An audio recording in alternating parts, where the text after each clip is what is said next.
Chapter 1 Ding. Congratulations to the host for successfully arriving on Earth, fulfilling the activation conditions of the system. The infinite power enhancement system is now initializing 1105099. Ding. The system has been successfully activated. Host, Lin Chuan.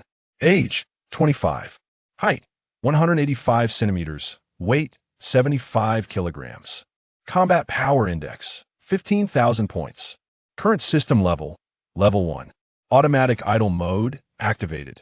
Combat power increases by 1 per second. 25 years. A full 25 years.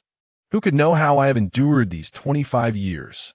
As the spaceship landed, Lin Chuan, engulfed in excitement, found it difficult to contain his emotions. As a transmigrator, he had traversed into the world of Dragon Ball, becoming a Saiyan child dispatched to invade alien planets at an early age. For him, such an occurrence was utterly inconceivable. Yet, it had become a reality. He vividly recalled the moment of his transmigration, nestled within a cultivation pod, his heart brimming with exhilaration. Convinced that upon arriving in this world, he would undoubtedly become a person of monumental stature, capable of astonishing feats. Even if his initial combat power was a mere 50 points, it was still 48 points higher than Kakarot. One must understand that a capable farmer wielding a hunting rifle possessed only 5 points of combat power. With high hopes at the outset, Lin Chuan also entertained the notion that, even if he were to underperform, he could find a remote little planet to hide away on, thereby becoming an invincible entity on that planet. At that time, he wouldn't claim to possess the power to annihilate the universe with 3 punches, nor would he contend with the destroyer gods, however. With such strength, he could easily marry 10 or 20 beautiful wives on a lower-tier planet and live a peaceful life. Imagining such possibilities was, naturally, delightful. Regardless of the scenario, it was what Lin Chuan yearned for. Moreover, the most crucial aspect was that transmigration must come with a golden finger. Regrettably, it could not be activated directly. He needed to meet the activation conditions to enable it. Arriving on Earth, only then could he activate the infinite power enhancement system. What a formidable name for a system. Though he was unaware of its functionalities, Lin Chuan was filled with longing. After all, as long as he met the age of 2, maintained stable abilities, and successfully passed the memory inheritance test, he could leave Planet Vegeta to embark on an invasion of alien worlds. Once he reached Earth, wouldn't it be a simple matter? With the system in hand, the world would belong to him. At the tender age of 2, he accepted a form of cultural memory transmission akin to the Saiyan race's heritage, and was subsequently sent to invade a surveyed low-tier planet. With combat power below 100, he would only be dispatched to planets with exceedingly low danger levels. Thus, at that time, Lin Chuan harbored no resistance nor thoughts of objection. On the contrary, after leaving Planet Vegeta, he felt as though the sky was high and the birds were free to soar, the sea vast, and the fish could leap. For in just a few years hence, Planet Vegeta would face annihilation due to a single word from the destroyer god, Beerus, leading to the extermination of both planet and race by Frieza. To survive, one must think for oneself. One must remain inconspicuous. Ideally, he would become untraceable, even presumed dead. Otherwise, Frieza's minions would likely not spare him. As for saving others, Lin Chuan harbored not a shred of affection for the parents of this lifetime, nor had he ever seen their faces. He only knew from the inherited information that his mother was Seraphai and his father was Toma. Both parents were warrior-class Saiyans, perpetually engaged in battles, never even sparing glance at him. Perhaps it was due to his low combat power as a mere low-tier warrior, resulting in his lack of favor. Of course, Lin Chuan was indifferent to these matters. What truly mattered to him was whether he could quickly reach Earth, activate the system, and embark on his path to greatness. Once his power surpassed even the gods, he could boast with pride, at the pinnacle of immortality, I, Lin Chuan, am the very essence of heaven. Perhaps this sentiment would seem out of place in this world, but that was the essence of it. It was a pity that before he could reach the invading planet, Lin Chuan was met with the utmost disappointment. He had hoped to seize this opportunity to make a grand detour and modify the destination to Earth. However, The spaceship's granted permissions dictated that the initial flight must first reach the designated planet before returning or traveling to other celestial bodies. With no options left, Lin Chuan had no choice but to let the spaceship continue its course, while he entered a state of hibernation. Space travel was monotonous and protracted. Living beings, to ensure their bodily functions remained stable and to swiftly pass the time, would opt for hibernation. After a single slumber, they would arrive at their destination. Thus, the torment of over 20 years had finally come to an end. Upon reaching the planet he was to invade, he discovered that it was no longer as had been recorded in the data surveyed years ago by his kin. The entire planet had succumbed to a mass extinction event due to meteorite impacts simultaneously. The planet, shrouded in haze and volcanic ash for years, had plunged into an ice age. His arrival thrust him directly into a hellish existence. Fortunately, he was a Saiyan, not an utterly powerless low-tier species. Even as a child, he could barely sustain himself using the basic food reserves compressed within the spaceship, allowing him to adapt gradually and find a glimmer of hope for survival. You might wonder, since he had arrived at his destination, couldn't the spaceship travel to other planets? Indeed. However, he was aboard an outdated spaceship manufactured by the early Frieza force, whose protective level was too low, resulting in the vessel being engulfed by thick dust upon entering the atmosphere, landing precariously in a pitifully pockmarked ice valley, thereby rendering the spaceship damaged and incapable of further space travel. In simple terms, he was trapped on this planet, designated as V3114. Thus, not only was the activation of the system on Earth a distant dream, but merely surviving had become a daunting challenge. For a full 20 years, Lin Chuan had been struggling for survival on that planet, contending with the harsh realities of life. Until 3 months prior, when a Frieza Force spaceship descended from the heavens, seemingly recalling this low-tier planet they had intended to conquer long ago, coming to assess its remaining value. The adversaries possessed considerable combat power, boasting 5,000 points. Yet, they were swiftly dispatched by the hidden Lin Chuan in a single strike. Thus, he not only acquired a trove of supplies, but also obtained this new model of micro-spaceship. One could say that this was a windfall for Lin Chuan. Fortunately, during these years of survival in a brutal environment, he had been able to enhance his strength through his understanding of cultivation. Otherwise, it would have been impossible for him to defeat a soldier of the Frieza Force. With the chance to leave the planet and having identified a celestial body labeled Earth on the spaceship's star map, Lin Chuan wasted no time, abandoning all the supplies he had accumulated over the years, and set off. At last, after 3 months of travel, today, he had finally arrived at the Earth, the starting point of the original narrative.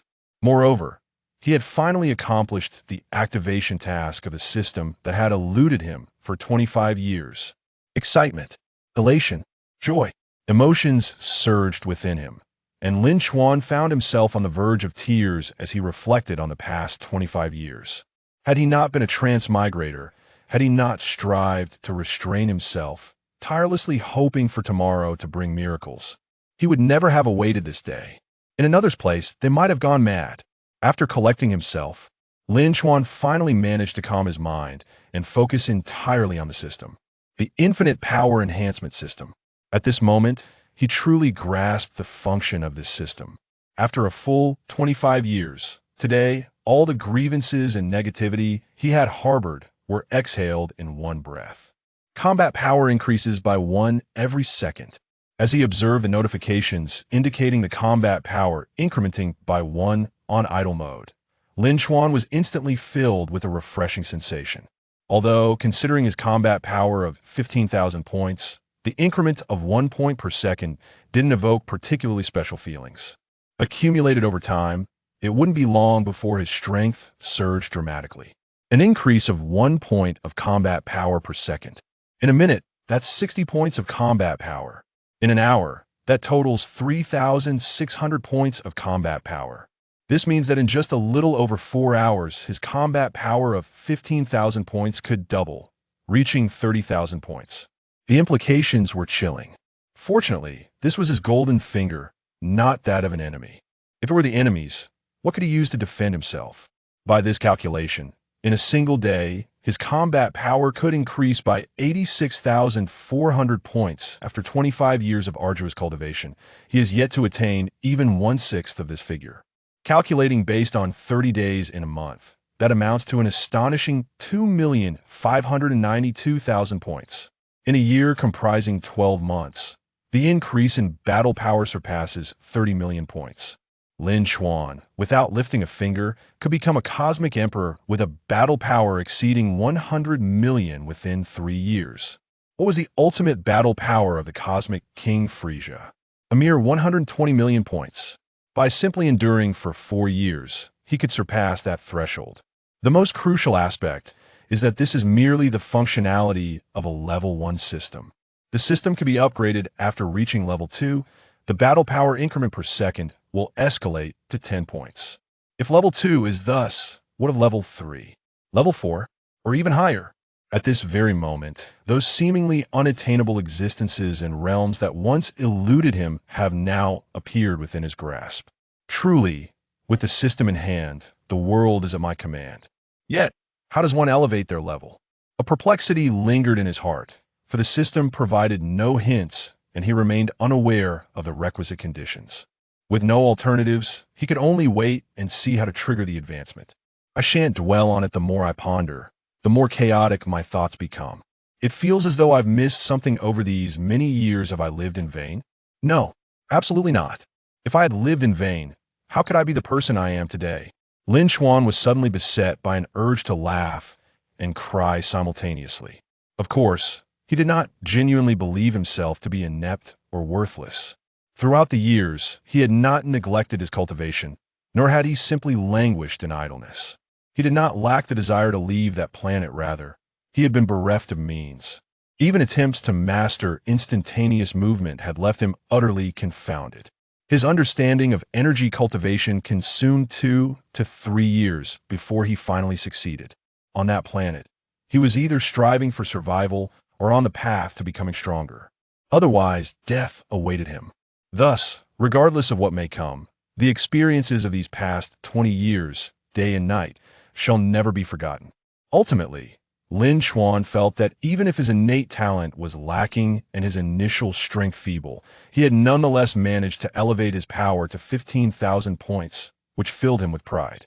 At the very least, without relying on any external factors, within the constraints of his environment, he had grown through his own efforts.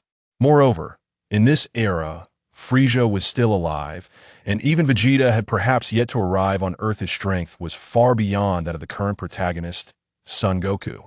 To be able to overshadow the protagonist surely attests to the fact that he has not wasted his time in vain, does it not? Yet, certain achievements cannot simply be realized through mere contemplation. Strength must be built step by step, with steady and diligent cultivation, rather than through reckless endeavors.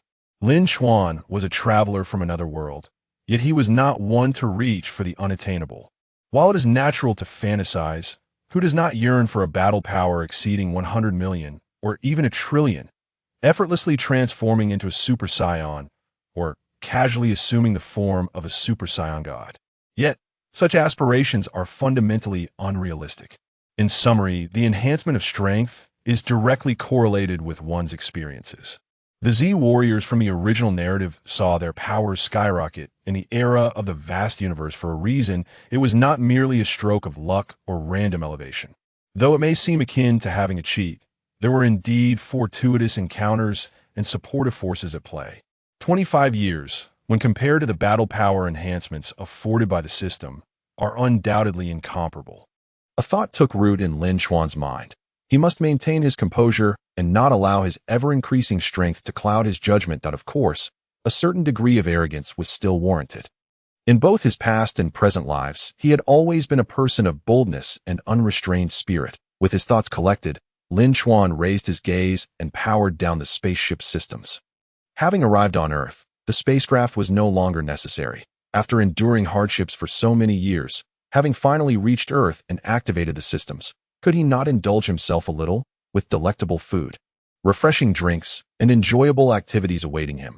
He felt he owed it to himself to revel for at least 10 days or half a month, considering the arduous journey of the past 25 years.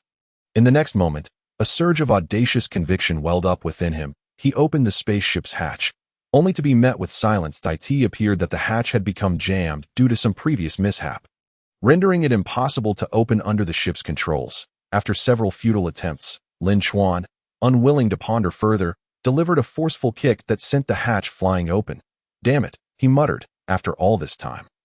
I finally reach Earth, and this spacecraft still plays tricks on me." As the hatch swung wide, a breath of distinct air rushed towards him, though it lacked the gentle caress of a spring breeze. The cool, refreshing wind invigorated Lin Chuan. This was a sensation he had never experienced before in his life. Rising to his feet, he stepped out of the cramped confines of the spaceship, emerging from the crater it had created. He finally stood upon this vast expanse of land. Before him lay a valley, lush with greenery, where mountains and forests stood tall. The air was thick with the essence of life, intoxicating in its purity. Despite the absence of immediate activity, distant animal scents hinted at a vibrant ecosystem nearby.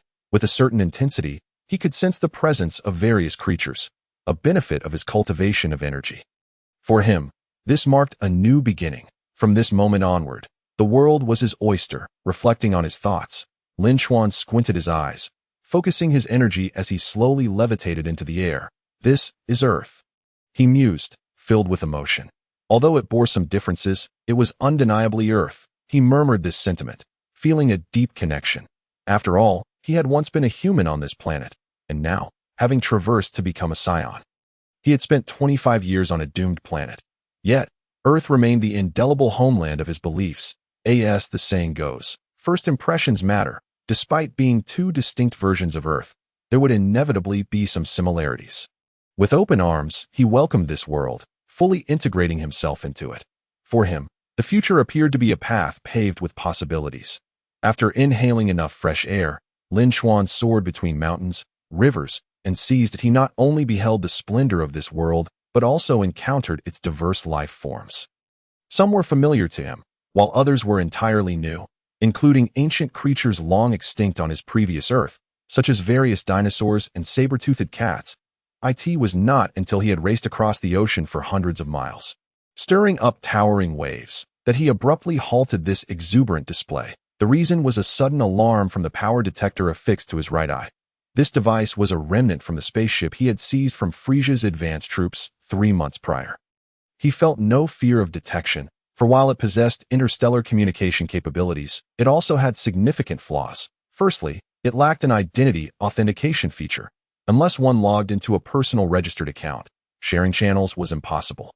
Thus, even if someone else used the power detector, as long as they did not log in, they would remain unnoticed and anonymous. Therefore, anyone could utilize it without scrutiny. Secondly, the universe was vast, and a single galaxy was immensely expansive.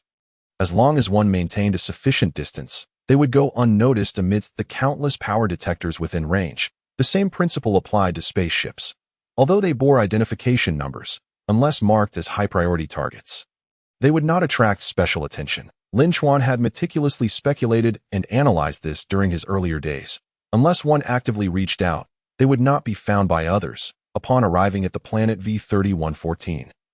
Despite the spaceship being wrecked and unable to navigate through space, its communication functions had persisted for a decade before succumbing to damage. Along with the power detector, he had received news of planet Vegeta's destruction back then, worrying for a long time whether Frieza's forces would come to eliminate him. Hence, he dared not make contact, fearing exposure. This anxiety lingered for a full year before it began to wane. Thus, Lin Chuan gleaned that while Frieza's army exterminated the Saiyan race, they would also dispatch elite troops to hunt down any surviving Saiyans. However, as long as one could endure, they might escape the fate of annihilation. In truth, how many Saiyan infants had been dispatched into the universe? The numbers likely fell short of 1 million, but certainly exceeded 10,000. The surviving Saiyans were merely a handful in the public eye. Perhaps others existed in the cosmos, but they would not exceed a small number. Consequently, it was clear that Saiyans like him would either perish in harsh environments, fall victim to unforeseen dangers from hidden masters or deadly weapons on various planets, or be discovered by Frieza's forces after conquering a planet and subsequently executed. The only Saiyans permitted to survive were Vegeta, Nappa, and Raditz for Broly, Paragus, and Vegeta's brother Tarbell. They were merely surviving under the radar, thus avoiding detection and extermination. Otherwise, Broly would have made an earlier entrance, and Tarbell would undoubtedly be dead. Lin Chuan did not believe for a moment that Frieza would show such kindness as to keep one Prince Vegeta alive as a pet, while allowing a useless little prince to be toyed with. 2,800 kilometers to the southwest, several individuals with power levels exceeding 1,000 were engaged in battle. Power levels of 416, 1330, 1307, and 1,500 were recorded, with 1307 dropping to a mere 1 point, and 1,500 plummeting as well. Lin Chuan was momentarily taken aback as familiar data appeared on the power detector. In his previous excitement, he had neglected to utilize his energy to sense the overall situation on Earth and gauge the current stage of the unfolding narrative. However, he could roughly deduce the timeline based on the explosion of Planet Vegeta, which indicated that the era of the grand cosmic saga was about to commence at the age of 25. He was 2 years older than Son Goku, meaning Goku was currently 2-3 at this age. A pivotal shift in fate was imminent. Coupled with the unfolding plot, Lin Chuan immediately contemplated the identities of those engaged in battle: Son Goku, Piccolo, Son Gohan, and Raditz. A crucial figure ushering in this new chapter. What a fortuitous opportunity to witness such a spectacle, and it seemed to be nearing its climax. With wide eyes and a quickened pulse, Lin Chuan resolved not to let this golden opportunity slip, but he had previously pondered what he would do upon arriving on Earth and how he would develop over the course of 25 years. Although those fantasies had evaporated, a chance now lay before him to make his presence known to the Z fighters on Earth, thus integrating himself into their ranks in a surge of excitement. Lin Chuan wasted no time. He unleashed his energy and rushed toward his destination. His speed soared to nearly 30,000 meters per second, breaking the sound barrier with a resounding crash that seemed to threaten the very fabric of reality. For him, Raditz represented a stepping stone into the circle of the Z fighters. How could he possibly let this chance slip away? Even though Raditz was also a Saiyan, he was distinct. Seizing this opportunity to save Son Goku would not only alter the narrative, but also allow him to assimilate into it. Not to mention the myriad of connections he could forge upon arriving on Earth in this era, where many events and individuals could be intercepted. To intercept certain individuals, he needed an impeccably crafted identity. Just as he could not overlook the chance to engage with the heroine Bulma, he would not allow this moment to pass unchallenged. Lin Chuan was a pragmatic individual, even before his journey through time. He had fantasized about what his life would be like after such a transformation. In this moment, having truly arrived in the realm of Dragon Ball, with an abundance of opportunities at hand. Strength is an absolute necessity, and women are equally indispensable. If one were to consider Lin Chuan from 3 months ago, he would indeed harbor no hope for the future. Yet, fate has a peculiar sense of humor. 3 months prior, the arrival of that Frieza soldier transformed his destiny. As for Vegeta, he can only extend his apologies. No, in this authentic world, since he has arrived, he cannot adhere strictly to the original narrative. It is his life, and he must decide his own path, free from the concern of others. With a velocity exceeding 30,000 meters per second, Lin Chuan traversed thousands of kilometers in a mere minute and a half. At this moment, from his descent to Earth until now, Lin Chuan's combat power has surged to 16,680 points. From the initial 15,000 points to his current 16,680 points, he has experienced an impressive increase of 680 points over 1,680 seconds, equivalent to a full 28 minutes. Such a brief span of time, even with gradual enhancements, has granted Lin Chuan an overwhelming sense of satisfaction. Initially, upon activating the system, he lacked a concrete sensation.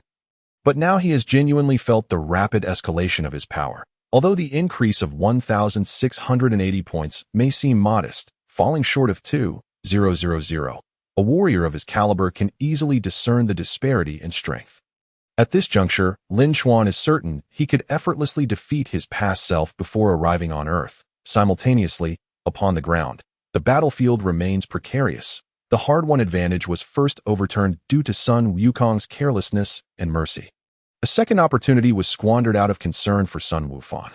Now, they face a third chance. It is unfathomable that 4-year-old Sun Wufan could unleash unparalleled combat prowess, severely wounding Raditz. This moment is ripe for yet another reversal. However, suddenly, another figure clad in attire identical to Raditz appears in the sky. This individual descends with an overwhelming presence, moving with such speed that it disturbs the very fabric of space, exuding an aura of terror far surpassing that of Raditz. Kakarot, your end is nigh. It seems I am not the only one to have arrived on Earth. Your planet has long been targeted by the Frieza army. Let me warn you, this individual's combat power far exceeds mine. All of you shall perish. Raditz, held from behind by Sun Wukong, remains unable to break free due to the prior devastating blow from Sun Wufan. Initially, he felt trepidation, especially as that fellow named Piccolo was gathering a technique capable of ending his life. Should that attack succeed, he would meet his demise on this planet, as luck would have it. Even without knowledge of the stranger's identity and intentions, the shared Frieza army uniform indicates a common allegiance. Raditz is blissfully unaware of his own arrogance and boundless imagination. Even if adorned in Frieza's battle attire, who can guarantee that only the Frieza army would wear it? At this moment, Sun Wukong can no longer hold on. He must cast aside all else and desperately implores Piccolo, "You must act now. Piccolo, I cannot hold on much longer. Regardless of whether this newcomer is friend or foe, we must first eliminate my brother before considering our next course of action." As he speaks, Sun Wukong, weakened and bloodied, demonstrates his simplicity and straightforwardness, yet it is evident he makes decisive choices in critical moments. His urgency shatters Raditz's nascent sense of security, leading him into a state of panic. "Stop joking. Kakarot, are you truly willing to perish alongside me? Damn it. Even if you seek death, do not drag me down with you. Do you not see the dire situation we are in? Your planet is doomed." You are finally afraid. Indeed, I intend to perish with you. Without a shred of brotherly affection, Sun Wukong is unconcerned with anything else. This resolve was cemented the moment Raditz threatened Sun Wufan. Had Raditz not targeted Sun Wufan, Sun Wukong might have attempted to persuade his so-called elder brother to abandon his murderous ways. "What are you waiting for, Piccolo?" Gritting his teeth, Sun Wukong feels Raditz's power intensifying, pushing him beyond his limits. After all, with his current strength, he is vastly outmatched by Raditz. Even at his peak, restraining Raditz would be a formidable challenge. Desperation mounts as he urges Piccolo to act. Yet, unbeknownst to him, Piccolo is currently in a precarious position. Sun Wukong, in his naivety, cannot comprehend the weight of the pressure that has suddenly enveloped Piccolo, akin to a celestial body bearing down upon him, rendering him immobile. The energy within Piccolo is already unstable. And even with the aid of the special beam cannon, which transcends limits, the chaotic circumstances disrupt his focus. Although his technique remains intact, his combat power has breached its former limits, yet he remains paralyzed by fear. Cold sweat pours from his brow as he grits his teeth in frustration. Such a prime opportunity slips through his fingers. He bears a heavy grudge, lamenting that had Sun Wukong not released his grip on Raditz's tail, Raditz would have already met his end, and the situation would not have escalated as it has. Nearby, the timid Sun Wufan trembles in fear, tears streaming down his face. In this dire situation, Piccolo's agitation intensifies. Breathing heavily, he watches as the figure descends from the sky, finally landing upon the ground. The gaze directed at him nearly shatters his resolve that it is utterly terrifying. The combat power has surpassed the previous threshold, reaching an astonishing 1,480 points. A remarkable feat. Not only has he maximized his own capabilities, but the lethality of his technique is now sufficient to vanquish foes of higher caliber. Lin Chuan's eyes narrow with interest, contemplating the opportunity to savor Piccolo's ultimate move, the special beam cannon, a technique that first dazzled in the early cosmic saga, had once left him in a W. It can be said that the early Z fighters were all exceptionally intelligent, each showcasing a variety of techniques. However, in the end, they were overshadowed by the tides of history. The early Z fighters, each with their unique methods, stood out in their individuality. As time progressed and power levels grew, the focus shifted towards sheer strength, leading to the gradual neglect of techniques. Sun Wukong relied mostly on the Kaioken and Kamehameha, while the Turtle School's fighting style became monotonous. Others, including Vegeta, Sun Wufan, and Piccolo, also ceased to innovate. This stagnation persisted until the Majin Buu saga, when a slight shift emerged in the younger generation. It was only with the advent of the Super Era, particularly with Sun Wukong and Vegeta at the forefront, that there was a renewed emphasis on evolving techniques and embracing new concepts to transcend to higher realms. "Who are you? With great difficulty, Piccolo manages to utter this question, drenched in perspiration. It must be said that in this era, Piccolo possesses considerable insight. Recognizing that he is not someone easily subdued by the opponent, he adopts a defiant and assertive stance. However, should his adversary prove sufficiently powerful to overpower him, he would wisely retreat to regroup.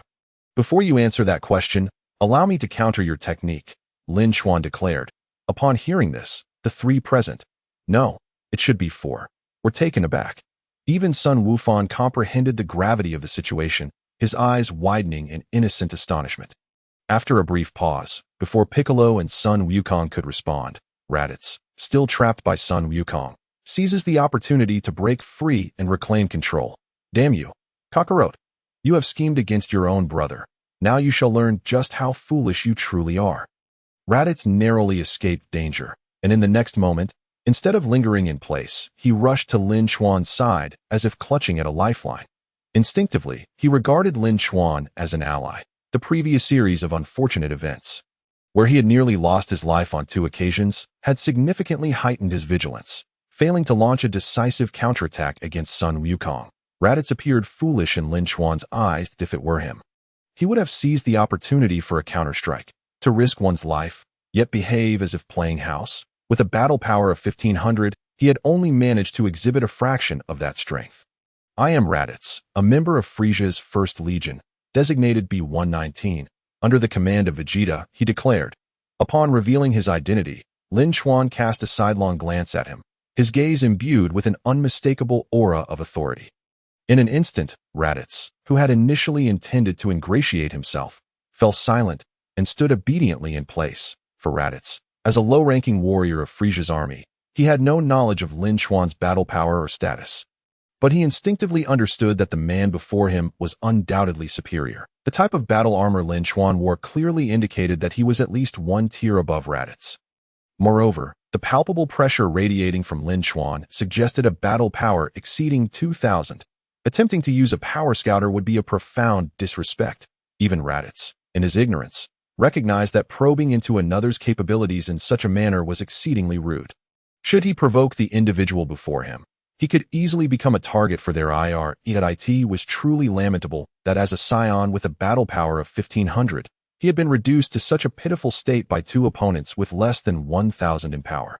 Without paying much heed to Raditz, Lin Chuan critically assessed the situation, conveying to Raditz just how inept he truly was. Raditz felt his face flush with shame, anger bubbling within him, yet he could not express his ire directly.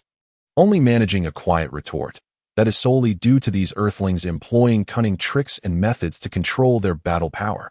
If it weren't for that, I would not have been taken advantage of repeatedly. Nor that little brat. Before he could finish, Lin Chuan turned his gaze fully upon Raditz, prompting him to take a deep breath. As Lin Chuan released a fraction of his aura, the power scouter on Raditz's face began to register fluctuations. Initially silent, it now emitted alarming signals as the numbers skyrocketed. The battle power surged from 1,000 to several thousand. 5,000. Raditz's heart sank in terror, and he instinctively became more subservient, recognizing that this individual's status and capabilities far surpassed his own. He realized he could at least be compared to a high-ranking warrior. He had intended to argue, but what were his 1,500 battle points worth in the face of such overwhelming power? Even a foe with a battle power of 4,000, like Nappa, would be no match for Lin Chuan, unless he were a prince. All his bluster merely served to mask his own incompetence, as his eyes narrowed. A weighty atmosphere enveloped the scene. Lin Chuan exerted pressure on Raditz, reminiscent of a superior chastising a subordinate. In this tense moment, Sun Wukong, Piccolo, and Gohan seemed to fade into the background. However, the battle-hardened Sun Wukong and Piccolo understood that this was their final opportunity. Regardless of whether the man was friend or foe, or if he shared kinship with Raditz, the protection of Earth necessitated an unexpected strategy. Through their silent exchange of glances, Sun Wukong and Piccolo reached a mutual resolution. In that fleeting instant, both sprang into action. Piccolo unleashed the special beam cannon, aiming directly at Lin Chuan's blind spot behind him. Sun Wukong poured every ounce of his energy into the final Kamehameha. Faced with such a situation, Raditz, who had been fearful and apprehensive, was taken aback and reacted immediately. You truly are reckless. Without waiting for Lin Chuan to respond, he instinctively countered, unleashing a powerful wave that collided fiercely with Sun Wukong's Kamehameha. As for Lin Chuan, he turned with a smile, effortlessly catching Piccolo's special beam cannon with his hand. A sneak attack. Not a chance. The disparity in power was far too great. This formidable technique, capable of obliterating Raditz, was but a plaything in Lin Chuan's grasp. Had it been years ago, when Lin Chuan's power had yet to breach 10,000, he might not have been so audacious.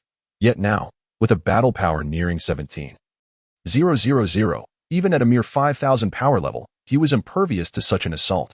Furthermore, his physical prowess was exceptional, surpassing that of warriors of comparable rank.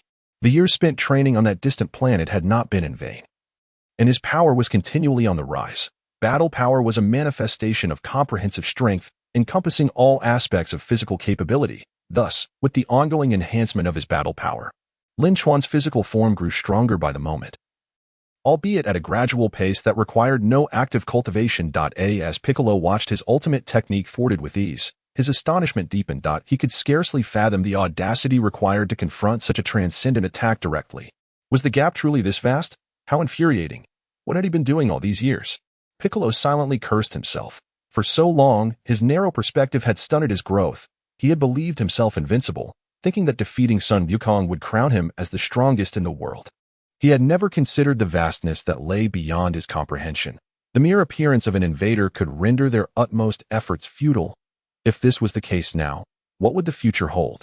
These individuals were backed by an immensely powerful force, the so-called Frieza force. What had initially appeared as an unexpected ambush now unfolded into a fierce clash. The explosive collision of energy created a tempest of dust and scorching flames. For an ordinary being, it was improbable to emerge unscathed. Yet, for those who had reached a certain level of strength, it was hardly significant. That moment, Lin Chuan stood at the epicenter of the explosion, unable to suppress a cough. Borrowing a phrase from Raditz, it could be said, useless attacks merely stir up some dust. As the explosive remnants gradually dissipated, the smoke vanished with the wind, under the watchful eyes of Piccolo and Sun Wukong. Their final hopes were dashed. They had not only failed, but had also failed to inflict even the slightest harm upon their opponent, especially Lin Chuan, who had caught Piccolo's special beam cannon with one hand and ultimately crushed it, starkly illustrating the gulf in their respective powers. Even Raditz, who had sustained injuries prior, could remain safe amidst the explosion. Defeat. How infuriating! Sun Wukong gasped for breath, collapsing to the ground in a starfish position. He had given his all. His final desperate maneuver had drained every ounce of his strength, leaving him unable to stand. He yearned for another chance to fight, but was unwilling to concede. Yet, the harsh reality was undeniable. On the other side, Piccolo found himself in a similar predicament. Having reached his limit, he had expended every last bit of energy in his previous attack. With the situation as it was, he felt as though he had plunged into an abyss. Action led to failure. Never had he imagined that the mighty Piccolo would one day become a frog at the bottom of a well. How laughable. Earth was doomed. To face death with courage, such a mindset shift was ultimately beneficial for both Piccolo and Sun Wukong. Before Lin Chuan could say or do anything, Raditz, exhilarated by his ability to block a lethal attack, began to boast. Clearly, the overwhelming advantage had inflated his ego. Humph, Kakarot, my foolish brother, I have long foretold your demise. You could have avoided death, for had you joined us, you would have been part of the Frieza force. Now you have squandered this golden opportunity, bringing absolute disaster upon Earth. As Raditz approached Sun Wukong, his imperious demeanor betrayed an air of impending doom. Sun Wukong found himself at a loss for words, while Piccolo could only watch helplessly, and Gohan wept inconsolably. Raditz epitomized the archetype of the bully, one who preys upon the weak yet crumbles before strength. Reflecting on the original narrative, it was evident that this character had coined many pretentious maxims. Yet it was precisely his foolish demeanor that had led to his own demise. Observing Raditz's intent to torment Sun Wukong, Lin Chuan could not feign ignorance. Should Raditz truly attempt to slay Wukong, Lin would intervene in an instant. The notion of being ambushed by Piccolo and Sun Wukong was of no concern to him. In truth, given the uncertainty of his foes, his earlier decisive strike was a prudent choice, seizing the moment for a lethal blow. Alas, the disparity in strength was too vast, and Lin Chuan possessed ample confidence, rendering him unperturbed. To put it simply, when adults are conversing, who would concern themselves with the antics of two children nearby. Only someone of Raditz's ilk would seek vengeance for such trifles. Moreover, Lin Chuan had previously stated that he would allow Piccolo to attack him, wishing to gauge the might of the special beam cannon. What is it? Have you lost the strength to even rise? Truly a worthless fellow. Since you, as a father, are so unreasonable, then perish. I shall take your son and train him properly. As he stood before Sun Wukong, Raditz's domineering stance seemed to scream for recognition of his victory over his sibling. The weak can only grasp its significance in such moments that in the face of true strength, a character like Raditz is utterly expendable. Stop! Gohan, run! Faced with the threat to his son, Sun Wukong summoned an unexpected surge of strength, reminiscent of a last flicker of life. This scene startled Raditz once more.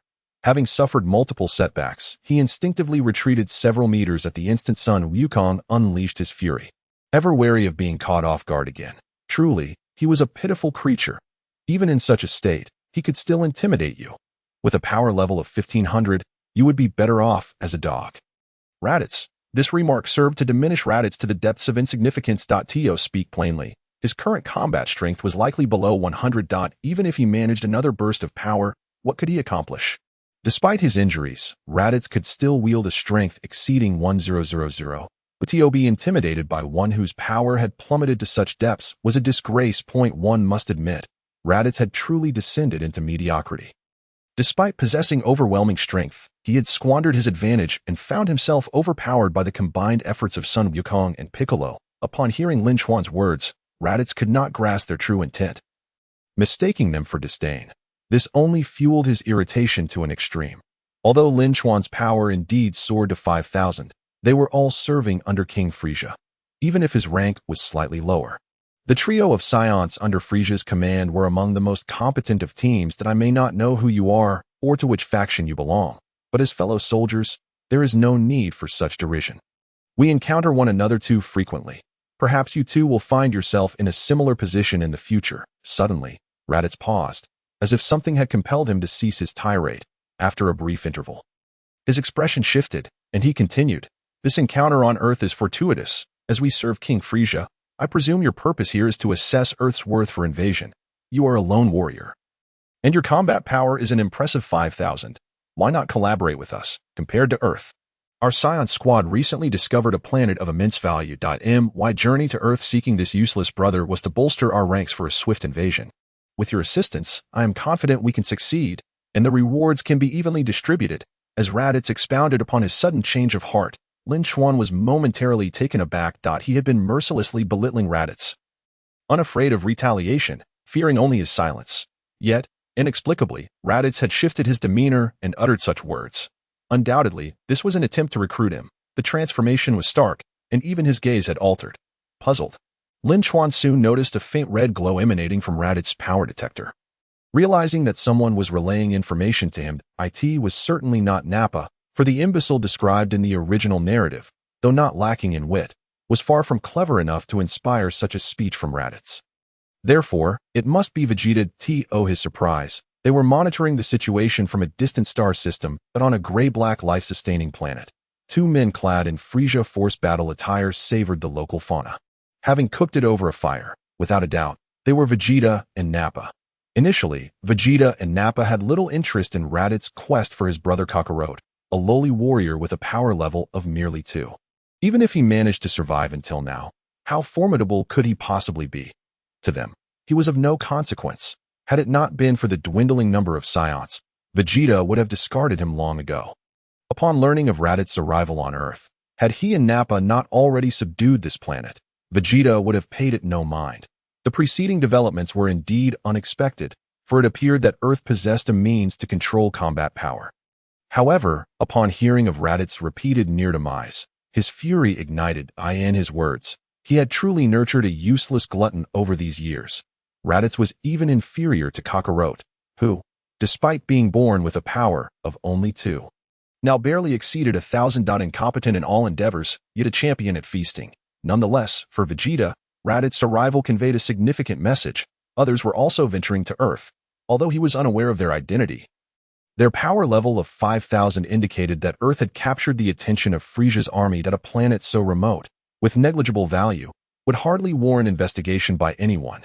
Did Raditz truly relay such news? The value of that planet could easily rival that of 100 mineral-rich life-sustaining planets, Nappa remarked, swallowing the last morsel of his meal. It is often said that those with simple minds have developed strong bodies. Yet Nappa, despite his physical prowess, was not as dim-witted as the original narrative suggested. He possessed intellect, albeit singularly focused in no matter. I am curious to see how they will respond. As a fellow member of the army, how could he be so disrespectful upon discovering Raditz is my subordinate? I am quite intrigued to learn who his commanding officer is. A cold glint flickered in Vegeta's eyes as he continued. Regardless of Raditz's shortcomings, he remains my subordinate. He is not someone who can be easily bullied. He has his own plans, and his actions undoubtedly serve a purpose. For me, as long as he holds some value, that is more than sufficient. Should he prove unwilling to cooperate, I shall consider how best to address the situation after gathering further details, though he had long been relegated to the mid-tier of Frieza's army. Vegeta, with a power level of 18,000, feared no one aside from Frieza and the Ginyu Force. Even against Dodoria and Zarbon, he maintained his pride. Arrogant as he was, it was only after enduring the brutal experiences on Namek that he truly awakened. Gazing at Raditz before him, Lin Chuan's expression was inscrutable. Such an invitation, if extended to the reconnaissance personnel of Frieza's army, would likely have been readily accepted. After all, who would refuse a gift of merit presented on a silver platter? Alas, whether it was Vegeta's scheme or Raditz's intentions, they had chosen the wrong person. Lin Chuan had no interest whatsoever in such matters. Observing Raditz, he transitioned from viewing him as utterly useless to slowly revealing a hint of compassion. To be frank, Raditz was indeed pitiable in his life. Not only did he lack glorious achievements, but he also met a tragic end on Earth, by the hands of his own brother, no less. Was he evil? Indeed, he displayed a certain malevolence in his attempts to coerce Son Goku into submission. He had suggested that Goku kill 100 Earthlings to prove his loyalty. He even resorted to abducting his own nephew as leverage. Yet, was this truly evil? Not necessarily. Ultimately, it was likely that Raditz sought to demonstrate his own strength, desperately attempting to compel his brother to heed his commands, from his arrival on Earth to his mutual demise with Goku. He could be said to have only killed the farmer who had attacked him with a gun. In other words, Raditz's death was rather unjust as the first boss to emerge in the grand cosmic saga. He had opened a new era only to fade away. Recounting Raditz's life, the term tragic succinctly encapsulates his existence. In his early days, he had adhered to the king's orders, lingering by Vegeta's side. It was only after the destruction of Planet Vegeta that he fell to the lowest tier of laborers. After struggling to regain a sense of significance, he ultimately met his end alongside his brother.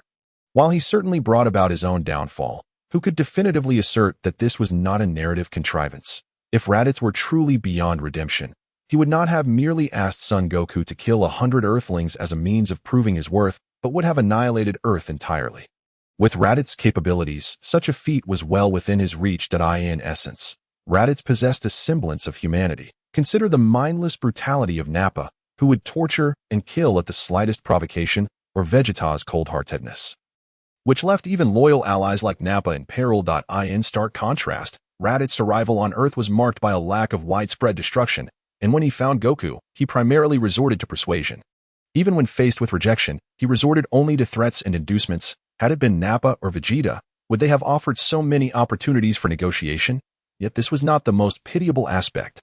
Even in his final moments, Raditz clung to the hope that his loyalty could persuade Vegeta to come to Earth, seize the Dragon Balls, and summon Shenron to resurrect him. Living with such frustration, and dying with even greater indignity. What was most tragic was that he remained oblivious to his own misfortune, from initially contemplating Raditz's demise to secure his place among the Z warriors. Lin Chuan found himself harboring a flicker of compassion. He was indeed a living being, navigating a real world, not a game, nor a scripted narrative, his thoughts continually evolving through encounters and experiences. He observed Raditz, who still clung to his pride and attempted to negotiate. Lin Chuan genuinely wished to convey that his compliance mattered little. He was utterly disregarded by Vegeta and Nappa. Taking a deep breath, Lin Chuan's gaze sharpened as he began to articulate. Firstly, my assessment of you is not merely a sarcastic jest. I hold you in genuine contempt. For you, despite appearing to possess intellect, are utterly devoid of it. Secondly, as fellow Saiyans, you boast a power level of 1,500, but can only manifest such paltry prowess, reduced to tormenting your own brother for amusement. But in my eyes, this is the epitome of ineptitude. We Saiyans should thrive in battle, growing stronger with each conflict, yet you cower before your brother, displaying cowardice and timidity. Lastly, you were sold out and still count the coins for others. Truly foolish. Those words you spoke earlier were certainly taught to you by Vegeta, who resides on another planet, correct? Do you not realize that such declarations could lead to your demise? This is Earth, separated by endless starry rivers. Should I decide to end your life, who could possibly save you? Upon finishing, Lin Chuan wore a teasing expression. He had suddenly shifted from his initial intentions, contemplating a gesture of assistance towards Raditz that, of course, it would require Raditz's willingness to grasp his hand and escape the abyss. Since Vegeta sought to use him as a means of testing, Lin Chuan would instead transform Raditz, preparing him to confront Vegeta in a year. The notion of Raditz battling Vegeta was utterly fascinating. While he did not anticipate Raditz's victory over Vegeta, he believed it entirely feasible for Raditz to triumph over Nappa under his guidance. As a series of words resonated in the ears of all present. Not only was Raditz taken aback, but Piccolo and Son Goku stood in stunned silence. Even across the stars, Vegeta and Nappa were left incredulous, with Nappa rising in shock, his face etched with disbelief. He, too, was a Saiyan. Over the years, they had not failed to investigate the surviving Saiyans. They were nearly extinct. The fact that Raditz's brother, Kakarot, was still alive was miraculous enough. Now, this individual appeared not only clad in Frieza's army battle attire, but also possessing a power level of 5,000. What did this signify? The implications were overwhelming. You claim to be a Saiyan. Impossible. Logically, aside from myself, Nappa, Vegeta, and my foolish brother, along with my brother's half-breed offspring with an Earthling, there should be no others. And you don the battle garb of Frieza's army. Thinking us fools, Raditz, with righteous indignation, declared resolutely. Faced with such skepticism, Lin Chuan recognized that his moment had arrived. After all, he had intentionally revealed his identity for this very purpose. He feared not the scrutiny, but rather the indifference of others. He was a Saiyan and needed to assert this now to better integrate into this world. Immediately, Lin Chuan broke into a smile and responded, there are no absolutes in this world. Many things are not as you perceive them. Moreover, it was you who presumed me to be a warrior of Frieza's army. I never claimed to be Frieza's dog. Take a good look. Our Saiyan tails. Surely you recognize them. Raditz. I, too, am a Saiyan. As he spoke, Lin Chuan released the tail from his waist. Previously, who would have noticed such a detail? Everyone had been too astonished by Lin Chuan's sudden appearance and displayed strength. Now, seeing it, all present were once again astounded. So, you truly are one of us Saiyans. The greatest shock came to Raditz. The tail was the most compelling evidence. He gazed at Lin Chuan, unwaveringly pressing. Tell me your name. A Saiyan's name? After more than 20 years, had you not asked, I might have forgotten. With that, Lin Chuan's lips tightened. He knew that Vegeta and Nappa were also eager to learn his identity. Thus he declared, Tarlos. However, compared to this name, I prefer to be called Lin Chuan, the forest's Lin, the river's Chuan. As his words fell, Lin Chuan cast a glance at Piccolo and Son Goku, aware of their palpable anxiety. He promptly reassured them, You two need not be so afraid. I come to Earth with no malicious intent. Surely, you can sense that I harbor no murderous intent. Furthermore, you need not worry about Raditz taking any drastic actions. Even if he wished to, he wouldn't dare while I'm here. Upon hearing this, both Piccolo and Son Goku were left dumbfounded. Lin Chuan's directness was somewhat overwhelming, rendering them unable to accept it, their hearts brimming with skepticism. In response, Raditz was incensed. What exactly is your objective? If you are not of Frieza's army, then why are you clad in that battle attire? And what do you mean by protecting Earth? Protecting my foolish brother. Are you also to be a traitor among Saiyans? In one breath, he posed several questions, clearly agitating Raditz. He could not comprehend what Lin Chuan was truly about, not a soldier of the Legion, yet donned in battle attire, and having arrived on Earth after him. Such coincidences were too striking. Furthermore, it was evident that this individual aimed to defend Kakarot and that Namekian Raditz. Kakarot had already become a traitor to their Saiyan race. His thoughts in disarray, he could only await Lin Chuan's response. The tactics of intimidation and persuasion could only be employed against those weaker than oneself. Raditz lacked the courage to confront Lin Chuan. whose battle power reached an impressive 5,000 points. The assertive words he had previously spoken to recruit him had been bolstered by Vegeta's backing. Thus, he could only question him from the standpoint of a Saiyan. The notion of betrayal was merely his interpretation. His arrival on Earth was undoubtedly purposeful, though undoubtedly different from Raditz's expectations. That as for your claims of protecting Earth, Kakarot, and that Namekian, you are correct. I have no intention of allowing you to harm them. As he spoke, Lin Chuan narrowed his eyes slightly. This expression sent a shiver down Raditz's spine, causing him to feel a chill. What are you implying? Shouldn't you be more concerned about your own current predicament rather than clarifying my intentions or whether I wish to safeguard Earth and Kakarot? Lin Chuan's eyes narrowed further as he continued. According to your assertions, you came to Earth seeking your brother Kakarot to assist in invading other planets, yet you find yourself in this situation. Not only did you fail to gain your brother's acceptance, but you have also landed in such a dire predicament that I fear that upon returning to Vegeta and Nappa, you will no longer be welcomed. Indeed, with Vegeta's arrogant nature, he may very well deem you a disgrace and eliminate you as a worthless being. As Lin Chuan's critical words fell, coupled with his earlier statements, Raditz was left utterly dumbfounded. Yes, what value does he possess now? His determination to come to Earth to bring his brother Kakarot had resulted in failure, and he had nearly been slain by his weaker sibling, even if he survived. Returning now would surely yield no benefits. Moreover, with a battle power of 1,500 points, he was essentially superfluous within their ranks, merely serving to clean up the battlefield. His expression darkened considerably. Raditz had always believed himself to be clever. He was well aware that he was regarded with disdain. Thus, he endeavored to remain low-key in the presence of Vegeta and Nappa, refraining from speaking. Weakness stripped him of any voice. This was a world governed by the law of the jungle. Raditz's solemn demeanor surprised Lin Chuan. Merely from his expression, it was apparent that Raditz recognized his own circumstances. It is good to see you comprehend this principle. Ultimately, it is your own inadequacy that has led to your plight. With a battle power of merely 1,500 points after all these years, you clearly do not engage in training. Rather, you only evade danger, clinging to life. Consequently, you are even inferior to your own brother Kakarot. Otherwise, even without the opportunity to grow stronger, the inherent trait of Saiyans growing more powerful with each battle would ensure that your battle power, after all these years, should be at least 3,000 points or more. As Lin Chuan spoke, he calculated how Raditz had managed to survive all these years. Undoubtedly, being overshadowed by the genius Vegeta and the elite Nappa had left him feeling despondent. It is said that the strong grow stronger while the weak grow weaker. And there is truth to that. Lin Chuan's critique was brutally piercing.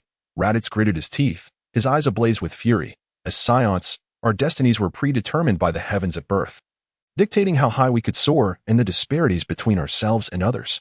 Yes, my battle power is indeed only 1,500 points, but it is not as pathetic as you claim. Do you think I do not desire to grow stronger? Do you believe I am content with my current state? Even if your battle power reaches 5,000 points, do not belittle me. This was Raditz's heartfelt protest. He had always struggled against fate. Yet, in his heart, he still believed that talent dictated all, even as an upper-class warrior. He acknowledged that he was merely of low talent among the elite. While he had been born with a battle power exceeding 200 points, such Saiyans were numerous. His proximity to Prince Vegeta stemmed from his father Bardock being a representative of the lower-class Saiyans. A show of goodwill by the former king to win the hearts of all lower-class Saiyans. That so? Then why can your brother Kakarot achieve such feats? Moreover, I must regrettably inform you that my battle power at birth was merely 50 points. Raditz's outburst failed to stir any emotional response in Lin Chuan, who responded with calmness. This revelation left Raditz in disbelief. Even Nappa and Vegeta, on the other side of the galaxy, were equally astonished. A battle power of only 50 points classified him as a mere lower-class warrior. Yet, he managed to elevate his power to 5,000 points. It is worth noting that Raditz, born with a battle power of 200 points, had only reached 1,500 points thus far. Nappa, as a scion of upper-class warriors, had a birth power of 800 points, yet had only attained 4,000 points to date. Naturally, Vegeta would not compare himself to others, as he considered himself a genius. No Saiyan, regardless of how cunning, could rival him. He was born with the highest battle power in Saiyan history, 2,000 points, and now boasted a staggering 18,000 points. How did you achieve this? Taros, no. Lin Chuan. Raditz inhaled deeply that he yearned to know. This question piqued the interest of Goku and Piccolo, who also wished to understand how Lin Chuan had grown stronger. Not being fools, they grasped the implications of Lin Chuan's words. Upon hearing this, Lin Chuan smiled once more. His lengthy discourse indicated that Raditz still held some significance. The mere act of asking this question suggested Raditz's wavering beliefs and his desire to become stronger. After a moment's reflection, Lin Chuan spoke. The battle power at birth is merely an innate advantage. It does not define one's future growth potential. So what if one is a lower-class warrior, like Kakarot or myself, with initial powers of merely 2 and 50 points? Through diligent training, one can still become increasingly formidable. A high starting point does not guarantee superiority. A low starting point does not condemn one to weakness. To put it plainly, you may believe you have exerted all your effort, but you likely do not comprehend the true meaning of hard work, while you think you have reached your limits. Others may have exerted 10-fold, 100-fold, or even 1,000-fold more effort than you.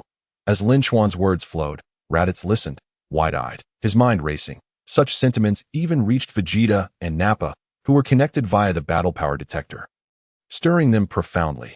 None of them were fools. They had all endured hardships along their journeys. However, they had indeed grown complacent over the years, allowing time to slip away as their battle power reached certain peaks. They ceased to improve. Even raising their power by a single point became an arduous task that TO actively trained. In their view, what difference would it make? Well said. So what if one is a lower-class warrior? Even if my birth power was a mere 2, I will not easily concede defeat. As long as I strive diligently, I can overcome any obstacle. Inspired by Lin Chuan's remarks, Goku's voice rang out. Clearly, he wholeheartedly agreed with Lin Chuan's perspective, as he had walked this very path himself. Piccolo nodded in agreement, silent yet resolute in his approval. Humph. Kakarot, do you truly believe you can surpass your elder brother? Do not jest. Raditz gnashed his teeth in frustration. Though he vocally expressed disbelief and reluctance to accept the truth, deep within him, his resolve wavered. Reflecting on previous battles, he recognized that he had gravely underestimated Kakarot. Even feeling a flicker of fear in the end, had Lin Chuan not appeared, he might well have met his demise. Leaving no room for the present at this moment, Lin Chuan remained silent. Over there, Sun Wukong had already seized the opportunity to catch his breath, protecting his son, and confidently declared, "Although, brother, you are indeed formidable, I believe you are not invincible. Over the years, while Piccolo and I have been training, we have not exerted ourselves as diligently as we did in our earlier years. Now that we have witnessed a broader horizon, our strength will surely progress by leaps and bounds in the near future. Am I not correct, Piccolo?" Sun Wukong's confidence shone through. His pure-hearted nature led him to speak nothing but the truth. Humph. There's no need to include me in this. You Saiyans are indeed impressive, but I, Piccolo, will one day surpass you.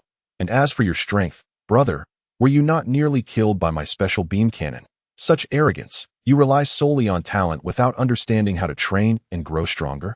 Utterly foolish. With a cold retort, Piccolo's gaze returned to Lin Chuan that he recognized that his true target was him. After all, Lin Chuan had effortlessly caught his special beam cannon, capable of defeating Raditz, without so much as a scratch.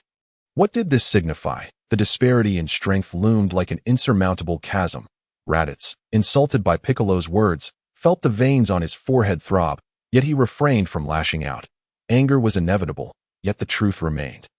He discerned Piccolo's assessment of him, implying that despite his innate talent, he failed to cherish the training necessary to cultivate it. If he, Raditz, had exerted greater effort in his training over the years, perhaps the situation would not have unfolded as it had.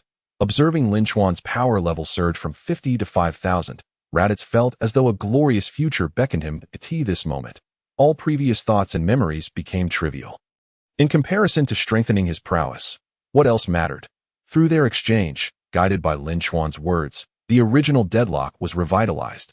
Not only was the imminent threat of a brotherly battle averted, but a new chapter was also opened.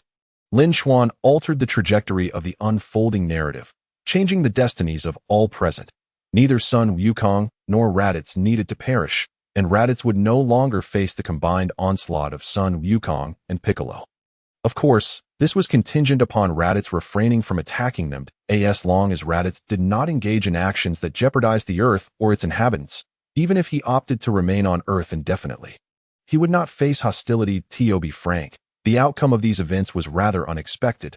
Yet, in a certain sense, it could be deemed a joyful resolution. After conversing with Lin Chuan, Raditz cast aside all else.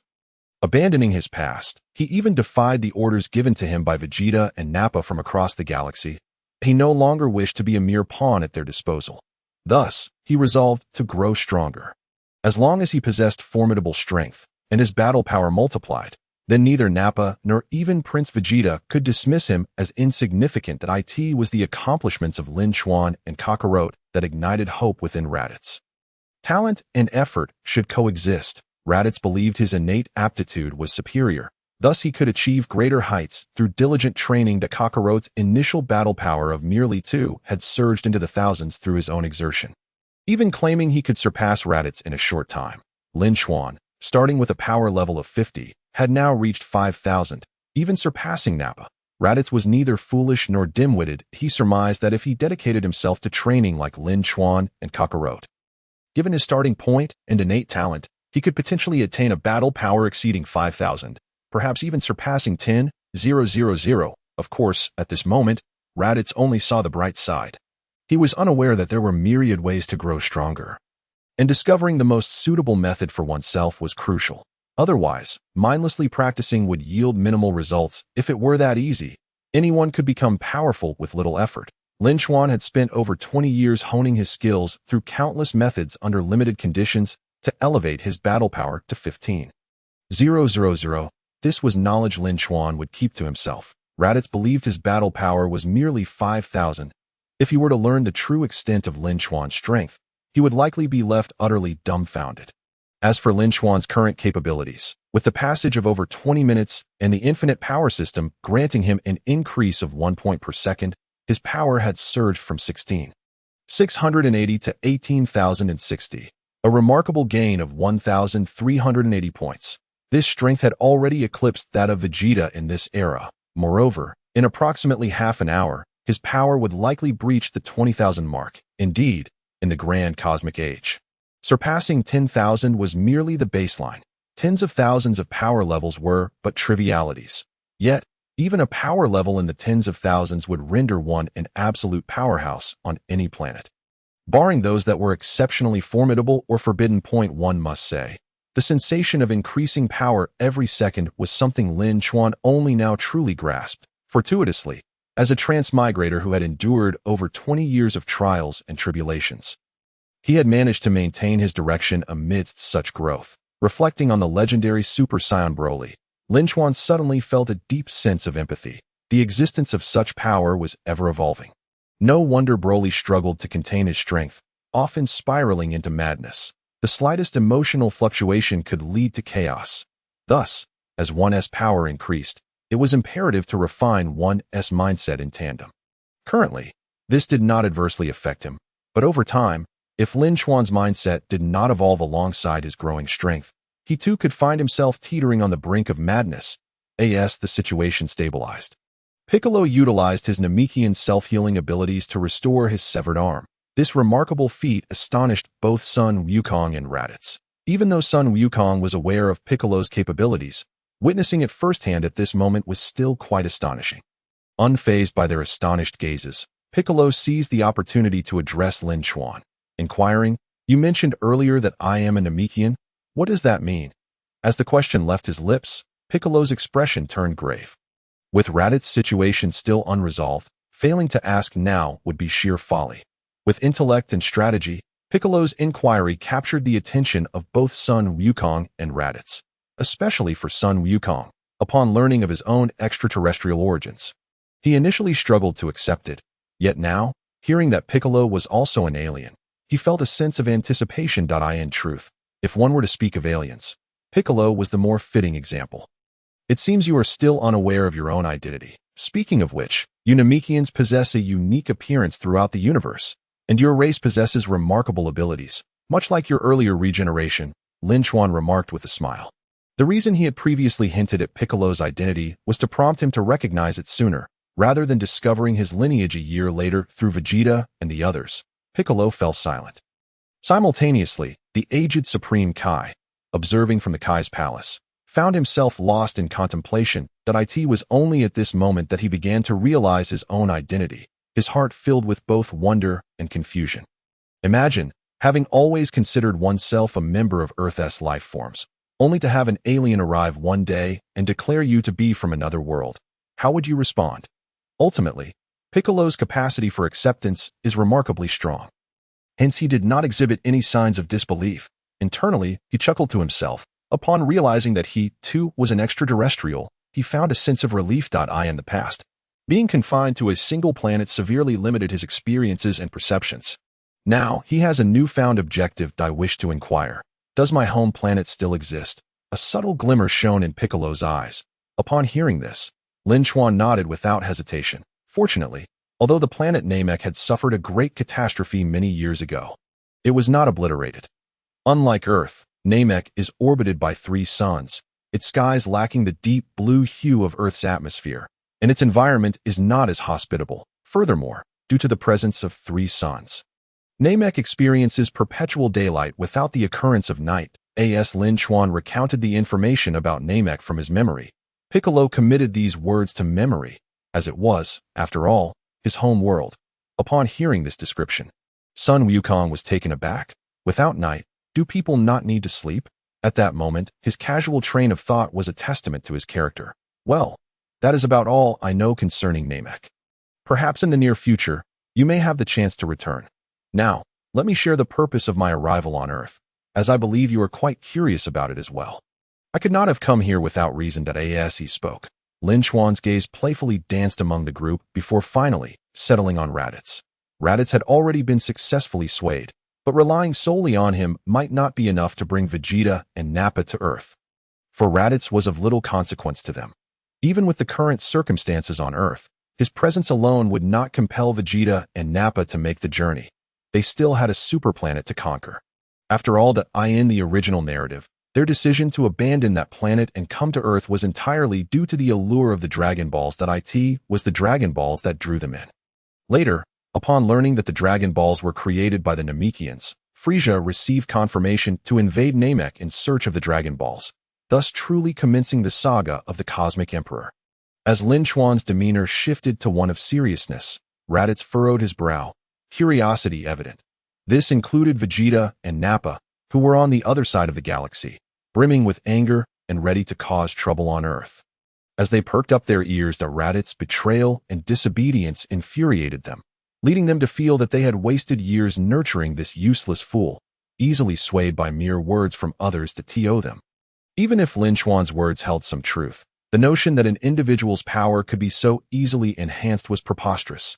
Furthermore, what did it matter if he possessed a power level of 5,000? Not only did Vegeta dismiss it, but Nappa was merely astonished. Meanwhile, Sun Wukong, along with his sons Sun Wufan and Piccolo, remained on high alert, fearing that Lin Chuan might reveal an intention they could not accept. At that moment, there was no doubt that Lin Chuan posed the greatest threat. Do not be so tense. Through some special channels of information, I have learned that there exists on Earth a phenomenon capable of granting others' wishes. That object must be referred to as the Dragon Balls. I require the assistance of Earth's Dragon Balls to fulfill a wish of mine, and I wonder if you would allow me to use them. As he spoke, Lin Chuan meticulously organized his words. On one hand, Frieza's forces closely monitored the power level detectors on Vegeta's side. If he spoke too explicitly, directly implicating the Namekians, it could potentially prevent Vegeta and Nappa from coming to Earth, leading them instead to wreak havoc on Namek.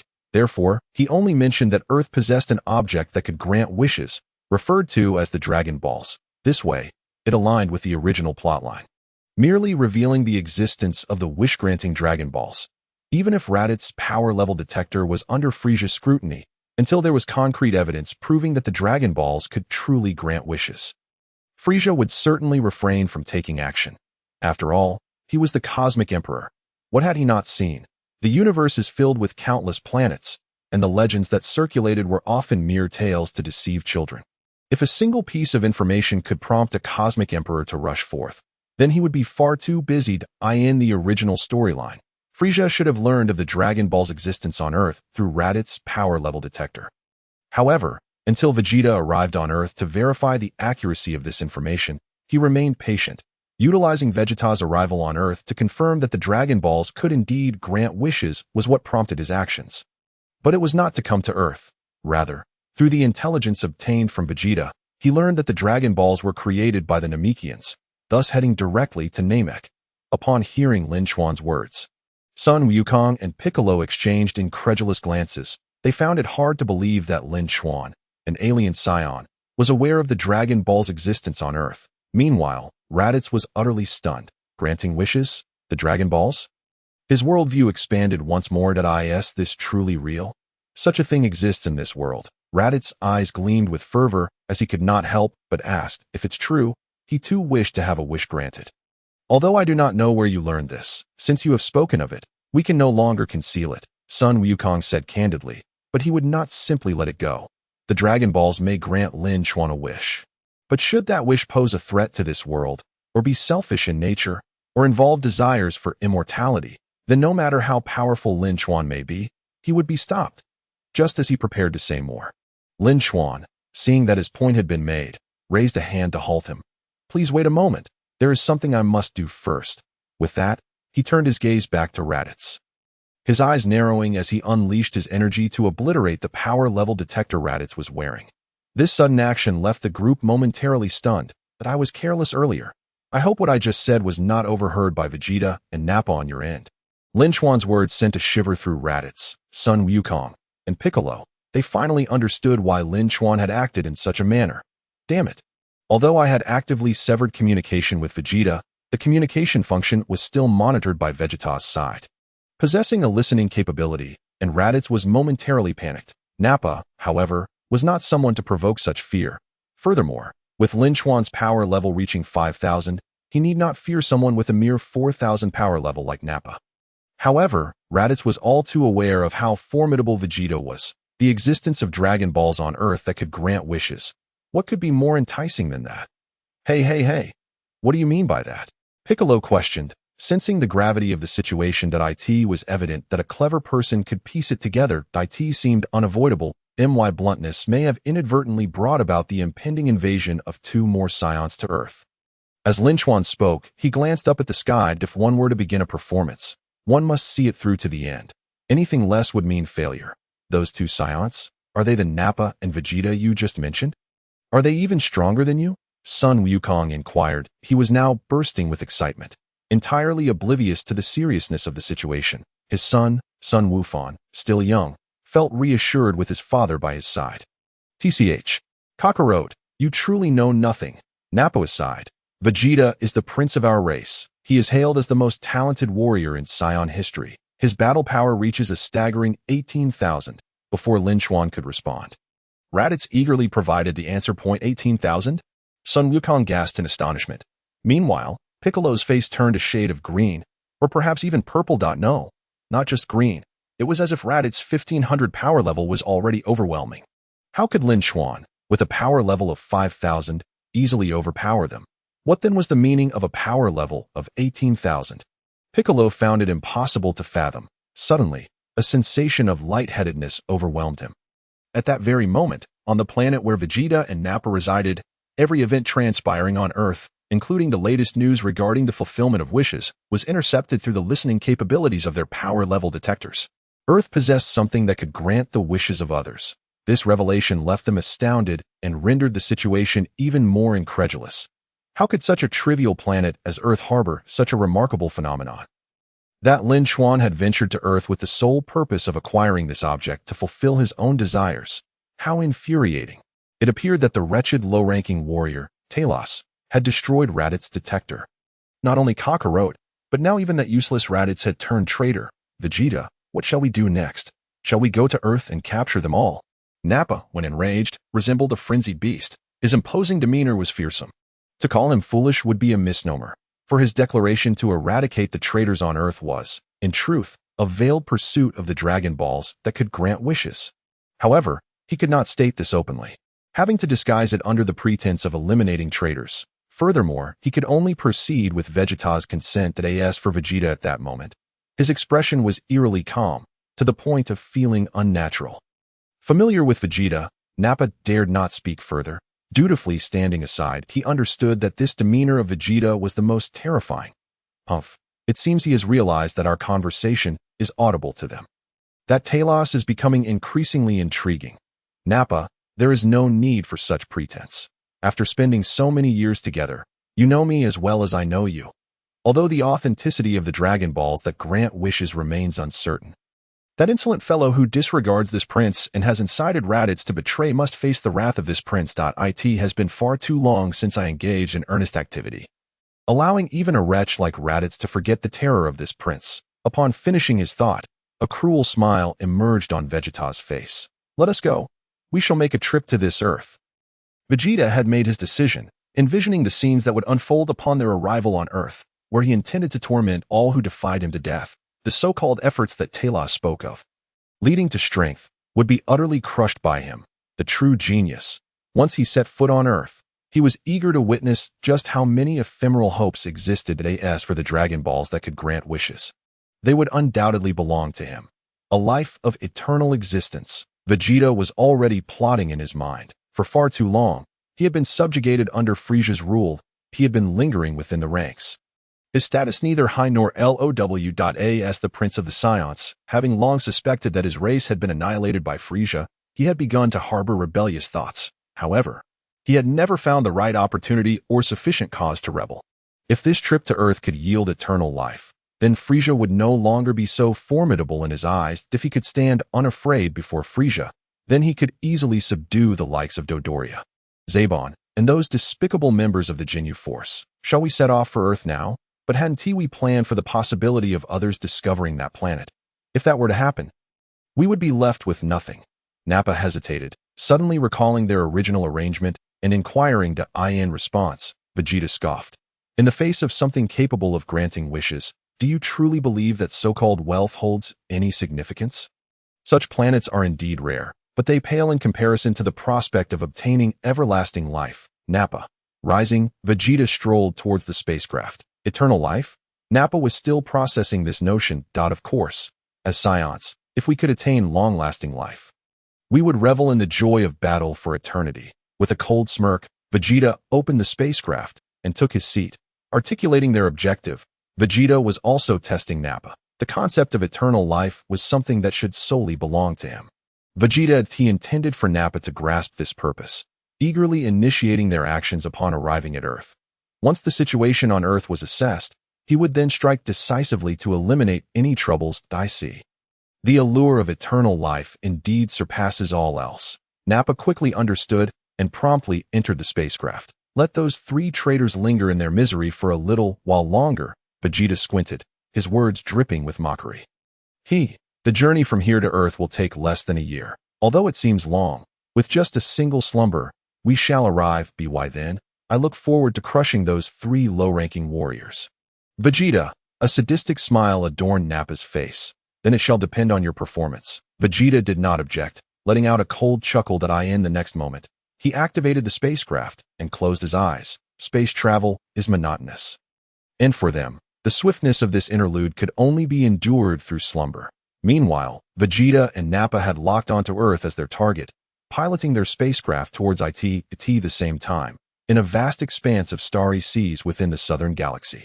A massive disc-shaped spaceship was traversing at superluminal speeds. This vessel belonged to one of Frieza's main ships. Within the central area of this spacecraft, the Cosmic Emperor, Frieza, sat comfortably in his floating infant pod.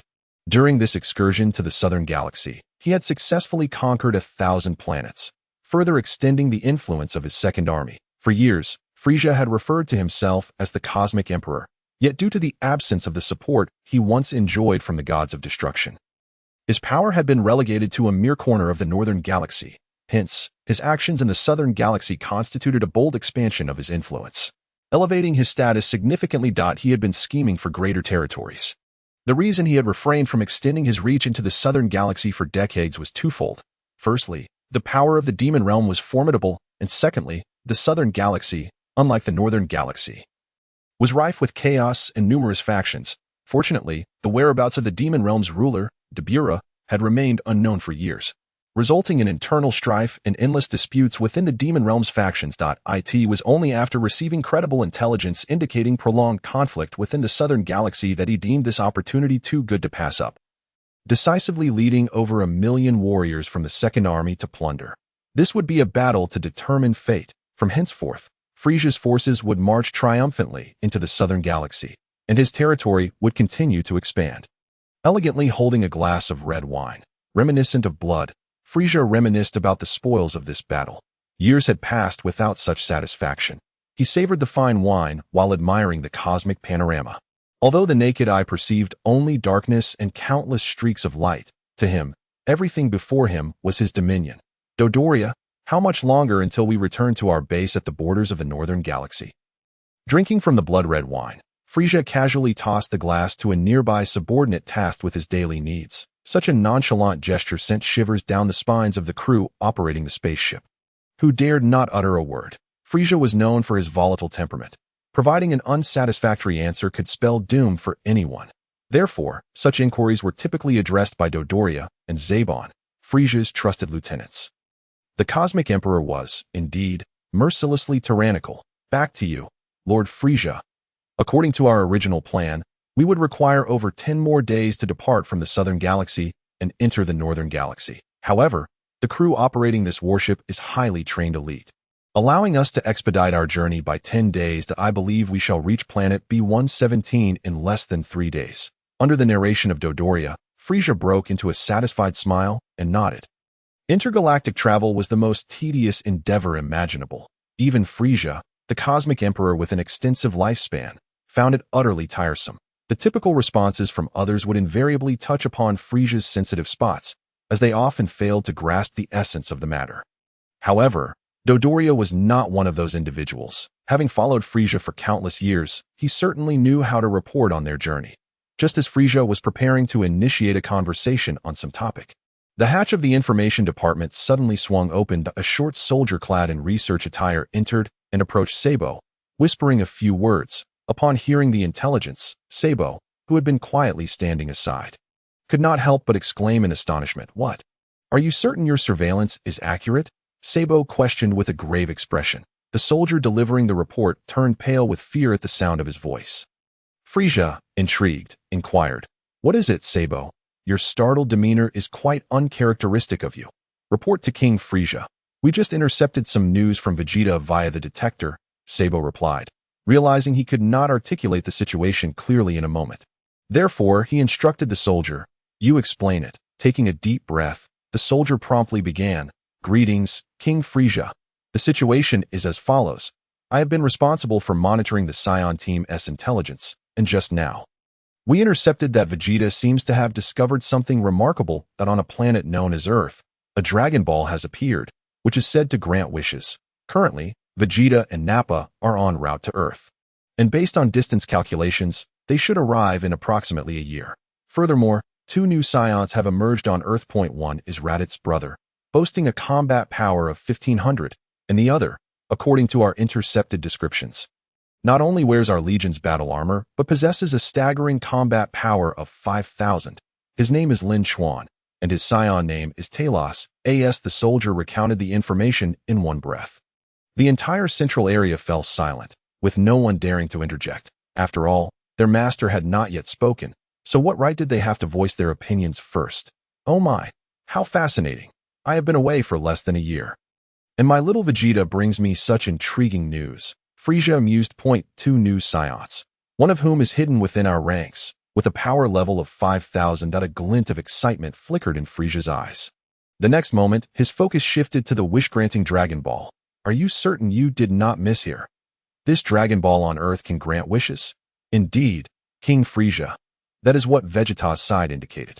They intend to go to Earth to obtain the Dragon Ball and acquire eternal life, allowing them to relish the joys of battle indefinitely," the soldier replied, not daring to slacken his tone.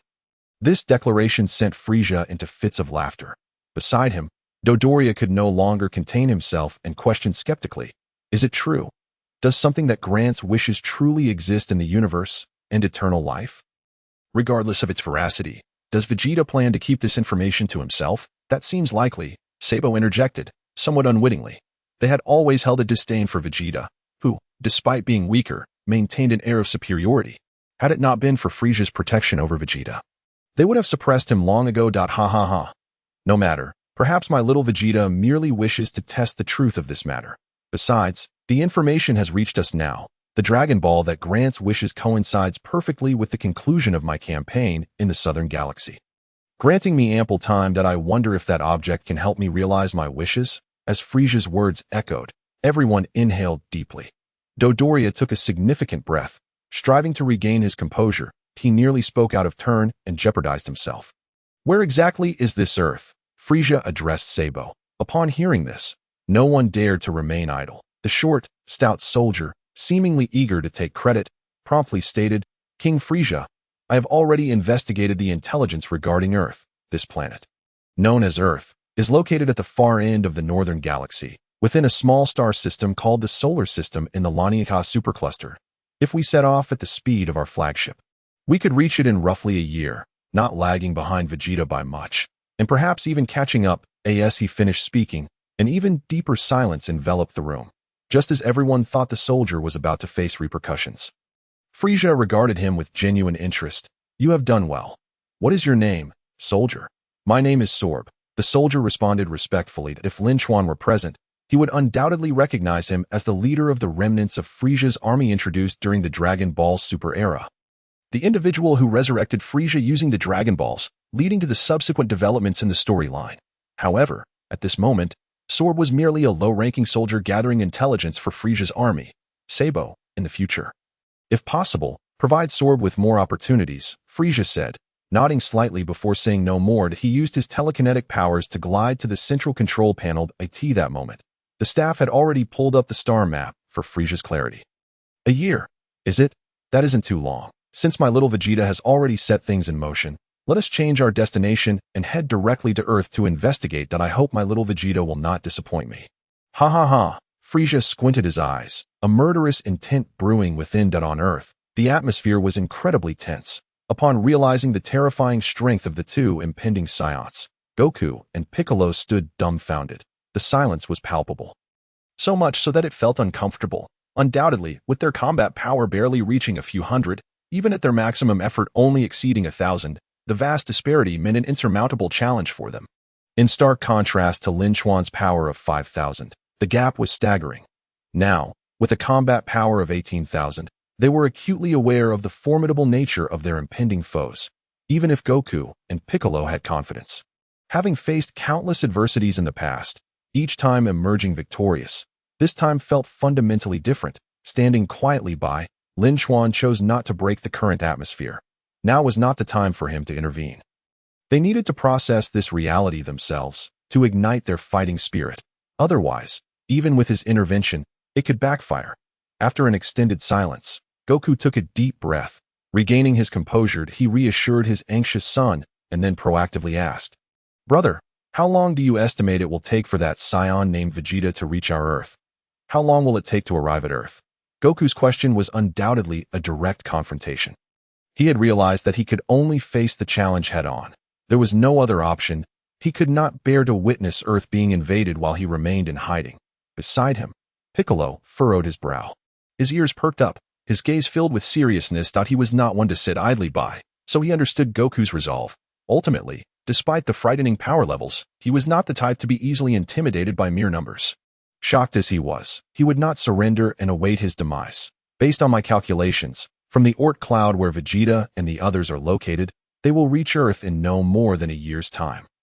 It may even be quicker, Raditz said, his face darkening. At that moment, he clearly did not comprehend his brother's meaning. A year. That is not too bad. We still have time to train. Having received the answer, Sun Wukong's expression relaxed slightly, and he exhaled a sigh of relief inwardly.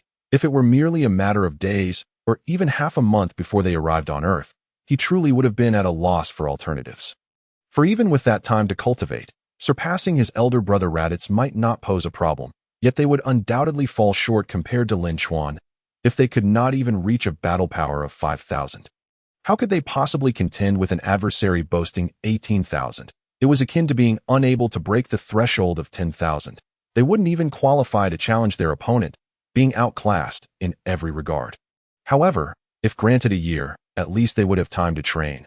Beside him, Piccolo nodded upon hearing Sun Wukong's words. He recognized that their thoughts were aligned. It must be noted that although Piccolo had not entirely shed the persona of the great Demon King in this era, he was undergoing a transformation. The evolution of circumstances compelled him to adapt to this entirely new age. Witnessing Sun Wukong's clenched fists and the gleam of anticipation in his eyes left Raditz utterly astonished. Hey, Kakarot, you cannot genuinely believe that a year of training will allow you to reverse the situation and defeat Vegeta and his ilk, can you? Raditz's lips twitched, struggling to accept the sheer foolishness of his brother. Little did he know, propelled by fate, Kakarot would indeed achieve the extraordinary in the future. However, such an outrageous notion would be dismissed as preposterous until it materialized. Well, you can't say that, in my view. We cannot simply surrender because the enemy is overwhelmingly powerful, can we? A year may not be long, yet it is not brief either, even if I ultimately cannot attain such heights of power. At the very least, I will have made the effort and will have no regrets. Sun Wukong's response was unwavering, infused with an encouraging spirit. It is no wonder he was the protagonist and the backbone of the Z Warriors. Though he could be rather naive and occasionally selfish, he consistently pressed forward, braving all dangers. Indeed, and what others cannot achieve does not imply that we cannot. Piccolo interjected. He stood beside Sun Wukong, causing even Wukong to be momentarily taken aback. Yet, Sun Wukong felt joy, for he had spared Piccolo's life with the hope that one day they could fight side by side. Admittedly, he harbored some selfish motives, wanting a rival to challenge himself against in the future. Nevertheless, Sun Wukong genuinely wished to befriend Piccolo.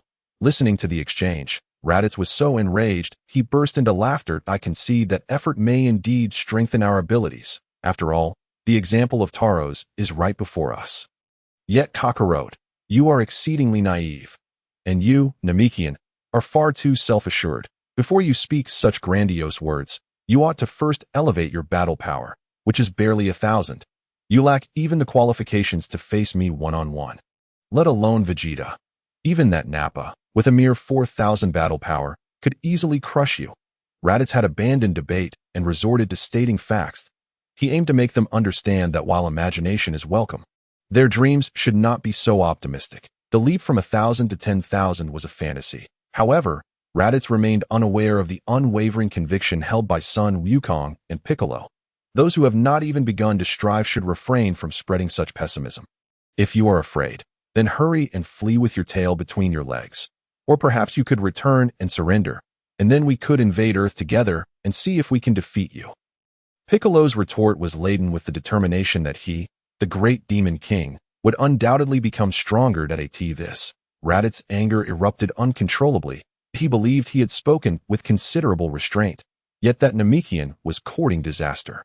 You are the ones who cannot recognize reality. How could you, who exist solely on Earth, comprehend the vast disparity in battle power? Enough, Taros, your battle power is 5,000.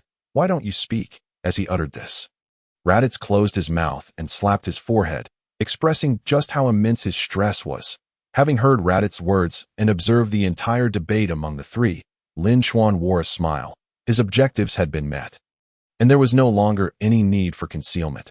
Ultimately, the crux of their concerns lay solely in the matter of 18,000 battle-powered. In truth, after achieving the requisite level of strength, 18,000 was not insurmountable. Lin Chuan refrained from responding immediately, drawing the attention of the four, including the timid 4-year-old Sun Wufan. Observing Lin Chuan's calm demeanor, Raditz, who had intended for Lin Chuan to explain, suddenly felt a pang of confusion. He doubted whether Lin Chuan shared Kakarot's perspective, which he deemed utterly unrealistic. Hey, speak up. They may not know, but do you not understand how terrifying a battle power of 18,000 is? Even if you possess some capability. Surely you must fear Vegeta, right? Otherwise, you would not have destroyed the Scouter, Raditz implored, seemingly attempting to align Lin Chuan with his viewpoint. Clearly, he believed that Earth would inevitably face destruction in a year. And if they remained, they would all perish. This was precisely the source of his current distress. The spaceship had been destroyed by Kakarot's son. This meant he could no longer leave Earth. Even if Lin Chuan's spaceship remained, it would likely be a one-man vessel. What to say? As the words hovered on his lips, Lin Chuan's thoughts whirled that he glanced at Raditz, then at Sun Wukong, Piccolo, and Sun Wufan. Next, Lin Chuan took a few steps to the side. As he walked, he began to speak. To some extent, Raditz is correct. A battle power of 18,000 is not as simple as you imagine, nor is it easily surpassed. In fact, for you, do not even dream of surpassing 10,000 in the short term. Even that Nappa, with a battle power of merely 4,000, is not someone you can easily outmatch. A year is indeed both long and short. In that time, you must find a way to elevate your power to its peak. Yet, in my estimation, even with your utmost efforts and conventional methods to enhance your strength, you will only reach parity with Nappa unless you discover an extraordinary training method. As Lin Chuan spoke. He turned to face the four. Sun Wukong and Piccolo absorbed his words, their minds racing with calculations. They knew well that to exceed a battle power of 10,000, let alone surpass 18,000, was nothing short of a pipe dream. However, they would not concede defeat. After all, without attempting, how could one know the outcome? Raditz, with an air of arrogance, lifted his chin, ready to berate Kakarot and Piccolo when Lin Chuan preempted him. Of course, for you. Not only is a battle power of 18,000 daunting, but even that of 4,000, represented by Nappa, is immensely formidable. Yet for me, is a battle power of 18,000 truly that impressive? His teasing words revealed a glint in Lin Chuan's eyes as a mysterious expression crossed his face, leaving the others momentarily stunned, especially Raditz, who found himself utterly perplexed by Lin Chuan's implication. Wait, do you mean to say your battle power exceeds 5,000? Can you truly control your own power? Having spoken, Raditz opened his mouth, his face betraying an unmistakable look of terror. Without hesitation, Lin Chuan removed the battle power detector he was wearing and tossed it to Raditz. This device could indeed assess a person's combat power index. However, numbers are lifeless, while individuals are vibrant. Once one learns to master the control of their own strength and the fluctuations of their aura, such a contraption becomes obsolete. From the outset, I merely stirred a fraction of my aura, allowing you to perceive my combat power at a staggering 5,000 points. As he spoke, a wicked grin curled at the corners of Lin Chuan's mouth, and his confident demeanor left everyone in awe. Raditz stared wide-eyed at Lin Chuan. Beside him, Sun Wukong and Piccolo inhaled sharply, striving to suppress their inner astonishment. Was 5,000 points not the entirety of his power? Just how formidable could this individual be? Given his tone and his disdain for a combat power of 18,000 points, it was likely that he surpassed even that figure. Piccolo harbored suspicions in his mind. He vaguely sensed that Lin Chuan's true level of strength far exceeded their imagination. Even the so-called Vegeta was hardly his match. Otherwise, knowing that the other party would invade a year later, he would at least display a hint of anxiety if his strength were inadequate. So, are you implying that you possess absolute strength capable of resisting that Vegeta? Sun Wukong asked, his voice trembling with anticipation. If that were the case, the crisis on Earth would be averted. To be honest, today had truly opened his eyes. The emotions swirling within him were so numerous that he could scarcely count them. They were a medley of feelings, difficult to articulate. I refuse to believe it. No matter how powerful you claim to be, you cannot possibly surpass Vegeta. If you are so confident in your superiority over Vegeta, then why fear that he might learn of the Dragon Balls and destroy my battle power detector? At that moment, Raditz's gaze shifted rapidly as he regarded Lin Chuan. Unbeknownst to him, a wave of peculiar dread welled up within him. I never claimed to fear Vegeta and the others arriving on Earth after hearing the news. Nor did I say that the destruction of the detector was out of fear. I only mentioned that their arrival on Earth was inevitable. Raditz, you are an intelligent man, so you should understand that your battle power detector could be intercepted by Vegeta. Consequently, there is a possibility that your devices might also be monitored by Frieza. Unlike the battle power detector I provided you, yours must be bound, correct? After offering Raditz this caution, Lin Chuan ceased further elaboration. Are you suggesting? In an instant, it felt as though he had plunged into an icy abyss. Raditz's body began to tremble. If Lin Chuan's prediction was accurate, then every move they made was under scrutiny. Should Frieza come to learn of this information, the situation would be dire indeed. Even the Saiyans, with Vegeta's combat power of 18,000 points, would have to bow before Frieza. Raditz felt a sense of relief that Lin Chuan had managed to react so swiftly. Little did he know, even Lin Chuan was unaware that the information had already been transmitted, and Frieza was indeed en route to Earth. However, according to the progression of events, Frieza would ultimately be thwarted from reaching Earth.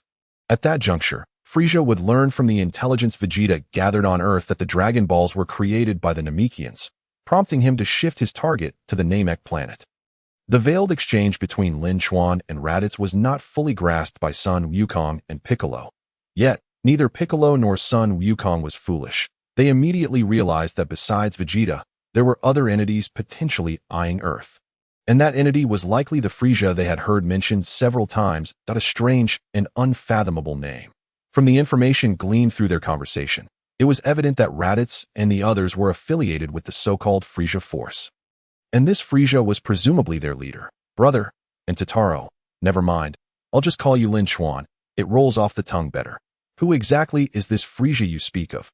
Given your serious demeanor, does that mean this fellow's combat power exceeds 18,000 points? Sun Wukong could not help but inquire. Only someone as straightforward as him would urgently seek the truth. Had it been anyone else, they might have refrained from asking directly, waiting for Lin Chuan and Raditz to share willingly. Much like Piccolo. Piccolo, being more composed than Sun Wukong, understood that given the current circumstances, they could not fully comprehend everything, and delving into broader matters too soon could lead to confusion. However, with Sun Wukong's question, Piccolo could not simply ignore it. 18,000 points. Kakarot. You must understand that while we Saiyans pride ourselves on being a warrior race in the universe, believing ourselves to be a superior species, in the presence of truly terrifying cosmic sovereigns, we are no more significant than mere ants. The universe is vast. Do not speak of our capabilities. Even our Prince Vegeta, acclaimed as the most talented warrior in Saiyan history, with a combat power of 18,000 points, is not even considered elite before Lord Frieza, merely a dispensable minion. You, residing on Earth, are like a frog at the bottom of a well, unable to grasp the magnitude of it all. Raditz's candid response further astonished Sun Wukong and Piccolo. A cosmic sovereign. A combat power of 18,000 points is merely that of a lowly minion. Sun Wukong and Piccolo could scarcely comprehend. This completely overturned the worldview they had just established. They had initially thought Vegeta's 18,000 points made him an unparalleled powerhouse. Now, the individual they deemed an unparalleled warrior was rendered insignificant before the cosmic sovereign. Can you fathom the horror? It seems you possess a modicum of self-awareness, but you might as well amplify your imagined terror 100-fold. 1,000-fold, or even 10,000-fold. Raditz cast a disdainful glance at Sun Wukong and Piccolo at this moment. He could only leverage his superior knowledge to assert his presence before them. Lin Chuan interjected with a smile. There is no need for you to frighten them so. Frieza is indeed formidable, but he is not as insurmountable as you claim. With those words, Raditz felt a wave of dizziness wash over him. He was nearly driven to madness. If Lin Chuan had previously concealed his true combat power, he might have been willing to believe it. However, for him to make such an assertion regarding Frieza was simply unacceptable. Have you lost your mind? Do you even realize what you are saying? That is Frieza. Gazing intently at Lin Chuan, Raditz sought his response. Sun Wukong and Piccolo turned their gaze back to Lin Chuan at that moment. They resembled two bottles adrift on the ocean, unable to navigate the currents. From your vantage point, you undoubtedly possess considerable knowledge. Yet, similarly, your perspective has constrained you. Frieza, as a cosmic sovereign, is indeed powerful, and while you know he is strong, you are unaware of the extent of his power. Thus, you perceive him as an unassailable entity. Now I can tell you, Frieza's battle index. Lin Chuan paused momentarily. Revealing Frieza's information at this juncture was perhaps premature. However, since the topic had arisen, it was unavoidable. After all, not mentioning Frieza's transformations and the extent of his ultimate power would suffice that in doing so, perhaps this era's Sun Wukong and Piccolo, even the Z fighters, would see further, elevate their strength more rapidly, and become stronger. Imagine a year from now when Vegeta and Nappa arrive on Earth, witnessing that the Z fighters' powers have generally surpassed 10,000, or even several tens of thousands. What expressions would they wear? Lin Chuan eagerly anticipated the sight of Vegeta and Nappa's minds shattering. You claim to know Frieza's combat power? Such confidential information, not even Vegeta has discovered. How did you come to know? Raditz pressed for an answer. Doubt? No. He felt Lin Chuan was unlikely to deceive him. Otherwise, their exchange would not have unfolded in this manner. How I came to know is of little importance as far as I am aware. Frieza's combat power should be 530,000. Upon saying this, The mockery and mischief in Lin Chuan's eyes intensified. 530,000 points. The existence of anything in this era is an astronomical figure. Whether it be the Z warriors of Earth or the formidable Vegeta with a battle power of 18,000. It is beyond imagination that Raditz's mind was a blank slate, while Sun Wukong and Piccolo stared wide-eyed, mouths agape. This is the Cosmic Emperor. Lin Chuan was thoroughly pleased with their expressions, for after all, a battle power in the thousands was an unattainable existence for them. Let alone 530,000. From 1,500 to the 5,000 he had previously displayed, then to 18,000, and finally to an astounding 530,000, that the worldview shattered and rebuilt, only to collapse and re-establish itself 3 or 4 times.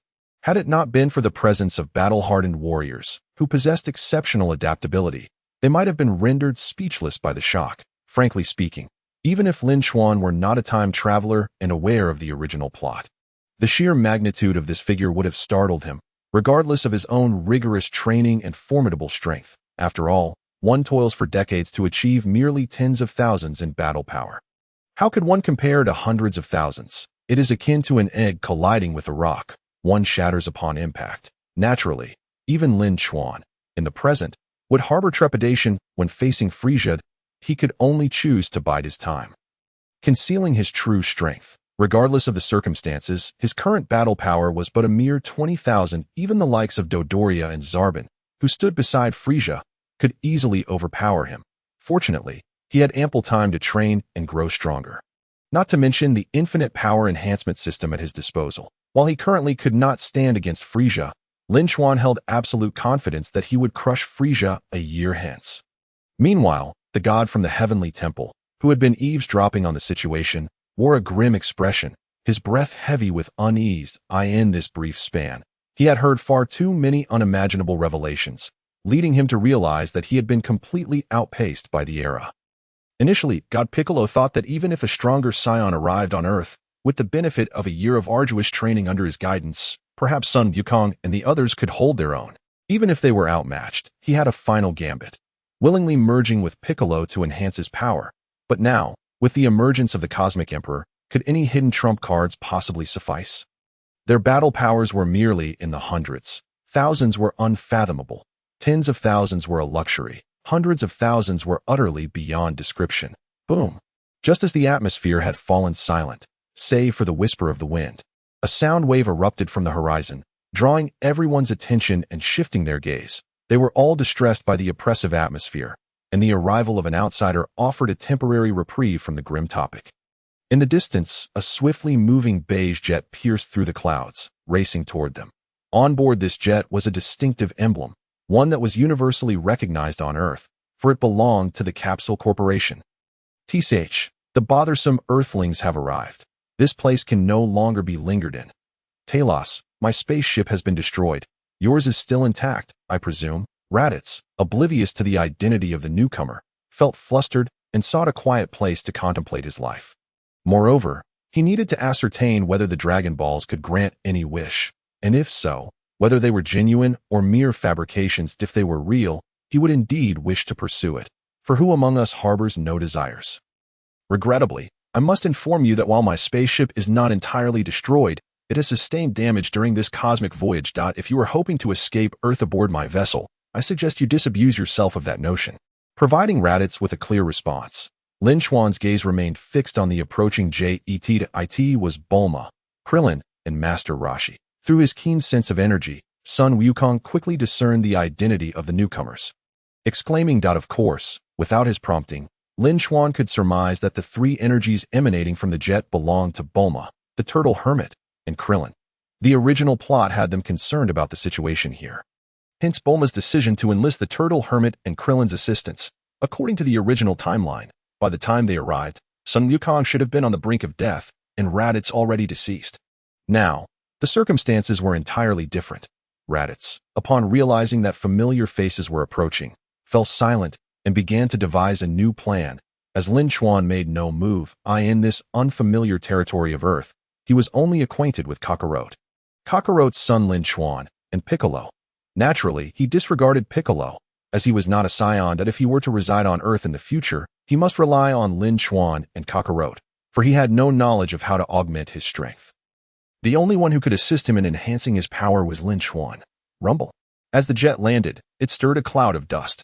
Krillin and Master Roshi disembarked first, their faces etched with gravity.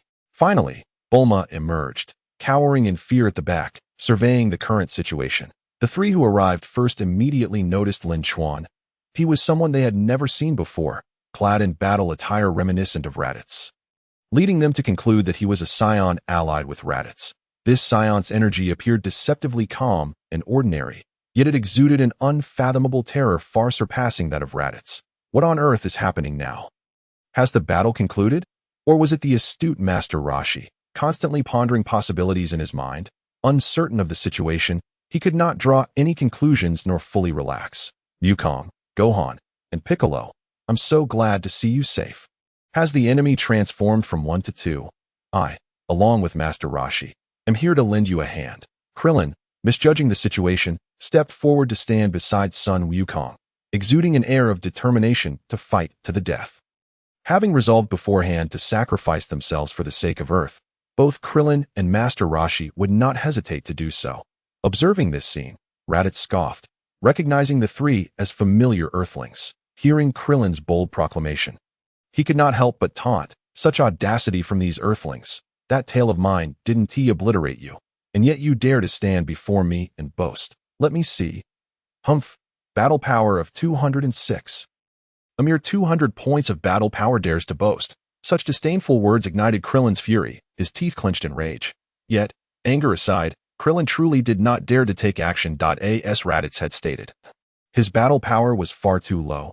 Even son Wukong and Piccolo could not gain the upper hand against Raditz, let alone himself.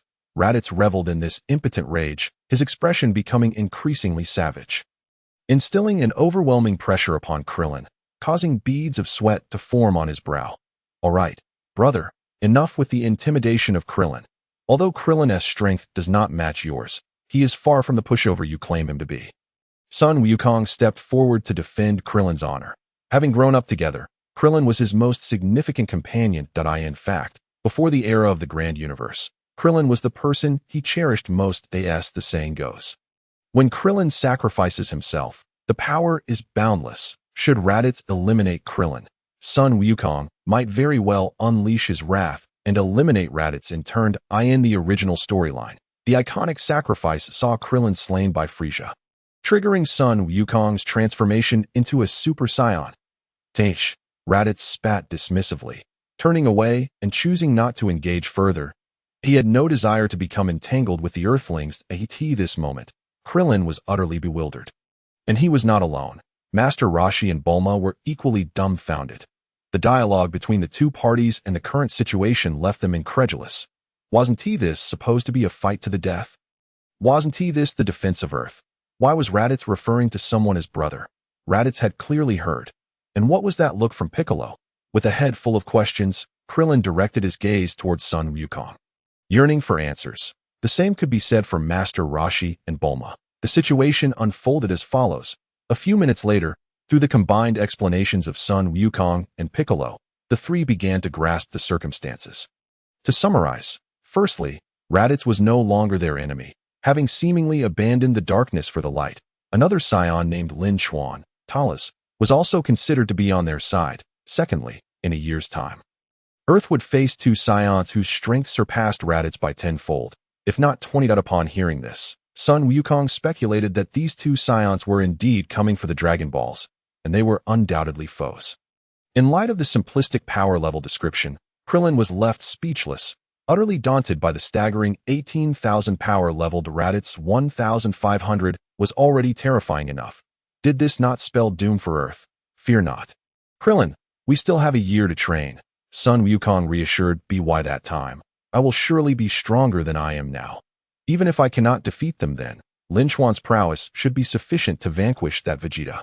As he spoke, son Wukong's gaze shifted, redirecting everyone's attention back to Lin Chuan. The urgency in their eyes was palpable, as if they sought Lin Chuan's affirmation. Yet, Bulma's expression bore a different nuance, hinting at something else entirely. Noticing the collective focus once again converge, this time including Bulma, Krillin, and Master Roshi. Lin Chuan could not help but chuckle softly. The spotlight had shifted back to him, but to be frank, Sun Wukong had placed complete reliance upon him. A notion Lin Chuan had not anticipated.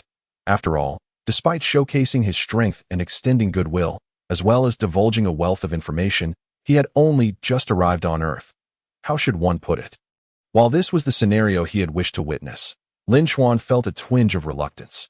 This reluctance stemmed from a sense of being utilized, for Sun Wukong's actions did not stem from genuine trust, but rather from the fact that they were no longer enemies. Thus, he sought to leverage Lin Chuan's presence to stabilize the situation. To suggest that early Sun Wukong possessed an average intellect, devoid of strategic thought, was utterly ludicrous. His seemingly innocent smile and clear gaze belied a resolute intent. You've stated as much, and I can assure you that I will not stand by idly while Earth faces destruction. After all, this planet harbors what I need, and its environment is quite agreeable for habitation. However, do not expect me to directly intervene against Vegeta and his ilk, should the day come when you find yourselves outmatched. I shall protect Earth from devastation, as a condition for utilizing the Dragon Balls and residing here. What say you? With these words, Lin Chuan returned to the topic of the Dragon Balls, since it was a matter of leverage. He felt compelled to articulate his stance. His declaration effectively acquiesced to Sun Wukong's proposition. Your assurance is sufficient. I shall permit you to use the Dragon Balls. However, you must refrain from making wishes for immortality or any desires that threaten the world. Otherwise, regardless of the circumstances, we will not assist you in locating the Dragon Balls. Sun Wukong made his position abundantly clear. He had long anticipated Lin Chuan would broach this subject, but it had been momentarily set aside in light of discussions concerning Vegeta and Frieza. Returning to it was inevitable. To label him as astute would be accurate. Yet there was an element of folly as well, that if Lin Chuan were to feign compliance and subsequently retract his wish, what recourse would Sun Wukong have? He ought to be grateful that Lin Chuan was indeed not an adversary, nor inclined to make such wishes. Rest assured, such desires hold no allure for me. Furthermore, I suspect Earth's Dragon Balls possess limits to their capabilities. Once those limits are exceeded, wishes cannot be fulfilled. Nodding in agreement, Lin Chuan seized the opportunity to address Piccolo, stating, "Actually, I was curious about the origins of the Dragon Balls that grant wishes. Now that I see you, a Namekian, I believe I understand. The Dragon Balls must have been created by you, correct? It is said that Namekians possess many extraordinary powers. Your ability to restore limbs is one, and the creation of the Dragon Balls must be among them." With that, Lin Chuan narrowed his eyes. His deliberate words aimed to elevate the Namekian to the forefront while simultaneously making it clear to those present that Namek had its own Dragon Balls. You are partly correct, yet mistaken. The Dragon Balls were not my creation. My expertise lies in combat. Piccolo's response was forthright and defiant, his pride as the Demon King undiminished despite his current limitations. Is that so? It seems you are indeed a combat-oriented Namekian. However, your strength is somewhat lacking, as a typical combat-oriented Namekian boasts a power level exceeding 2,000, Lin Chuan remarked. This figure was one he could not recall with certainty. But according to the narrative, combat-oriented Namekians possessed the capability to slay high-ranking members of Frieza's army and could unleash their power in explosive bursts that in his memory. A Namekian named Nail left a profound impression, as he was the first to confront Frieza directly on Namek, boasting a power level of 42,000. Upon hearing Lin Chuan's words, the group began to grow restless, particularly Krillin, Master Roshi, and Bulma, who had only just arrived and grasped a portion of the situation. Who would have thought that Piccolo was also an extraterrestrial? Given that combat-oriented Namekians typically possessed power levels exceeding 2,000, did this not imply that the Demon King Piccolo could only wreak havoc on Earth while being a mere weakling back on Namek? Clenching his fists, Piccolo felt a surge of anger and resentment. Reflecting on the fact that his unacquainted kin exceeded 2,000 in power, he found himself wanting. Even with the Demon Blast, his power barely grazed 1,500. Now that he thought back to the time when the Supreme Kai guided his training, he recalled the Supreme Kai mentioning that before his separation, he was a being of considerable strength. If you were to merge with the Supreme Kai once more, your power would likely soar, surpassing several thousand. Sun Wukong suddenly interjected. This was a closely guarded secret. On Earth, apart from the Supreme Kai, there was no one who truly understood this, not even Bulma or Krillin. Humph, do not entertain such thoughts with me. Do you think I am the sort to take shortcuts? Sun Wukong, do not presume that because we fought side by side once, we are friends. I remain the Demon King Piccolo, and after I defeat those two Saiyans, it will be your turn, Piccolo declared defiantly. With that, he ceased to hesitate, casting one last glance at everyone present before soaring into the sky. Piccolo was gone. No one attempted to stop him. Lin Chuan was momentarily taken aback. Had Piccolo forgotten to take someone with him? His gaze inadvertently lingered on Gohan. Without Piccolo's guidance, would Gohan retain his prowess as depicted in the original story? It seemed that he had inadvertently derailed the most crucial plot point. Without Gohan, would Piccolo still undergo his rapid transformation as in the original narrative, just as he was about to voice his thoughts? Sun Wukong suddenly lifted his head. Gazing into the distant sky, he exclaimed, Supreme Kai, so you have been watching over us all this time. Sun Wukong's unexpected declaration startled everyone present, Lin Chuan included. While he was aware of the plot's progression and the Supreme Kai's capabilities, he had not anticipated such an intervention at this moment. N01 interrupted the exchange between Sun Wukong and the Supreme Kai. After a considerable pause, Sun Wukong's expression brightened with delight as he spoke. Just now, the Supreme Kai communicated with me through telepathy, expressing a desire for us to visit the Supreme Kai's temple. He has important matters to discuss with us in person. Furthermore, he has extended an invitation to you, brother, and Lin Chuan. He stated that although you are Saiyans from another world, now that we have turned foes into allies, and since you will be residing on Earth, he hopes you can join us in the Supreme Kai's temple, primarily to train together and unite against the enemies that will arrive in a year's time. As Sun Wukong conveyed the words of the celestial deity, the atmosphere underwent yet another transformation. It was no longer as solemn as before, nor as heavy. Perhaps, with all matters clarified, everyone had come to understand the current situation.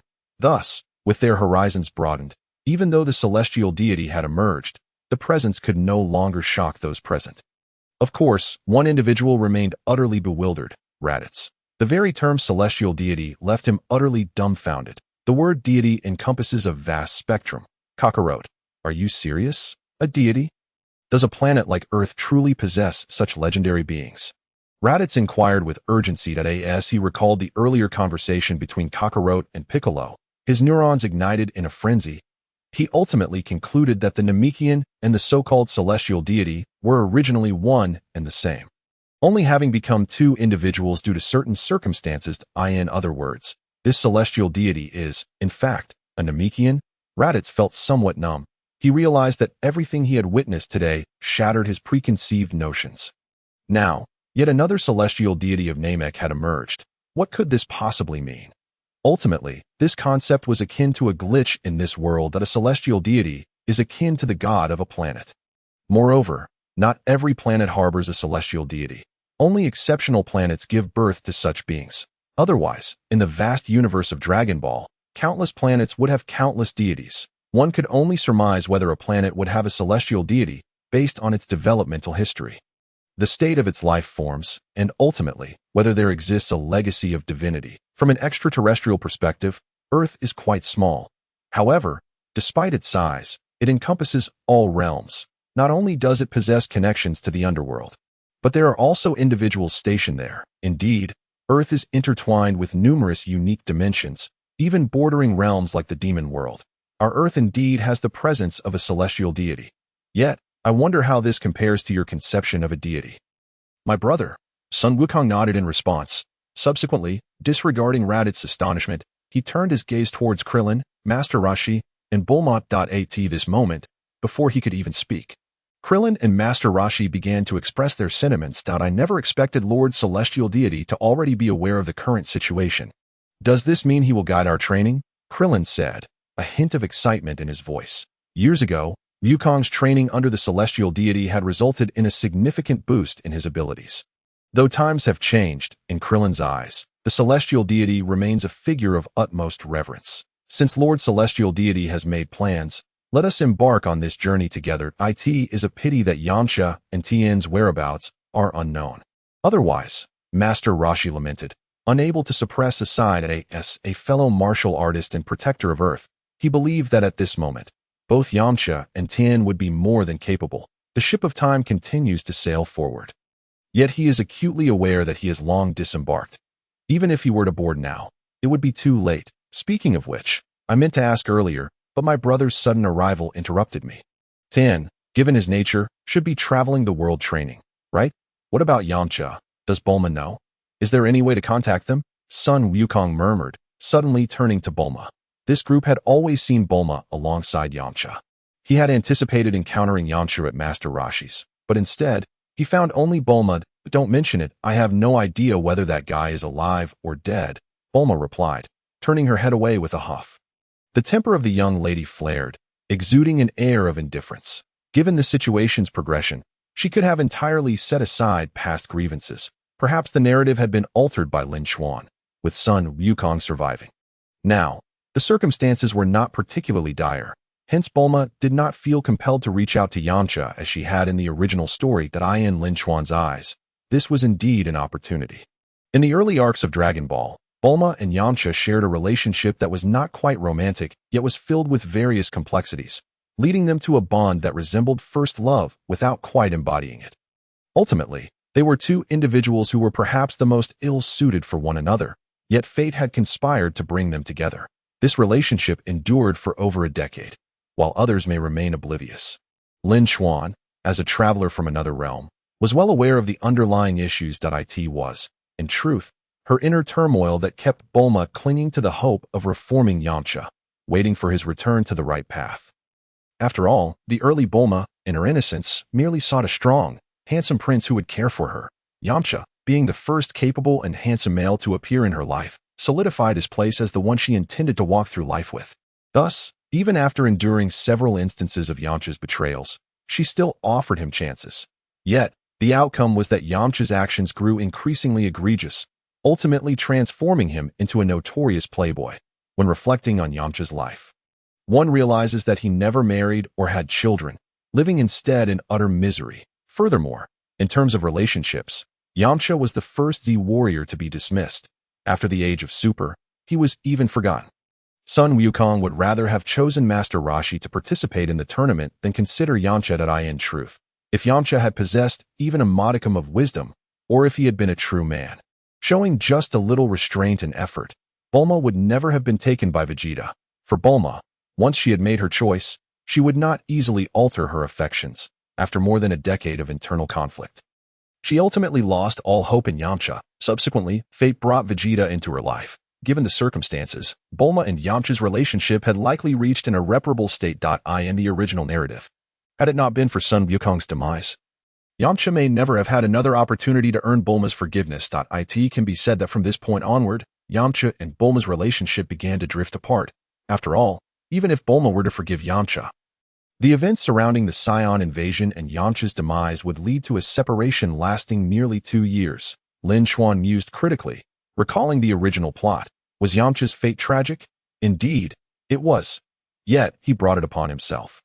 Lacking strength while eager to prove himself, he inevitably became the first to suffer setbacks. Given all this, we must proceed for now. As for Tien and Yamcha, we shall devise a means to contact them once we meet with Lord Celestial Deity, Sun Wukong declared. Unable to gather their past companions in a short time, this was the only feasible course of action. Once they confirmed their direction, they would find a way to notify everyone. In Sun Wukong's view, whether it was Tien or Yamcha, they remained individuals he could rely upon at this moment. Unlike the post-universal era, when the age of artificial beings descended upon Earth, where all but the Saiyans, including Piccolo, were gradually outpaced. Even if Sun Wukong wished to lean on them, he could not. This marked a genuine turning point, where the Saiyans would reign supreme. In truth, is it that Earthlings or other extraterrestrials cannot compete with the Saiyans? In terms of transformations, that is indeed the case. However, if given similar opportunities and training methods, without the aid of transformations, other Z warriors would not fall short. For instance, when Sun Wukong first trained under King Kai, Earth's warriors, relying solely on the training that Sun Wukong had previously undergone, surpassed power levels of 1,000, reaching nearly 2,000. Piccolo has indeed harnessed his training to achieve a combat power exceeding 3,000 points. Furthermore, under the guidance of King Kai, Sun Wukong has mastered the Kaioken and Spirit Bomb techniques, training under 10 times the normal gravity, thereby elevating his own combat strength to 8,000 points. Subsequently, characters such as Tien Shinhan, Kaiatsu and Yamcha, regardless of who they were, managed to surpass 10,000 points in a remarkably short span, with some even reaching levels in the tens of thousands, easily vanquishing the deceased Ginyu Force members. In summary, it is not a matter of insufficient qualifications, but rather a lack of opportunities, overshadowed by the brilliance of the protagonist's aura, reflecting on the later era, once the Saiyans became the primary combat force. Their transformations continued to evolve. It was not that the warriors who were not Saiyans lacked transformations or new developments. Even Piccolo, who had merged with the Elder Kai, was ultimately rendered obsolete. A time traveler. Lin Chuan deeply comprehended the intricacies of this situation, yet could only lament.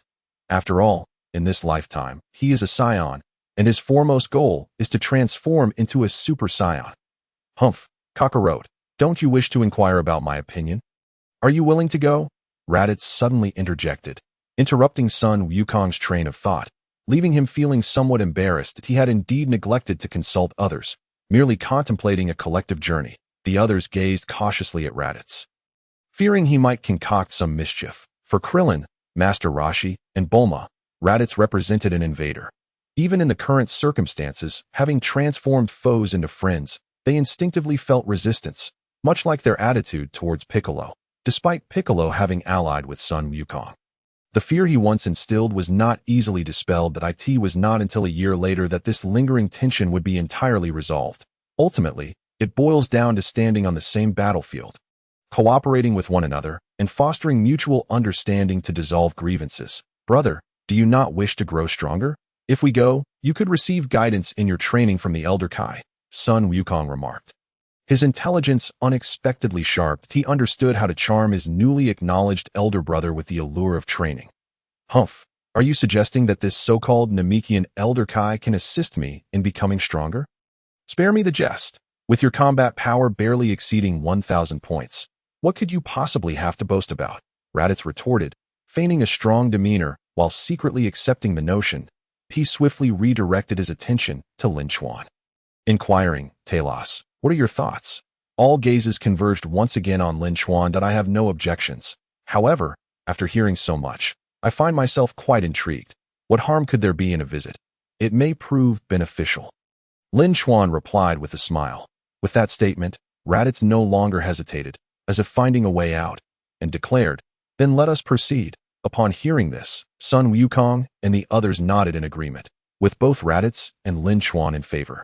There was no longer a need for concern. Bulma, I entrust Gohan to you. Your flying vehicle will allow him to rest well. The child is weary, Sun Wukong said as he handed Gohan over to Bulma. He possessed the Kintoan and could perform the flying technique, enabling him to fly independently. Certainly, he could take his son along, but given the injuries sustained during the previous battle and Gohan's tender age, it was wiser to ensure he was safe. It was evident that at this moment, Sun Wukong was not solely focused on himself. He was considering the bigger picture. Rest assured, I will take good care of him. Moreover, should we all go, I will also need to transport Krillin and Master Roshi, Bulma responded. However, my vehicle may not be capable of reaching the Elder Kai's residence. At best, it can only take us to Karin Tower. As Bulma took Gohan's small hand, she continued speaking. Gohan did not resist Bulma, remaining calm. Krillin and Master Roshi exchanged awkward smiles. One was a martial arts master, yet lacked the flying technique, while the other could perform it, but was woefully unpracticed, having neglected flight training for years. Once we arrive at Karin Tower, the Elder Kai will send Mr. Popo to fetch us, Sun Wukong stated. With this, he summoned his Kintoan. It must be noted that in this era, the Z fighters were only beginning to develop their strength.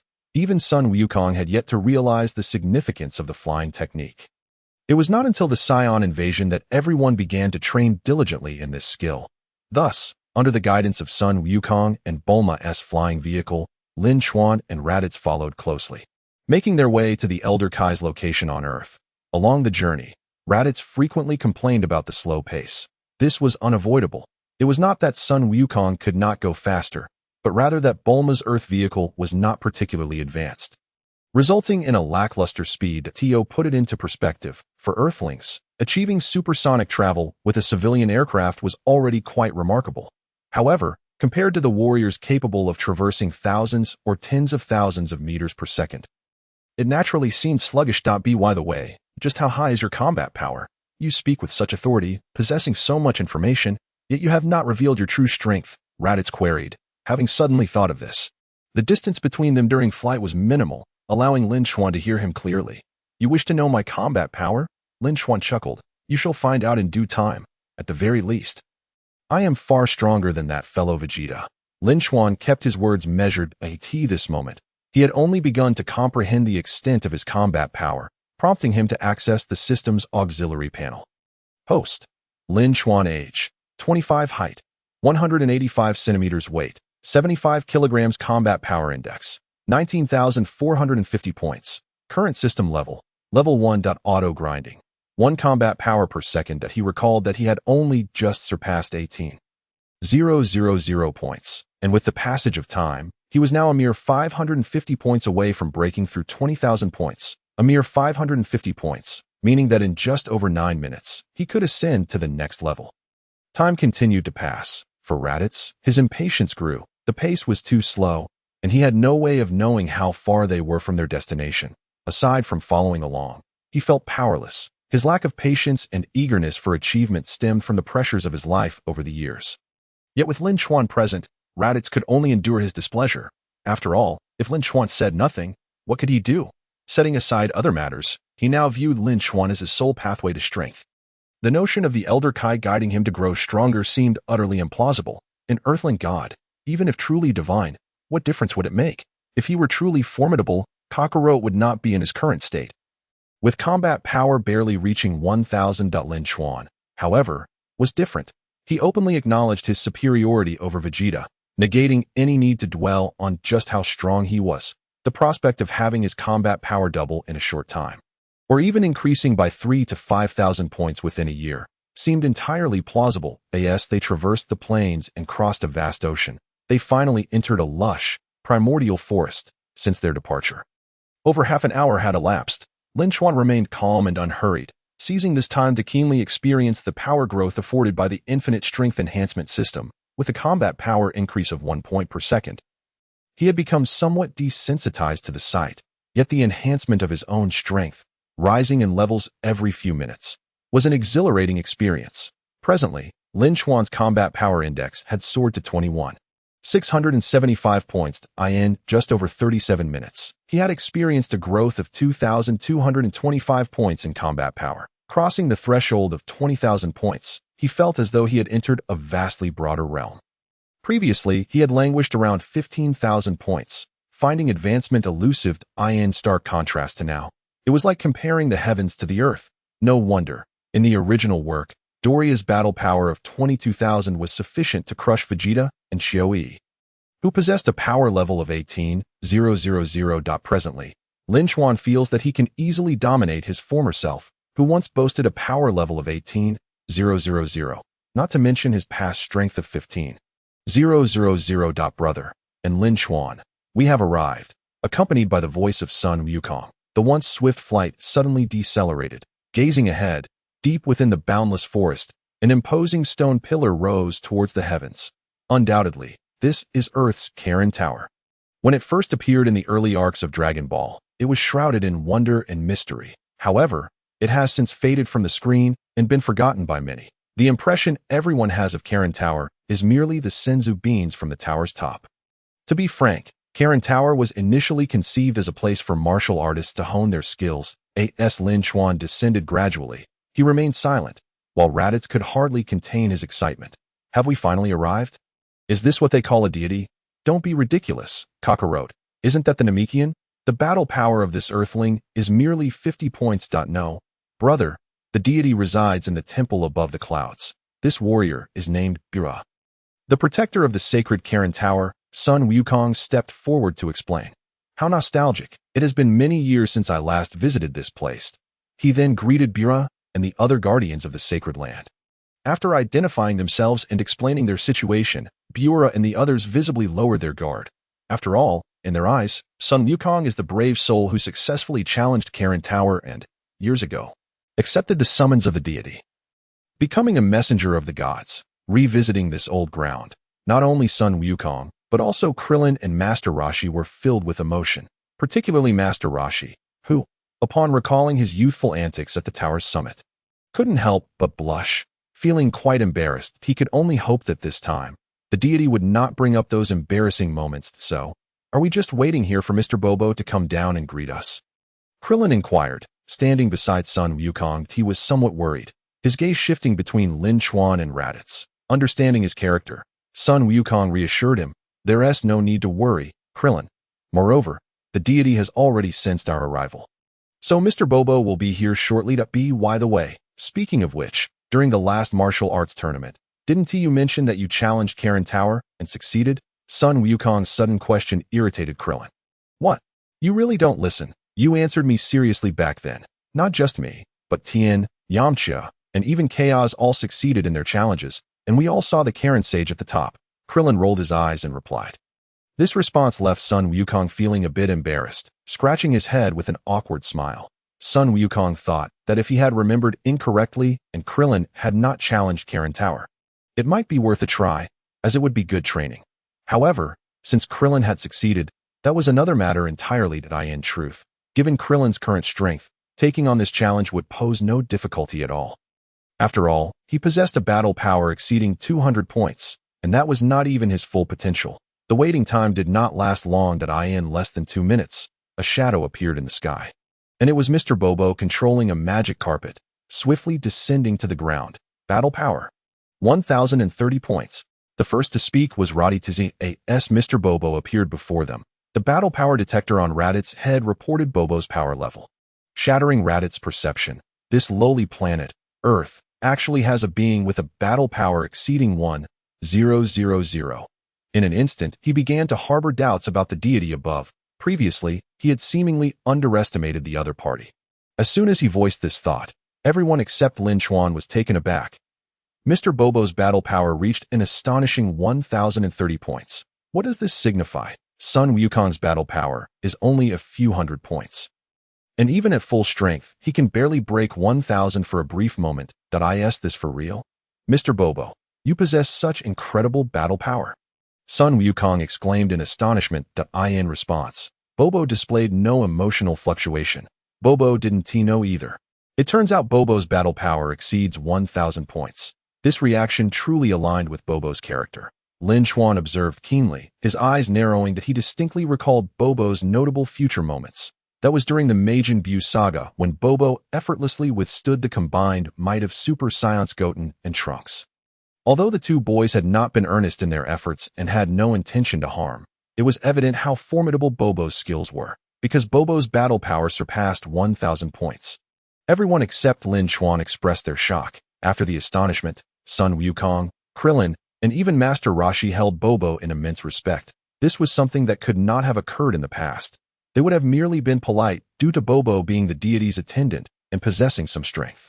Even Bulma set aside her previous biases against Bobo's appearance and felt a tinge of admiration for him.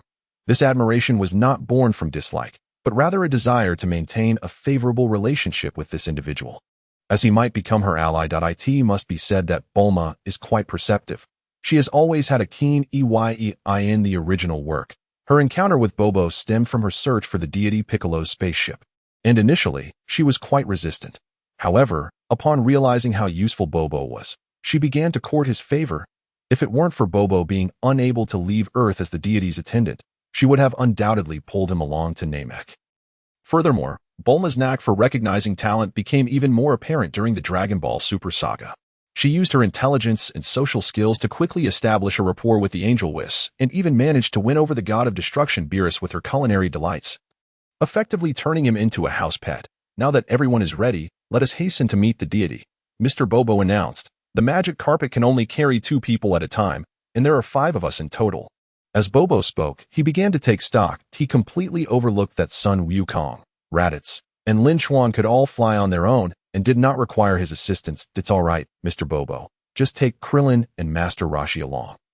Although my flying technique is not yet proficient, I can certainly manage to fly Gohan up to the temple, and as for Brother and Lin Chuan, their flying abilities are beyond question, Sun Wukong stated.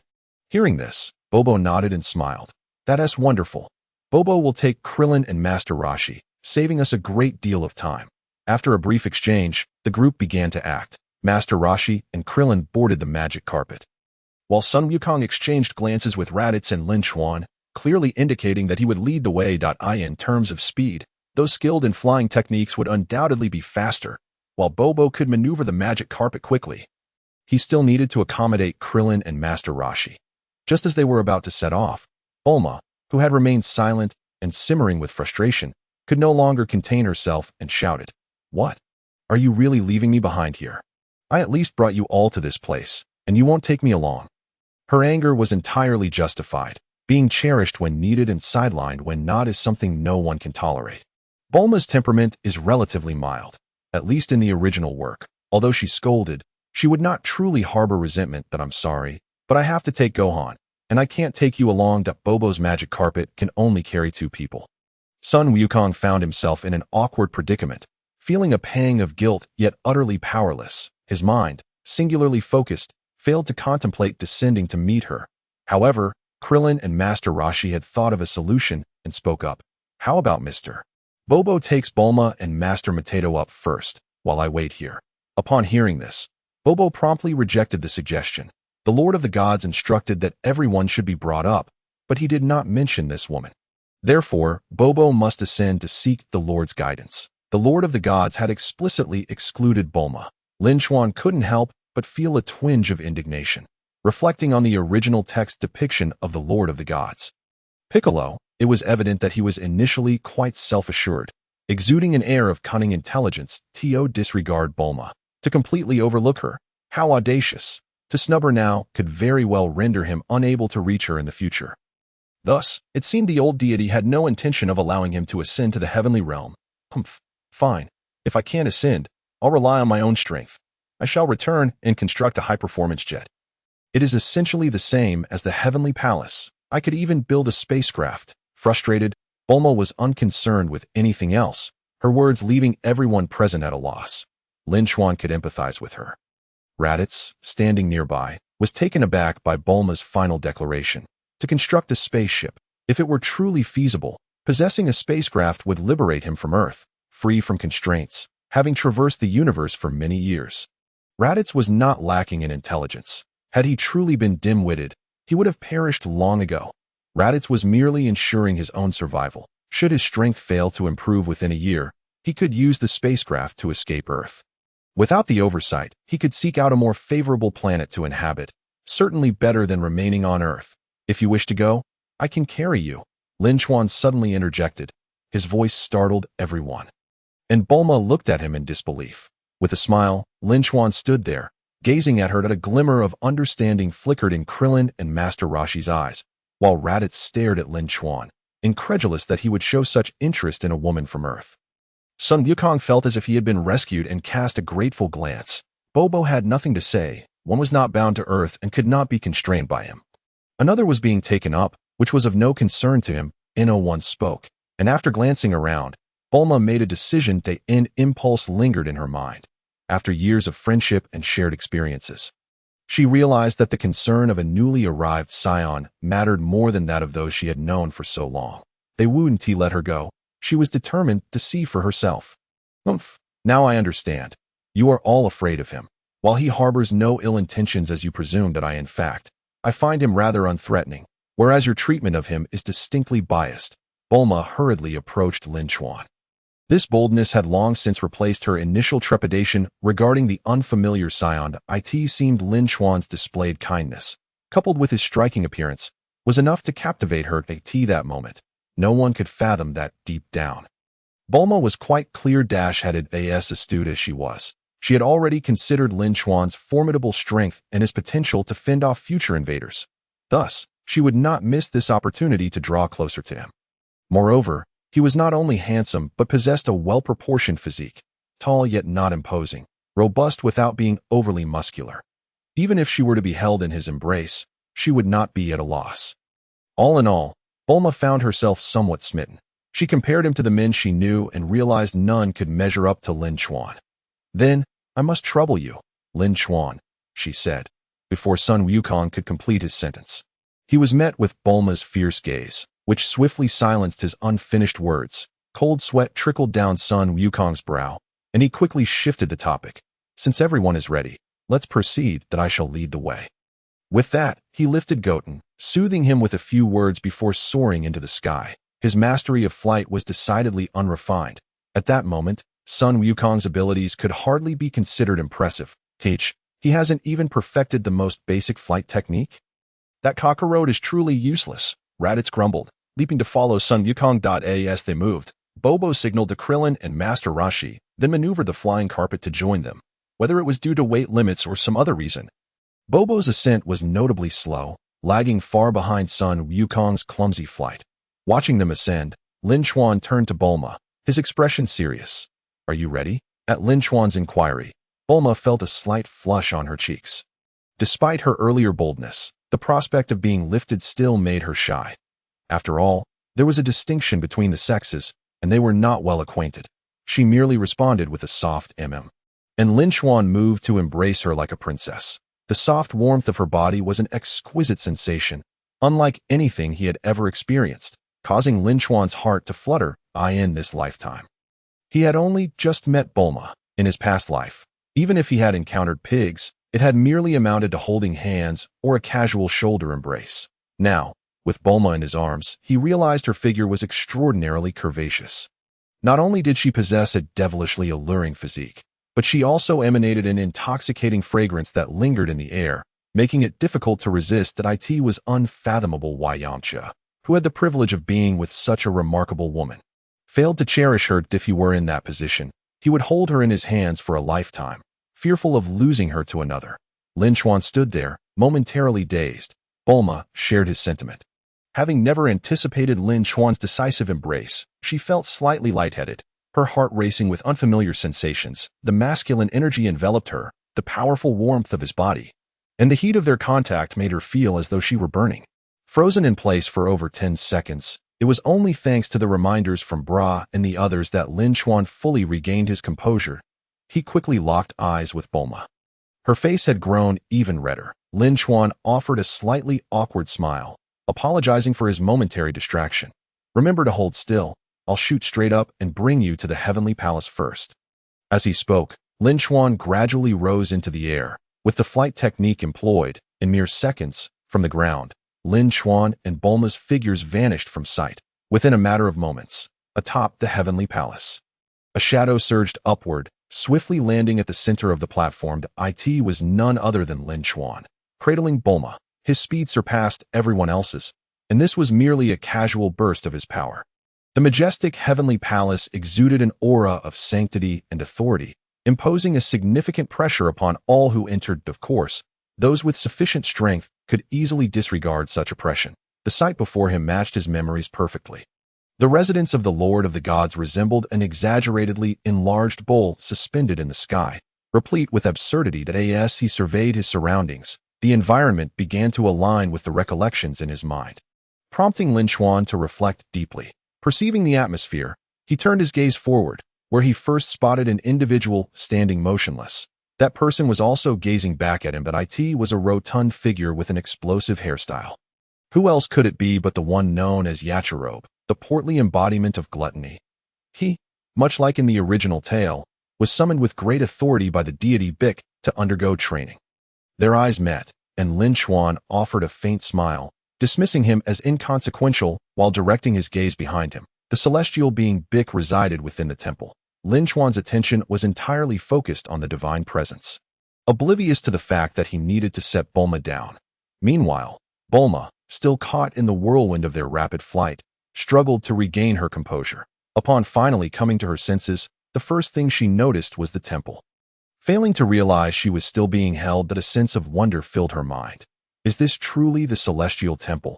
It feels entirely different from what I had imagined. In Lin Chuan's embrace, Bulma curiously surveyed her surroundings, her face alight with disbelief. She had long wished to explore the existence of the celestial temple, yet opportunities had always eluded her. At last, her desire was fulfilled. This realization dawned on her. Bulma shifted her body, only to feel Lin Chuan's grip tighten, leaving her momentarily dazed. Wait. I'm still in Lin Chuan's arms. Bulma suddenly snapped back to reality, her eyes shooting up to meet Lin Chuan's gaze once more. You, put me down this instant. Her cheeks flushed crimson, and in a flustered manner, she covered her face with her hands, terrified of revealing her embarrassment. Reflecting on the earlier flight, she recalled that she had clung to Lin Chuan in fear of the overwhelming speed. Lin Chuan seized the moment to tease her. Just a moment ago, someone was clinging to me tightly, shouting for me not to let go. The implication was unmistakable, causing Bulma's face to redden even further. Not wishing to prolong her embarrassment, Lin Chuan reluctantly set her down. There would be ample time in the future. Excessive teasing would be counterproductive. Once freed from Lin Chuan's embrace, Bulma sighed in relief. Casting a glance at him with her sparkling eyes, the meaning was clear. Wasn't her earlier anxiety and fear due to Lin Chuan's excessive speed? In response, Lin Chuan beamed with a brighter smile. One couldn't help but admit that Bulma was rather adorable. Meanwhile, at the entrance of the Celestial Temple, Aki Luobe was drenched in sweat, his nerves fraying at that the Saiyan. What a terrifying aura, even from this distance. I can sense the danger he exudes, as if he could devour me whole. Aki Luobe's instincts filled him with dread towards Lin Chuan. He found it peculiar that Bulma, that woman, showed no signs of fear in his presence. Aki Luobe was thoroughly intimidated by the aura that Lin Chuan projected. Despite witnessing Bulma standing beside Lin Chuan, he dared not approach. Just then, sensing the arrival of Lin Chuan and Bulma, a figure emerged slowly from the depths of the temple. Undoubtedly, it was the deity Bic. With his appearance, Aki Luobe took action, positioning himself beside the deity as if seeking protection or acting as a bodyguard. Lin Chuan and Bulma, situated in the center of the expansive plaza, turned their gazes towards him as a time traveler. Lin Chuan certainly recognized him. Bulma, having encountered Bic years ago during the World Martial Arts Tournament, was similarly unfazed. Furthermore, her fondness for the deity Bic had dwindled to zero. Once revered as a god in her mind, the deity had blatantly ignored her presence, fueling her simmering anger that would not dissipate easily. Stepping forward, the deity stood atop the vast plaza and initiated a self-introduction. Welcome, Scion from another world. I am the deity of this earth. Upon concluding his words, Bic scrutinized Lin Chuan, attempting to gauge the true extent of his power. Lin Chuan, in turn, regarded Bic with a sardonic smile, completely disregarding the deity's scrutiny. For Bic, Lin Chuan's gaze, imbued with an aggressive intent, felt as though he was being viewed as prey, an uncomfortable sensation for one who had always held supreme authority. As the deity of Earth, he had long been an unassailable presence, yet now he found himself perceived as insignificant. Had his opponent been weak, he would have swiftly enacted punishment, for it was an affront to his divinity. However, he recognized just how formidable Lin Chuan was, an opponent he could not withstand. The passage of time, from years ago to now, had rendered him unable to steer the course of events. He could merely rely on his past strategies to see if he might alter the situation. A Namekian becoming the deity of Earth was indeed remarkable. Alas, as I mentioned, both you and the previous Bic are far too weak. If you were united, your combined strength might exceed 10,000. Perhaps even more to as Lin Chuan spoke. A shadow suddenly surged upward from beneath the temple, landing steadily atop it. The newcomer was undoubtedly Raditz. Lin Chuan rushed forward, unable to resist the urge to pursue at a speed akin to that of a tortoise. Is this what they call the Celestial Temple, the abode of the deity? A Namekian becoming the deity of Earth is truly laughable. Earth remains a lowly planet, where one Namekian suffices to be called a god. Raditz surveyed his surroundings, muttering under his breath, offering no respect to the deity Bic. In response, Bic suppressed his indignation, choosing to conceal his displeasure. For him, it was a revelation that he was indeed a Namekian. In the face of overwhelming strength from others, he had no choice but to endure. Bic was an astute being. Despite his lack of power, he possessed foresight. He had meticulously planned everything, now awaiting Goku and the others to arrive before executing his strategy. For the sake of Earth, he resolved to make the greatest sacrifices, even at the cost of his own dignity. He was determined to risk everything to salvage and sway the defected Raditz and Lin Chuan. In doing so, at least the immediate safety of Earth would be assured. Not long after, Goku arrived at the Celestial Temple, cradling Goten. Following him was Boppo, piloting a flying carpet, accompanied by Krillin and Master Roshi. At last, you've arrived, Goku exclaimed, joyfully addressing Aki Luobe. Aki Luobe, previously terrified by Lin Chuan, and intimidated by Raditz's bloodthirsty demeanor, felt too frightened to speak. That it's been a while. Aki Luobe. Were you summoned here by the deity as well? Goku said, his face alight with a smile. Krillin interjected loudly, scolding, Do you have no manners? Although I am bald, please address me by my name. Enough, enough, Krillin. Aki Luobe likely didn't mean any offense. Also, the deity is present. Let us keep our voices down, Master Roshi hastily reminded Krillin, urging him to maintain decorum in the presence of the deity, a martial arts master, though it wasn't his first encounter with the deity. Being in the temple with the deity before them warranted a basic level of respect. Humph, I can't be bothered to get angry with him, Krillin retorted with irritation. It must be said that everyone has their limits. And once crossed, emotions are bound to fluctuate. That I didn't mean it. Honestly, what a petty person. Aki Luobe, oblivious to the tension, remained his habitual laid-back self, speaking without formality. This aligned with his character as a carefree wanderer. Almost akin to a wild man essence. Aki Luobe stood here today solely due to his acquaintance with Goku. Thanks to Goku, he had the chance to ascend Karin Tower, from which he had become a lifelong resident. The dwindling supply of the mystical beings was entirely his doing. Setting aside the matters between Krillin and Aki Luobe, Goku approached Bick with his son in tow, stating, Allow me to introduce you. This is my son, Gohan, Wufan. This is Lord Kami, whom your father has spoken of before. The timid son Gohan, under the guidance of son Wukong, has shed the initial shyness he exhibited. Perhaps it is a fortuitous connection with the Namekians. Upon encountering Lord Kami Piccolo, he boldly introduced himself. I am son Gohan, and I am 4 years old. Greetings, Lord Kami. This simple address brought immense joy to Lord Kami Piccolo. However, it was not the moment for coaxing a child. With a smile and a nod, he responded, Indeed, it has been a few years, and you now have a son. That I can see that your child possesses extraordinary potential. His future achievements are boundless. I shall take your words as a good omen. Lord Kami. By the way, now that we are all gathered, do you have any plans to share with us? Son Wukong asked cheerfully. As his words hung in the air, Lord Kami Piccolo seized the opportunity, took a deep breath to compose himself, and began to speak. Although Tin, Chaozu, and Yamcha were absent, the rest had gathered, so he decided to be forthright, to prepare for the impending crisis that will arrive in a year. Possibly involving the infamous Frieza. It is imperative that you all strengthen yourselves with utmost urgency. As the Guardian of Earth, I am aware of a special location where a master resides. With my abilities, I can recommend you for training there. I believe that under the guidance of this master, anyone will see a significant increase in strength in a short period. Upon hearing Lord Kami Piccolo's proclamation, both son Wukong and Krillin were instantly filled with excitement. The fact that a Kami had spoken such words assured them of their authenticity. Consequently, even if those two Saiyans were malevolent, they would possess the capability to handle themselves upon arriving on Earth.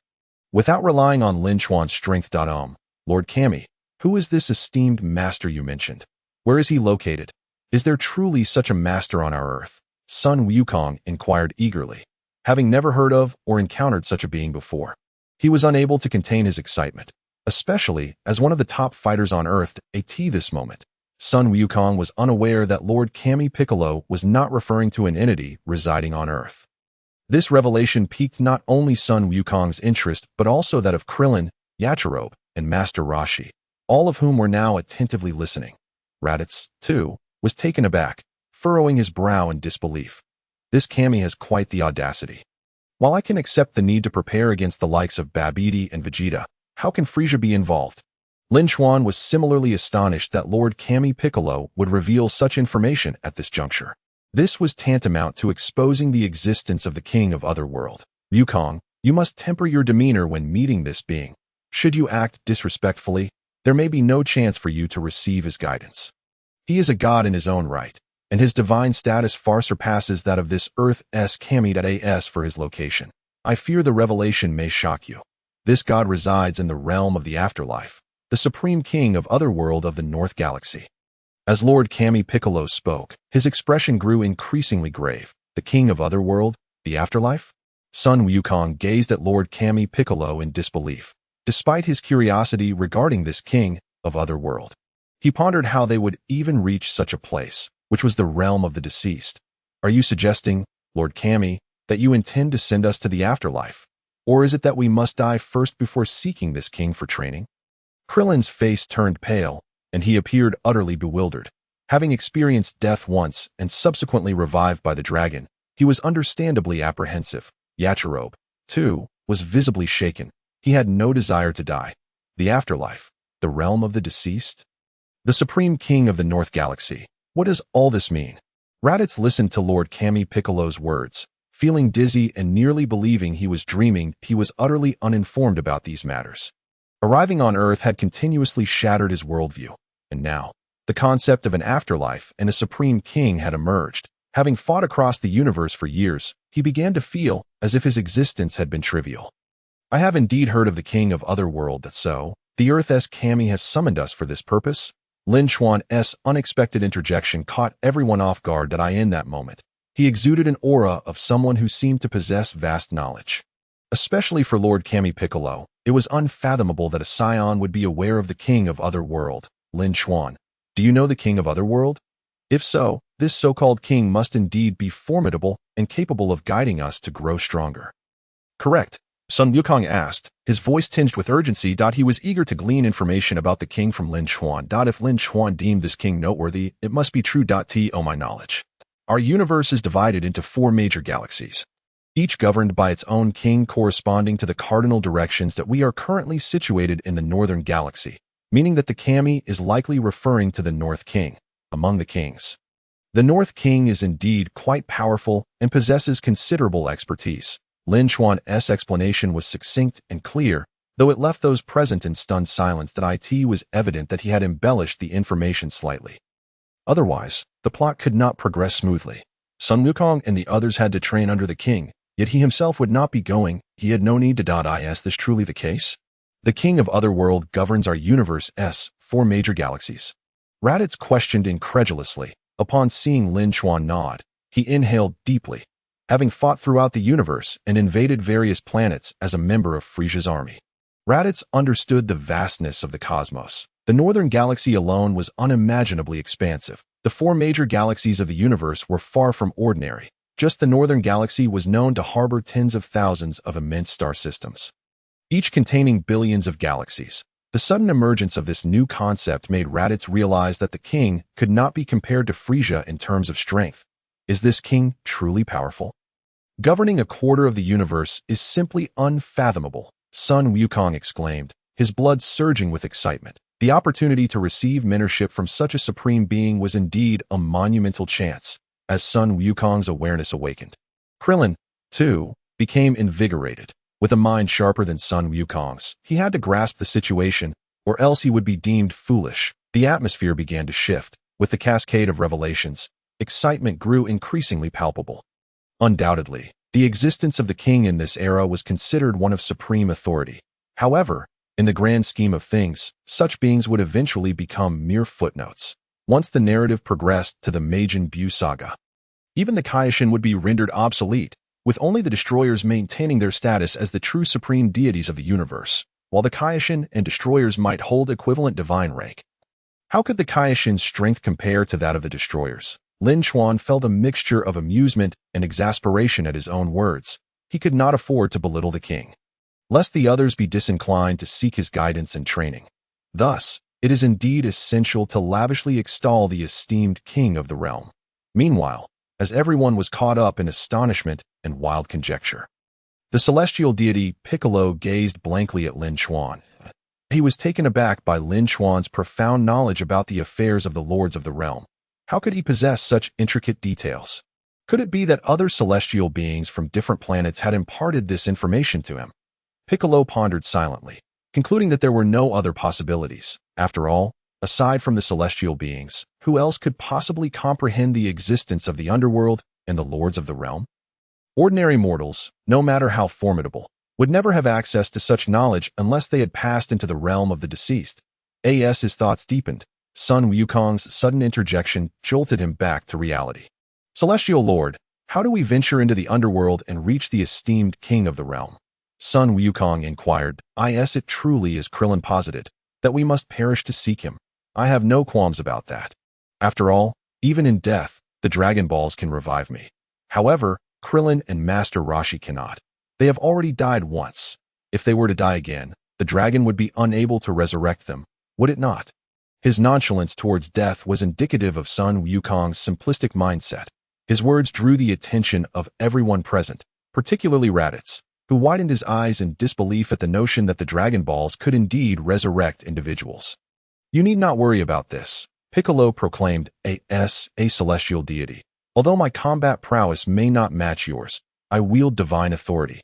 I can escort you across the realms of Yin and Yang." Directly into the underworld, he then adopted a serious demeanor. Without allowing Sun Wukong, Krillin, or Master Roshi to express their joy or thoughts, he continued, "Gaining access to the underworld is quite simple, and training under the esteemed king of the realm is the only method I can conceive to expedite your strength. However, not all of you may enter the underworld. Even as a celestial being, I can only escort 2 living souls. That is already pushing the limits set by King Yama. Thus, among you, only 2 may seek the esteemed king of the realm for training. Sun Wukong is one. And I trust you will have no objections regarding the other." Piccolo's words fell upon the assembled crowd like a bucket of cold water. It meant that there was but a single spot available for training under the king of the realm. Who among them could accompany Sun Wukong on this journey? Although only Krillin, Master Roshi, and Yajirobe were present, there had also been mentions of Tien, Yamcha, and Chaos. Surely, they could not be kept in the dark. Silence enveloped the group until Master Roshi subtly signaled to Krillin, urging him to seize this opportunity to ask Krillin's master. Master Roshi had always valued his companionship. Sun Wukong was his most esteemed disciple, but Krillin had always held a special place in his heart. He recognized this as a rare chance for Krillin to grow stronger and knew it must not be squandered. If he could grasp this opportunity, both of his disciples would surely soar to great heights in the future. "I understand, Master Mutant," Krillin promptly replied. Yet, just as he prepared to express his intent to the celestial deity, he was preempted by others. "Since there is another spot, allow me to take it. You can't genuinely believe that Earthlings can become powerful enough to contend with us Saiyans. Can you? Only we Saiyans can handle ourselves. As for Frieza, Raditz's voice was filled with an overwhelming arrogance. His declaration astonished even Lin Chuan.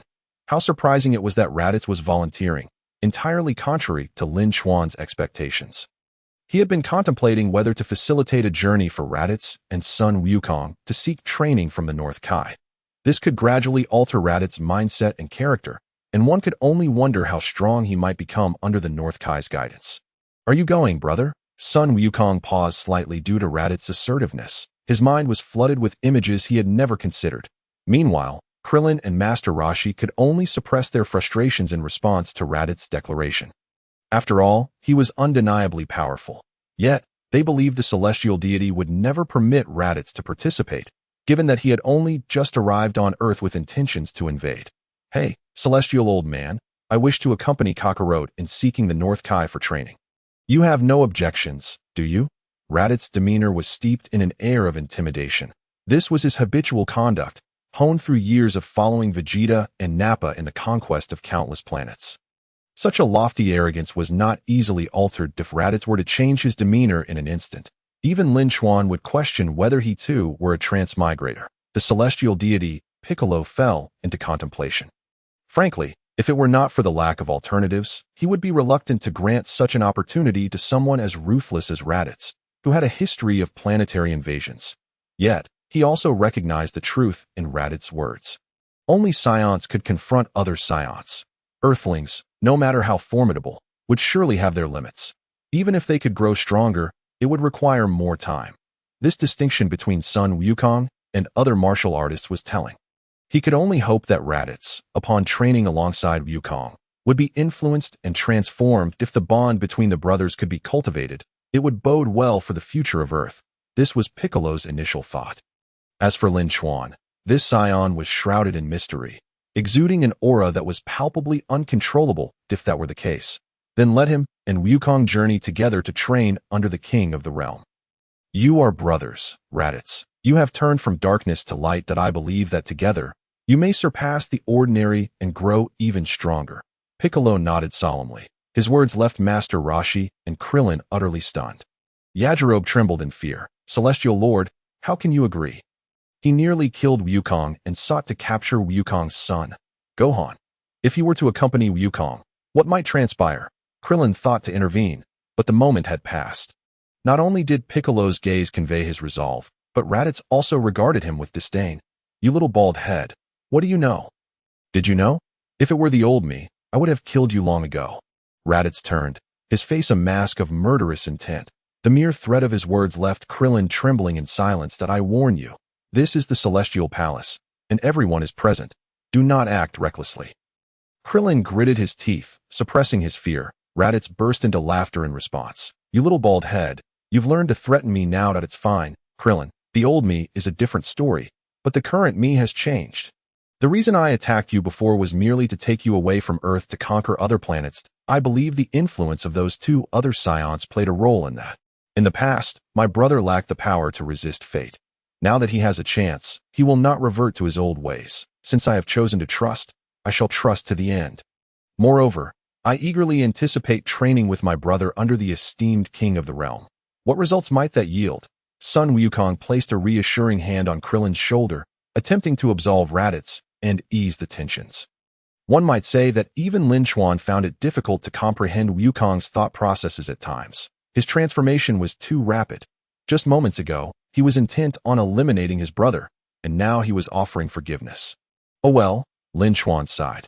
Observing son Wukong's demeanor, Krillin had intended to voice his thoughts, but upon noticing Master Roshi shake his head in disapproval, he could only acquiesce that he too wished to train, but found the opportunity snatched away by Raditz. No one understood his plight. However, he had not entirely given up. Knowing what the future held, even if he could not train under the esteemed king of the realm, he would not remain idle. Meanwhile, Lin Chuan watched the unfolding events with a sense of deep reflection. It seemed that the changes I had instigated were gradually steering the original course off its intended path. Although the main storyline remains unchanged, seeds of transformation have been sown. This world is beginning to evolve into something unparalleled. Krillin, you need not feel regret or grievance.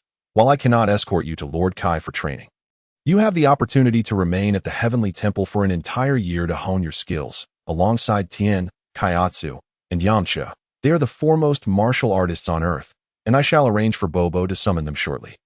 Perceiving Krillin's despondency and dissatisfaction, King Kai commenced to elaborate on an alternative plan that he intends to cultivate the warriors of Earth, enhancing their prowess to better confront the impending crisis that looms a year ahead. This, indeed, is another avenue to ensure the safety of our planet. Is this truly feasible?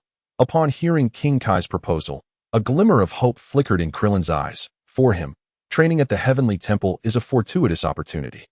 It is undoubtedly superior to solitary practice. Thus, under King Kai's narrative and Lin Chuan's embellishments, both Lin Chuan and Raditz found themselves irrevocably entwined in the unfolding narrative of the original tale. However, unlike Raditz, Lin Chuan is unbound by King Kai's directives. No one can dictate his path. It is noteworthy that King Kai, in his eagerness, hastily declared that time was of the essence and set forth with Goku and Raditz on their journey to the afterlife. Perhaps he feared that Goku and Raditz might reconsider or succumb to doubts, causing all his plans to unravel. While others may remain oblivious to King Kai's intentions, Lin Chuan is certainly aware. Now, approximately 20 minutes have elapsed. With King Kai's absence and Raditz gone, Lin Chuan felt no inclination to speak further. He withdrew to contemplate his own future endeavors. Since arriving on Earth, he has been utilizing the information at his disposal to instigate change. With the larger picture now established, it is time for him to take action. Given the distance, Lin Chuan paid little heed to the events unfolding on the other side. After all, the rest are acquaintances. Even Bobo, despite having only met them twice, shares connections with Bulma, Master Roshi, Krillin, and Gohan. Undoubtedly, even if the specifics were unclear, Lin Chuan could surmise that they likely deemed King Kai's decision to send Raditz to train with Lord Kai rather rash. Furthermore, they were probably contemplating how to explain this to Chi-Chi. After all, Goku left without warning, and this departure would last, at the very least, a year. Standing at the precipice of the Heavenly Temple, Lin Chuan inhaled the crisp air deeply. This sensation, elevated and commanding, instilled a sense of overseeing all life below. It is no wonder that the original Piccolo, even upon his separation, aspired to become this deity, to govern a planet and rule over countless lives. What a thrilling and prideful ambition. Were it not for the subsequent Z era of Dragon Ball, Lin Chuan would still yearn to experience the role of this supreme deity, exalted above all. However, the world is vast, and Earth is but a speck. Lin Chuan cannot be confined by the narrow vision of a mere deity. His future shall undoubtedly be resplendent. His sole objective is to grow stronger and advance relentlessly. Speaking of which, should he wish to rise swiftly within a short span, a method springs to mind. Lin Chuan turned back, gazing toward the majestic structure of the heavenly temple. A traveler from another world. How could he be unaware of the existence of the hyperbolic time chamber? Time spent within equates to merely 1 day outside. With his limitless power-up system, even if his battle power increases by just 1 point per second, within that chamber, he could augment his combat abilities tremendously over a single day. 1 day comprises 86,400 seconds. A month of 30 days totals 2,592,000 seconds. A year, 12 months, yields 31,536,000 seconds. Assuming he can enter for just 2 days, equivalent to 2 years of training, his battle power could soar to over 60 million points. This is akin to achieving immense strength with minimal effort. Moreover, combined with the external year, he would be prepared to confront Frieza on Namek, even if he is yet to master the Super Saiyan transformation. A battle power exceeding 100 million would suffice to contend with Frieza at that time. This is merely the foundation. After all, only by meeting the requisite battle power can one confront an adversary on equal footing. Naturally, he will not solely rely on the system. While his battle power may grow through the system, other areas require his personal effort in training, techniques, skills, combat strategies, and experience. Only then can his true strength align with the battle power he possesses. Despite the system's impressive capabilities, Lin Chuan has always felt that he could achieve greater strength than his current state allows. Imagine possessing a battle power exceeding 100 million, yet only being able to exert a mere 10 million. What worth is that? Conversely, relying solely on the system would indeed render him capable of overpowering Frieza in the near future. However, possessing battle power equivalent to Frieza's would still leave him vulnerable to being crushed. Should such a scenario arise, he would truly be a failure. To be frank, Lin Chuan is currently brimming with confidence. Reflecting on his previous experiences on Planet V3114, where resources and conditions were limited, he could only elevate his strength to 15,000 points, not to mention exploring the transformation into a Super Saiyan. Simply put, the S cells within him were insufficient to trigger such a change. The methods for achieving Super Saiyan transformations do exist. And after a period of ineffective research, Lin Chuan identified the root of the issue. Now, on Earth, myriad possibilities abound. The training methods provided in the original narrative are indeed applicable to him. For instance, gravity training stands as one of the most formidable methods of enhancement in this era. In the original tale, Goku trained on King Kai's planet, benefiting not only from King Kai's guidance, but also from the crucial tenfold gravity of Earth.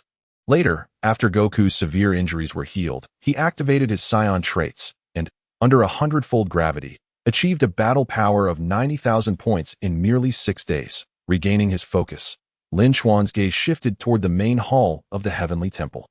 Currently, it may be premature to enter the hyperbolic time chamber. It is not that he does not wish to grow stronger quickly. Rather, 2 issues remain. The first is whether the time chamber is recognized by the system and whether it can enhance his battle power. This remains an unknown. Given that it is a potential glitch, he has attempted to make contact but received no response, leaving him with the impression that this system is a work in progress, lacking even guidance on how to level up. Secondly, even if the system does recognize it, his current level 1 capability allows for only 1 point of battle power increase per second if he were to enter and consume 2 years of time.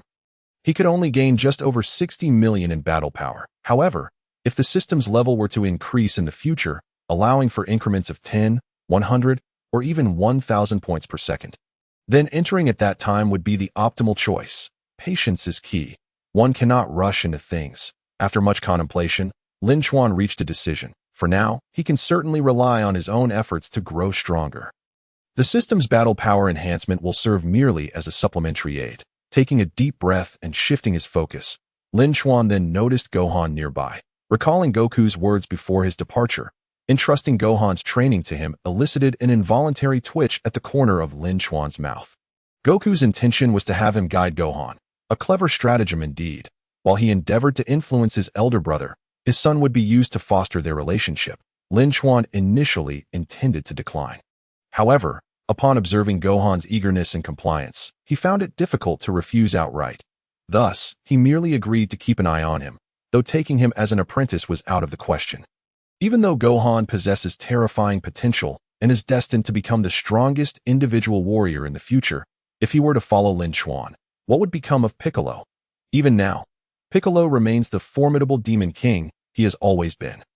In the original tale, it was precisely due to the companionship of son Gohan that he underwent a complete transformation. Ultimately, Lin Chuan's decision is to first take son Gohan along and later find an opportunity to return him to Piccolo. Moreover, given his teaching methods and habits, he genuinely fears that rigorous training might negatively impact son Gohan, who is merely 4 years old. As Lin Chuan slowly approached, he left the edge of the sacred land. Just as he was preparing to converse with Bulma, her voice reached his ears. Honestly, it's been so long without a return. Staying here is nothing but waiting, and it's dreadfully boring. Initially filled with curiosity about the sacred land, the 20 or so minutes had allowed her to explore every corner. Yet she found nothing remarkable, and her curiosity morphed into disappointment. Beside her, Krillin and Master Roshi exhibited considerably more patience. They understood the situation better and knew that for now, they could only wait.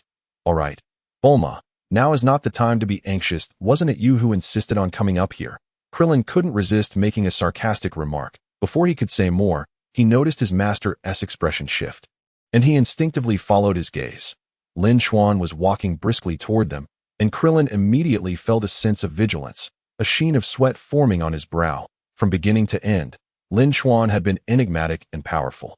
Noticing their tension, Lin Chuan dismissed it and addressed Bulma directly. In a moment, you won't be bored any longer. As for Kakarot, I think I'll refer to him as Son Wukong since you're more familiar with that name. That lad should have informed you about helping me locate the Dragon Balls on Earth. With that, Lin Chuan awaited Bulma's response. After sending off the Supreme Kai Piccolo, Son Wukong, and Raditz, he had refrained from further conversation. Now, he merely sought confirmation before embarking on the search. Some wishes were ones he was eager to fulfill. For him, certain moments could be squandered, but others were not to be wasted. Since it's Wukong's request, I will certainly assist you in the search. However, I must admit, I am quite curious. With your prowess, what wish could you possibly require the Dragon Balls to fulfill? Immortality? World domination? Wukong did mention that if it were such a wish, I should stop you. Bulma teased, a quirky smile gracing her face. If I were truly intent on such a wish, how would you prevent me? Lin Chuan replied with a hint of cunning in his expression. This demeanor startled Krillin, Master Roshi, and Yachirobe. Yet, Bulma remained unfazed. She seemed to understand that Lin Chuan was not the type to be unreasonable or excessively malevolent. That's why I call him a big fool. Bulma remarked. What do you mean?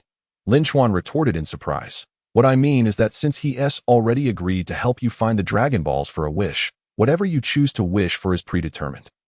Who could possibly intervene? Certainly not him, let alone me, a mere weak woman. Bulma rolled her eyes, then swiftly changed the subject. However, I'm not the least bit worried that you would wish for something like that. If you truly desired such a wish, you could simply state it, and no one on Earth could stop you. Upon hearing this, Lin Chuan couldn't help but regard her with newfound admiration. Bulma, you are truly exceptionally clever. She was absolutely correct. Whatever he wished for had been beyond anyone's influence from the outset, unless, of course, the Dragon Balls themselves were destroyed. Hey, Bulma, are you that certain? I can't shake the feeling that he is indeed considering that. Krillin interjected, concern evident in his voice. His words elicited Bulma's exasperation. Clearly, Krillin's lack of understanding had irked her in her eyes. Krillin was generally quite astute, so how could he not grasp something so obvious? The power disparity was clear, and what was the point of fretting over such matters now? Bulma was right. Lin Chuan, the Saiyan, would not wish for anything excessively outrageous. So, Krillin, you needn't worry. Besides, Wukong is currently training under King Kai, and you are the face of Earth now, so please don't be so petty. Master Roshi spoke up, urging Krillin to adopt a more magnanimous attitude. Master Roshi was concerned, knowing that if his disciples spoke too bluntly, it might inadvertently offend Lin Chuan. After all, He was a Saiyan who had only recently arrived on Earth and possessed immense strength. Though he presented himself as a good person, only time would reveal his true nature. Master Roshi also understood the underlying meaning of Bulma's words. With Lin Chuan's formidable power, they had no choice but to abide, at least for the time being. Supreme Kai. Suddenly, as Lin Chuan was about to commend Bulma, he heard Bobo call out. Instantly, all attention shifted toward him. Supreme Kai Piccolo had returned to the spot where he had previously vanished, albeit now drenched in sweat and panting heavily. This indicated the immense toll of traversing between realms. Perhaps this was why Supreme Kai Piccolo had stated he could only take 2 individuals. Naturally, the King of Hell could turn a blind eye, but such occurrences would not be permitted to repeat.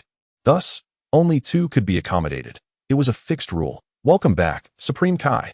Have Wukong and his brother Raditz arrived at King Kai's place? Master Roshi stepped forward to inquire. He was genuinely concerned about his disciple-less situation, as it pertained to whether Son Goku could inherit King Kai's teachings. Rest assured, I have already sent them to the underworld. As for whether they will meet King Kai, they must first undergo a trial. Supreme Kai Piccolo replied, his voice weary after a long pause. Only by successfully traversing the snake way of the underworld can they reach King Kai's planet for training. I see. Indeed, to meet a higher deity requires the completion of trials. However, given Wukong's aptitude and his brother's strength, I am confident they will succeed in the trials, Master Roshi added thoughtfully. Supreme Kai Piccolo nodded, then turned his gaze toward Krillin and Yachirobe. Now that Wukong and Raditz have embarked on their trials, it is your turn. Upon hearing Supreme Kai Piccolo's words, Krillin's expression grew solemn, while Yachirobe appeared to be wavering. Please, Supreme Kai, enlighten us, Krillin asked respectfully. In his heart, he viewed the Supreme Kai as an exalted being. Hearing this, Supreme Kai nodded with satisfaction, then after a moment's contemplation, stated directly, it is essential for me to guide your training. However, as I mentioned before, we first need to locate Tien, Kaiatsu, and Yamcha. Bobo has a general idea of their location, but we must find them specifically, as they have been moving around. I hope you can accompany Bobo to find Tien and the others and clarify the situation. Finally, bring them all to me. Although my guidance cannot compare to that of King Kai, it is certainly better than you training aimlessly. With that, Supreme Kai Piccolo paused. Very well, I will accompany Mr. Bobo to find Tien and the others. With their presence, I will feel more motivated, Krillin declared, raising his wrist in a gesture of readiness. To Lin Chuan, this scene seemed genuinely innocent. It was indicative of an era newly stepping into the cosmic age, with everyone undergoing change and a fervent desire to grow stronger. Krillin was like this now. But in the future, such enthusiasm might become rare. Suddenly, a thought flashed in Lin Chuan's mind. He recalled that in the original story, their swiftest means of locating Tien had been through Raditz's power detector. Thus, he feigned indifference and remarked, while I am unaware of whom you seek, they must be some of the more formidable fighters on Earth, correct? From your expressions, it seems you are unsure of their exact location, making it difficult to find them in a short time. Perhaps I could assist you in that regard. As Lin Chuan spoke, a flicker of intensity appeared at the corner of his mouth. Upon hearing Lin Chuan's voice, the others were taken aback. They were uncertain of Lin Chuan's intentions or what he meant. Bulma, however, remained unperturbed, devoid of any sense of alarm, and proactively remarked, I never expected you to possess such a warm-hearted side. Don't misconstrue my words. I merely hope you can expedite your arrangements, as I still require your assistance in locating the Dragon Balls. Moreover, for me, this is indeed a trivial matter that does not necessitate my involvement. I simply need to retrieve the combat power detector from my spaceship. As long as the combat power meets the standards within the confines of Earth, it can easily pinpoint the exact locations of those with formidable strength. Lin Chuan did not accept Bulma's praise, responding methodically, warm-hearted, spare me the jest. My sole desire is to hasten my departure from here. Furthermore, he hoped to leverage alien technology to have Bulma assist him in manufacturing the spaceship and gravity training chamber he required. Combat power detector. Are you referring to that device worn by Raditz? Krillin suddenly recalled the moment he had his combat power measured and remembered Raditz's decisive actions on Earth. Now he understood that Raditz's swift discovery of Kame House was indeed due to the combat power detector.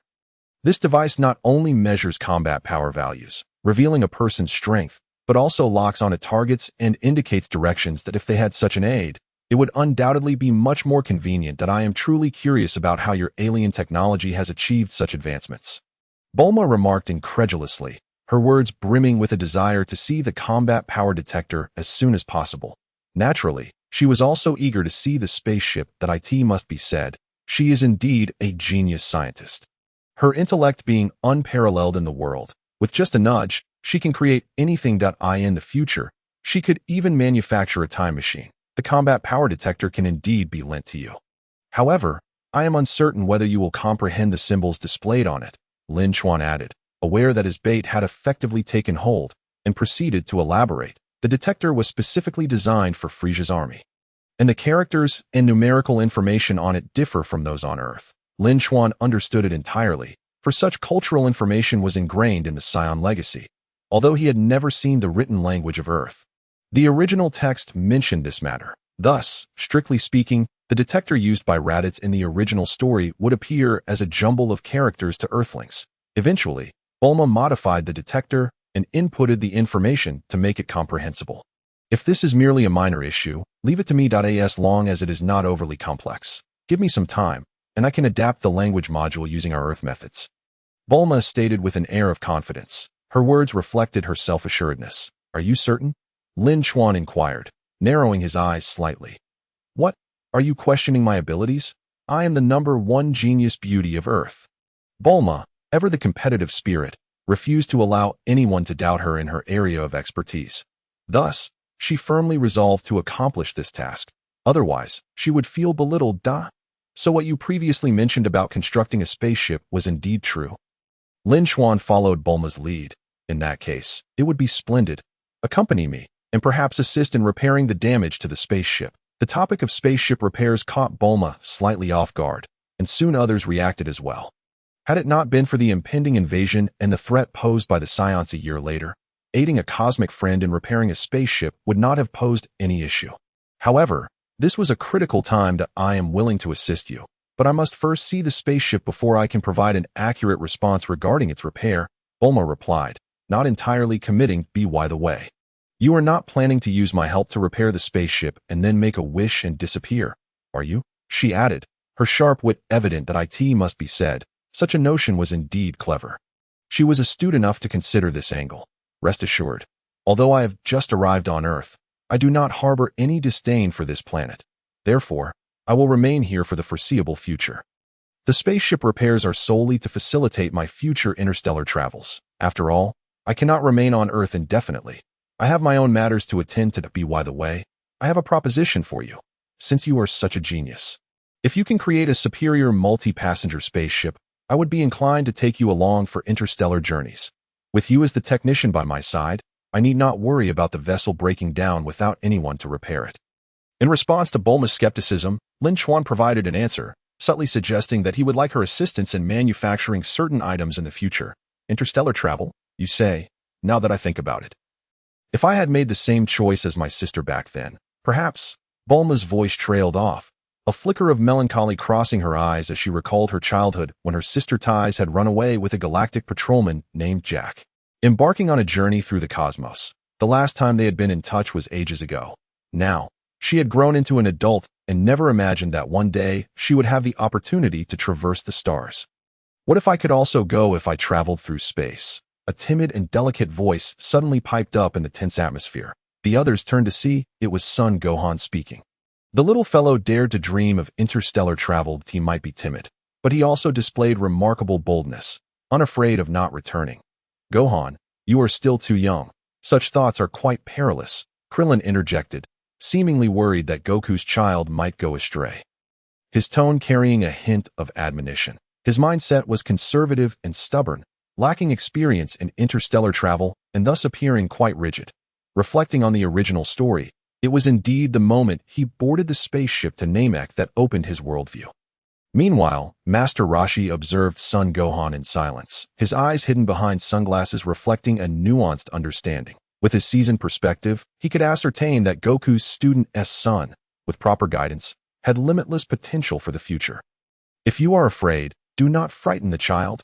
Bulma interrupted Krillin's cautionary teaching, stating emphatically, what is wrong with wanting to travel through space? It is merely leaving Earth. After all, that Gohan's desire to explore broader horizons is commendable. Furthermore, our little Gohan aspires to become a scholar. Do not restrict his imagination. As Bulma's words resonated, her gaze towards son Gohan brimmed with admiration. A 4-year-old child, braver and more mature than she had been at that age.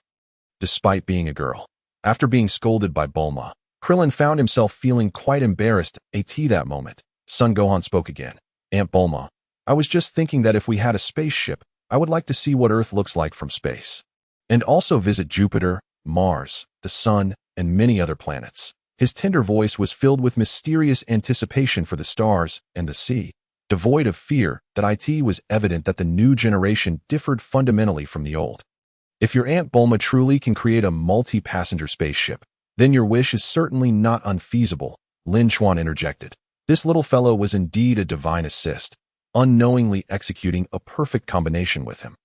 This also implied that without Lin Chuan needing to say anything further, Bulma had already taken note of his words. Given Bulma's mindset, she should have realized that if Earth lacked spaceships, then Earthlings would be unable to venture into the cosmos, thus remaining perpetually behind the aliens. Thank you, Uncle Lin Chuan. Son Wufan politely bowed in gratitude. His gesture made Lin Chuan feel somewhat embarrassed. This young man was indeed kind-hearted and innocent beyond measure. Without further ado, he expressed, I truly appreciate your assistance, Lord Lin Chuan. This was a subtle prompt from the god of Earth, Piccolo. His current emotional state was chaotic and anxious. Thus, even though Sun Wukong's son, Sun Wufan, harbored such audacious thoughts, he chose to disregard them. After all, those thoughts would not materialize in the immediate future. Little did he know that this dismissal would pertain to the future's mightiest individual. I have stated before, I am here solely for my own sake. Lin Chuan paid little heed to the goodwill shown by the god Piccolo. As the group reached a consensus, they each commenced their respective actions. Lin Chuan took Bulma to locate his spaceship, while Krillin and Master Roshi, with the assistance of Bobo, returned to Karin Tower. First and foremost, Master Roshi intended to return. His prowess among Earthlings was considerable, rendering him a figure of immense respect. However, given his advanced age, even the god of Earth would hesitate to suggest that he exert himself further. At over 300 years old, Master Roshi was undoubtedly one of the oldest beings on Earth. Furthermore, Krillin sought to explain the situation to Chi-Chi during this return. After all, Goku had ventured to the afterlife to train under King Kai and would not be back for at least a year. Wufan could not return for fear that Chi-Chi would immediately prevent Lin Chuan from taking him away. Thus, he remained in the goddess temple, awaiting Lin Chuan's further arrangements. Goku had entrusted Wufan to Lin Chuan before his departure. Indicating the situation, Krillin could not comprehend why Goku had made such a decision. But since Goku had spoken, and Wufan did not object, he could not intervene. The burden of responsibility weighed heavily upon him. He was an intelligent individual, acutely aware that Chi-Chi would undoubtedly struggle to accept the news that both her husband and son would be leaving her for a year. Time swiftly passed, and over half an hour had elapsed. Due to Bulma's slow spacecraft, Lin Chuan carried her as they descended toward the site where the spaceship had landed. Initially, Lin Chuan had intended to seek out a deity for a nimbus cloud and some senza beans. However, after some contemplation, he set aside that thought for the time being. The nimbus cloud was one matter, as he had encountered it before, but the senza beans, he had never seen them and had no idea where to procure them. After all, he had only just arrived on Earth. He would need to wait for an opportunity or gradually immerse himself in the storyline to discover a way. One task he deemed essential was to deal with that rascal Yachirobe. The later scarcity of senza beans in the original storyline was largely due to his mischief. Previously, Lin Chuan had disregarded him entirely, not deeming him worthy of concern.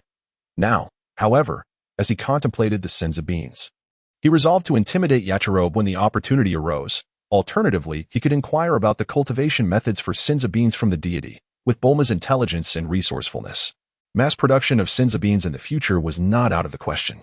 Ideas had formed, yet implementation would need to wait. Carrying Bulma back to the lush forest where the spaceship had landed, Lin Chuan had indeed expended considerable effort. He had given his original power detector to Raditz, rendering it impossible to pinpoint their location accurately. Thus, he relied on his memory to retrace their steps. Fortunately, he did not err, a feat attributed to his 20-plus years of survival experience on Planet V3114. He was no fool when it came to navigation. Otherwise, with Bulma, an ordinary person in tow, their speed of flight would not have been quick enough, making the search a far more arduous endeavor. However, Lin Chuan had overlooked one critical factor: the abundance of wildlife within such a primordial forest. Although the commotion caused by the spaceship's descent had startled them temporarily, within half an hour to an hour, the native creatures of the area would resume their activities, having determined there was no danger. With the absence of threats, the spaceship became a mere plaything for these animals. Lin Chuan, having assumed that upon arriving on Earth the spaceship would become unnecessary, had chosen to abandon it. Little did he anticipate that he would need this very ship for Bulma's research to create an even better spacecraft, after driving away the various wild animals. Bulma eagerly extricated herself from Lin Chuan's embrace. Having been held for some time, she no longer felt discomfort by Lin Chuan's hold. Upon landing, she attentively examined what she deemed a unique alien spacecraft. Is this truly a spaceship, so small, yet capable of interstellar travel? Alien technology is truly astonishing, she exclaimed, observing and engaging with it. Although the seemingly diminutive spaceship was a marvel of technological prowess, if she could fully comprehend its workings, her knowledge in the realm of science would surely expand significantly. Filled with curiosity, she was fervently eager to dismantle the spacecraft to thoroughly understand its internal structure. Seeing her in such a state of ecstatic enthusiasm, Lin Chuan merely smiled and said nothing. Hastening towards the spaceship, after rummaging inside, he retrieved 2 spare power detectors, all unbound by personal identification and never activated. Here you go. The method of use is simple. Press the button on the side. The intelligent system can even analyze your brainwaves to provide corresponding feedback. He handed one detector to Bulma and donned the other, demonstrating as he spoke that a genius. Bulma clearly had no resistance to such novel devices. After a flurry of activity alongside Lin Chuan, she grasped the basic functions and usage of the power detector. However, as Lin Chuan had previously indicated, alien scripts were not easily decipherable to her. She found them utterly incomprehensible. Indeed, the intricate textual data was perplexing, and she pondered the internal structure as she retrieved her universal key from her person. Using the finest screwdriver, she delicately touched the base's entrance, opening the detector's casing. Upon glimpsing the internal motherboard and various components, Bulma's eyes widened in astonishment that I never expected such a tiny detector to be so exquisitely crafted. Incredible! And this intelligent chip, it's at least 10 to 20 years ahead of Earth's technology. However, the presence of the intelligent chip was advantageous. She had multiple methods to rapidly modify the detector. Fortunately, she always carried portable work equipment. No sooner had Bulma voiced her thoughts than she unfastened her waist pouch and selected a universal capsule, releasing it. After a puff of white smoke, what appeared was not a room but a makeshift workshop, albeit without walls. The integrated workspace featured 3 tables arranged together, long and wide. With a wheeled chair in the center, on the tables lay various devices unfamiliar to Lin Chuan. Without further ado, Bulma swiftly seated herself and began her work, leaving Lin Chuan reflecting. This was the disparity between genius and the ordinary. Despite being a transmigrator with comprehensive knowledge of the original storyline and a broad range of experiences, his intellect paled in comparison to Bulma's, which was nothing short of overwhelming. Lin Chuan stood silently by, observing Bulma's actions without making a sound, fearful of disrupting her concentration and causing the modification to fail. Although he was completely unversed in this domain, he understood the complexity involved. A mere slip could render the power detector utterly inoperative. One could not underestimate Bulma's brilliance and capability. Under her adept hands, the modification process unfolded with precision in a mere 20 minutes. She completed the final steps and prepared to restart the power detector. Seeing her triumphant smile, Lin Chuan knew she had achieved far more than a simple modification of textual information. Haha. Finally, success! Bulma exclaimed with excitement, quickly placing the power detector over her left eye. Upon reactivating the device, the alien script that had previously adorned it had transformed into Earth's own language. To her astonishment, she realized that the modification had been completed with remarkable swiftness. Although she had anticipated this outcome, witnessing it firsthand undeniably affirmed her genius. Lin Chuan expressed his admiration, his praise evident, which momentarily satisfied Bulma's vanity. Oomph. Now you see, my abilities extend far beyond this, Bulma retorted with pride.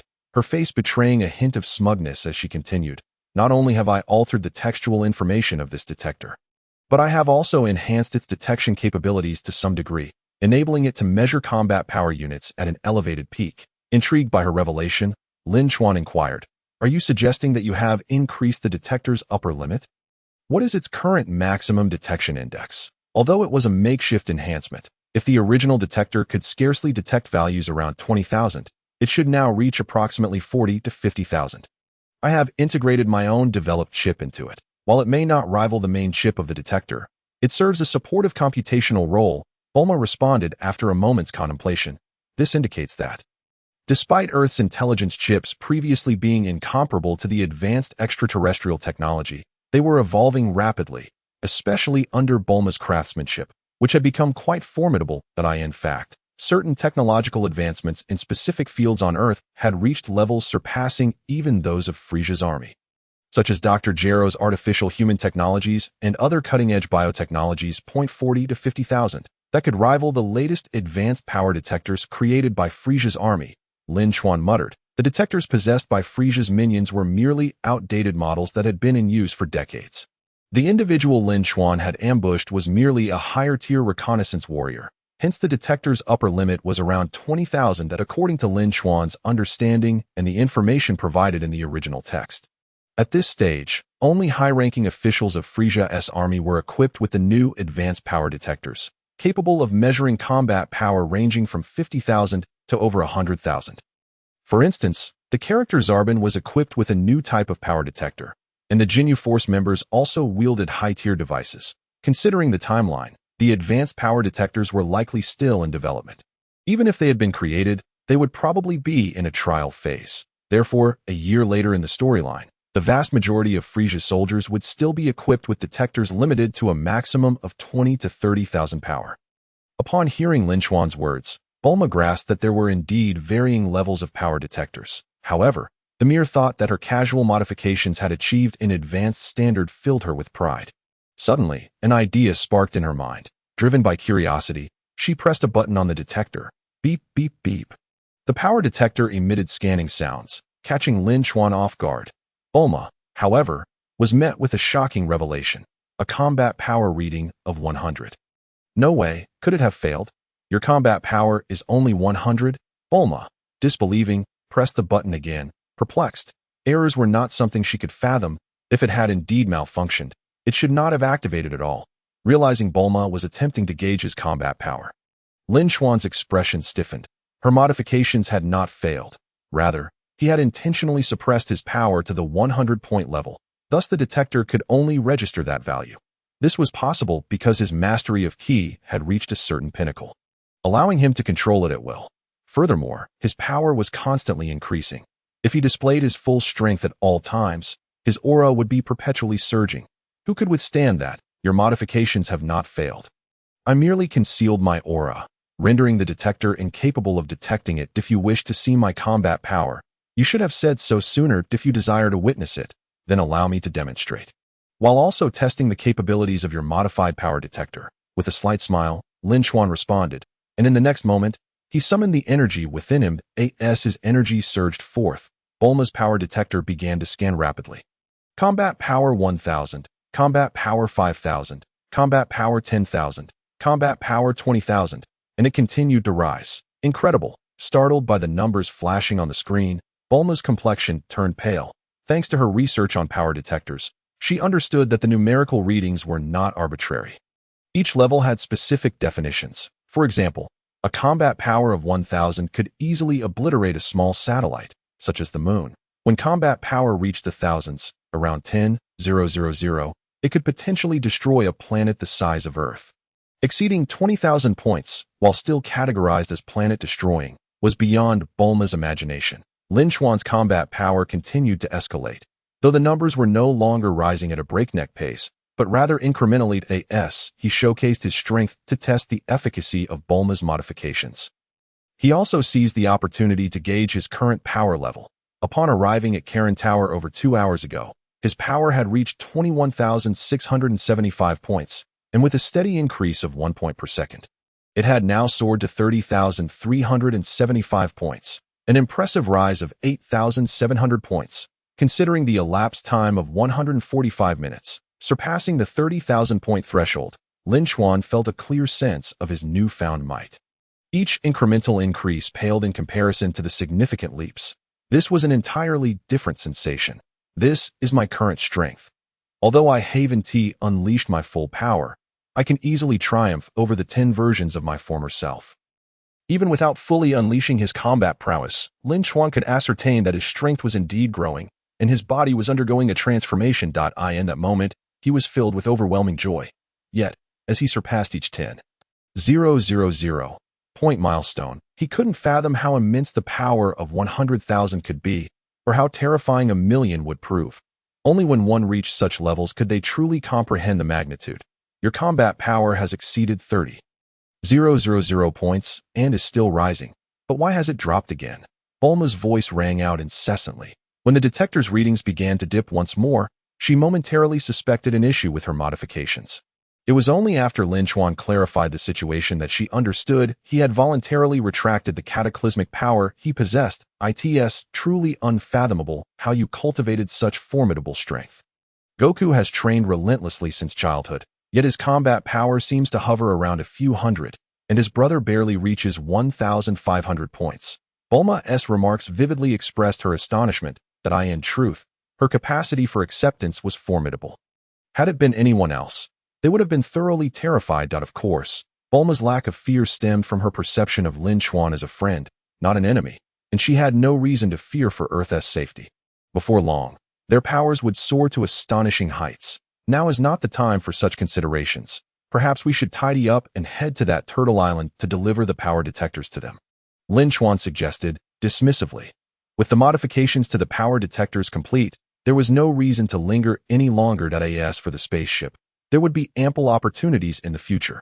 Upon hearing this, Bulma nodded and promptly began to take action, retracting the portable workbench back into the capsule. Subsequently, she retrieved another capsule from the capsule box. Time swiftly passed, and over an hour had elapsed. At this moment on Kame House, Master Roshi and Krillin had already returned to the island under the escort of Bobo, and they were all eagerly awaiting the arrival of Lin Chuan and Bulma. As the minutes ticked by, the initially calm demeanor of Krillin began to waver, his mind plagued by anxious thoughts, leading to considerable psychological strain. This was particularly evident in Krillin, whose sensitive nature and excessive worry were characteristic traits. In contrast, Master Roshi remained remarkably relaxed. After returning to Kame House, he reclined on his sun chair, basking in the gentle sea breeze while perusing his ever-fascinating magazine featuring beautiful women. Bobo, too, exhibited a demeanor akin to Master Roshi's, perhaps even more composed. A divine servant who had lived for over a millennium. He was undoubtedly the true hidden powerhouse on Earth. Have they not yet arrived? Could an unforeseen incident have occurred? Krillin mused, his spirits sinking as he gazed out at the distant horizon. The sight was indeed oppressive. After all, he bore the burden of managing all subsequent affairs. There was no need to feel anxious or rushed. Krillin needed to maintain a sense of tranquility. Rather than fretting excessively, he should contemplate how to face the guidance of the god of destruction and how to grow stronger. Master Roshi, catching a glimpse of Krillin from the corner of his eye, remarked, "Do not worry, my pupil." Upon hearing this, Krillin could only manage a wry smile and respond, "Yes, master." Though he acquiesced, how could his heart easily find peace? It would only be after truly comprehending the realm of selflessness in the future's hyper-era that he could gain full control over his emotions. That he couldn't help but wonder what intentions the Saiyan named Lin Chuan harbored. After collecting the Dragon Balls, what wish would he ultimately make? If his aim was to dominate the entire Earth, he wouldn't even need the Dragon Balls. He could accomplish it alone. What could he possibly desire beyond immortality? Krillin incessantly speculated on Lin Chuan's wishes concerning the Dragon Balls, yet he could hardly guess. His assumptions were rooted in the notion that Lin Chuan would threaten them and potentially wreak havoc on Earth. It was evident that the disparity in power was simply too vast for them to comprehend the opponent. Additionally, the intimidation caused by Raditz's arrival was overwhelming, marking their first encounter with an extraterrestrial being. Lost in thought, Krillin suddenly spotted a dark speck appearing in the sky, causing his heart to skip a beat. "They've arrived. That's Bulma's jet," he exclaimed. Moments later, the distance on the horizon grew larger. ultimately revealing itself as a large jet aircraft. With the main party finally arriving, Master Roshi immediately shifted from his previous state, setting aside his magazine to stand up, while Bobo moved closer as well. As for the sea turtle, he had remained at home, harboring fear at the prospect of facing yet another unfamiliar and powerful Saiyan. Despite being aware of the unfolding events, inside the jet, Lin Chuan sat in the co-pilot's seat. Arms crossed, gazing straight ahead at this juncture. His battle power had surged from 30,375 to 34,695 that after more than an hour of travel, had his battle power not been increasing by the second, he would not have possessed such patience. Originally, he had intended to leave the spaceship unattended, but Bulma insisted on transporting it, fearing it might be damaged if left behind. That it was as though she had claimed the spaceship as her own, leaving Lin Chuan speechless. Throughout the journey, Lin Chuan remained largely silent, listening to Bulma's incessant chatter. "We've arrived," Bulma announced, prompting Lin Chuan to finally catch sight of the lonely little island amidst the vast ocean. Even from a distance, Lin Chuan could clearly discern that this was Kame House. As Bulma brought the large jet to a halt on the island, Lin Chuan stepped out of the aircraft. Unlike Bulma, whose first visit was marked by excitement, Lin Chuan was flooded with memories from his past life. To borrow a phrase from the internet of his previous existence, Kame House was where the main storyline of Dragon Ball truly commenced. If he had arrived here at the beginning of his journey, he would have felt a thrill, as it would signify an opportunity to grow stronger. However, now that he had arrived, the essence of it all had shifted. The only constant was his understanding of Kame House as a secluded paradise, untouched by the world. To be honest, Lin Chuan yearned for a life of comfort and tranquility, free from worldly distractions. Especially after enduring so much hardship for many years. Yet, having entered a world governed by the survival of the fittest, becoming a Saiyan and activating an infinite power enhancement system, it was unlikely that he could ever live such a life. As he wandered the shores of Kame House, he savored the beauty that the island had to offer. After all, in the desolate realm he had previously inhabited, there was no place quite like this.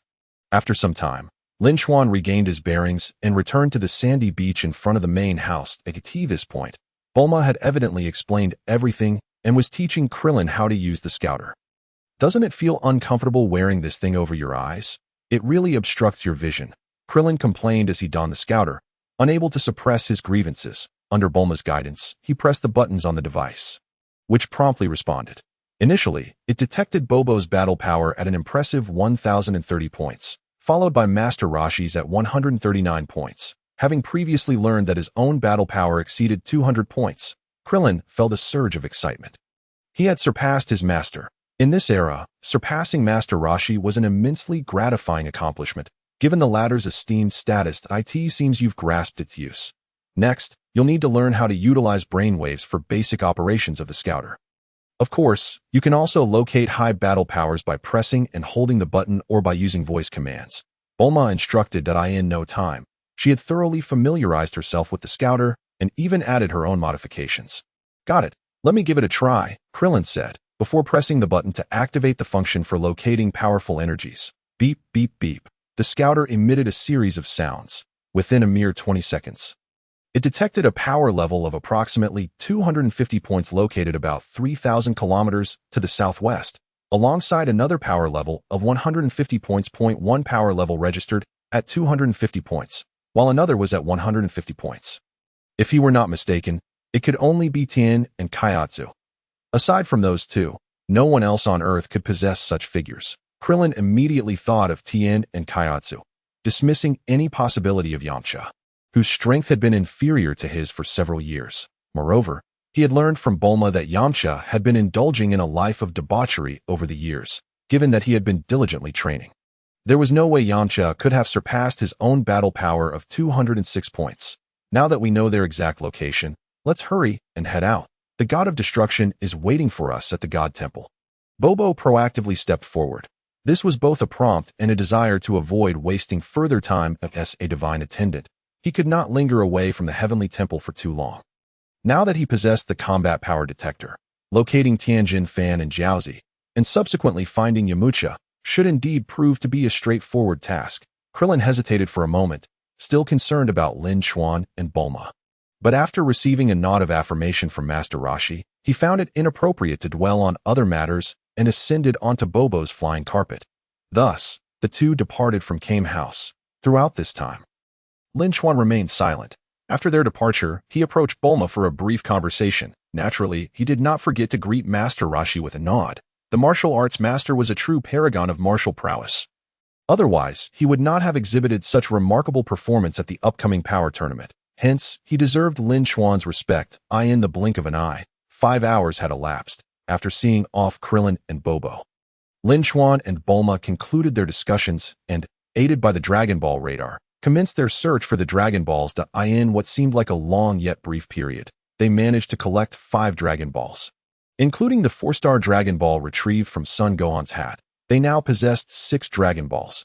Only one more remained to summon the Eternal Dragon and make a wish. The location of this final Dragon Ball had been marked by the radar. Situated in the coldest region of the Earth, the North Pole, this place, known for its frigid temperatures, typically remains below -30 degrees Celsius year-round. To prepare for this journey, Bulma had specially equipped several sets of frost-resistant clothing to combat the harsh environment. However, Lin Chuan declined Bulma's offer for the protective gear to TOM. Such severe weather posed no challenge. The apocalyptic planet he once inhabited was far more extreme in terms of ecological conditions and climate fluctuations than the North Pole's low temperatures. He had endured temperatures below 0 degrees without issue. Following the radar northward, Lin Chuan not only maintained his body temperature through his own energy, but also created a protective barrier to ensure Bulma remained comfortable. Before long, a towering ice mountain nearly 1,000 meters high came into view. According to the Dragon Ball radar, the last Dragon Ball resided within this very mountain. To retrieve it, they would need to breach the ice. After confirming the Dragon Ball's location, Bulma pointed ahead and addressed Lin Chuan. I understand. Just a minor issue. Lin Chuan replied without hesitation, raising his hand to condense a golden energy sphere the size of a ping-pong ball. This energy sphere broke free from his palm and collided with the ice mountain. Boom! The explosive force was immensely terrifying, flames shooting skyward and instantly igniting a snowstorm. Under the overwhelming explosion of Lin Chuan's energy blast, the entire ice mountain was utterly obliterated. The ensuing tempest resembled a primordial beast awakening, capable of devouring everything in its path. However, Lin Chuan remained unaffected. His strength rendered the residual shock waves inconsequential. Bulma was also safe, as Lin Chuan enveloped her in a protective energy shield, ensuring she would not incur any harm. Hey, that was a bit excessive, don't you think? I merely asked you to create a blast, not to obliterate the entire mountain. What if you destroyed the Dragon Ball? Bulma exclaimed, startled at the sudden disappearance of the ice mountain, her immediate concern being whether the explosion had damaged the Dragon Ball. A strong-willed woman. Her time spent with Lin Chuan had emboldened her to voice her thoughts freely. Searching through the remnants of that entire mountain would take an eternity. You mentioned the radar has an accuracy margin of nearly 50 meters. Rather than searching slowly, it's far more efficient to simply blow it up. As for the Dragon Ball's destruction, that is simply impossible. The strength of the Dragon Balls is such that they cannot be shattered by an explosion of that magnitude.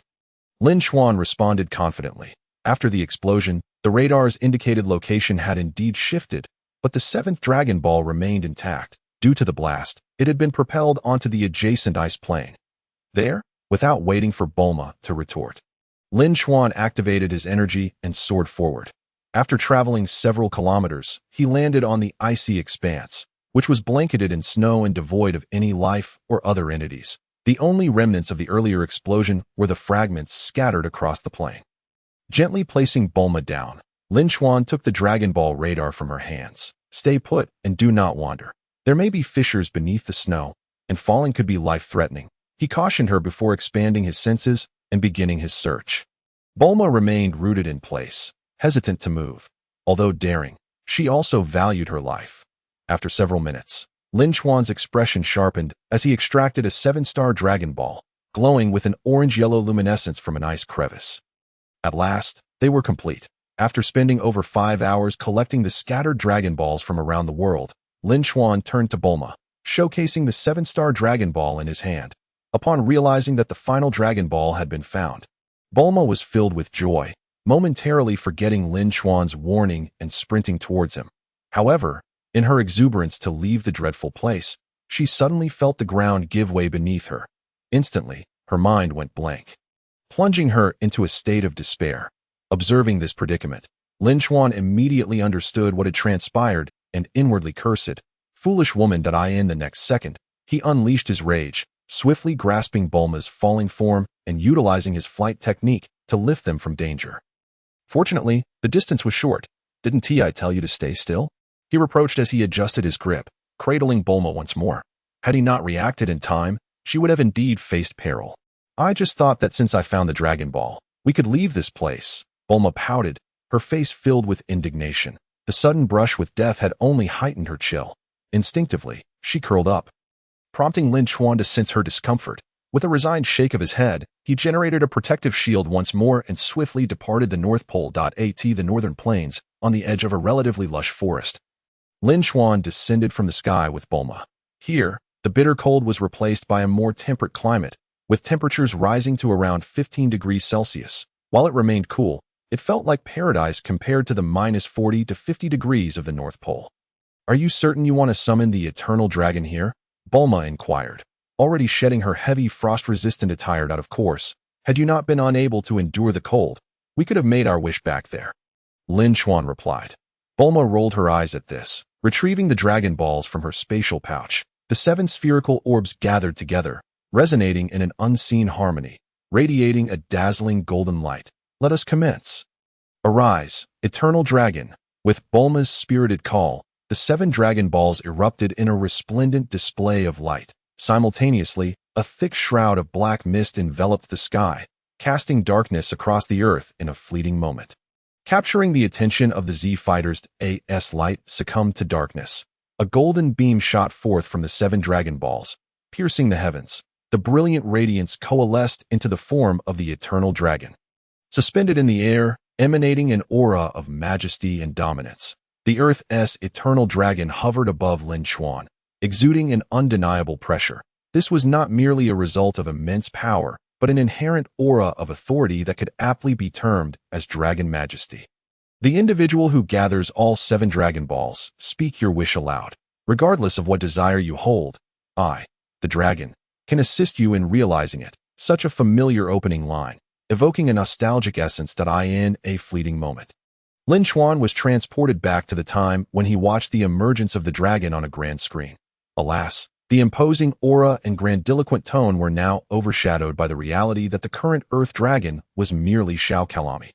Compared to the majestic dragon Porunga from Namek, it fell woefully short. Only the future dragon, enhanced through Dandy's modifications, had elevated its wish-granting capabilities from 1 to 3, thus gaining a modicum of prestige. However, even then, it could not rival Porunga. Recalling the era of Super, the Earth Dragon had nearly been frightened to the point of losing control in the presence of the god of destruction. Beerus. All right, Lin Chuan. The dragon has been summoned. Now you may articulate your wish, Bulma urged, fixing her gaze upon him. Upon hearing Bulma's words, Lin Chuan's lips curled into a mischievous grin as he replied. I have an idea, though I'm uncertain if it can be realized. Bulma, observing Lin Chuan's playful smile, sensed something amiss. Are you the wishmaker? Speak your wish. Any desire can be fulfilled by me.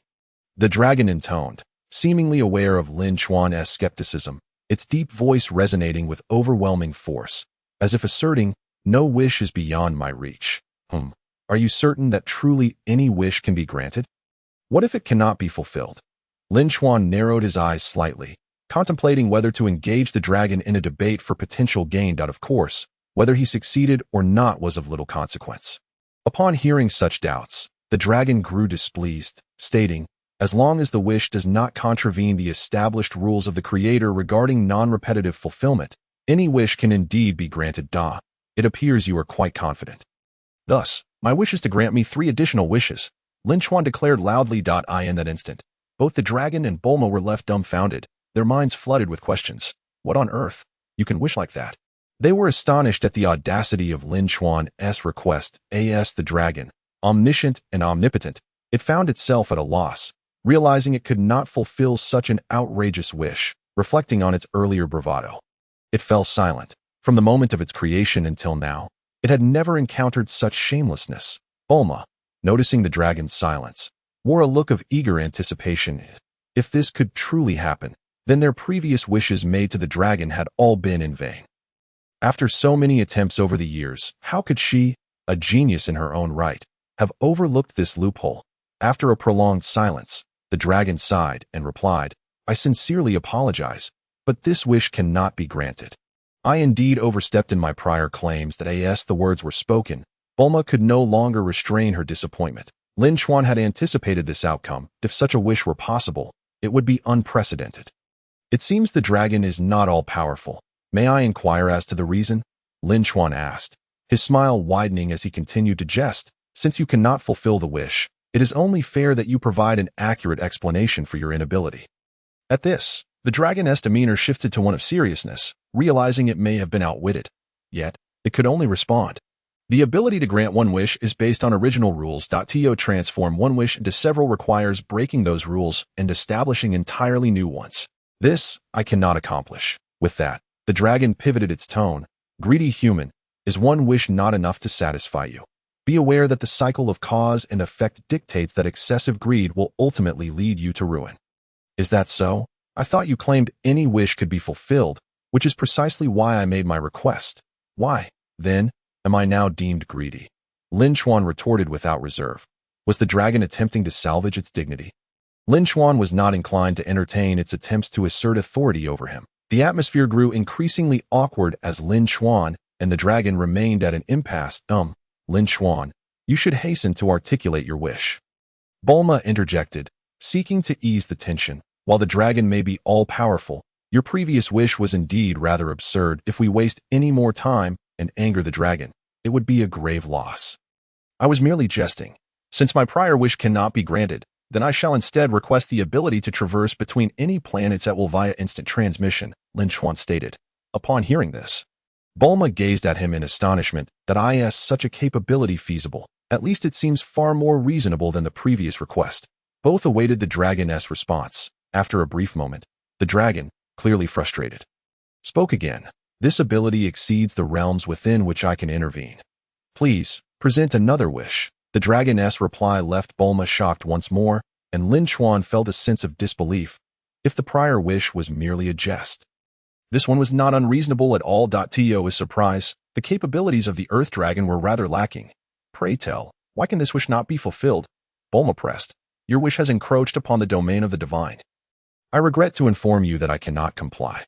Having faced 2 consecutive failures, the dragon's pride was at stake, and it contemplated fleeing. It feared that if this continued, it would no longer be the omnipotent dragon it claimed to be, and the assertion that any wish could be granted would become untenable. The domain of the divine.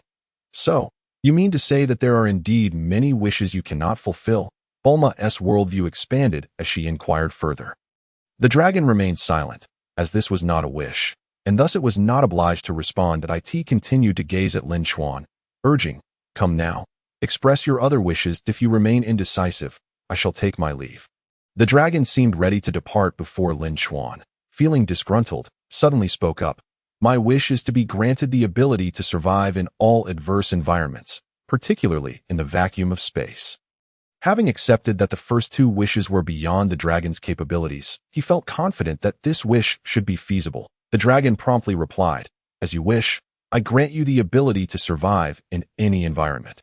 With particular emphasis on surviving in the vacuum of space, the divine dragon spoke. An unsettling gleam flickered within his striking crimson eyes. That a tremendous and unique force emanated from the dragon, enveloping him in its embrace. With the conclusion of the wish, Lin Chuan acquired the remarkable ability to survive in any harsh environment.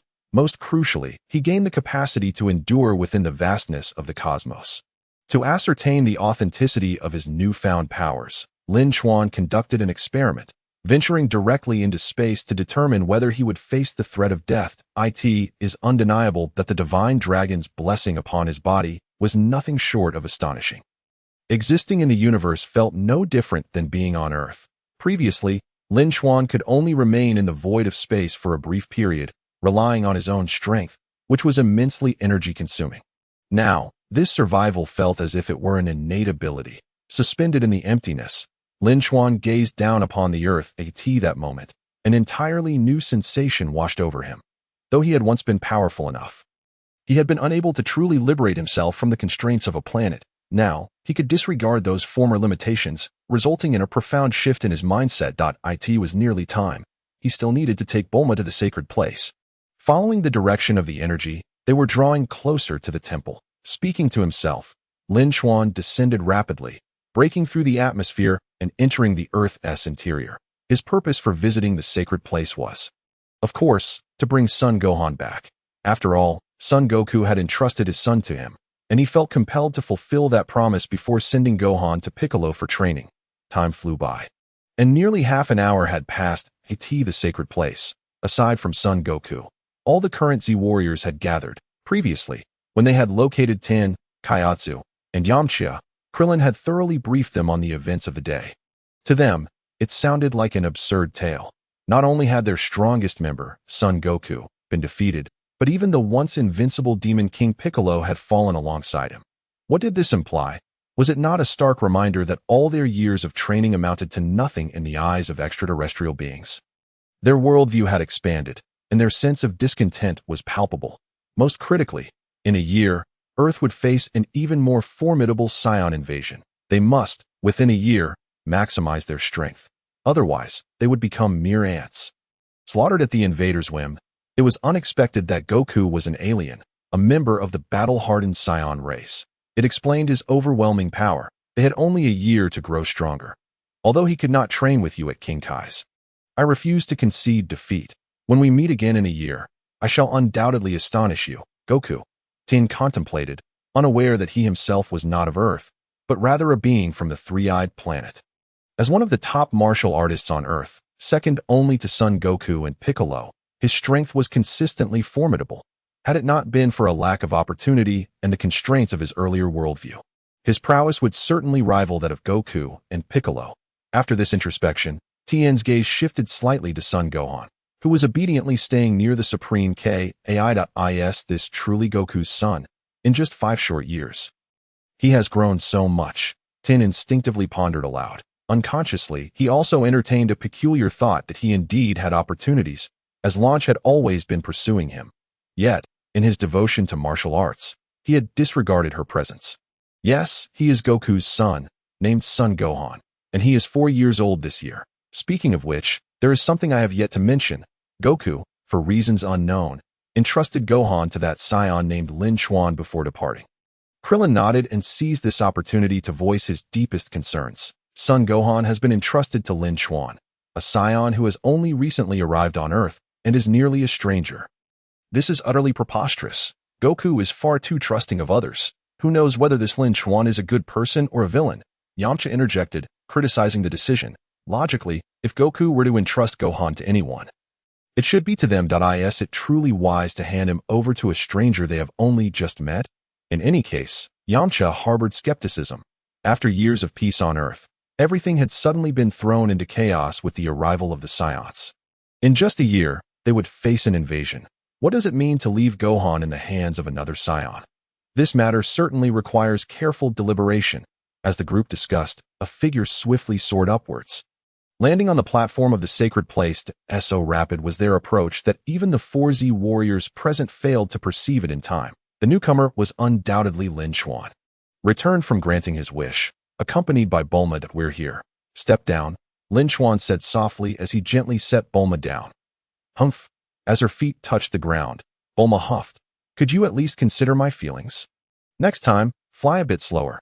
I'm just an ordinary person and can't handle your speed. Bulma continued her complaints, still thinking of the next time, unaware that today was their first meeting. Due to a series of coincidences and the quest for Dragon Balls, Lin Chuan had been carrying her all this while. This scene resembled a playful exchange between lovers. At that moment, Yamcha, who was not far off, caught sight of this interaction that he was utterly stunned, his heart feeling as if it had shattered, rendering his breath shallow and labored. Bulma, why are you with him? What is going on? Why is he holding you? Yamcha's eyes turned red with rage. He was so furious that he could hardly articulate his thoughts. His expression contorted with hostility towards Lin Chuan. Bulma had always been the woman he claimed, and he would not allow any other man to infringe upon that. Not even a companion. Yet, now such a situation had unfolded before him. His girlfriend, in his eyes, could only be embraced by him. Even he, as her boyfriend, had only escalated to hugging.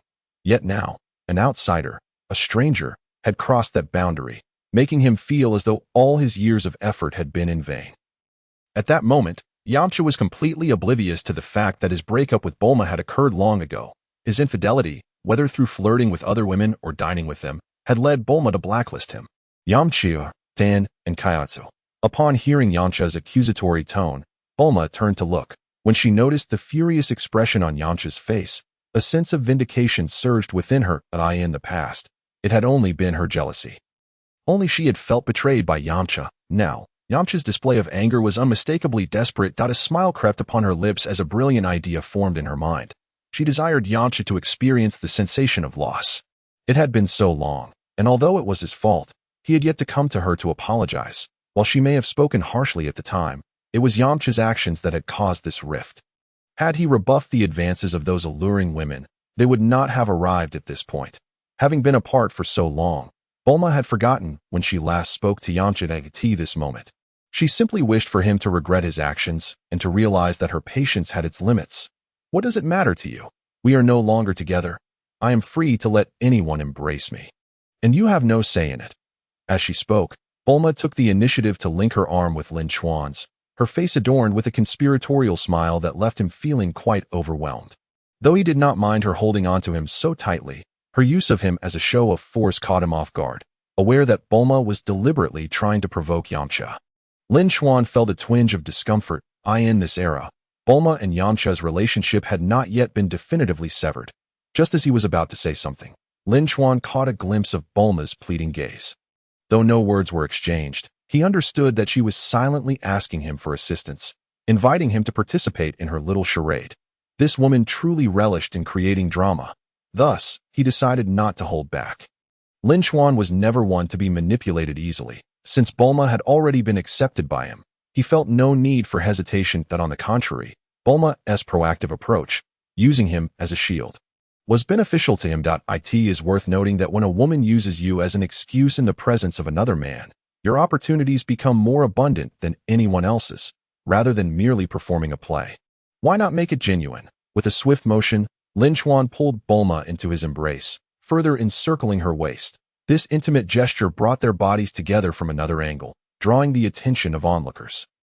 Bulma was taken aback by Lin Chuan's sudden move, yet she dared not resist, for any sign of distaste on her part would ruin her performance. She shot a glance at Lin Chuan, and upon witnessing his mischievous grin, her cheeks flushed slightly. She could feel his hand roaming, leaving her perplexed. What did this mean? Was she to be treated as a mere object? At that moment, Yamcha's eyes widened in disbelief. A torrent of unspoken anguish surged within him, his anger simmering just below the surface. If looks could kill, Lin Chuan would have been slain 1,000 times over. His woman was being touched by another man. Moreover, Bulma made no attempt to resist, instead appearing to acquiesce to the advances. After a decade of romance, he had made his own attempts at intimacy, but he had never seen Bulma behave in such a manner. Were you just now displaying murderous intent towards me? Lin Chuan narrowed his eyes slightly, and in an instant, an overwhelming aura emanated from him. An invisible force materialized, enveloping the entire divine temple as if he were a sovereign ruler. This was merely the manifestation of Lin Chuan's casual intimidation, yet it was sufficient to render Yamcha, Tan, Krillin, and even Dumpling completely immobile. Naturally, this included the likes of the divine beings Piccolo, Bobo, and the villainous Yachirobe. Should Lin Chuan unleash his full power in this moment, they might very well be rendered unconscious. Since embarking on his quest for the Dragon Balls, nearly 6 hours had elapsed, over 20,700 seconds, during which his combat power had surpassed 50,000 points, reaching a staggering 55,395. This level of strength was insurmountable for anyone on Earth during this period. Under Lin Chuan's pressure, Yamcha fell silent. He had come to grasp the terrifying nature of this unknown Saiyan, and his inherently timid disposition surfaced. That Yamcha has no such intentions. Their relationship is merely that of boyfriend and girlfriend. So, seeing you embrace Bulma, I just wanted to understand the situation, Krillin stammered, attempting to mediate. Yet he too was overwhelmed by Lin Chuan's presence. His words fragmented and labored. Upon hearing this, Lin Chuan merely laughed. I do not concern myself with the past. I only know the present. Did you truly believe I could misinterpret that murderous intent just now? Krillin, and you Yamcha. Though I am unaware of the intricacies, I am no fool. Since Bulma has declared her relationship with you to be non-existent, what right do you have to criticize others? Or do you mistakenly believe yourself to be of great significance? After addressing Krillin, Lin Chuan turned to Yamcha, his tone dripping with authority. Krillin dared not utter another word, while Yamcha clenched his fists tightly, a whirlwind of emotions raging within him. His gaze shifted repeatedly between Lin Chuan and Bulma. His heart filled with resentment, yet paralyzed by fear. Lin Chuan, disdainful, chuckled softly. Continuing to hold Bulma close, he disregarded her attempts to break free, asserting, as a man, if you truly cared for this woman, you would not cower beneath my mere words. Frankly, you are unworthy of Bulma. With that, Lin Chuan amplified his pressure, casting an even greater weight upon Yamcha. The group, who had previously been able to withstand the intensity, was now thoroughly subdued. Is this the power of a Saiyan? Tien thought, disregarding all else as he focused on his own experience. At that moment, his teeth clenched. He exerted every ounce of his strength to withstand Lin Chuan's pressure. The disparity was so vast that even when he summoned strength beyond his limits, boosting his combat power temporarily to 400 or 500, it proved futile. It was no wonder that the Divine Lord had been so eager to summon them to the Divine Temple to train for the arrival of Saiyans. Could they all be of such caliber? What a joke it was that one person's aura could reach such extremes. Tien fully realized how minuscule he was in comparison. Beside him, Dumpling had been left so terrified that he clung to Tien for a sense of security. With the desired effect achieved, Lin Chuan retracted his aura and turned his attention away from Yamcha, focusing instead on Tien and Dumpling. Tien, indeed, caught Lin Chuan's eye, deserving of his newfound respect, under Lin Chuan's pressure. He remained steadfast. Little did he expect that Earth was home not only to Saiyans and Namekians, but also to beings of the Three-Eyed Clan. A smirk graced Lin Chuan's lips as he spoke. Three-Eyed Clan, this is something even Tien was unaware of, isn't it? Tien is a descendant of the Three-Eyed Clan, much like the hybrid offspring resulting from the union of Saiyans and Earthlings. What? My goodness. Tien is also an extraterrestrial. Bulma, cradled in Lin Chuan's embrace, was the first to exclaim in astonishment, momentarily forgetting her desire to escape his grasp. First Goku, then Piccolo, and the Divine Lord, and now Tien. The look of disbelief on Krillin's face was palpable. He began to question whether he was a being from the no-nose planet. In contrast to Earthlings, he had no nose, yet appeared no different from ordinary individuals. What of Dumpling? Was he also an extraterrestrial?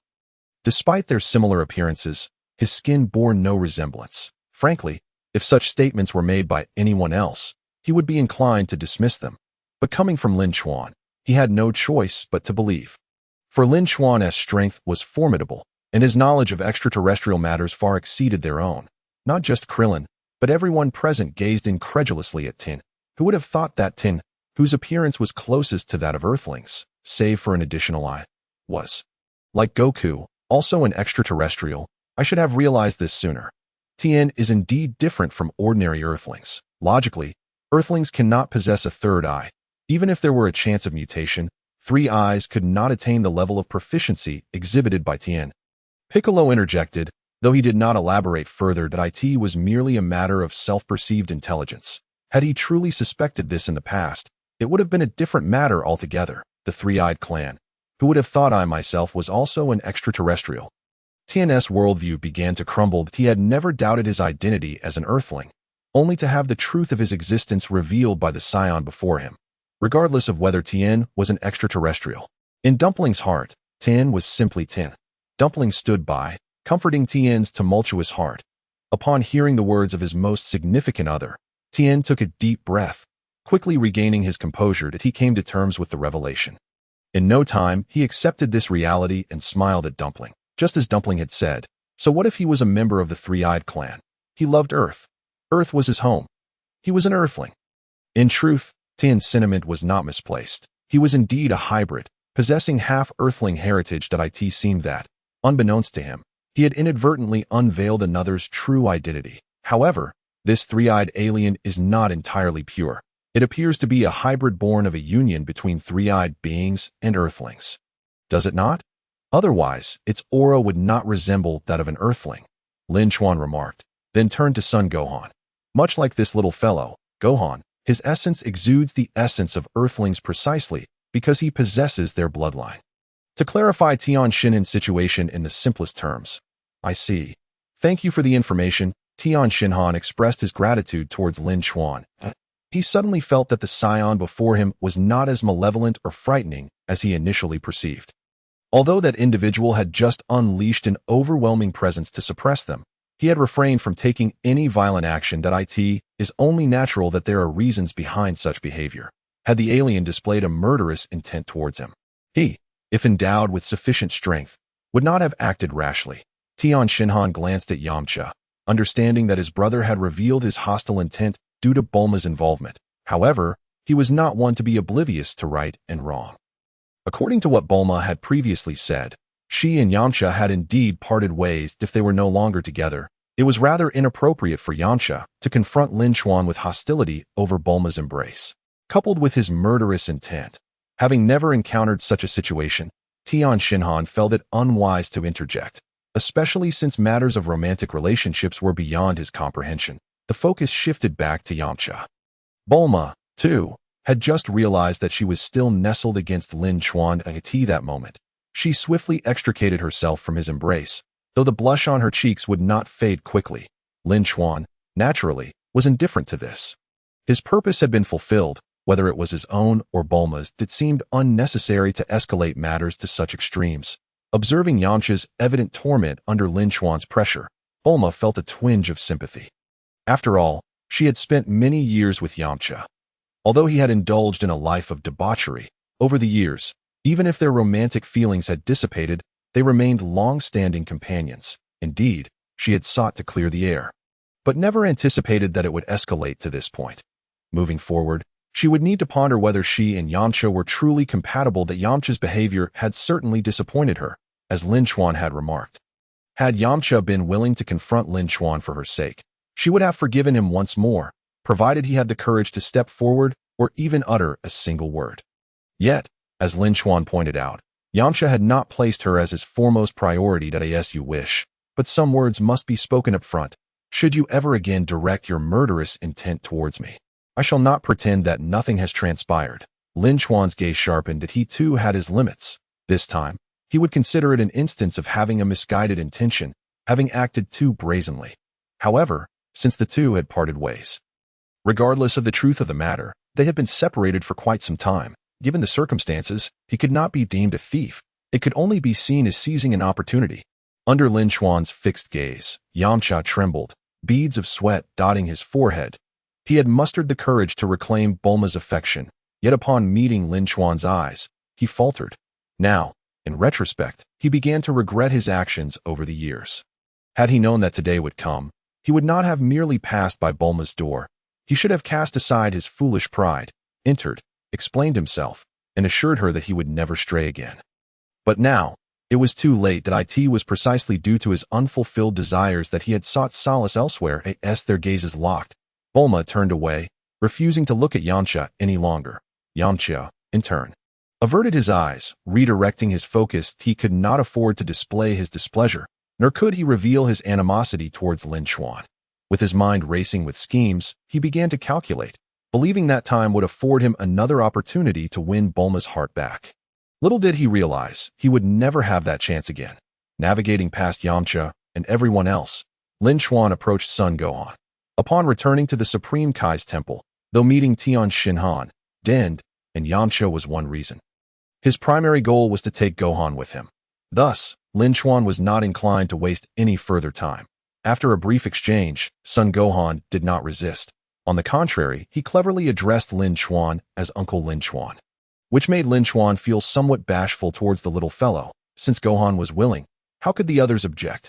Even though Gohan was still young, his father had entrusted him to Lin Chuan.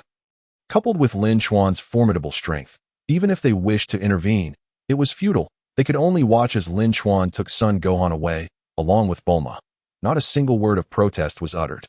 It was not until they saw the trio vanish from view that they gradually regained their senses. Still, no one spoke. Ultimately, it was the Supreme Kai, Piccolo, who stepped forward, using his perspective to provoke the warriors before him with words. Do you now comprehend the disparity in strength? The Saiyan invaders who will arrive on Earth in a year are likely to possess combat abilities akin to Lin Chuan's, although Lin Chuan had previously dismissed those two Saiyans. The actual situation remained uncertain. 1 year. Only 1 year. I do not wish to place all my hopes on Goku, nor do I want to entrust the future of Earth to that Saiyan. Lin Chuan. Therefore, you must prepare yourselves adequately to face the most brutal training. The Supreme Kai Piccolo's earnest words carried a profound sense of oppression. Undoubtedly, his earlier decision to have Son Gohan remain and send Lin Chuan and Bulma to seek the Dragon Balls was intended to utilize Lin Chuan's strength to inspire those promising recruits he had gathered. As long as it served to motivate them and provide a clear vision for their future, it would undoubtedly make them stronger. The group understood Piccolo's intentions, nodding in agreement and expressing their thoughts. In summary, they implored the Supreme Kai Piccolo to provide rigorous guidance. In the original narrative, they had indeed relied on Piccolo to enhance their abilities. Time passed swiftly. Nightfall enveloped the largest and most prosperous city on Earth. West City. Lin Chuan, accompanied by Son Gohan, boarded the large transport jet that Bulma had left on Kame House, returning to her residence. You might wonder, can't this jet be retracted into a capsule? The reason is simple. The jet was towing Lin Chuan's spaceship. Therefore, it could not be retracted into a capsule and had to be manually flown back to West City. This was the case previously, which is why they had flown to Kame House. Later, Lin Chuan grew dissatisfied with the jet's slow speed and opted to carry Bulma as they sought the Dragon Balls. Now that the essential tasks were complete and his primary objectives achieved, there was no need to rush. Instead, he required time to reflect and contemplate the detailed plans for the future. Firstly, he needed to consider how his training should progress and how he might alter the course of events ahead. Secondly, he pondered how to guide Son Gohan. Regardless, he needed to take action, even if only to put on a show. Upon arriving at Bulma's home, the private estate of Capsule Corporation, the first impression could only be described with one word: immense. So vast that it defied imagination. Lin Chuan was not the kind of person who had never seen the world. As a time traveler, he had encountered his fair share of grand mansions. At the very least, he had seen countless photos and videos online in his past life. Yet, he was still taken aback. Primarily, Bulma's family was situated near the expansive West City plain, so if one were to calculate the area, it would be immeasurable. At the very least. The living spaces alone, including a front yard, a backyard, and a garden, spanned tens of thousands of square meters. This was merely the tip of the iceberg. The vast ecological park could accommodate dinosaurs and other large creatures. The extensive warehouse complex was as large as a port. There were also dozens of uniquely shaped buildings, as well as research areas, and so forth. Anyone would find it hard to believe. Truly, this was the renowned Capsule Corporation, the foremost entity on Earth. Even in this era, when Bulma was merely beginning to manage her family's enterprise, she was not to be underestimated. In another place, this private domain could easily be considered a sizable town. The jet landed, and Bulma leaped down immediately, followed closely by Lin Chuan and Sun Wukong, who also disembarked. Before Lin Chuan could utter a word, he heard Sun Wukong's astonished exclamation. Is this Aunt Bulma's home? It's truly magnificent. Sun Wukong, with the curiosity of a child, gazed around in wonder. Everything he beheld completely shattered his previously limited worldview. After all, he had only ever lived in the remote Baozi Mountain. Although he had learned much about the outside world through books, he had never stepped outside, let alone visited a modern metropolis. To him, this felt like stepping into a new world. Little Wukong, what you see now is merely a fraction of my home. After dinner, I'll take you on a proper tour, Bulma said as she used a remote control to lower the spacecraft from the jet. Sun Wukong simply nodded in response, his eyes wide with amazement. Under Bulma's adept control, the spacecraft swiftly touched down, and numerous robots approached to assist. The scene left Lin Chuan momentarily stunned. It was worth noting that such an occurrence had not transpired in the original work. Even though Bulma's home had intelligent robots, they were limited in number. Delighted by the astonishment displayed by Lin Chuan and Sun Wukong, Bulma's lips curled into a subtle smile as she handed the remote to a robot for continued operation. Let the robots take care of this for now. It's past 6 o'clock. Let us have dinner first. When we return, I'll have the house robots start preparing, she suggested, her mind set on giving Lin Chuan a delightful surprise. Bulma drove the sightseeing vehicle towards the distant colossal roundhouse, simultaneously providing an explanation of the various areas and the significance of each different structure. After 10 minutes, the trio arrived at the main house of the estate, a vast round edifice that had appeared numerous times in the original work. For Lin Chuan, this iconic building was now familiar. Previously, he had merely assumed that Bulma's family home, no matter how grand, consisted of several large gardens. Little did he know it was such an imposing estate. Upon entering the main house, Lin Chuan met Bulma's parents, the Briefs. The couple was utterly astonished by the presence of Lin Chuan and son Wukong.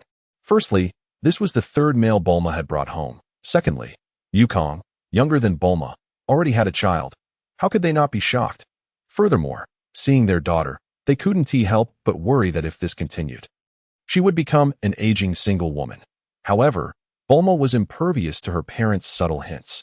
In the original story, she was known for her stubbornness. For her, compromising was akin to a death sentence. Understanding their daughter's temperament, the Briefs soon redirected their attention to Lin Chuan. Particularly, Bulma's mother approached him with a probing interest that left Lin Chuan somewhat flustered. After several exchanges, it was only through Bulma's assertiveness that Lin Chuan managed to extricate himself from her mother's grasp. Her overly familiar demeanor was quite overwhelming. Had he not known her character, he might have mistaken her for a seductress. Notably, Bulma's mother appeared remarkably youthful, seemingly in her 30s, despite the original narrative indicating she was nearly 50 or 60. In contrast, Mr. Brief looked every bit the elderly gentleman. After bidding farewell to the Briefs, Bulma led Lin Chuan and son Wukong to the dining room, the site of the sumptuous feast, accompanied by the enticing aroma. Instantly ignited Lin Chuan's appetite, and son Wukong couldn't help but swallow hard. For Lin Chuan, having endured the tumultuous journey across the cosmos for the past 3 months, followed by the commotion upon arriving on Earth, he was ravenous. His body craved nourishment, and his stomach audibly protested against the neglect. The lavish dinner completely captivated Lin Chuan. Reflecting on his arduous life during the past 20-odd years, tears threatened to spill from his eyes. He suppressed them, knowing it would be unseemly for a grown man to weep. Before the delightful feast, there was no room for decorum. Lin Chuan promptly seated himself at the table, seizing a roasted chicken and devouring it. Observing this, son Wukong, encouraged by Bulma, likewise abandoned his reservations and began to feast heartily. Though still young, his appetite was impressive, having perfectly inherited the Saiyan propensity for voracious eating. Watching the two of them, as if they had never tasted delicious food before, Bulma couldn't help but smile. It reminded her of Goku's eating habits in the past. It seemed not only Goku could eat, Saiyans had an innate capacity for consumption. Slow down, there's plenty more?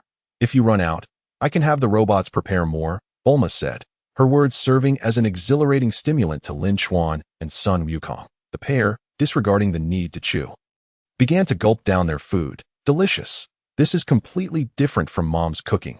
I've never tasted anything like this before, son Wukong exclaimed, and under Lin Chuan's influence, he began to eat with abandon, savoring the new experience. The dinner lasted nearly an hour, ending only when the plates on either side of Lin Chuan and son Wukong had piled high like small mountains.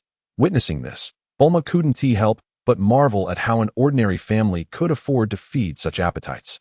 Suddenly, she felt a pang of sympathy for Chi-Chi, who had to care for both Goku and the hungry son Wukong. After a brief 10-minute respite, Bulma had already prepared rooms for Lin Chuan and son Wukong, along with fresh clothes for them to change into. Having endured enough hardship, Lin Chuan felt as though he had arrived in paradise. His past struggles were now a distant memory, and his future promised to be extraordinarily bright. Upon entering his room, he indulged in the long-overdue pleasure of a hot bath. While Lin Chuan was unfamiliar with others' experiences, for him, soaking in hot water was akin to a dream, especially with the luxury of a bathtub, something he hadn't experienced in over 20 years. After half an hour had passed, Lin Chuan lay comfortably on the large bed, enveloped in warmth and comfort akin to a gentle embrace. That a wave of drowsiness washed over him, and he fell into a deep slumber. So carefree and unguarded?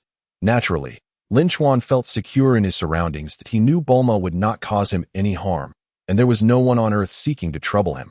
However, he had not anticipated that shortly after he fell asleep, Bulma would knock on his door, only to find him sleeping soundly like a log.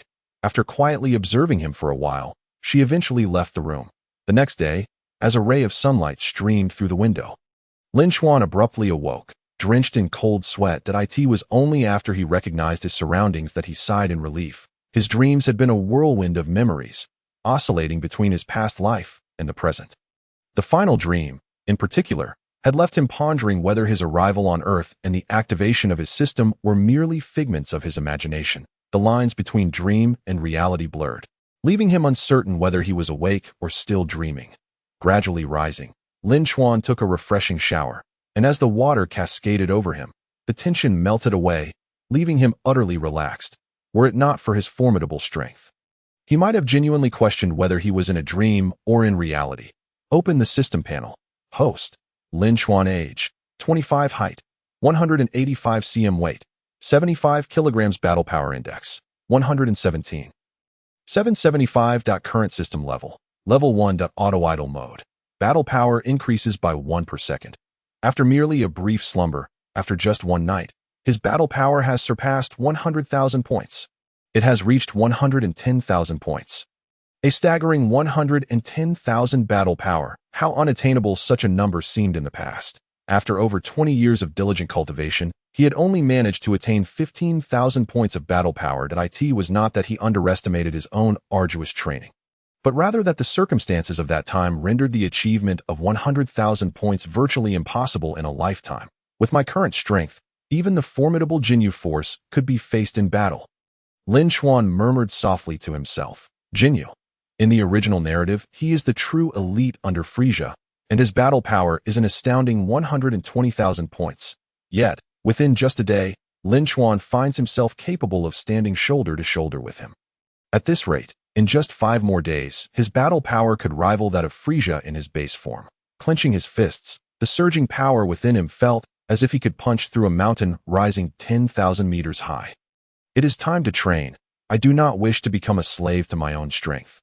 Unable to contain his excitement, Lin Chuan donned a different, looser set of clothing. Bulma certainly has an eye for style. The clothes fit him just right, and the design suits him splendidly. Exiting his room, Lin Chuan made his way downstairs. He had initially intended to practice outside, but was suddenly drawn in by an enticing aroma, causing his eyes to light up as he swiftly raced to the dining room. It was not that he could not control his appetite, but after years of hardship, he finally had the opportunity to indulge, and he was determined to savor every moment. Upon Lin Chuan's abrupt entrance, Bulma and Gohan, who were enjoying their breakfast, were momentarily taken aback. However, upon witnessing Lin Chuan dive straight into the food without uttering a word, Bulma rolled her eyes. How rude it is to not even greet. Though she voiced her thoughts, she nonetheless instructed the intelligent household robot to prepare additional breakfast. Knowing Lin Chuan's hearty appetite, the meager amount on the table would surely be insufficient. This breakfast allowed Lin Chuan to once again grasp the essence of truly living. Had he still been on Planet V3114, while filling his stomach was not an issue, the quality of food could not compare to what was available here. The freshness and variety of the food were incomparable. Reflecting on the past, Lin Chuan recalled how miserable it had been when he first arrived at Planet V3114. Had it not been for the months of compressed food supplies aboard the spaceship, coupled with his knowledge as a traveler on how to procure sustenance in dire circumstances, he would have perished long ago. It must be said that he was incredibly fortunate, for even though that planet's civilization had yet to enter the space age, it had developed to a level akin to that of Earth. Particularly in terms of food preservation research, the food produced could last for decades without spoiling, showcasing an impressive level of expertise. Unfortunately, while this aspect was remarkable, the civilization was woefully lacking in other areas. Lin Chuan later learned through various recordings and information left behind that Planet V3114 was plagued by disasters. Consequently, the scientists on the planet devoted themselves to researching ways to store more food. In simple terms, the planet experienced minor disasters every 10 years and major disasters every 100 years due to celestial movements. Over time, the indigenous people realized that food was their most critical necessity for survival. Thus, they developed an alarming level of food reserves and advanced preservation methods. Even after 20 years of consuming the preserved food, Lin Chuan had only scratched the surface of the supplies, which had endured after a meteor strike. In summary, this was a tragically unfortunate civilization. They believed that their food reserves would enable them to withstand one calamity after another, yet they completely overlooked the threats from beyond their planet. Without any other technological protection, the fragility of life was laid bare as a massive meteor several hundred kilometers wide struck the planet, obliterating the entire civilization in an instant. Not even those who sought refuge underground were spared. Emerging from his reverie, Lin Chuan refocused his thoughts. After exchanging a few words with Bulma and Gohan, they proceeded to the nearest open space in the backyard, the expansive courtyard, connected to a garden. Provided an excellent locale for training that, of course, Lin Chuan only intended to perform warm-up exercises and would not go overboard. Otherwise, unleashing his power here could lead to the destruction of this beautiful setting. Bulma did not linger long, offering a few reminders before attending to other matters. The spaceship required research and repairs.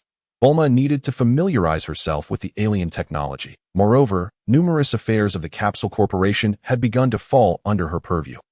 She was busy with her own tasks, which was beneficial for Lin Chuan as it allowed him the quietude to contemplate future plans. Originally, he should have mapped these out last night, but exhaustion had claimed him. Nonetheless, Lin Chuan already possessed some preliminary thoughts that in any case, residing in Bulma's home afforded him freedom from any mundane concerns. He had already informed Bulma about the repairs and construction of the spaceship yesterday. While she did not guarantee success, Lin Chuan was confident she would accomplish it, and in the shortest possible time frame. Additionally, during breakfast, he had mentioned the gravity training room. This was an area Bulma had never considered or researched before. But once brought up, her interest was piqued. She did not claim she could certainly create it. Yet Lin Chuan knew it was a trivial matter for her. It is worth noting that while the original story depicted Brief as the first to create a 100-fold gravity environment integrated with the spaceship, Bulma was more than capable, if not superior. Even if she encountered obstacles, Brief would not sit idly by without offering assistance. In simpler terms, Lin Chuan understood the importance of a gradual approach. After all, breakthroughs in scientific research and enhancements in strength both require time for gradual accumulation. In the courtyard, with no one else around, only Lin Chuan and Gohan remained, aware that Gohan had yet to undergo even basic training. Lin Chuan refrained from directly instructing him. Allowing Gohan to observe from the side, Lin Chuan engaged in simple physical activities, performing warm-up exercises to fully acclimate to his current level of strength. The activities consisted merely of basic punches, kicks, and a series of foundational training for advanced techniques. He only demonstrated them slightly to be frank. In terms of hand-to-hand combat and various brawling techniques, Lin Chuan had indeed honed a considerable amount through personal exploration and practice. However, he humbly acknowledged that he had not mastered them. They remained somewhat rudimentary. After all, despite his continuous training on Planet V3114, he had lacked opponents, resulting in a significant deficiency in combat experience. Without sufficient combat experience, the enhancement of his techniques faced considerable limitations. This was an area Lin Chuan would need to refine as he grew stronger, a skill the system could not provide. Suspended in the air, Lin Chuan slowly exhaled. After a good 20 minutes of activity, he had gained a clearer understanding of his abilities. His strength, now elevated to over 110,000 thanks to the system, did not feel uncontrollable in the slightest. On the contrary, the increase in battle power felt as though it had been earned through his own training. Temporarily free from concerns, he would no longer need to expend excessive energy on maintaining control during future training sessions. Muttering to himself, Lin Chuan continuously contemplated his own development. If one were to claim that power is uncontrollable, then he would inevitably need to invest a considerable amount of time. Nevertheless, proficiency is essential. No matter how formidable the system, one must cultivate muscle memory within oneself. After a moment of reflection, Lin Chuan gradually descended, ultimately landing steadily on the ground. Before he could utter a word, Sun Wukong eagerly approached. His small eyes filled with longing. "Uncle Lin Chuan, could you teach me how to fly?" The eagerness expressed by Sun Wukong caught Lin Chuan by surprise. This boy's assertiveness was utterly unexpected in the original narrative. At this juncture, Sun Wukong was timid and reluctant to engage with new experiences. His proactive desire to learn flying, although not directly related to combat training, represented a significant breakthrough. Indeed, how could I have forgotten? Lin Chuan recalled that in the original storyline during the Majin Buu arc, Sun Wukong had taught Bai Li how to harness and cultivate energy, thereby mastering the art of flight. I can certainly emulate that approach. Coincidentally, This child wishes to learn the technique of flight that a spark of inspiration illuminated Lin Chuan's mind, providing a temporary solution to Sun Wukong's aspirations. After all, merely guiding and controlling his own energy to learn flight would occupy him for an extended period. During this time, he could also focus on his own training while awaiting Bulma's completion of the spaceship and gravity training room. With this resolution, Lin Chuan smiled gently. Your initiative to seek my guidance genuinely surprises me. Wukong, I can sense a formidable potential residing within you, yet you are unable to harness it. Although you are still very young, merely 4 years old, you must understand that we Saiyans are distinct from Earthlings. In the time to come, I shall guide you in your training to learn to fly. You must first master the control of your energy. Energy? Upon hearing Lin Chuan's words, Sun Wukong immediately grasped the crux of the matter. One could say he was remarkably astute, and no wonder he could become a scholar through sheer effort in the future. To be candid, the vast majority of Saiyans are inherently combat-oriented, while there are indeed support-type non-combatants. Individuals like Sun Wukong, who possess both extraordinary intellect and boundless potential as a warrior, are exceedingly rare. To encapsulate him in a single phrase, he is a paragon of both scholarship and martial prowess. Gazing at Sun Wukong, Lin Chuan couldn't help but recall the character's original design from his past life. After all, he was meant to replace Sun Wukong as the protagonist, but ultimately became a side character. With a fleeting thought, Lin Chuan sighed and prepared his explanation that it seems that Sun Wukong has truly taught you nothing. He remarked with a hint of sarcasm. Your father is the greatest martial artist on earth. Yet look at how you've been nurtured. Actually, I wanted to train with Dad, but Mom was afraid I would get hurt, so she never agreed, Sun Wukong replied, a hint of grievance in his voice. Lin Chuan silently acknowledged the truth of this statement. He didn't take it to heart. Many matters inherently invite considerable debate. Was Kiki at fault? Not at all. That it merely reflects differing perspectives. To be honest, Lin Chuan could empathize. His assertion that Sun Wukong taught nothing to Sun Wukong implied that he had not even informed him of what energy truly is. Now, let us set aside your family matters for the moment. Allow me to explain what energy is. Energy is the fundamental force within living beings. It is the essence of life that resides within each of us. This hidden power can be manipulated freely through training and practice. Like this that as he spoke, Lin Chuan raised his hand, conjuring a golden orb of energy. For a novice, instantly generating such a large mass of energy is virtually impossible. However, once one has cultivated their energy to a certain level and understands its application, it can be wielded with ease. Is this what energy is, Uncle Lin Chuan? Sun Wukong inquired, his eyes wide with curiosity, clearly captivated by the novelty of directly encountering energy for the first time. Nodding slightly, Lin Chuan retracted the energy and continued speaking. Energy comes in various classifications, and its applications are manifold. For instance, we can utilize energy for offensive attacks, as you witnessed not long ago. It can also be controlled during close combat to inflict greater damage, among other things. Naturally, flight is one of its applications. Therefore, if you wish to learn to fly, mastering energy cultivation is the first step. Only by learning to cultivate and control your energy can you hope to soar through the skies. With that, Lin Chuan levitated off the ground, albeit only a short distance. Sun Wukong stared in awe, slowly coming to understand that he needed to master the manipulation of energy to accomplish various feats, such as flying. Touching down once more, Lin Chuan smiled at Sun Wukong. Uncle Lin Chuan, please teach me. Sun Wukong implored, his demeanor filled with earnest respect. With his words, the sense of potential in him became palpable. There was no room for hesitation. Consequently, Lin Chuan led him to a grassy area, where he settled into a meditative position and instructed him to begin guiding his energy to sense its presence. This method, simply put, relies on one's comprehension. Lin Chuan had spent 2 to 3 years cultivating his energy to reach a certain level of mastery. Just to guide the energy within himself to perceive its existence took him several days. Despite having the benefit of Saiyan ancestral memories and an innate talent for energy-based attacks, without knowledge of energy cultivation techniques, guidance was exceedingly challenging. To put it simply, it was akin to a 2 or 3-year-old child learning to run before mastering walking. Once he attempted to return to proper walking, he would find he had lost the ability to do so effectively. Only through consistent practice and gradual accumulation could one truly master their own power.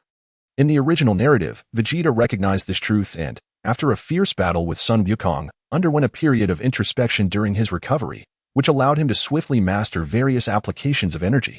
At that time, he had only just begun to perceive and control his energy. It was only after arriving on Earth that Vegeta's true transformation commenced. Vegeta is undoubtedly a genius. This is indisputable. However, the rapid progression of his strength, coupled with his ability to cultivate energy to a significant level, stemmed from his inherent power. Thus, the foundational aspects of energy cultivation were relatively straightforward for him. Just as when Lin Chuan's strength reached several thousand points, even surpassing 10,000, the fundamental applications and cultivation of energy became remarkably simple. Remember, guiding your energy does not entail forcing it or straining your body. Rather, it requires a heartfelt connection and gentle guidance. Lin Chuan advised as he stood up, not forgetting to impart this wisdom to Sun Wukong. He then left him to focus on his training, retreating to ponder his own matters. While Sun Wukong's training was temporarily resolved, Lin Chuan needed to contemplate other aspects of his journey. He had no inkling that by altering Sun Wukong's training methods and teaching him how to perceive and guide his internal energy, he would enable Sun Wukong to attain the strength of a contemporary Z fighter in a remarkably short span of time. The potential within Sun Wukong was boundless, with just a modicum of guidance.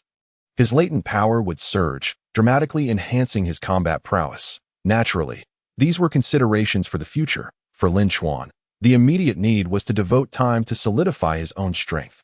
Even though the combat power granted by the system felt akin to that achieved through personal training, he sought to thoroughly consolidate his own capabilities. Finding a secluded area, Lin Chuan gradually settled down, arms crossed, and a glimmer of light in his eyes. During his recent warm-up exercises, he had sensed a peculiar sensation. It was as though, with the enhancement of his strength, his body conveyed a sense of dissatisfaction. This feeling suggested that he possessed the potential to unleash greater power, as if with just a bit of training. His capabilities could further escalate. As my combat power increases by 1 point per second, is my potential also expanding? Is my body instinctively relaying this to me? Lin Chuan pondered deeply. This point could be verified in the forthcoming period. Closing his eyes, Lin Chuan entered a realm of meditation. This cultivation method could be said to have been inspired by the teachings of Piccolo and Krillin from the original work, previously, without opponents and lacking superior cultivation techniques. Meditation and simulating battles with opponents in the subconscious realm were among the few methods Lin Chuan possessed. Time flew by like a fleeting horse. In the blink of an eye, 10 days had passed. In the ecological garden of the Universal Capsule Private Estate, in a certain wild area, two figures, one large and one small, were engaged in basic combat training. Who else but Lin Chuan and Sun Wukong? During these days, Sun Wukong had been like a shadow, following Lin Chuan in his training, embarking on the path of a cultivator to grow stronger. You might ask, didn't he teach Sun Wukong to sense qi, guide qi, and cultivate qi? Indeed, initially, Lin Chuan believed that simply sensing and guiding qi would require Sun Wukong considerable time to master, especially since he had never been exposed to cultivation before. However, to his astonishment, Sun Wukong managed to perceive qi in less than a day, not to mention successfully guiding it out in one breath. Although he succeeded only once, it still left Lin Chuan astounded. He thought it was merely a coincidence. But the next day, Sun Wukong could effortlessly release his qi, demonstrating remarkable proficiency. This situation nearly drove Lin Chuan to exclaim in frustration. Truly, comparing one person to another can be disheartening. Reflecting on his own past efforts, where he had painstakingly attempted to understand the original plot and ascertain the cultivation methods, it took him several days to succeed, nearly 10 days to attain complete mastery. Although he was only 2 or 3 years old at the time, younger than Sun Wukong now, this could not serve as an excuse for inferiority. Such innate talent and potential were simply astonishing. Particularly after guiding qi, Lin Chuan could distinctly sense that Sun Wukong's apparent strength had increased. The system also indicated that his combat power had reached 100 points. Through the system's capabilities, he could observe the combat power values of others. This was a hidden feature he discovered after much exploration and a stroke of inspiration. By intently gazing at a target, he could see the combat index they possessed. Not only had Sun Wukong's combat power risen, but his small physique also became remarkably resilient under the enhancement of his own strength. Within 2 days, he completed all the training steps Lin Chuan had assigned him. On the third day, Sun Wukong even innovated on his own, managing to gather energy blasts autonomously. Undoubtedly, he had activated the protagonist module. Absurd, isn't it? Indeed, it was quite extraordinary. Yet, his potential was inherently the highest in the original narrative. After 3 days of accumulation, on the 4th day, Lin Chuan felt compelled to earnestly teach Sun Wukong the methods of practicing the sky dance technique. In truth, compared to guiding Qi, sensing Qi, and controlling Qi, mastering the sky dance technique was considerably simpler. For as long as one could guide Qi, it indicated the initial ability to control one's Qi. Consequently, using Qi to elevate oneself and soar into the sky posed no significant challenge. Sun Wukong's terrifying talent once again made Lin Chuan realize that teaching him truly required no excessive effort. He merely had to provide a casual instruction, and Sun Wukong would quickly grasp it, already capable of performing levitation and other operations. Although flight remained somewhat challenging, with further mastery over Qi and as his Qi grew stronger, flying would soon become a trivial endeavor. On the 5th day, as expected, Sun Wukong astonished Lin Chuan yet again. First, he had fully mastered the sky dance technique and could freely soar through the sky. Second, Sun Wukong informed Lin Chuan that it seemed after mastering the sky dance technique, he often felt an irresistible urge to control the power within him while cultivating Qi. This piqued Lin Chuan's curiosity, and upon witnessing the Qi Sun Wukong unleashed, he was left dumbfounded at the tender age of 4.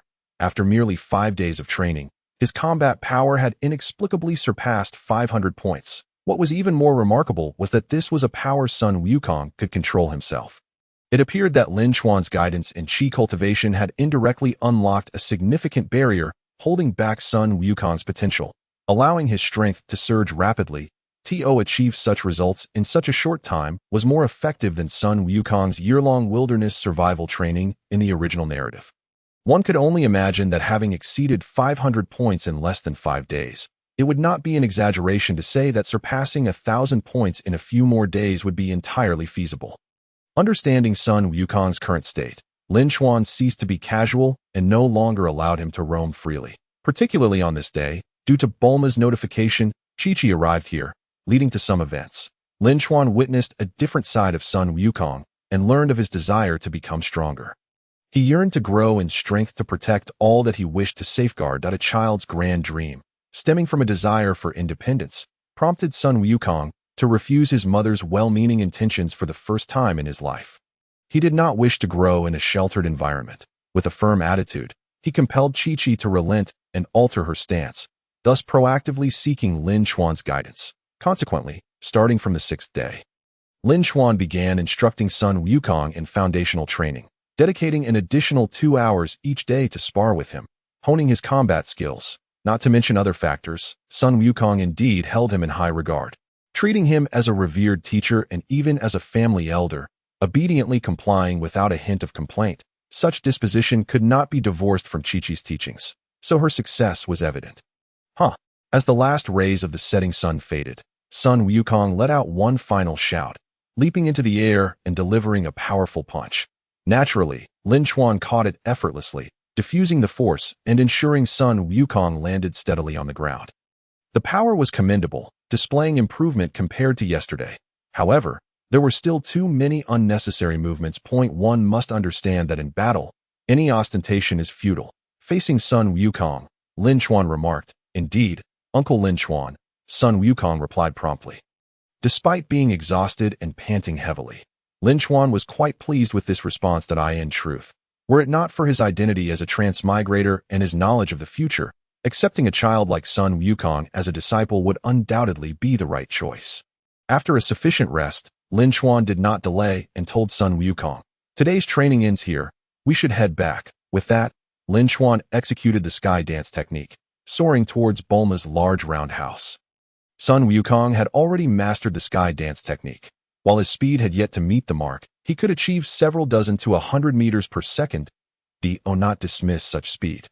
After continuous days of training, Sun Wukong's combat power could rival that of the original narrative, where he endured a year of rigorous training with Piccolo. Combat power, 950 points.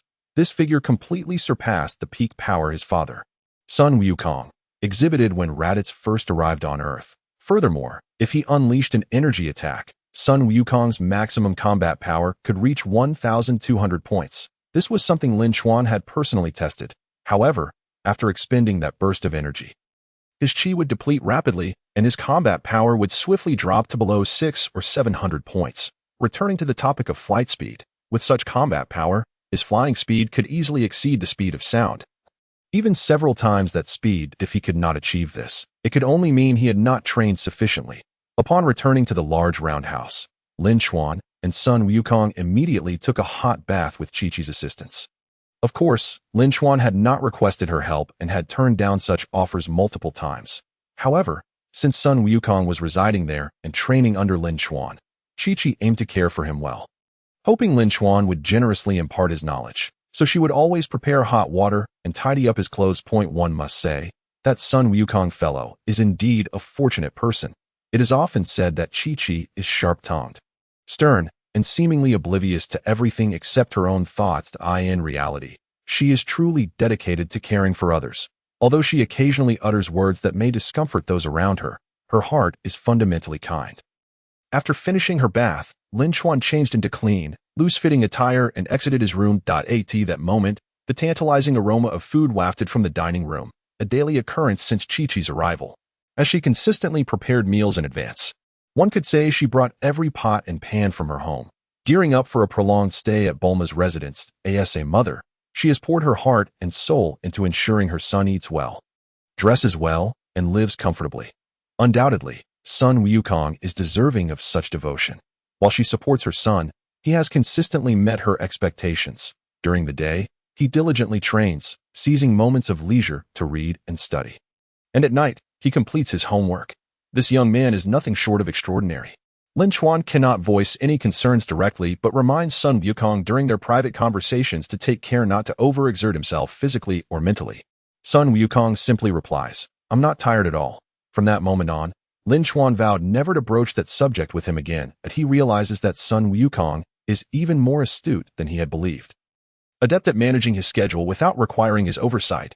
After dinner, with Sun Wukong committed to his studies, Lin Chuan finally embraced the most relaxing moments of his day. Each afternoon, he engages in visible training while guiding Sun Wukong. And every evening, he dedicates time to meditation. Naturally, the moments leading up to meditation are the most comfortable, embodying the ideal balance of work and rest. Having been here for 10 days, his routine remains unchanged. As his strength increases, so too does his weight, and his physique becomes increasingly robust. This transformation is closely linked to his living conditions, particularly in terms of diet. After more than 20 years on a post-apocalyptic planet, even if he had never starved himself, the sustenance available was merely enough to sustain life. Even when well-fed, it only provided basic nutrition to keep him from being frail, but not to cultivate a muscular form. Opening the system panel, Lin Chuan gazes at his attributes with a smile. Host: Lin Chuan. Age: 25. Height: 185 cm. Weight: 85 kilograms. Combat power index: 981,780 points. Current system level: Level 1 automatic idle mode. Combat power increases by 1 every second. He is ever closer to reaching the coveted million in combat power. In just over 9 days, Lin Chuan's combat power has surged by 800,000 points, which, when combined with the initial 110,000 points, brings him to a total of merely 910,000 points. This achievement is undoubtedly linked to his self-training. While the system amplifies his power, Lin Chuan is also diligently honing his skills, although his progress may not be as dramatically pronounced as that afforded by the system. It is nonetheless impressive. Since arriving on Earth, his thoughts and memories from his previous life have surged forth, inspiring a plethora of new ideas. It is worth noting that increasing combat power by several tens of thousands in under 10 days is quite remarkable. Tonight marks the moment he will break through the million combat power barrier. In just over 3 hours, even if he does nothing, his combat power will surpass 1 million. Standing on the rooftop, Lin Chuan gazes into the cosmic sea of stars. The weather is splendid, the night sky unusually bright, and the stars shine brilliantly. And that moon, thankfully, it is not yet full. However, it seems it is nearing fullness. He recalls that in the original story, Sun Wukong transformed into a giant ape upon witnessing a full moon during his training with Piccolo to prevent such an occurrence. Piccolo subsequently obliterated the moon. This fact remained until the invasion of Vegeta, during which King Kai secretly applauded Piccolo's decisive action. After admiring the scene for some time, Lin Chuan returned to the nearby sofa and commenced his meditation training. Within his meditative realm, he summoned warriors from his memories to spar with him, including not only formidable foes from the Dragon Ball universe but also characters from other realms. This imaginative training method, while distinct from real-world combat, proves to be remarkably effective. It enhances his combat experience and prepares him for various potential scenarios. Lin Chuan can distinctly feel his strength improving after each session of meditation. The Z fighters are all prodigies. Early on, Krillin and Piccolo were exceptional talents, and these training methods were merely disregarded later on. Lin Chuan finds them immensely beneficial. Time trickles by, and just as Lin Chuan defeats several formidable adversaries in his meditative state, an elegant maid, exuding an air of maturity, approaches him on the rooftop. Having just concluded his meditation, Lin Chuan senses her presence and abruptly opens his eyes, locking gazes with the maid. Lin Chuan's eyes appraise the maid from head to toe. He recognizes her as someone he has seen before. She is quite attractive, yet they have never interacted or spoken. "Good evening, Mr. Lin Chuan," the maid states. "Miss Bulma has asked me to inform you that there has been preliminary progress in the research, and she requires your assistance in the laboratory." After conveying her message, the maid steps back at Lin Chuan's nod.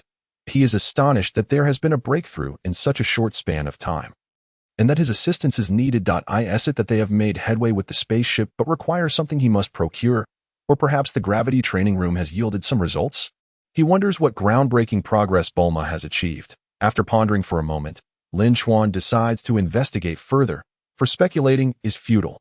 Witnessing the developments firsthand will reveal the truth. Leaving the rooftop of the second floor, Lin Chuan leaps into the air, soaring towards the distant laboratory. Bulma's energy signature indicates she is in the southern lab, and he is certain that Brief is there as well. Over the past few days, Lin Chuan has occasionally glanced at the enormous research facility from above. He can see that a substantial metallic framework is being constructed nearby, seemingly in preparation for something significant, descending from the sky. Lin Chuan lands outside the research facility, scrutinizing the towering 20-meter metallic structure. If all goes as anticipated, it should be intended for the construction of a spaceship. Otherwise, he cannot fathom what colossal object would necessitate such a vast metallic framework. Bulma seems determined.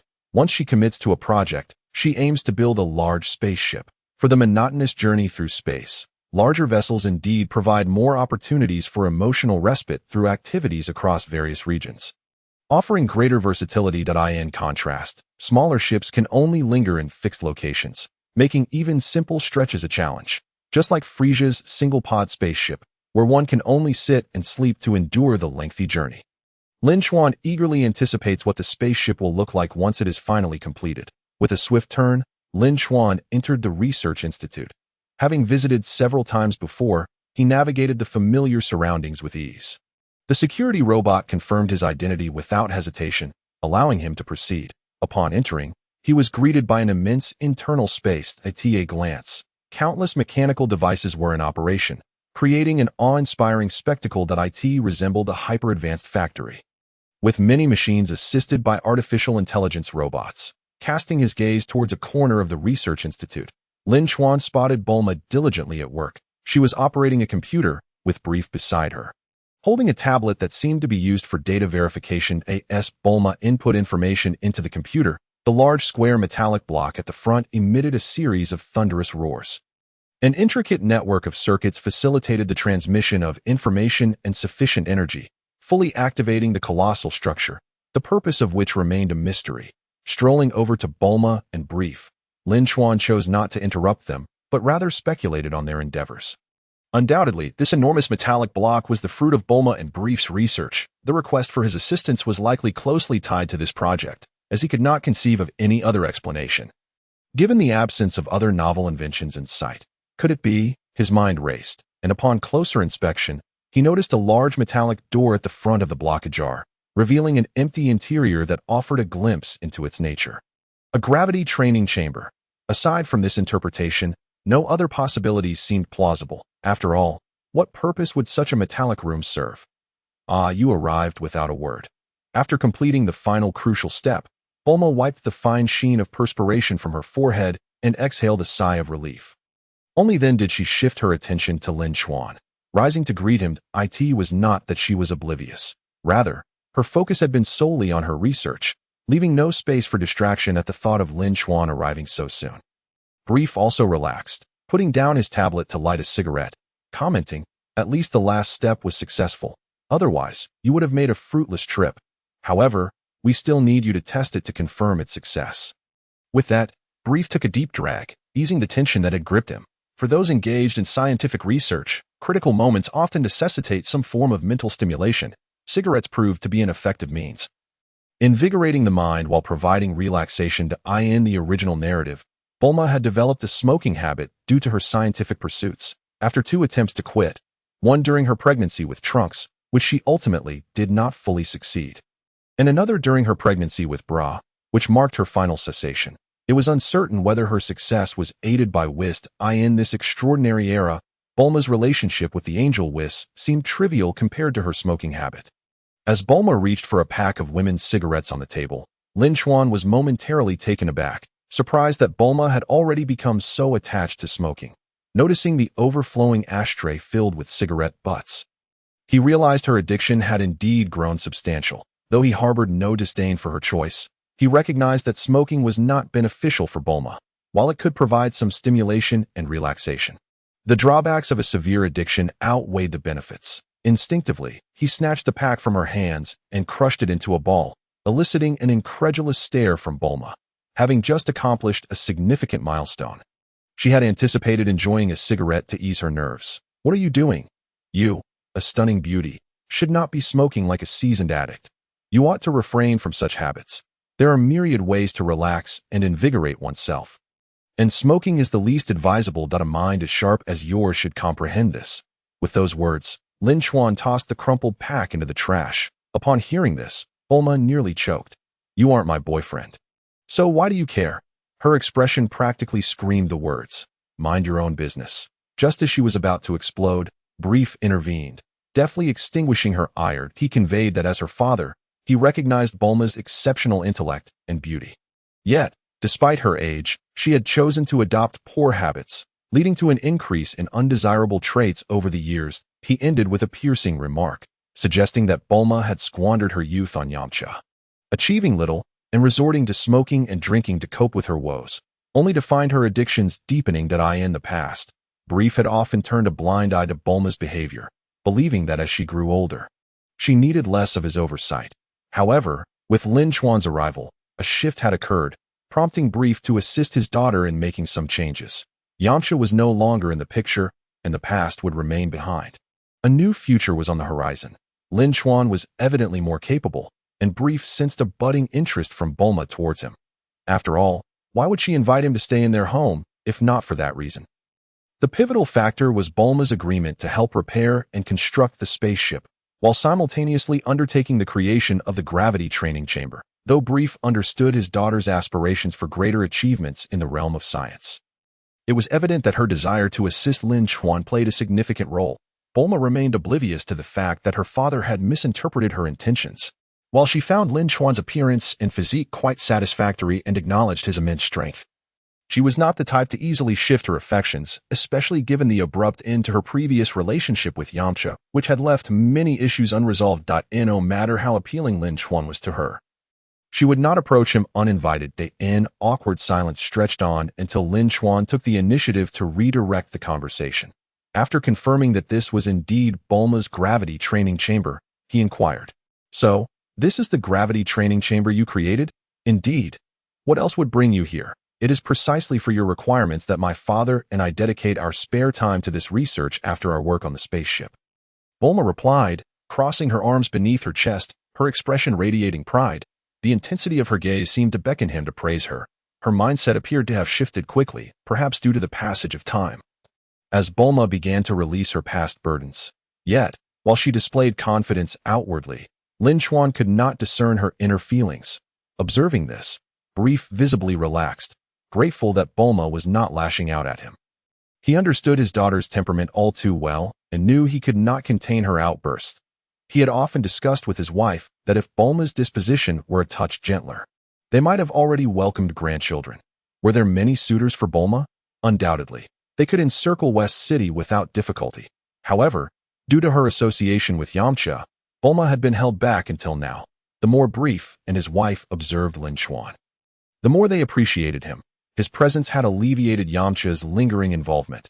Not only could their daughter now interact with other men, but during these 10 days, Bulma had ceased to mention Yamcha altogether, focusing wholeheartedly on her research, with Lin Chuan's name frequently gracing her lips. Your brilliance has indeed surpassed my expectations that in just a few days, you have not only succeeded in your research, but also created a tangible entity. However, I am curious about the effectiveness of this gravity training chamber. To what extent can it replicate Earth's gravity? Lin Chuan inquired. Upon receiving the compliment, Bulma's proud demeanor became even more pronounced, yet, with the pivotal question posed. Her expression quickly shifted to one of seriousness. After all, matters of significance required attention, and she began to elucidate. At present, we have only made preliminary breakthroughs in gravity research, as our materials are limited. Thus, this Gravity Training Room 1.0 prototype requires your testing to ascertain how many times Earth's gravity it can achieve. Upon hearing this, Lin Chuan began to grasp Bulma's intention. It seemed that it was merely a test subject, and the potential gravity multiplier would likely not be exceedingly high. I see. This is why I was summoned to assist at this moment. In light of this, I shall personally enter and conduct the test. Lin Chuan nodded and resolutely approached the entrance of the gravity chamber. Observing Lin Chuan's directness, Bulma and Brief also refrained from hesitation. After a round of introductions and explanations, Lin Chuan gained an understanding of the internal structure and operational methods. Subsequently, he closed the door of the gravity training room behind him. Lin Chuan, remember, if any unforeseen circumstances arise, you must inform me immediately. I will promptly cut off the energy supply from outside. Moreover, since the internal space is entirely isolated from the external environment, there may be issues with oxygen supply, so you might experience difficulty in breathing. And I almost forgot, the ability you wished for last time allows you to survive in any harsh environment, particularly in the vacuum of space. Although I am unsure of the extent of that ability, if you can survive in the cosmos, then a lack of oxygen should pose little problem for you in the short term. As Bulma's voice echoed in the cramped space, Lin Chuan raised his gaze towards the speaker in the corner. Rest assured, while the abilities granted by the Earth Dragon are not overwhelmingly extraordinary, they do permit survival in reasonably inhospitable environments. Indeed, the dragon has enabled me to exist in the cosmos, so the absence of oxygen will not affect me, Lin Chuan replied. With that, he stepped forward to the central control panel. Pressing the switch without further ado, a low hum resonated as gravity activated. Even the initial increase to twice Earth's gravity dimmed the previously bright surroundings. The overwhelming pressure and augmented gravity transformed the environment markedly. Lin Chuan could distinctly sense his body becoming significantly heavier, and the pressure he endured had multiplied several times. That we are commencing the gravity increase now. Do take note, Bulma. Lin Chuan glanced at the camera before pressing the gravity increment button. Each press augmented the gravity by 1-fold, from 2 times to 5, from 5 to 10, and then surpassing Ten. It must be said that even after 20 years, Lin Chuan vividly recalled the sensation of 10 times gravity on planet Vegeta. Subsequently, on planet V3114, the gravity had notably diminished, allowing him to adapt swiftly. Nevertheless, although planet V3114 did not compare to planet Vegeta, its gravity was still around 2 to 3 times that of Earth. Indeed, for Lin Chuan, gravity levels of 10 or 20 times did not pose a significant challenge. While there would be pressure, it would be absorbed rapidly, leaving him with little sensation. Of course, enduring such pressure over an extended period would yield better results compared to training under Earth's gravity. However, this level of gravity would not significantly enhance Lin Chuan's capabilities. After all, his power was substantial, nearing 1,000,000 even in a 100-fold gravity environment. He was confident in quickly acclimating to the very least. It would require 100-fold gravity to facilitate a noticeable improvement in his training regimen. Recalling information from the original work, during the battle with Vegeta, Goku, after sustaining severe injuries, had his power level increased to around 20 to 30,000. While en route to Namek, he utilized gravity training to exert pressure on his body, then healed himself with senzu beans to repeat the process, thus exploiting the bug of Saiyan recovery after severe injury multiple times. In 6 days, he not only adapted to 100-fold gravity, but also elevated his power level to 90,000. In other words, achieving a power level of around 100,000 enabled one to adapt to 100-fold gravity. If a power level of 100,000 could manage that, then for Lin Chuan, with a power level of 1 million, adapting to 100-fold gravity would be trivial. Moreover, according to the subsequent narrative, Vegeta, with his power level in the millions, conducted gravity training at 300 times that of Earth. Lin Chuan vividly remembered those circumstances, indicating that with a power level of 1 million, one could train effectively under 200 to 300 times Earth's gravity without significant detriment. Could it continue to rise beyond 20 times? All readings and equipment operations appeared normal. Strangely, according to my original calculations, this Gravity Training Room 1.0 prototype should only be capable of achieving around 20 times Earth's gravity at most.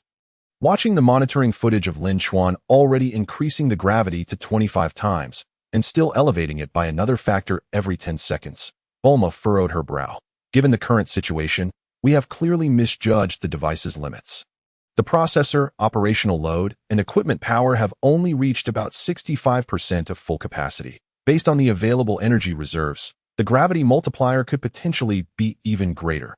Brief S-tablet displayed all the data regarding the gravity apparatus.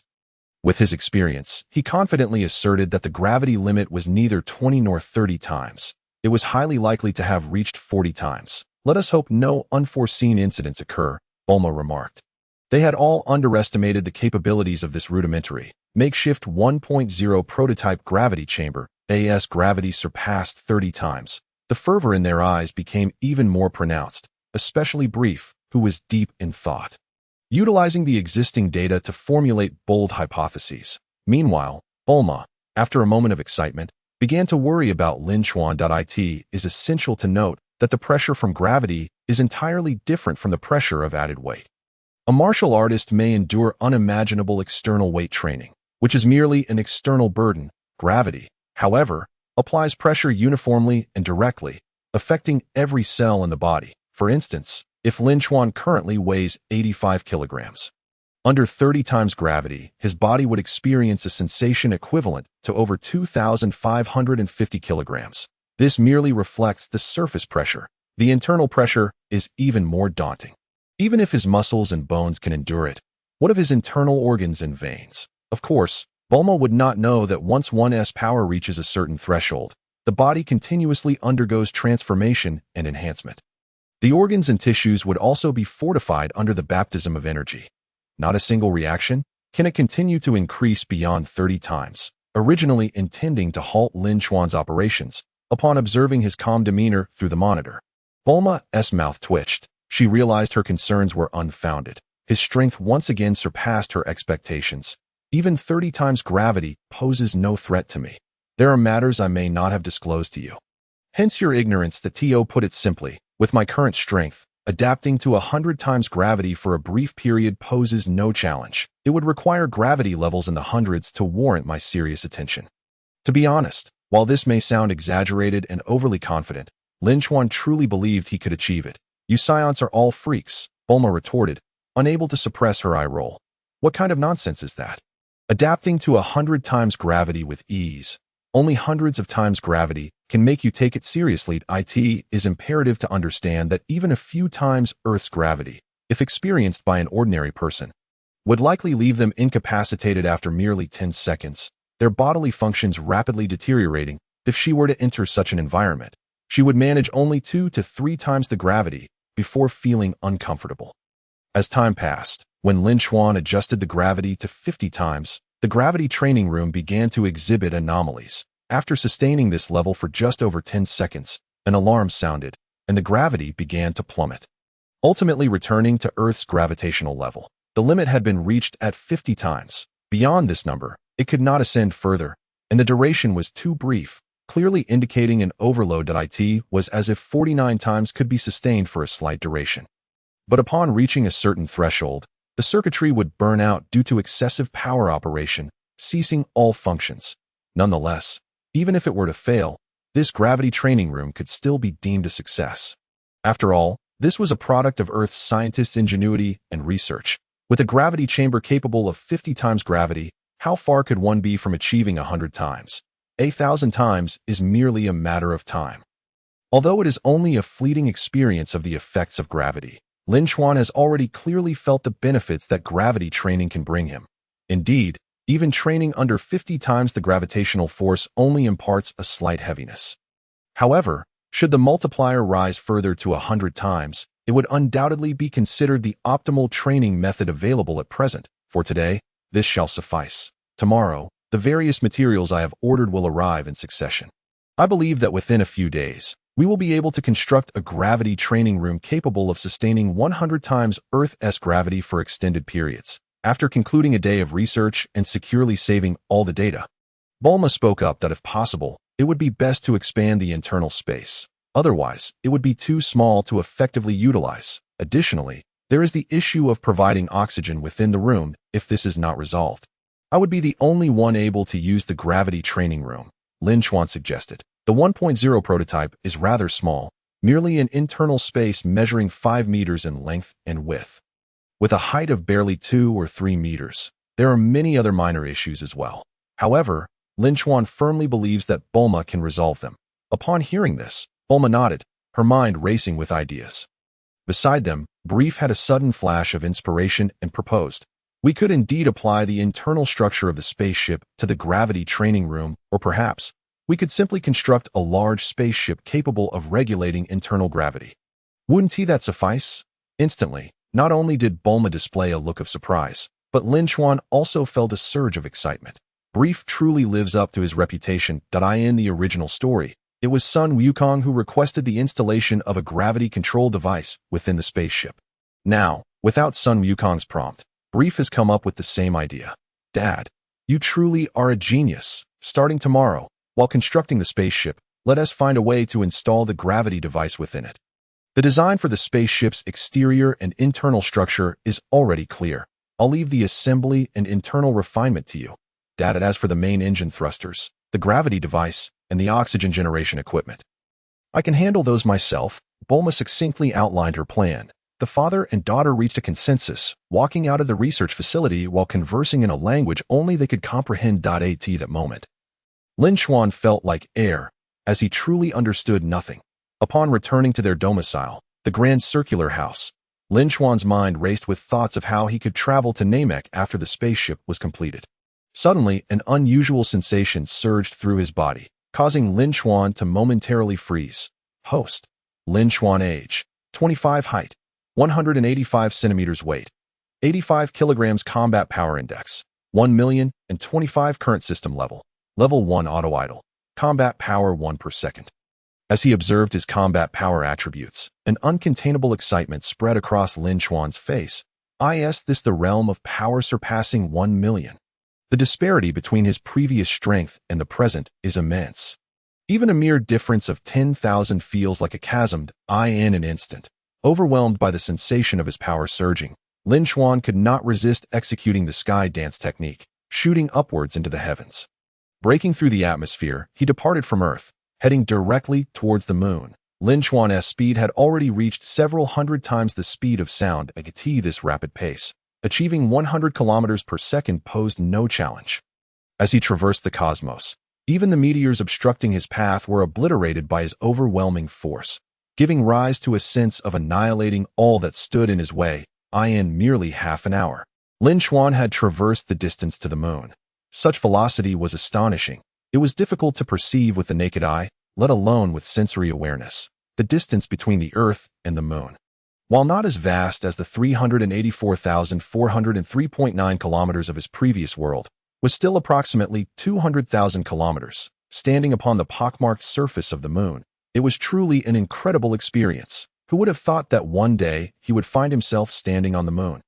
Previously, he had contemplated how the moon had suffered greatly, having been shattered by the turtle hermit, only to be painstakingly restored by the Supreme Kai, and then completely obliterated by Piccolo a few years later.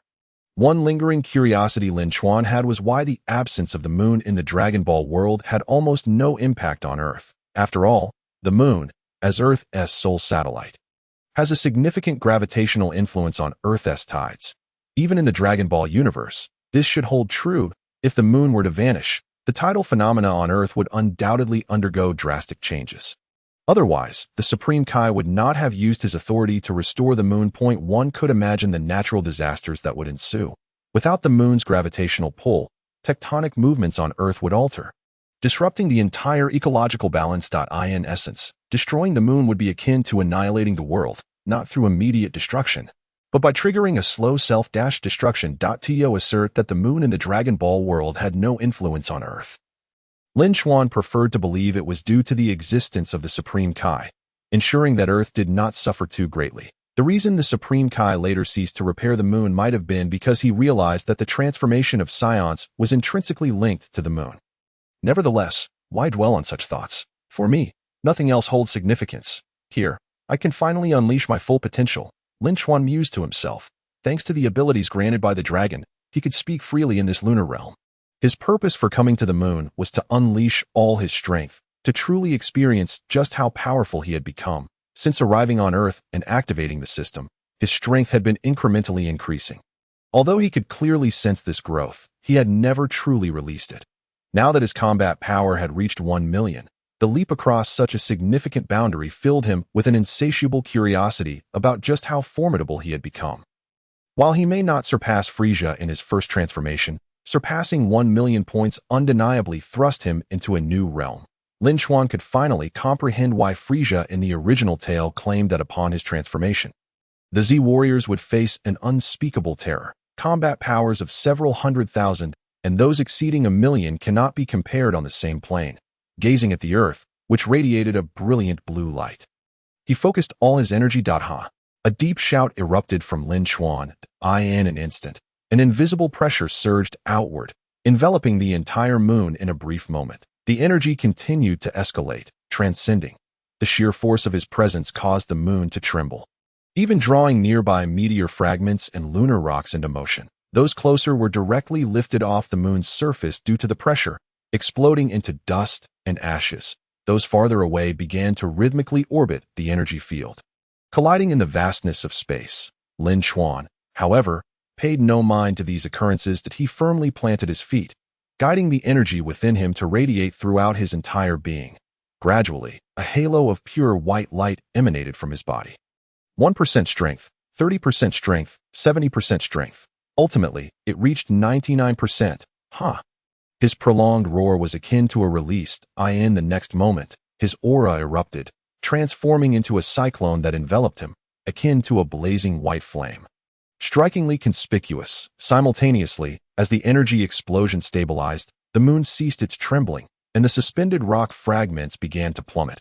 Lin Chuan squinted his eyes, his body slowly levitating off the lunar surface as he sought out a nearby colossal meteor. With a resounding boom, a spatial explosion echoed.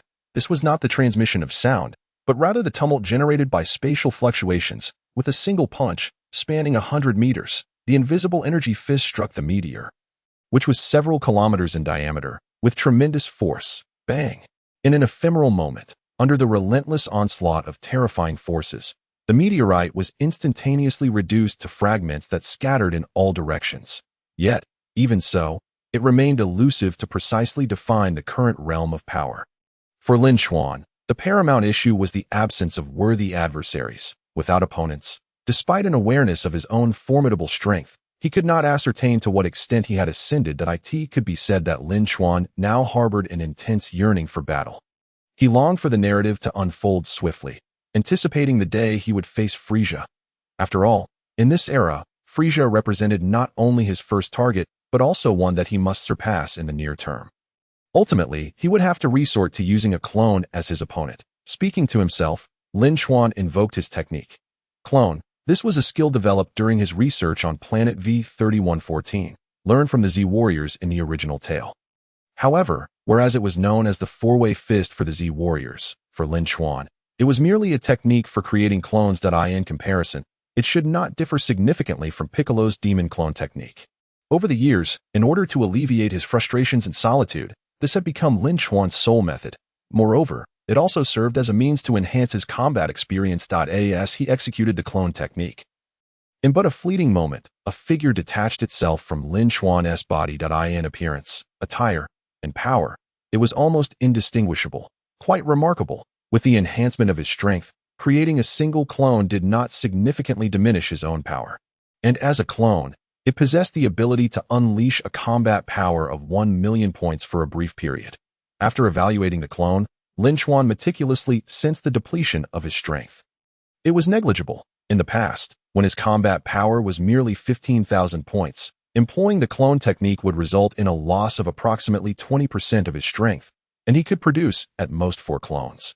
It seemed evident now that even if he were to create 4 clones, any decrease in his own power would not be as substantial as it had been before. Isn't it obvious?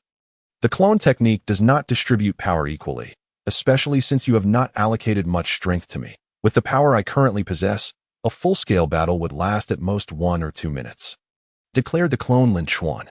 Upon hearing this, Lin Chuan smiled.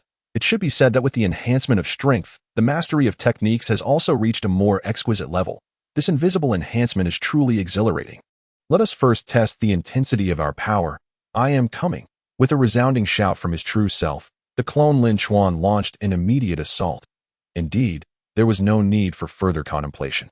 For they were, after all, one and the same. As the clone charged, a smile crept across Lin Chuan's lips. What he sought was a brief yet intense explosion of power, a full-scale battle.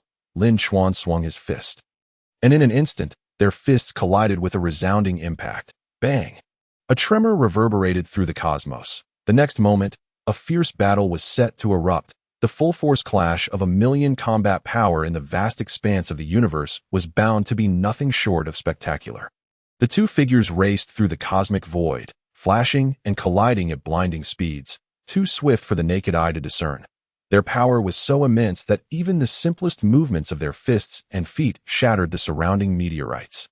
Such strength, if unleashed on Earth, would undoubtedly obliterate everything within a 1,000-mile radius. In the midst of combat, Lin Chuan familiarized himself with his own power, embracing the pressure exerted by the clone in the most direct manner. This, in turn, refined his abilities and deepened his understanding of battle. He was undergoing a continuous transformation, growing stronger with the aid of the clone. When the battle concluded and the clone reintegrated into his body, it would also impart invaluable insights. Bang! Boom! Kaboom! Crash! In the cosmos, explosions erupted incessantly. Beyond close-quarters combat, there were also energy attacks. After more than a minute of relentless fighting, the clone distinctly sensed the depletion of energy and finally raised its hands wide. Final strike. Energy surged forth, gathering and condensing. It concentrated all remaining power into a singular, devastating technique. Thunderous Annihilation Cannon. The blue and gold dual-colored shockwaves surged forth, propelled by the might of thunder, resembling an enormous thunder dragon roaring with ferocity. The power was so immense that it obliterated countless stars along its path. Should this strike find its mark on Earth, it would undoubtedly bring about total annihilation. In anticipation of the clone's ultimate move, Lin Chuan was well prepared, having already coalesced an intensely vibrant red light in his hands. Crimson Penetrating Wave. With a glint of brilliance in his eyes, Lin Chuan seized the opportune moment and unleashed the energy. The Crimson Penetrating Wave, inspired by the magic penetrating light cannon and Frieza's death beam, had been the technique Lin Chuan had refined most extensively, ranking among his top 3 moves. Boom! A tremendous explosion erupted in the vastness of space. Regardless of the power, the radiant light alone could rival that of the brightest celestial body. On this side, the confrontation between Lin Chuan and his clone had reached its final phase at that very moment. On the other side, in the underworld, the serpentine path that stretched for millions of kilometers, Sun Wukong and Raditz were racing along. For them, the 10 days following their arrival in the underworld had been marked by relentless motion. With only the necessities of sleep and sustenance interrupting their journey. In terms of speed, it was neither exceptionally slow nor particularly fast. It could be understood why Sun Wukong did not fly, as he was not well versed in flight techniques. However, why did Raditz refrain from flying? Prolonged flight drained more energy than running, and the speed of flight hardly surpassed that of a vigorous sprint. Kakarot, your pace is exceedingly sluggish. At this rate, it might take you a year to reach Lord Kaioshin. With a foolish brother like you weighing me down, my own progress has been halved, Raditz remarked, quickening his stride while taking the opportunity to mock the lagging Sun Wukong. Over the past days, their competition had fostered a growing camaraderie, and their communication had seen some improvement. Nevertheless, Raditz was a man of stubborn pride, and this was the only way he could recapture that peculiar sense of superiority from the past. Due to Raditz's exertion, Sun Wukong found himself distanced by a considerable margin. Naturally, Sun Wukong was not one to concede easily. Even though his elder brother's words were harsh, the comparison ignited his determination. Raditz had provided Sun Wukong with the greatest motivation, unlocking his latent potential and propelling his strength to new heights in a short span. While he had yet to surpass his brother, exceeding a combat power of 1,000 points was a recent achievement. Raditz, equipped with a power detector, was well aware of this. Do not underestimate me. This is just the beginning. Gritting his teeth, Sun Wukong seemed to experience yet another breakthrough. The sudden surge of speed allowed him to catch up to Raditz, even hinting at the possibility of surpassing him. You've got some spirit after all. Managing to keep up with me reminds me of our father, Raditz remarked, a smirk spreading across his face. However, I do not intend to grant you any further opportunities. This time, I will leave you in the dust. In the next instant, Raditz accelerated once more. The gap widened again, and though Sun Wukong was vexed, he refused to relent. If he pursued, the distance would not expand too dramatically. At least not to the point where Raditz's figure would vanish from sight. However, if he truly slowed down, he would fall behind. The word give up did not exist in Sun Wukong's vocabulary. This was the very belief that had driven him to continually enhance his strength. The serpentine path had perfectly become the arena for the two brothers' contest. They chased one another relentlessly. Unexpectedly, incidents often transpire in the most relaxed moments. Just as Raditz glanced back to taunt the trailing Sun Wukong, he suddenly felt his footing give way. Upon regaining his senses, he realized he had veered off course. The serpentine path had taken a sharp turn, and his speed had propelled him forward uncontrollably. But it matters not, for I can fly. However, halt at once, cockroach. The stern shout rang out, yet it was already too late. With all their might, both Sun Wukong and Raditz surged forth, bursting through the serpent road and colliding with one another. Thus, they fell, one after the other, into the abyss of the underworld. The trajectory of fate is often inscrutable. Even with Lin Chuan's butterfly effect, even with Raditz fleeing alongside Sun Wukong on the serpent road, the calamitous plunge still transpired. The scene shifts in the vast cosmos, amidst the celestial sea situated between the moon and earth. The clash had drawn to a close. The cataclysmic force unleashed by the explosion stirred forth an incomprehensibly colossal shockwave, engulfing all in its path. Had they not been situated 1,000 kilometers away from the moon during the battle, deliberately avoiding it, the residual energy from the explosion alone could have obliterated the moon entirely, or at the very least, stripped it of its outer layer. As the energy of his doppelganger dissipated, Lin Chuan reverted to his original form. Although he did not experience a surge in power, the memories of the battle and all his thoughts during the conflict flooded his mind. This was the might of 1,000,000 battle power. Had it not been for the exhaustion of his doppelganger's energy, he could have unleashed even greater strength. Lin Chuan's heart swelled with exhilaration as he murmured to himself. It was only at this moment that he realized how. With a mere flick of his wrist, he could unleash world-destroying power. If 1,000,000 battle power was already this terrifying, how formidable would a power exceeding 100,000,000 be? The imagination was unfathomable. It was akin to the time when his strength was merely 15,000 points. Even if he could conceive of the horror of 1,000,000 battle power, it remained but a speculation, lacking precision. Now, as he attempted to envision 100,000,000 in battle power, it was reminiscent of his past self imagining 1,000,000 despite his broadened horizons and being a transmigrator. The vast gap in strength rendered him unaware. Regaining his focus, Lin Chuan turned his gaze back to Earth. This surge of power was sufficient. Although being in the vacuum of space would not deplete his energy significantly, he was nonetheless prepared to return.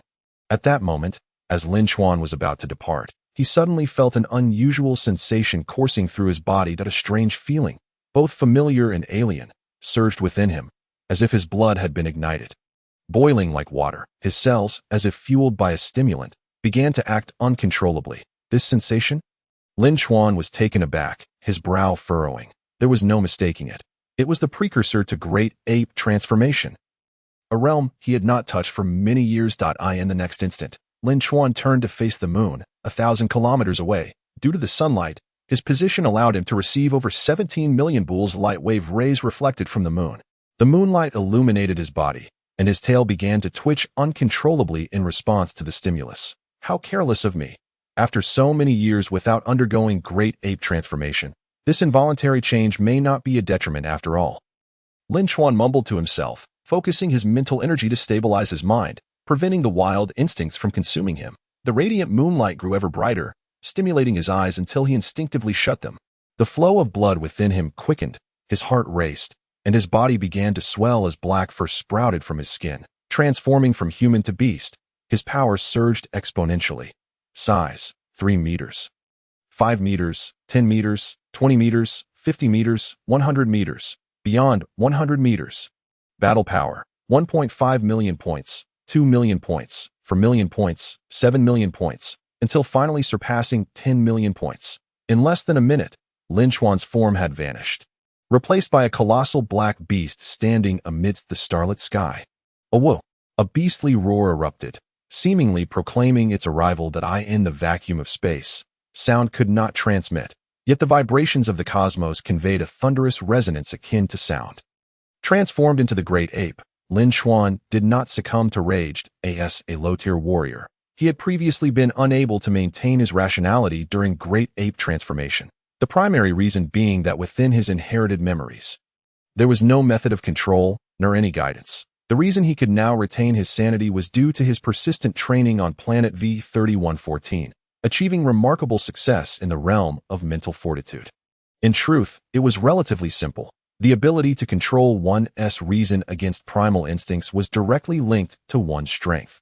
Feeling the extraordinary surge of energy from the great ape transformation, Lin Chuan's blood-red eyes radiated fervor. With a tenfold enhancement, my battle power now exceeds 10 million points. Elation and excitement coursed through him, having only recently sensed the might of 1 million battle power. The prospect of reaching 10 million only amplified his yearning for strength in every aspect. From physical resilience to raw power, a qualitative leap had been achieved. Although the great ape transformation does not compare to the Super Saiyan transformation. At this stage, it is undoubtedly my trump card. With a battle power in the millions, even Frieza would need to reach his final form to withstand it. After a year, I still cannot transform into a Super Saiyan. Then the great ape transformation will be my sole reliance. There are no other changes, merely relying on the system's power. In a year, my battle power may reach over 30 million. If that were all, how could I possibly defeat Frieza? Thus, if I still cannot transform, I shall resort to the great ape transformation, the tenfold enhancement of wildness. Even if I cannot unleash my true potential, would still far surpass Frieza's 120 million points. Of course, Lin Chuan did not consider himself so feeble. Even if he could not yet grasp the Super Saiyan transformation, increasing his battle power was an inevitability. One might ask, what about the room of spirit and time? Lin Chuan made a resolute decision, not to engage with it for now. Perhaps he would wait until the system level increases. Indeed, the space within the room of spirit and time can be breached and returned from.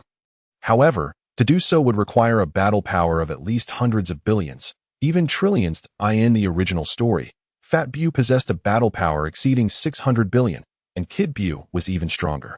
If, at that point, I still cannot transform, should I seize the opportunity to eliminate Frieza before he transforms? As he uttered these words, Lin Chuan could not suppress an enigmatic smile, although it might lack martial ethics. It certainly would be a prudent move. However, if I were to eradicate Frieza, my power would still be insufficient. Eventually, I would have to confront Frieza's father, King Cold, and even Frieza's elder brother, Cooler. Yet, it remains uncertain whether Cooler exists in this Dragon Ball world. The parallel universes of Dragon Ball are numerous, each with its own distinct trajectory. In the main storyline, Cooler does not appear, but that does not imply he is absent. Perhaps the Cooler of the main timeline was eliminated for some reason and does not exist anymore. In this world, Lin Chuan could only analyze based on everything he understood. Thoughts surged within him as he delved deeper into contemplation. Lin Chuan found himself seated upon an extraordinarily massive meteorite, controlling his enormous form. Should anyone behold him at that moment, they would undoubtedly be astounded, for such a colossal great ape not only existed in the cosmos, but also occasionally shifted its posture, displaying various human-like gestures. Wait a moment, The transformation into a great ape of Super Saiyan stirred a flicker of inspiration in Lin Chuan's mind, a devoted fan of Dragon Ball, in his previous life. He possessed an intricate understanding of the plotlines within that universe. However, the trials of a post-apocalyptic existence spanning over 2 decades had obscured much of his memories.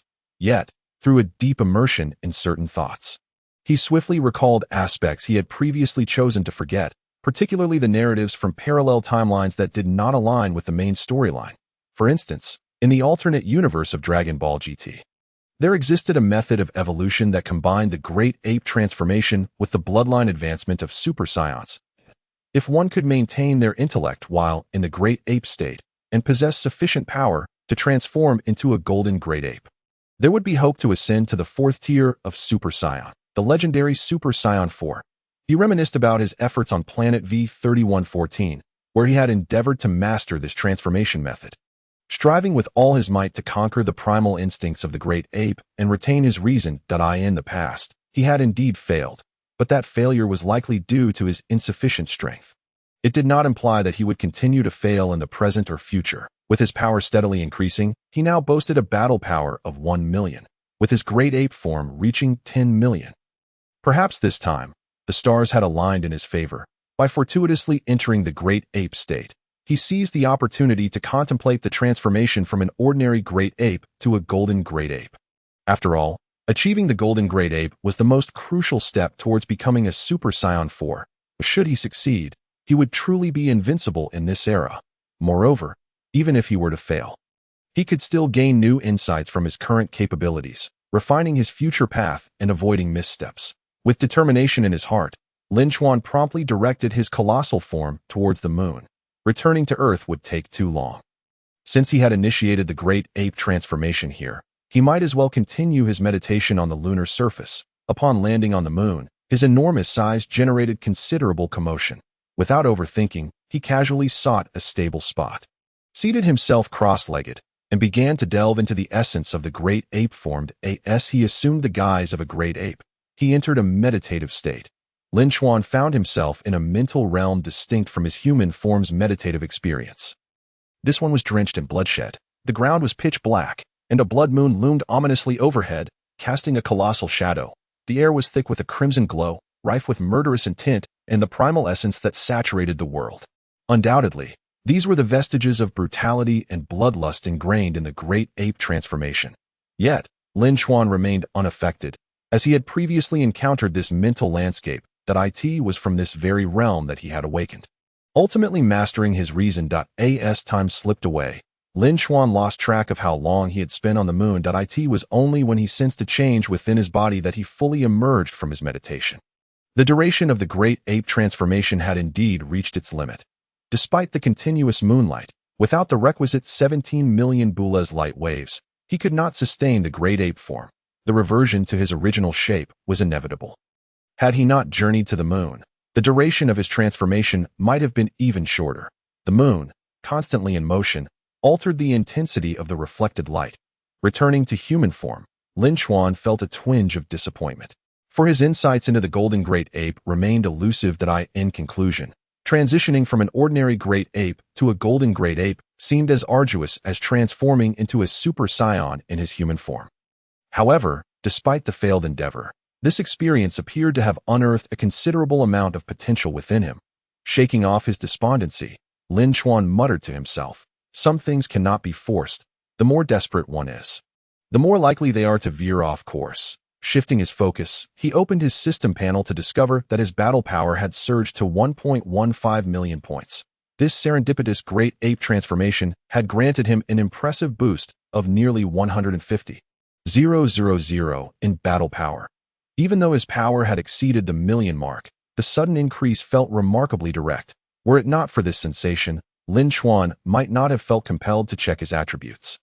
Rising to his feet, Lin Chuan cast aside all thoughts of the golden Great Ape and the transformation method for the 4th tier of Super Saiyan.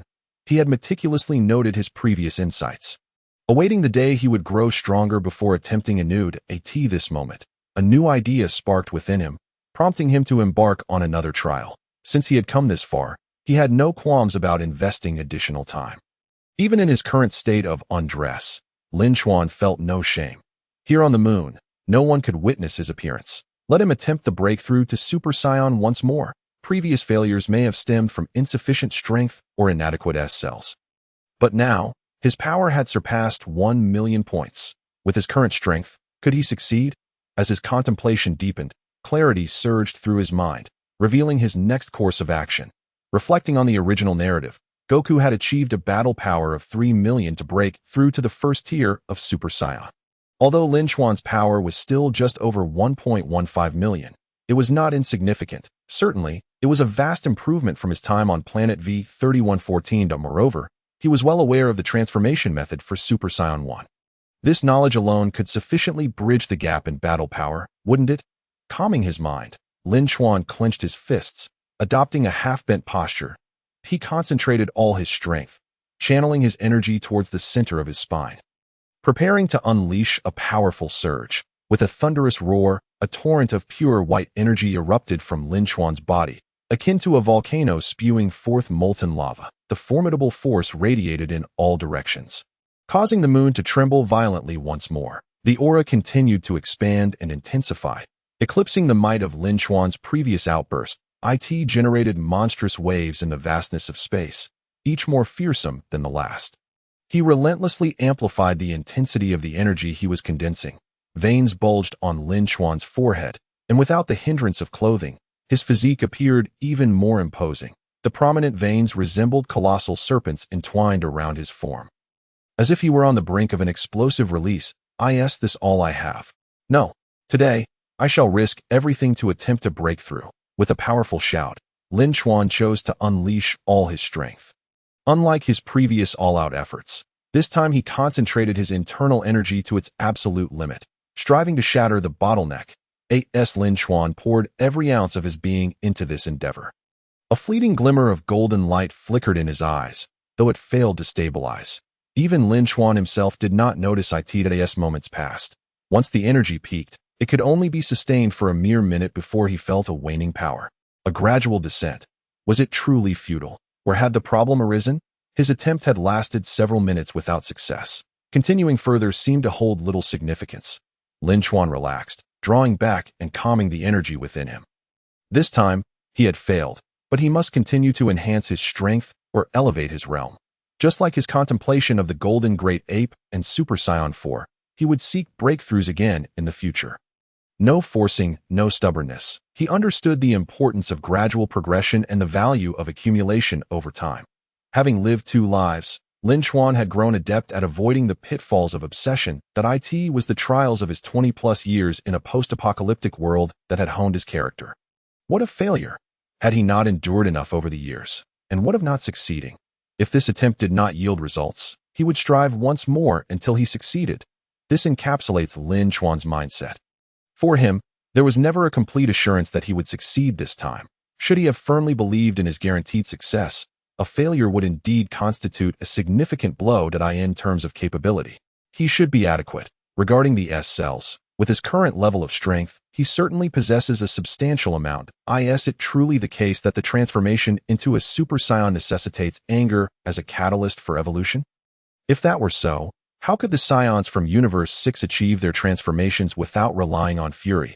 Alternatively, could it be that their inadequacies in strength are to blame? The Saiyans of Universe 6, upon their introduction during the Super Era, exhibited formidable power levels that were not to be underestimated. Contemplating this, Lin Chuan meticulously analyzed the existing discrepancies, differences, and various possibilities. He even found himself drawing connections to another aspect, the tail. Could it possibly be due to the absence of a tail?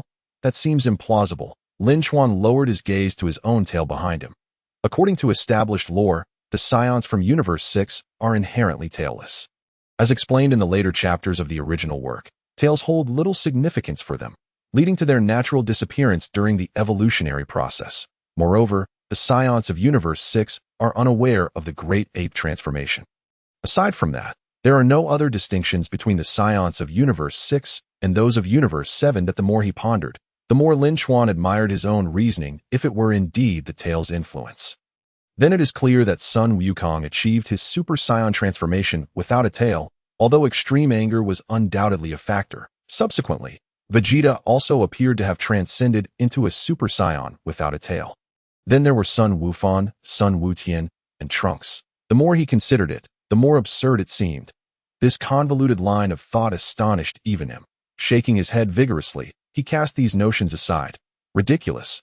How could the absence of a tail be the key to his transformation success?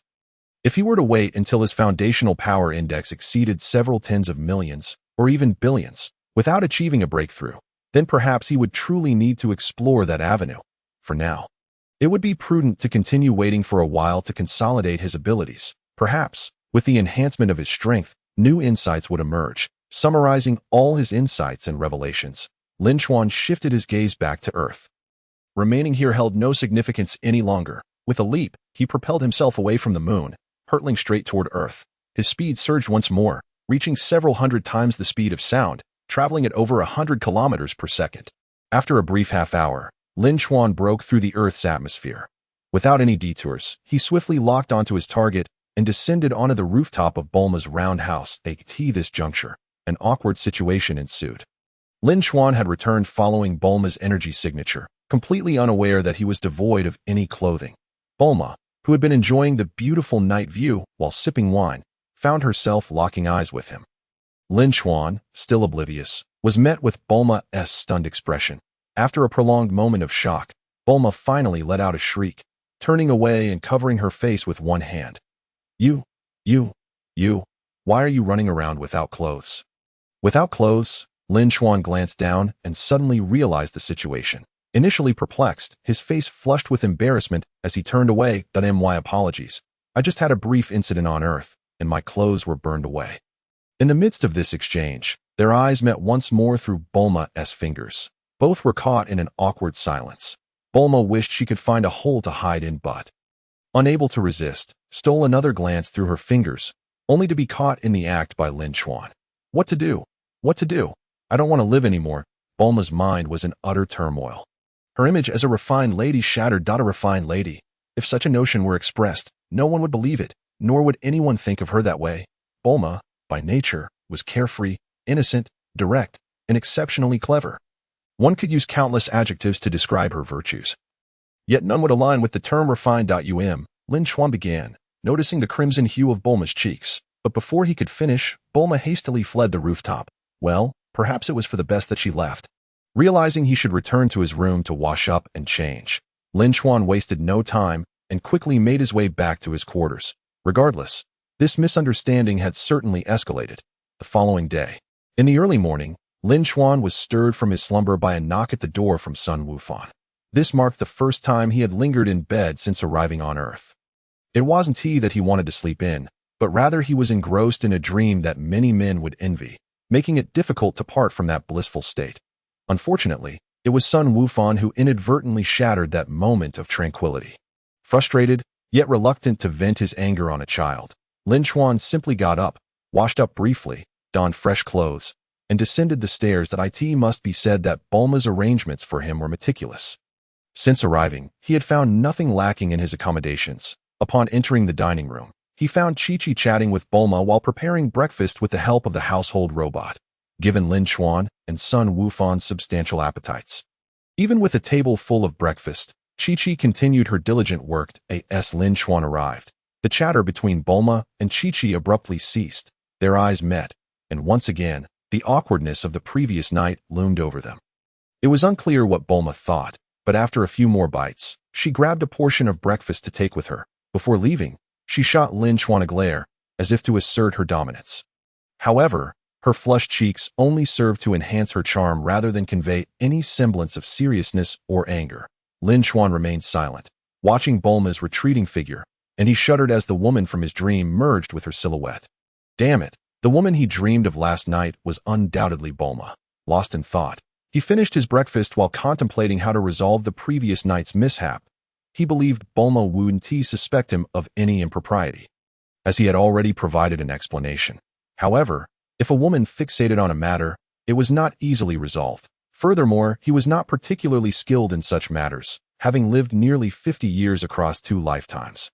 He had experienced romantic relationships, but he was hardly an expert, particularly in this life, having not interacted with the opposite sex in 25 years. Bulma was his first. Uncle Lin Chuan, I'm done eating. Shall we go train? Sun Wufan's voice broke through Lin Chuan's reverie, redirecting his attention. Nodding, he replied, let us go. It's about time I taught you some new techniques. Really? Sun Wufan exclaimed, excitement evident in his voice. He had already begun to appreciate the benefits of enhanced strength and was eager to learn more to further improve himself. The two of them exited the dining room and made their way to the backyard. In the mornings, Lin Chuan would engage in his training, and Sun Wufan had gradually accustomed himself to this routine, preparing for his morning energy cultivation afterward. Wufan, after 10 days of training, your strength has reached a commendable level. To put it in precise terms, you may not have surpassed 1,000 points, but you are very close. Based on your performance yesterday, I have discerned what you currently lack the most, although you have mastered the art of offense and combat. Your skills remain rudimentary, preventing you from fully unleashing your potential. Now, I shall impart to you 2 close-quarter combat techniques, as well as a method for releasing energy waves. As these words left my lips, I observed that, after a night's rest, Sun Wukong's strength had noticeably intensified, surpassing 950 points and reaching 980. With a mere 20-point difference in combat power, it is evident that he is poised to break the 1,000-point barrier today. Achieving breakthroughs during battles is one of the swiftest methods for enhancing power, particularly for Saiyans, though it applies to all. Sun Wukong's daily training sessions with me each evening have yielded remarkable results, allowing him to increase his combat power by dozens of points within a mere 2 hours. Following that, due to exhaustion and recovery, he experiences a slight further enhancement. Without such rigorous training, how could he have approached 1,000 points in just 10 days? Yes, I will study diligently. Uncle Lin Chuan, Sun Wukong replied with enthusiasm, his face brimming with anticipation. Lin Chuan wasted no time and commenced the instruction. The first technique to be taught was the energy-infused punch, which involves concentrating one's energy into the fist to create a high-pressure energy punch, enhancing the power of the attack. This technique bears resemblance to the explosive punch of Nappa in the original narrative, yet it possesses distinct differences. While Nappa's explosive punch is excessively forceful and indeed devastating, capable of shattering Tien's arm, it can also inflict harm upon the user if their physical strength is insufficient. Moreover, such techniques consume an immense amount of energy and can be easily countered by opponents of slightly greater strength, as evidenced when Nappa was effortlessly subdued by Sun Wukong, despite the formidable power of his explosive punch. In contrast, Lin Chuan's energy punch allows the user to control the amount of energy applied, enabling one to compress the energy to unleash varying degrees of power if one chooses not to release it. The energy can be retracted, demanding a high level of energy manipulation. This presents a challenge for Sun Wukong, yet it is the most suitable technique for his training. The second technique is the seemingly ordinary, yet extraordinary shadow punch. Similar to the shadow technique in the original work, Lin Chuan's variation can create more elaborate shadow movements to deceive opponents. I originally conceived this technique during a playful spar with my clones. However, as my strength grew, this technique evolved into a highly practical and frequently utilized method in combat. These 2 close-quarter skills are what I imparted. Following that, I introduced the ultimate energy release technique. Sun Wukong has already learned how to condense energy blasts. Although their power is currently limited, with persistent practice and improved mastery over energy, he can progressively enhance their potency, eventually crafting his own unique techniques. Of course, at this moment, self-creation is unattainable. Thus, Lin Chuan shared with him the secrets of energy condensation and release before finally teaching him the ultimate technique. Techniques such as the Thunder Crash Cannon and Crimson Penetrating Wave are beyond his current capacity to learn or execute, as they demand an exorbitant 10,000 points of combat power. Therefore, Lin Chuan taught him another technique that is far more accessible, requiring significantly lower prerequisites. The Radiant Flash. Time swiftly passed, and a week quietly elapsed. In West City, at the far end of the estate, overlooking the expansive plains, Lin Chuan stood solemnly atop a large rock, gazing into the distance. Not far from him, Sun Wukong was executing his techniques with unwavering focus and vigor. Through relentless training, he had become exceedingly proficient in the application of the skills I had imparted in just 7 days. He had not only mastered the energy punch and shadow punch, but had also assimilated all the combat methods I had taught him during this period. At this moment, were Sun Wukong to face Raditz as he had upon his arrival on Earth, he would hold his own without faltering. Most notably, Sun Wukong's combat power had surged to an impressive 1395 points. This remarkable achievement had been realized within a mere 20 days. Although the past week had not yielded as significant an increase as the preceding 10 days, a rise of 400 points is nonetheless formidable. From an inexperienced 4-year-old child, he had transformed into a budding martial artist. Importantly, when he unleashed the Radiant Flash at full power, his combat prowess could soar to 1700 points, or even higher, all while maintaining emotional control. Lin Chuan could only imagine that, should Sun Wukong unleash his fury with an all-out Radiant Flash, he would undoubtedly surpass the 2,800-point threshold achieved by his original counterpart during the Magic Flash explosion. Such power, by any measure, could be deemed the strongest on Earth in this era. Even now, as the Z fighters engaged in fervent training, their progress could scarcely compare. Even Piccolo and Sun Wukong, at this juncture, would likely not exceed 1,300 points, and even that would be a stretch, perhaps just breaking the 1,000-point barrier. This was partly due to their experiences with Raditz, which had broadened their perspectives. Of course, Lin Chuan remained oblivious to the fact that Sun Wukong's strength had already surpassed 1,500 points. Although he was still traversing Snake Way, having yet to receive training from King Kai, both he and Raditz had experienced enhancements in strength following their descent into the depths of hell, where they consumed the life-extending fruit accessible only to deities, and the King of Hell, not a single fruit, sustains hunger for 100 days and allows for the unlocking of potential, thereby increasing one's strength. While the effects may not be extraordinary, they are certainly not negligible. This was pivotal in Sun Wukong's combat power exceeding 1,500 points, while Raditz benefited from it, breaking through the 2,000-point mark. Piccolo, too, had approached the 1,500-point threshold, having surpassed his limits following his clash with Raditz, and his strength had continued to grow over the past 20 days. I reflected on Sun Wukong's movements and techniques. I noted, excellent. However, your movements could still be more fluid. Additionally, cast aside any distractions when transitioning your attacks, allowing your body to instinctively remember and execute the subsequent strikes. My voice resonated, guiding Sun Wukong and correcting his errors. Yes, Uncle Lin Chuan, Sun Wukong replied with fervor. Observing his increasing seriousness, I nodded in approval. Just a short while ago, I would never have imagined myself so dedicated to teaching this boy. However, as time has passed, nearly 20 days spent in his company, his polite address of Uncle Lin Chuan has transformed from an ear-grating habit to something that resonates in my heart, leading me to genuinely regard Sun Wukong as a disciple. This subtle transformation has allowed me to grasp how the original Piccolo underwent his metamorphosis, becoming a protector due to Sun Wukong's influence. It is evident how formidable the luck associated with Sun Wukong truly is. Unbeknownst to me, even I, as a time traveler, have been affected, becoming Sun Wukong's guardian. What a preposterous notion! I have no desire for such a role. While I am willing to guide and teach him in his training, I must also allow Sun Wukong to venture forth on his own for further experiences. Solely training in the current environment may indeed lead to continued growth. However, without a sense of crisis, no matter how formidable one's strength may be, one cannot stand alone nor possess the ability to survive, thus rendering true empowerment unattainable, just as Lin Chuan had made his decision.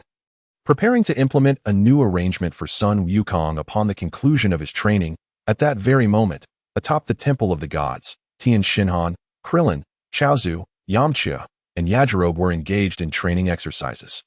Their sparring partner was not one another, but rather Bobo, the attendant of the Supreme Kai. Faced with the combined assault of 5 individuals, Bobo navigated their attacks with remarkable ease. One cannot deny that his combat power of 1030 was no mere illusion. Merely handling these 5 opponents, whose combat powers range from 2 to 400, was as effortless as eating or drinking. Over the past few days, the group had come to recognize Bobo's formidable prowess. Yet, despite their understanding, the repeated failures had nearly shattered their spirits. After all, they had never anticipated that Bobo would possess such overwhelming combat capabilities, reflecting on the chaotic times of Demon King Piccolo years ago. Had Bobo been involved, what role would they have played? Fortunately, in this era, their resilience resembled that of cockroaches, their desire to grow stronger reaching unimaginable heights. Thus, even if they had to endure multiple defeats at Bobo's hands daily, they remained steadfast, continuing to challenge him to. In simple terms, their current objective was to defeat Bobo, for only then could they consider their training to have taken its first step. After all, if they could not overcome Bobo with his 1030 combat power, how could they face the mightier Saiyans? Training with Bobo, in fact, had a subtle reflection in the original narrative, although not elaborately detailed. It was due to the various training sessions completed at the Temple of the Gods that the group eventually departed in search of alternative paths for cultivation when further growth became unattainable there. The battles continued, a vivid testament to their intensity. However, among the five, one individual persistently lagged behind. Who else but Yajirobe? In such a critical period, even Chaozu was courageously challenging Bobo in pursuit of greater strength. While Yajirobe preferred to exploit loopholes, remaining in the shadows and unwilling to exert himself, not only did he fail to contribute to the offensive, but he also hindered the efforts of the other four. This scenario was not unprecedented, and the others had long since grown accustomed to it. For them, had it not been for the Supreme Kai summoning Yajirobe, they would have long since expelled him from their ranks in frustration. The battle raged on fiercely. Tien Shinhan coordinated with Krillin to strike, while Yamcha provided support from the side, and Chaozu sought opportunities to attack amidst the fray. Even though Bobo's strength far exceeded theirs, he could no longer crush them as effortlessly as he had at the beginning.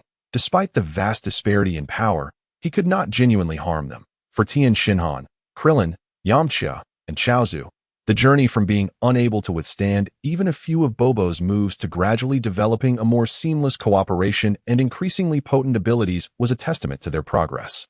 They improved through combat, breaking through limitations within the heat of battle. Compared to their initial arrival at the Temple of the Gods, their advancement was monumental. Naturally, this progress was known only to them, and they felt immense joy in their continual growth. However, they remained oblivious to the fact that, in comparison to others, their current strength was still significantly lacking. It must be noted that Piccolo and Goku had long surpassed the 1,000 mark. With Gohan boasting a combat power of 1395, meanwhile, they were still struggling with their few hundred points of strength. That on another front, at the edge of the Temple of the Gods platform, Supreme Kai Piccolo leaned on his unique divine staff. Wielding the authority of the Earth's deity to observe the lower realms, in recent days, aside from guiding this group in their training, he occasionally glanced at developments below, particularly keeping an eye on Lin Chuan. After all, he represented an unstable factor. Although he posed no immediate threat to Earth, who could predict the future? Each time he looked, he was left astonished and bewildered. The child he once perceived as a burden had transformed into a transcendent master in Lin Chuan's hands. To think that Goku's child possessed such terrifying talent. Had he known this earlier, he would have insisted on retaining the child by his side for proper cultivation when Goku entrusted him. With a pure heart and exceptional talent, he could potentially inherit my divine position and become the new guardian of Earth. That Goku's reluctance to accept this only added to my worries for Earth's future. Yet he had brought me such delightful surprises. Amidst these thoughts, Supreme Kai Piccolo seemingly reached a resolution. Had he not witnessed it firsthand, he would scarcely believe such a phenomenon, a mere 4-year-old child unleashing such formidable power. This left him feeling as though he had been cast aside by the tides of time. Turning to gaze at Krillin and the others still engaged in battle, he let out a sigh. Without comparison, there could be no sorrow. The individuals he once held in high regard, all martial arts masters of extraordinary talent, now seemed to have fallen behind, barely managing to keep pace.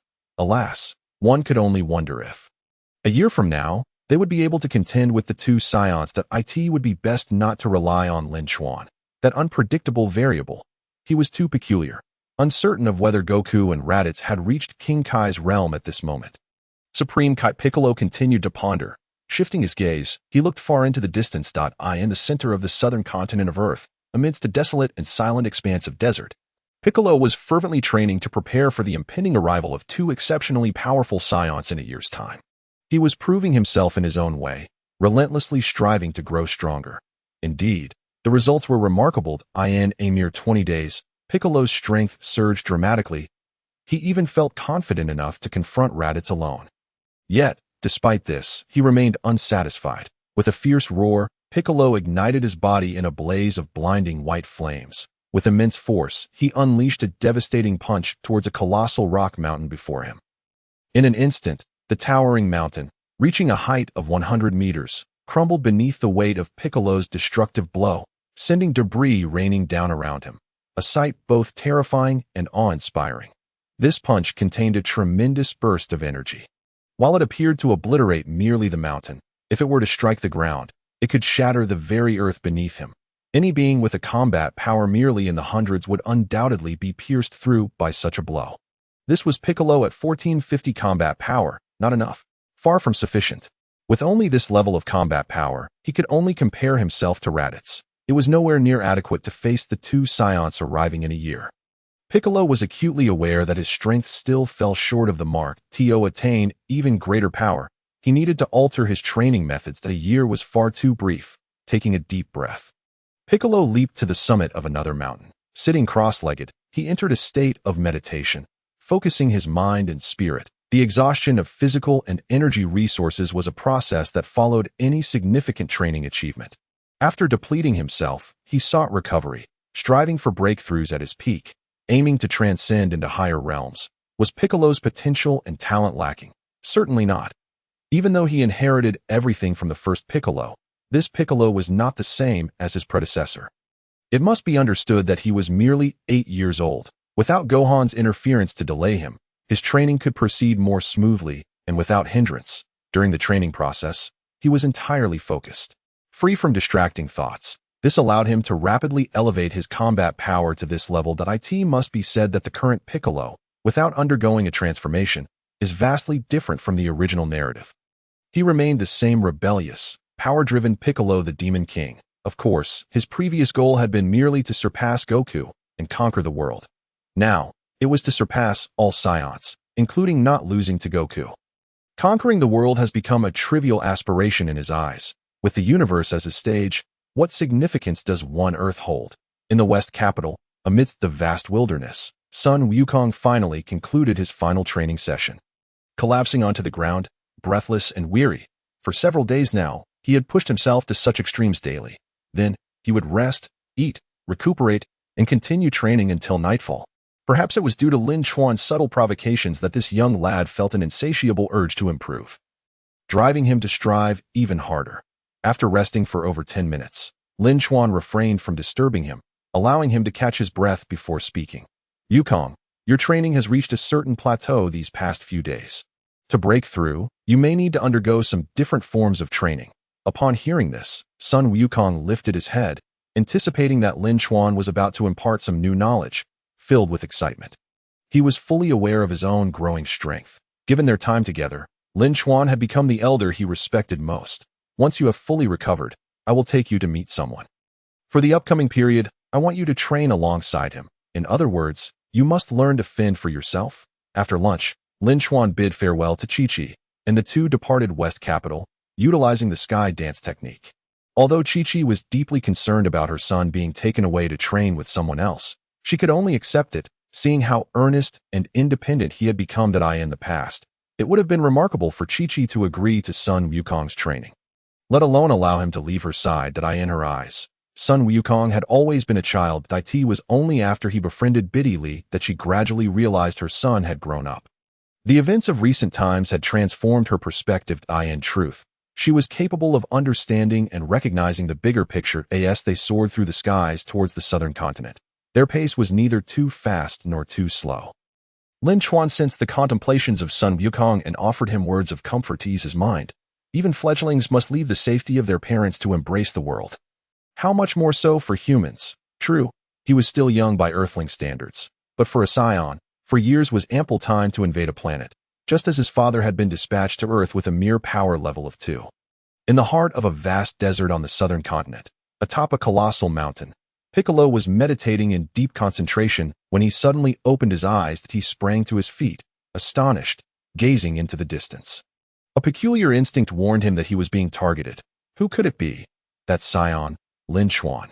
And that familiar energy, Sun Wukong. Raditz? No, it wasn't them, Piccolo murmured, his mind racing. The sudden arrival of someone at such a moment was far from auspicious.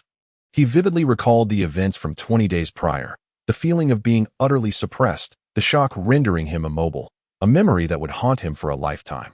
Gazing skyward, Piccolo furrowed his brow. His expression grave, his breath nearly hitched as he strained to maintain his energy, ready to unleash an extraordinary power in an instant. Finally, as the two figures appeared at the horizon, astonishment replaced his stern demeanor. He recognized, apart from Lin Chuan, the other figure, Sun Wukong's son, Sun Wukong. How could this be? This energy? What a jest! Piccolo found it hard to believe. Although Sun Wukong had displayed unimaginable potential and strength during his battle with Raditz. How could he have mastered such power in a mere 20 days? After such arduous training, Piccolo felt an unsettling sensation, as if he had become less than a child in comparison. Piccolo failed to realize that. By age comparison, he was only 4 years older than Sun Wukong. It could be said that warrior-type Namekians mature more swiftly, and since Piccolo inherited everything from the previous Piccolo, he had never considered himself a child. We have arrived. Upon spotting Piccolo, Lin Chuan smiled slightly and addressed Sun Wukong. Upon hearing this, Sun Wukong focused his attention and beheld the distinctive figure atop the mountain. This was the person who had come to rescue him alongside his father. It was only at this moment that Sun Wukong comprehended whom Lin Chuan intended to entrust him to. Upon hearing Sun Wukong's reference, Lin Chuan was momentarily taken aback. Wukong, how do you know he is called Piccolo? Because I heard him refer to himself as the great demon king Piccolo back then, and my father and mother have told me many stories from the past, and my father even mentioned that Piccolo is his most valued rival. Sun Wukong's response elicited a nod from Lin Chuan. Indeed, prior to the Android saga, Piccolo was the opponent that Sun Wukong regarded with the utmost respect. However, as the Android saga commenced, Piccolo gradually retreated to the sidelines due to a disparity in strength.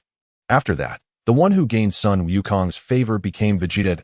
Oh, that's how it is. Come, let us descend. From now on, you are to train under him. Without delving into other matters, Lin Chuan swiftly descended from the sky. Sun Wukong followed closely behind. Silent, he remained timid, and despite his newfound strength, Piccolo's appearance still intimidated him. Furthermore, in his mother's tales, Piccolo was the formidable great demon king, a villain intent on world destruction. Meeting Piccolo's gaze, Lin Chuan wore a broad smile. Sun Wukong stood beside him, apprehensive and dazed. You come to seek me. What is it? Piccolo spoke first. In response, Lin Chuan answered without hesitation. No need to be so tense. I am here to present you with a rival. A rival? Piccolo's astonished gaze shifted to Sun Wukong. With only the three of them present, was Lin Chuan referring to this little rascal as a rival? Piccolo was no fool. His intellect was always sharp. What? Do you find it inappropriate? Lin Chuan probed, a smile playing on his lips as he sought to uncover Piccolo's true thoughts. Do you think it's appropriate? Piccolo retorted, slightly irritated. You want Sun Wukong, the son of Sun Wukong, to be my rival? What a joke. I believe it is quite fitting. Do not underestimate Wukong. His current strength is not far from yours. You are likely at a critical juncture in your own power breakthrough, are you not? Wouldn't you like to have a proper spar? Lin Chuan observed Piccolo's situation and offered his insight. Piccolo was taken aback, then scoffed, countering, Can I interpret this as a challenge from you? Or are you deliberately seeking to assert your presence here? With a shift in tone, Piccolo jested, If you wish to join me in a spar, I would gladly oblige. You want me to spar with you? Are you sure? Lin Chuan expressed a measure of admiration for Piccolo's audacity. Yet it was true that at this moment, Piccolo's character was one that thrived on challenges. Never one to back down, whether facing Vegeta or Frieza later on. Why not? Your strength is indeed formidable. But for me, battling with you will open up broader horizons. Piccolo recognized he could not be Lin Chuan's opponent. Yet he spoke with composure at this moment. Communication was effortless, and thus Piccolo felt no hostility towards Lin Chuan. Although he would remain cautious, knowing that the other was not seeking trouble, he saw no harm in exchanging a few words. Listening to Piccolo's words, Lin Chuan nodded. Although it was a request for a challenge, since it was what Piccolo desired, Lin Chuan did not mind allowing him a glimpse of his strength. You wish to spar with me. Simply seeking to gauge my capabilities. Therefore, there is no need for a full-fledged battle. I can demonstrate my prowess directly. However, after the demonstration, I hope that in the future, you could practice alongside Gohan or perhaps offer guidance on his path of cultivation. Refining him further, I believe with your keen insight, you will swiftly discern what he lacks. In the blink of an eye, 5 minutes passed. Once Lin Chuan completely retracted his aura and pressure, beads of cold sweat adorned Piccolo's brow. He was utterly astonished. When Piccolo sought to gauge Lin Chuan's strength, Lin Chuan showcased the might of a power level of 10,000 power. To the current Lin Chuan, it was hardly noteworthy. After all, due to the system's enhancement over just 1 week, paired with his own cultivation achievements, his combat prowess had soared to an astonishing 1,794,870 points. He was merely 20,000 points shy of the coveted 200,000. Of course, he now felt immensely powerful, rendering 10,000 insignificant. Yet, for his former self, that level of strength was still considerable, particularly for the warriors on Earth, where it represented an almost unimaginable force. Not only Piccolo, but Gohan, who stood nearby, was also taken aback. Although Gohan had been in Lin Chuan's company and had received his guidance, he had never truly sensed such a formidable aura emanating from Lin Chuan. Is this truly your full power, or merely a casual display? Piccolo inquired seriously as he regained his composure. The preceding moments had starkly illuminated his own insignificance, far more so than the last time Lin Chuan had effortlessly crushed his special beam cannon, leaving him devoid of any will to resist. You may interpret this as my entirety, though you may also consider that I hold back some of my strength. Once you reach this realm of power, you will understand more, Lin Chuan replied with a smile, refraining from providing a definitive answer. Why articulate so clearly?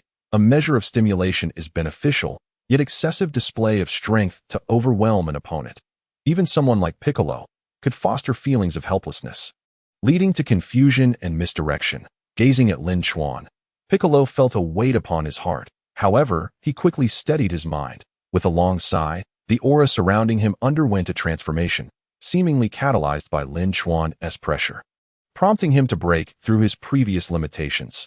Harnessing the pressure to transcend, he felt an even greater power within himself, propelling him past previously insurmountable barriers. Power level 1, 700, merely by sensing Lin Chuan's aura for less than 5 minutes under his suppression. Piccolo's power had surged by 250 points. While this may seem modest, just 250 points, it was, in fact, quite extraordinary. It is essential to note that Piccolo's total power level was merely a little over 1,000. Thus, a sudden increase of 250 points represented a significant leap in capability. Previously, he might have struggled to defeat Raditz, whose power level stood at 500, at best tying in combat. However, now he was confident of an easy victory. Congratulations, with this breakthrough in strength, your future cultivation will proceed more smoothly, Lin Chuan remarked in admiration. Although well-intentioned, these words struck Piccolo as harsh. Enough, my meager strength pales in comparison to yours, not even a fraction. But mark my words, I shall catch up and even surpass you in no time. Do not expect me to thank you for this breakthrough. Piccolo's tone remained defiantly assertive, prompting Lin Chuan to nod in acknowledgement. Maintaining his core principles, Piccolo certainly exhibited a commendable pride. Your ability to break through under my pressure is a testament to your exceptional talent, but I require no gratitude from you. I merely ask that you diligently guide Gohan in the time to come. Shortly, I will return for him, as the spacecraft is already under construction and will be completed soon. That if you wish, you may accompany us to your home planet, Namek. With that, Lin Chuan turned to Gohan and nodded before departing with a flourish. Employing his instant transmission technique, observing Lin Chuan's retreating figure, Piccolo's emotions were complex. It was not until a considerable time later that he turned to Gohan, who was trembling in fear, without Lin Chuan's presence. Gohan found himself intimidated by Piccolo's cold demeanor. It must be said, to the average Earthling, the appearance of a Namekian was akin to that of a monster. This perception would be particularly evident in certain future narratives, where Earthlings would unequivocally label Piccolo as a monster. Ultimately, it stemmed from an intangible aura he exuded, one that commanded respect and instilled fear. No trespassing. If you're not a monster, you will surely be treated as one. In contrast, beings like Majin Buu, with their endearing charm and lively demeanor, were not perceived as monsters. Humph, the son of Goku, and you can't even stand before me. You dare to consider yourself my opponent? Ridiculous. Piccolo's scornful words only intensified Gohan's trembling. Witnessing this, Piccolo swiftly comprehended Lin Chuan's earlier words. He would soon unveil the boy's flaws. He began to understand why Lin Chuan had brought Gohan to him rather than to someone else for guidance. It was a straightforward strategy to utilize his terrifying presence to hone Gohan's skills. With such a timid disposition, how could he ever be of substantial use? If he were this fearful before Piccolo, how would he fare against future adversaries, likely paralyzed with fear? Using Namek as a suggestion for me to properly train this little brat.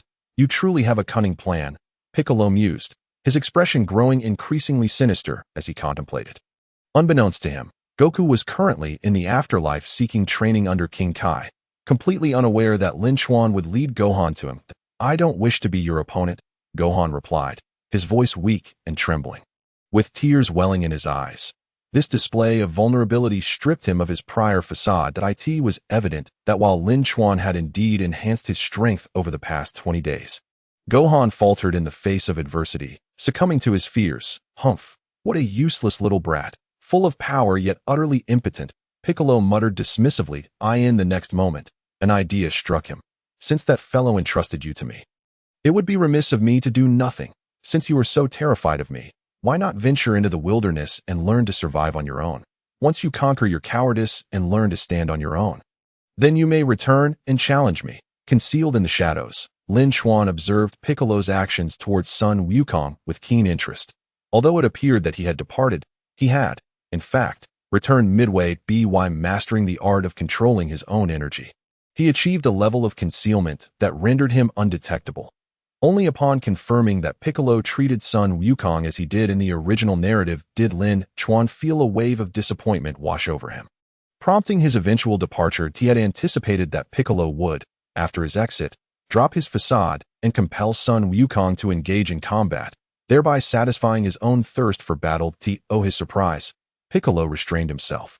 Not only did he refrain from rushing things, but he also adopted a more nurturing approach to training. Perhaps it was the result of another enhancement in his strength that led Piccolo to regard Sun Wukong's abilities with caution. Yet he did not reveal his true feelings immediately. Sun Wukong's behavior, however, was entirely within Lin Chuan's expectations. This young lad harbored thoughts that were often incomprehensible to the average person, though timid and fearful in the face of Piccolo.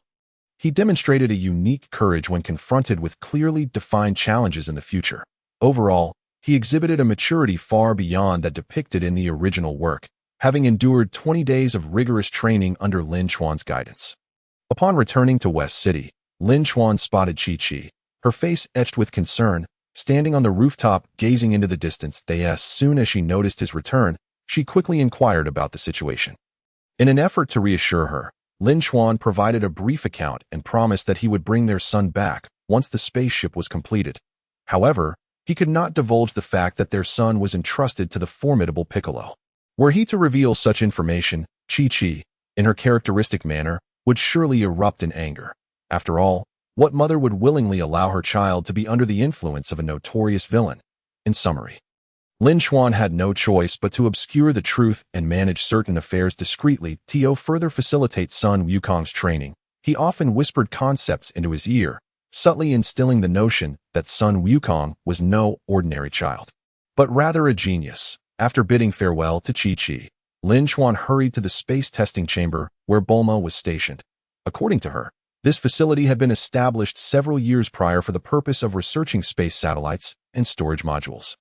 Years ago, the Universal Capsule Corporation ventured into the realm of space exploration to mine rare extraterrestrial minerals. However, upon encountering the complexities of alien domains, they opted to remain within the confines of near-Earth space. Given the limitations of Earth's technology, even if a spaceship were constructed, both the engine and energy supply presented significant challenges. Lin Chuan's delivery of Frieza's military spacecraft had alleviated many of the insurmountable problems previously faced by Bulma and Dr. Brief. Setting aside the matter of the spacecraft, Bulma had transformed this space capsule into a gravity testing facility. Since it was a sealed chamber equipped with oxygen supply, it was merely a matter of installing the gravity apparatus and making slight modifications for it to be operational. This urgency in sending Sun Wukong away was due to Bulma's precise response from the previous day that in order to test the gravity device, Lin Chuan was required to assist in data collection daily for an extended period. This process would not take just a few hours, but rather several continuous days to draw a conclusive result. The concern stemmed from the potential for equipment malfunction, which could spiral into uncontrollable consequences. For Bulma, this was particularly pressing since the equipment was installed in the spaceship. The thought of it failing was daunting. Therefore, to eliminate any unstable risks, all possibilities had to be addressed preemptively, ensuring a 99 guarantee against unforeseen incidents. Entering the vast internal space, Lin Chuan was greeted by an expansive activity area the size of 6 basketball courts. With all extraneous objects removed and relocated, the space appeared astonishingly open. For Lin Chuan, this was the ideal environment for indoor training. The ample space would allow him to conduct gravity training, provided the gravity apparatus met the required standards. That you've arrived, Bulma remarked, noticing Lin Chuan's presence as she turned from her notes. Indeed, he replied, approaching the gravity control console. Before he could speak, Bulma interjected, I initially thought you were jesting that I did not expect you to actually send Wukong away. Are you truly at ease with that? After all, he is under the care of the notorious Piccolo, a villain who once took lives without a second thought. Bulma's mistrust of Piccolo was well-founded that in this era, acceptance of him came only after the Frieza saga. You worry unnecessarily, Lin Chuan reassured her. While he may appear aloof and malevolent, he is not as bad as he seems. Entrusting Wukong to him is not a misstep. Rather, it is a fortuitous opportunity. I believe Wukong will undergo a transformation soon. With these words, Lin Chuan sought to alleviate Bulma's concerns. Well, I cannot argue with you, nor can I stop you, Bulma conceded, but then added thoughtfully, has Chi-Chi inquired about you? I suggest you refrain from divulging the truth. She may not be able to handle it. I have not mentioned who is involved, and you should be cautious not to let it slip. Lin Chuan nodded in acknowledgement. The two engaged in this exchange for quite some time until Bulma completed her final steps and closed her notebook. Finally done, we can commence testing now. I will monitor from the control room above, where I will record and compare the data. Remember, while the maximum capacity of the gravity device is still uncertain, we are currently testing at 100-fold gravity. Following Bulma's instructions, Lin Chuan nodded, rest assured. I will not act recklessly. After hearing this, Bulma ceased her commentary and hastily moved into action. Once she reached the large door and exited the isolation chamber, she took the elevator to the control room above. Now we can begin. Last time, we tested at 50 times the standard. This time, let us start at 50. Do you think you can handle it? Bulma's voice echoed through the intercom. Of course, I can, Lin Chuan replied confidently as he approached the gravity device.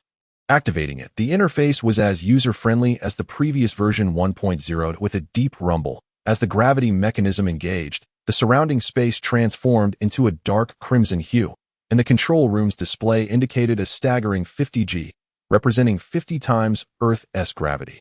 As the gravity took effect, Lin Chuan felt a momentary strain, but it was fleeting. With his formidable strength, how could he be subdued by mere 50-fold gravity? Nevertheless, the sudden increase in pressure did have a tangible effect, especially since the initial test had been a gradual increase. Should he now ramp it up to 100 times, or should he adopt the previous method of incrementally increasing the intensity? Lin Chuan glanced upward, meeting Bulma's gaze through the control console. Bulma, no longer astonished as she had been during the first test, recognized Lin Chuan's resilience, that it was expected that he would withstand the pressure without issue. And yet, an impish thought crossed her mind. Recalling Lin Chuan's earlier remarks about the 100-fold gravity being trivial, she was curious to see how he would fare under an immediate increase to that level. Of course, let us elevate it directly.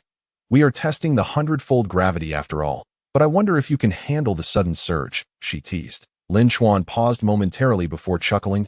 He understood Bulma's intent. Very well.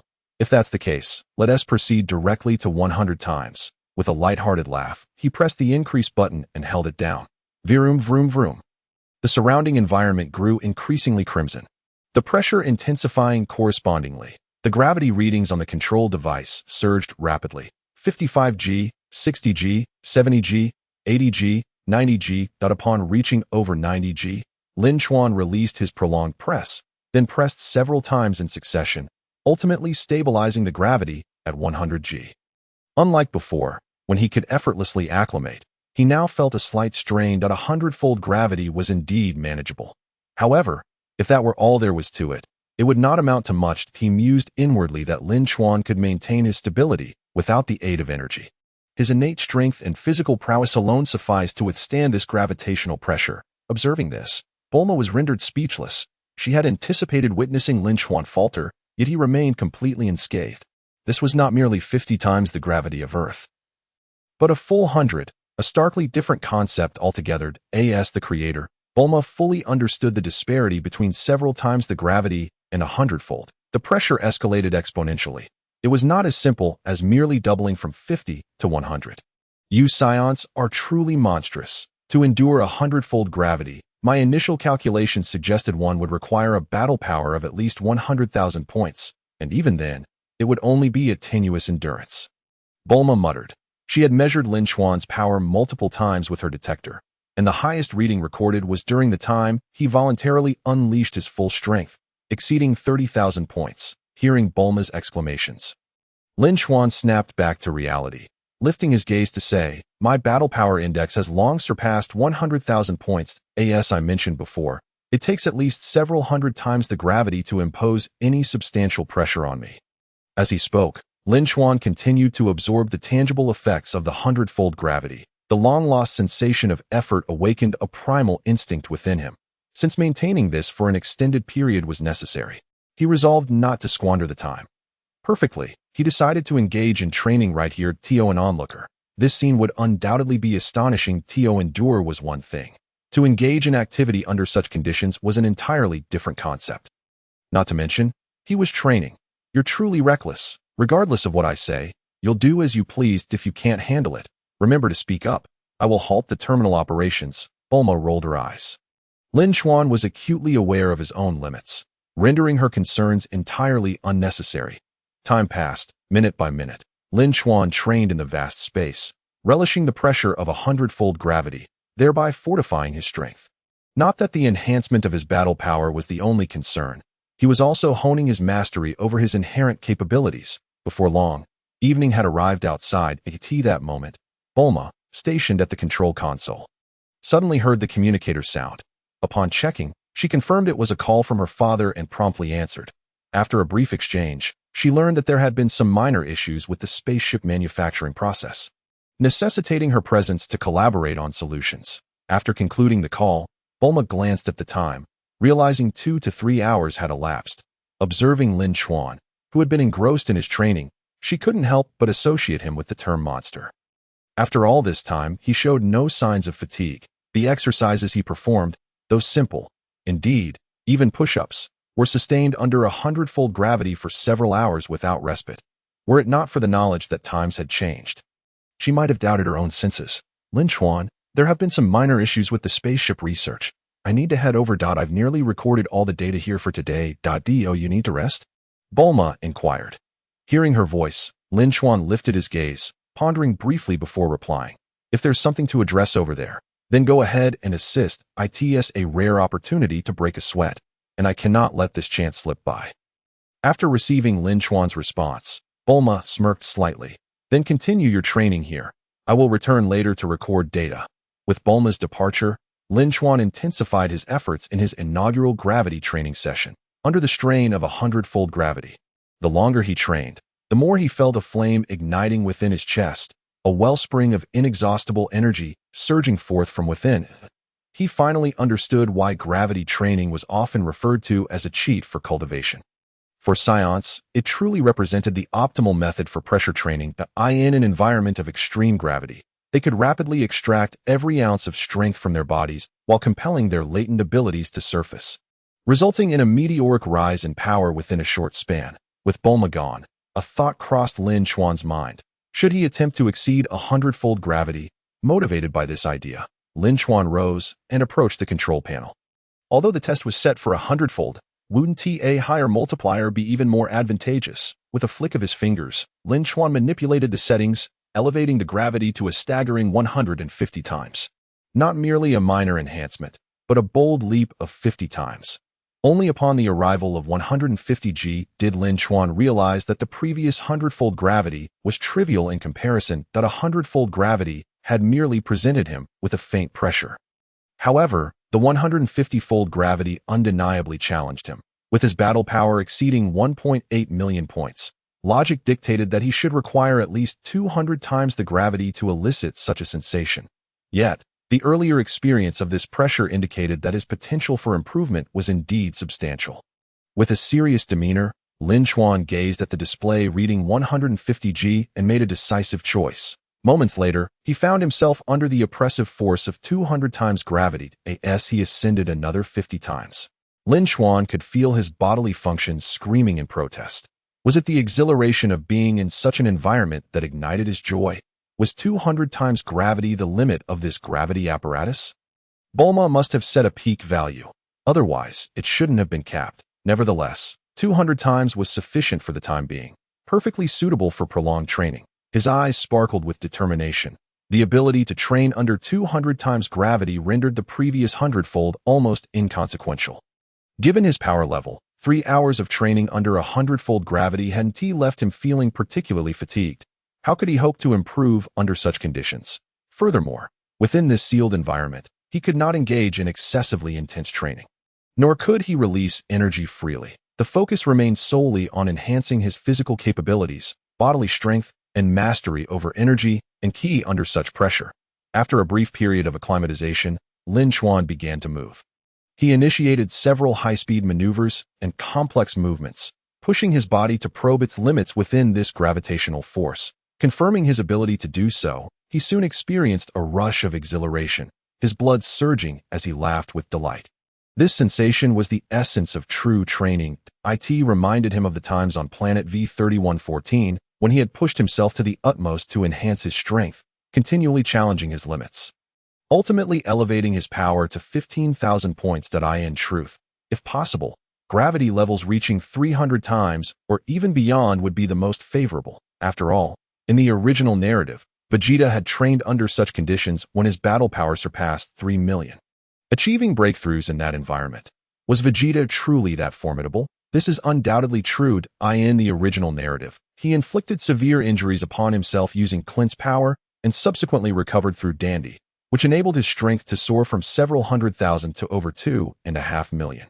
Later, he was effortlessly slain by Frieza, only to be resurrected by the dragon, which further augmented his abilities. This explains why, later on, Vegeta was able to break through to Super Saiyan in one go.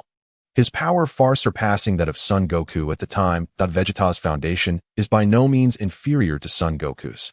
Rather, he has always lagged behind in terms of realm. In truth, had Vegeta continued to exploit the Saiyan talent's inherent glitches, he might have become even more formidable. Alas, he lacked the magical beans. Even if he could exploit these glitches, the time required for such enhancement would be considerable, and the improvement in power would be rather subtle. It is essential to understand that the Saiyan ability to enhance strength is indeed correlated with the extent of their injuries, but the degree to which they can increase their power is significantly linked to their capacity for rapid recovery within a short time frame. For instance, in the original story, Son Goku utilized the instantaneous recovery of the magical beans to exploit the Saiyan injury recovery power-up. Without that, even if Son Goku's strength were to increase, it would be improbable for him to reach a power level of 90,000 in just 6 days. Of course, initially, this method of rapid power enhancement was effective, but in the later stages, particularly during the Android saga, it became less significant. After all, in an era where power gaps reached billions, even a surge of 1 million in a short span would be inconsequential. Recalling the magical beans, Lin Chuan began to contemplate his next move. Previously, he had not had the opportunity, but now that the spaceship was in production, he must acquire a sufficient quantity of magical beans before departing Earth for Namek. Considering the timeline since the Saiyan invasion of Earth, it has been nearly 11 months, give or take, according to the progression of the plot. The magical beans had begun to be consumed as snacks by Yajirobe several years ago. It is likely that the current reserves are nearly depleted, yet they would undoubtedly be greater than what would be available a year from now. Thus, it is imperative to act swiftly. Otherwise, by the time Yajirobe completes his training in the Heavenly Temple and returns to Karin Tower, it would truly be too late if he could indeed gain unrestricted access to the magical beans. Then he would no longer need to worry about his strength being unable to recover swiftly due to severe injuries. In future training sessions, as long as he has magical beans, he could consume one whenever needed to recover and continue his training. Even though the consumption of magical beans does not replenish mental energy, it serves as a method to hone his mental fortitude, continually pushing against the limits of his capabilities. Besides the magical beans, he wondered if the super divine water from the hermit could also be effective in tapping into his potential as a time traveler. He was well aware of the existence of super divine water. However, it may not yield any results for him, considering his power level is rather elevated. The super divine water is designed for an era when power levels were merely a couple of 100 points. Furthermore, the primary function of super divine water is to purify evil, with potential enhancement being merely a secondary benefit. To be precise, the notion of purifying evil is somewhat tenuous, as the original premise stated that super divine water is toxic. Those who consume it must possess a pure heart and latent potential. Otherwise, they risk being poisoned. Its use in purifying toxins does not genuinely cleanse, but rather operates on a principle akin to using poison to combat poison. Ultimately, even if it were effective for Lin Chuan, it would likely only offer a slight enhancement. His thoughts were nearly derailed by his own musings, prompting Lin Chuan to shake his head and return to his training. At this juncture, delving into potential enhancement seemed inadvisable. Moreover, he currently possesses numerous means to strengthen himself. Even if he were to explore his potential, he could do so upon arriving at Namek, leveraging the expertise of the Elder there for far superior results than what super divine water could provide. As he continued his training, Lin Chuan was unaware that Bulma had returned. Upon witnessing Lin Chuan's defiance in activating the gravity at 200 times, she was utterly flustered. Lin Chuan had indeed not deceived her. He was capable of training and moving freely under such intense gravity. What irked her was that Lin Chuan had disregarded her instructions and acted recklessly after her departure. Although a test at 200 times was feasible, she had opted for 100 times to maintain stability. It is worth noting that while the 2.0 gravity device is now quite advanced, it still harbors numerous flaws. Fortunately, she had capped the maximum index at 200 times. Otherwise, the apparatus could have easily malfunctioned under excessive strain. The following day, Lin Chuan awoke at 9 in the morning, having slept soundly. He had trained until nearly 10 the previous night before returning to the roundhouse with Bulma for a hearty meal. Inevitably, he faced a barrage of complaints and reproaches from Bulma, but he managed to evade her nagging with some casual excuses. After all, he could not genuinely confront Bulma, nor could he deny that he had breached his own promise by cranking the gravity up to 200 times. Bulma had not immediately intervened. Instead, she watched him finish his training, tacitly accepting his actions. If he could not endure a few words, he would hardly be considered a man. After a brief respite, Lin Chuan rose from his bed, acutely aware of the soreness in his bones and muscles. This was the first time he had felt such discomfort in nearly 6 months. He recalled that the last time he had trained so intensely on Planet V3114. He had awakened the next day with a similar sensation. Since then, he had not engaged in serious physical training. After all, it had been nearly 4 months since Frieza's minions arrived, which led him to seize the spaceship and subsequently spend 3 months traversing the cosmos to reach Earth. Without delving into past events, he reflected on how, after merely a session of gravity training, he had already reached this threshold, leaving him with a refreshing sense of renewal, although there was no significant numerical breakthrough in his power level. Yesterday's training had allowed him to master his abilities with greater precision. Realms previously unimagined now emerged after enduring the pressure of 200 times gravity, granting him new insights. Most importantly, despite the soreness, he felt an abundance of energy coursing through him. After a quick wash, Lin Chuan made his way downstairs to the dining area for breakfast. At this hour, Bulma was already gone, and Chi-Chi was absent as well, leaving him wondering what they were up to. Nevertheless, there was food on the table left for him, and a smart home robot was available to assist him. He swiftly filled his belly and did not rush to the gravity training room. Today, he had more pressing matters to attend to. Following his exploratory inquiries the previous day, Lin Chuan feigned curiosity about whether there existed any elixirs or miraculous medicines on Earth that could rapidly restore stamina or heal injuries. Bulma, prompted by his subtle hints, promptly informed him about the magical beans. Thus, Lin Chuan found a reason to pursue the existence of these magical beans, claiming that he had learned of them through Bulma, allowing him to plan for their acquisition without seeming abrupt, considering he had only recently arrived on Earth, even if he could attribute some knowledge to advanced extraterrestrial technology. However, it is utterly impossible for him to acquire knowledge about a matter so trivial that it barely registers on anyone's radar. With formidable strength, he could certainly seize it openly, and others would be powerless against him. Yet, should events escalate to such a degree, it would render the entire endeavor devoid of meaning. His arrival on Earth was intended for permanent settlement, not for reckless antics followed by a hasty departure. Leaving, Lin Chuan sped towards the direction of the. In truth, he had long forgotten the precise location, but fortunately, the Z warriors were all engaged in their training at allowing him to sense their presence. After a brief passage of time, Lin Chuan arrived at his destination and encountered the who was visibly astonished and alarmed upon seeing him as a celestial being on Earth, that despite being a solitary figure, had lived for over 8 centuries, earning him a status akin to that of a master on Earth. His combat power was a staggering 190 points. Upon his initial arrival on Earth, he had dismissed it, but now, with heightened perception, it was truly astonishing. In the original narrative, he had merely intervened to guide Sun Wukong, showcasing little of his true prowess. It must be said that this excelled at feigning modesty, particularly during the episode where he could have effortlessly eliminated who was seeking the atop a tower. Instead, he opted to toy with, ultimately leaving the resolution to Sun Wukong. After a thorough exchange, Lin Chuan articulated his intentions and expressed goodwill towards the already harboring suspicions about Lin Chuan's unexpected visit. Found himself mentally cursing Bulma multiple times for even if Lin Chuan had done nothing upon his arrival on Earth, or had even aided it and nurtured Sun Wukong's son, he remained an alien Saiyan. His formidable strength was inherently terrifying and uncontrollable. At such a juncture, should he discover any earthly asset of potential use, he would undoubtedly seek to claim it for himself. He felt exasperated that Bulma, a rare genius on Earth, could be so oblivious to this simple truth. Little did he know that Bulma was far more perceptive than he imagined. He only saw the surface, worrying that the brief time spent observing Lin Chuan had led him to perceive mere illusions. With now exposed, it was undeniable that Lin Chuan intended to lay claim to them, and no matter how amiable or courteous he appeared, it was merely a fade. That was not a fool.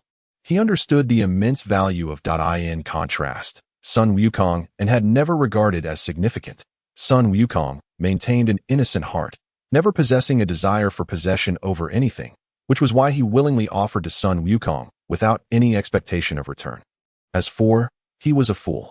Ever since this individual had come to him, he had proven difficult to dismiss or reason with. Initially, had been stored in considerable quantities, measured in jars, but now, after just a few short years, only a meager few remained. If this trend continued, would soon be consumed as mere snacks, and any future use would depend on their regrowth, which was not a trivial matter or not ordinary items. They only sprouted a few each year, relying heavily on luck. Noticing the reluctance, Lin Chuan refrained from making an overly forceful demand. Thus, after a series of negotiations, they reached an agreement. Lin Chuan would receive from him, and, in return, would provide some resources based on his capabilities, such as fish he favored and various daily necessities. However, these alone were insufficient to sway them. Therefore, Lin Chuan unveiled his trump card. You have tasted the fish of Earth. What of those from other worlds? Upon hearing this, the eyes sparkled, practically drooling with anticipation. Ultimately, Lin Chuan took away the remaining jar containing approximately 30 beans. Using this opportunity, he inquired about the scarcity, prompting to reveal the reasons behind it. By laying the facts bare, Lin Chuan would be obliged to take responsibility for the future. After all, having taken the first step towards securing, the next would undoubtedly involve addressing and ensuring the exerted every effort to cultivate. Rather than merely planting them haphazardly as before, time flew swiftly, and a month passed unnoticed. Since obtaining from and establishing their exchange agreement, Lin Chuan had remained primarily in the gravity training chamber, venturing out only occasionally. This routine persisted without deviation for an entire month. As of today, his combat power index had soared to 5,055,640 points. The infinite power enhancement system alone had indeed increased his combat strength by over 2 million. Yet, it was Lin Chuan's diligent training that contributed several 100,000 points, collectively surpassing the monumental threshold of 5 million in combat power. Had he not experienced it firsthand, Lin Chuan would find it hard to believe. To be candid, a month ago, he had undergone a transformation into a giant ape, experiencing power in the tens of millions. However, that was the strength post-transformation. In comparison to his current capabilities, it seemed considerably lesser, though not by a vast margin. This realization led Lin Chuan to conclude something significant. A month prior, his inherent combat ability had been woefully inadequate, which meant that even with the potential for explosive growth as a giant ape, he could only harness a few million points of power. Now, in his human form, having surpassed 5 million points, the apparent gap of 5 million belied the truth that he could now engage in combat across levels. Today, Lin Chuan refrained from continuing his gravity training. In fact, he had ceased such frenzied training yesterday and the day before. The reason was simple. Under the combined efforts of Bulma and Brief, the spaceship had finally been completed. Not only that, but they had also conducted final stage short-distance spaceflight tests in the past 2 days, confirming that the spaceship was fully operational and ready for stable interstellar travel. With the prospect of embarking on a new journey, Lin Chuan was immensely joyful. Thus, he paused his training and turned to meditation to harmonize his strength and maintain his power level to simplify. Since arriving on Earth until now, he had not been overly concerned about the spaceship's construction progress or eager to commence a new cosmic journey. However, as time passed and events unfolded following his departure with Son Gohan, thoughts began to form in his mind. After all, the sooner he reached Namek, the better he could strategize. More critically, the Dragon Balls on Namek could be used again every 130 days, which meant that an earlier arrival would grant him an additional opportunity. This time, 3 wishes. Who wouldn't relish the chance to have their wishes fulfilled more often? Lin Chuan had an abundance of desires to realize, particularly the instantaneous movement technique of the Kaishin, the methods for cultivating divine power, and the ability for cellular regeneration, among others. The Dragon of Earth had limited capabilities and could not fulfill these wishes, at least the current dragon could not. Thus, he could only place his hopes on Porunga on Namek. If even Porunga failed to grant his wishes, he would have no choice but to rely on the Super Dragon. However, given his current abilities, it was impossible to gather the Dragon Balls, such colossal orbs. Even with his strength sufficient to obliterate planets effortlessly, could not be moved by sheer force alone. In his past life, how were the Dragon Balls regarded? They were treasures that mere mortals could never hope to gather. Nor could they wield them. Only deities, only angels, could assemble them and utilize divine language to make wishes. Moreover, the Dragon Balls spanned 2 universes. Concluding his meditation for the day, Lin Chuan set forth according to his plans. Departing towards a month ago, he had entrusted Son Gohan to Piccolo. Now the time had come. The spaceship was completed, and he needed to bring him back, not only to ensure Chi-Chi's peace of mind, but also to take Son Gohan and Piccolo on their journey to Namek. From the very beginning, Lin Chuan had devised a plan. Should he follow the original storyline? No. Change is undeniably imperative. Now is the opportune moment. In fact, the act of rescuing Raditz and allowing him to train alongside Goku under the guidance of King Kai has already initiated a subtle transformation. However, given their recent arrival on Earth, many actions could not be overt, hence the lack of significant movement. Now, the time has come. At the very least, some individuals must begin to grow stronger, starting with Gohan and Piccolo. Moreover, a month ago, he had discussed with Piccolo that once the spaceship was completed, he could accompany him back to his homeland. I believe he would not refuse such an opportunity. After all, only by witnessing a broader world can one break free from constraints. Of course, Lin Chuan also harbors a personal motive in sending Piccolo to Namek. For Piccolo, as a Namekian, is akin to a chosen one lost in the world. With his assistance, returning would surely earn the goodwill of the Namekians, and the Grand Elder would likely welcome them with open arms. Otherwise, they would be perceived merely as invaders. There is no doubt about Piccolo's significance. After all, he is a descendant who would be remembered by the Grand Elder. Strictly speaking, he is currently the most exceptional Namekian warrior of this era. Additionally, there is Nail, with a combat power of 42,000. In comparison, Piccolo still lags considerably. However, if Piccolo were to assimilate with the Supreme Kai at this juncture, surpassing Nail would not pose a challenge. Regardless, in the original narrative, the future Piccolo trained on North Kai's planet, rapidly enhancing his strength by tens of thousands of points in a short time. At the very least, his power would far exceed that of Nail. Otherwise, Nail would not have remarked on how Piccolo had become so formidable.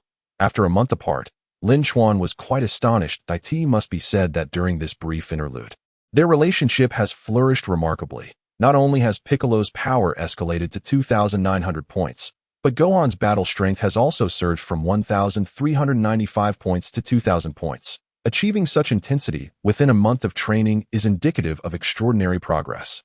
It is worth noting that in the original storyline, it took them nearly a year for Piccolo to reach 3,500 points, while Gohan was still under 1,000. Of course, Gohan benefited from Lin Chuan's guidance. Yet, Piccolo relied purely on his own strength, having only experienced a few waves of pressure. After an exchange of ideas, Lin Chuan conveyed his intentions and extended a sincere invitation to Piccolo. Such an opportunity was merely a dream in the past, yet it has now manifested into reality. Piccolo hesitated for a moment, but Gohan, having established a strong rapport with Piccolo, persuaded him.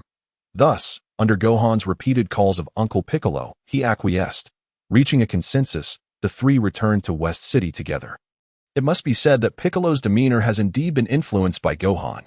This must be the effect of fate, for Lin Chuan, while guiding Gohan, has also undergone a gradual and subtle transformation. Piccolo's arrival startled Bulma and her family. Additionally, Chi-Chi and Ox King, who awaited Gohan's return, were equally taken aback. Fortunately, Lin Chuan's explanations, along with his eloquent rhetoric, skillfully alleviated any awkwardness and hostility, thus incorporating Piccolo into the upcoming journey to Namek. The rationale behind Lin Chuan's actions was readily understood by everyone. After all, Piccolo is indeed a Namekian, and bringing him to Namek is entirely justified. Overall, the presence of Piccolo during this era carries significant weight. The battle from 5 years ago remains vivid in their memories, making it hard to forget. Meanwhile, in the Supreme Kai's realm, Supreme Kai Piccolo became aware of the movements of Piccolo and Gohan. Redirecting his attention towards them, that he fortuitously overheard discussions about departing Earth for Namek, stirring feelings within him that had lain dormant for many years. Before his separation from Piccolo, he had always awaited the arrival of his family, yearning to return to his homeland. Now, after hundreds of years, this matter finally showed promise, causing the divine tranquility he had maintained for centuries to shatter in an instant. He, too, longed to return and see his roots. Yet, he found himself unable to do so. As the guardian of Earth, his responsibilities bind him to this planet for life. His fate has long entwined with that of Earth, moreover, with the impending Saiyan invasion. Even if he could depart, he would be reluctant to leave a Supreme Kai. He possesses an unwavering sense of duty. Although he could return before the Saiyans arrived, his mission is arduous. He must strive to elevate the strength of Earth's martial artists to secure greater protection for the planet. In the brief span of just over a month, approaching 2 months, Supreme Kai Piccolo has observed the talents of Krillin, Tien, Yamcha, and Kaios. Perhaps they do not yet match the current prowess of Piccolo and Gohan. But according to the data obtained from the battle power detector that Krillin received from Lin Chuan, 3 of them have surpassed 1,000 points, with the exception of Kaios. Had they possessed such formidable strength 5 years ago, they could have easily overwhelmed any foe. Even Demon King Piccolo would be inconsequential in comparison. This strength has been cultivated through relentless training day and night, breaking through amidst constant combat. Ultimately, it is due to Lin Chuan. The butterfly effect, that they have experienced such pressure, igniting their motivation and ambition. Otherwise, in the original narrative, when the Saiyans invaded, the strongest among them, Tien, barely reached 1,830 points, with Krillin following closely at 1,770 points.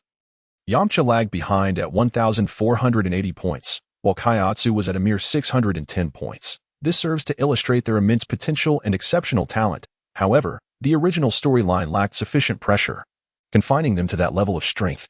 It is certain that if this trajectory continues, they will undoubtedly grow stronger in the future. They are all striving to enhance their abilities, undeterred by hardship. Yet, one individual has been selectively abandoned by Supreme Kai Piccolo.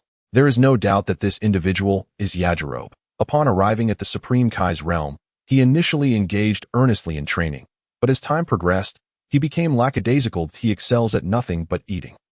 If he had consistently devoted himself to training, he could have at least matched Yamcha and Krillin. Yet now, he is even weaker than Kaiotsu, whose combat power has surpassed 500 points, while Yajirobe barely exceeds 400 points. Others may be oblivious, but Supreme Kai Piccolo is acutely aware that Yajirobe's talent is no less than that of anyone else. However, his personality is beyond correction, leaving Piccolo with no choice but to prevent him from hindering the progress of others. In truth, Supreme Kai Piccolo may be overly fixated on this matter that in terms of training, no one can be blamed.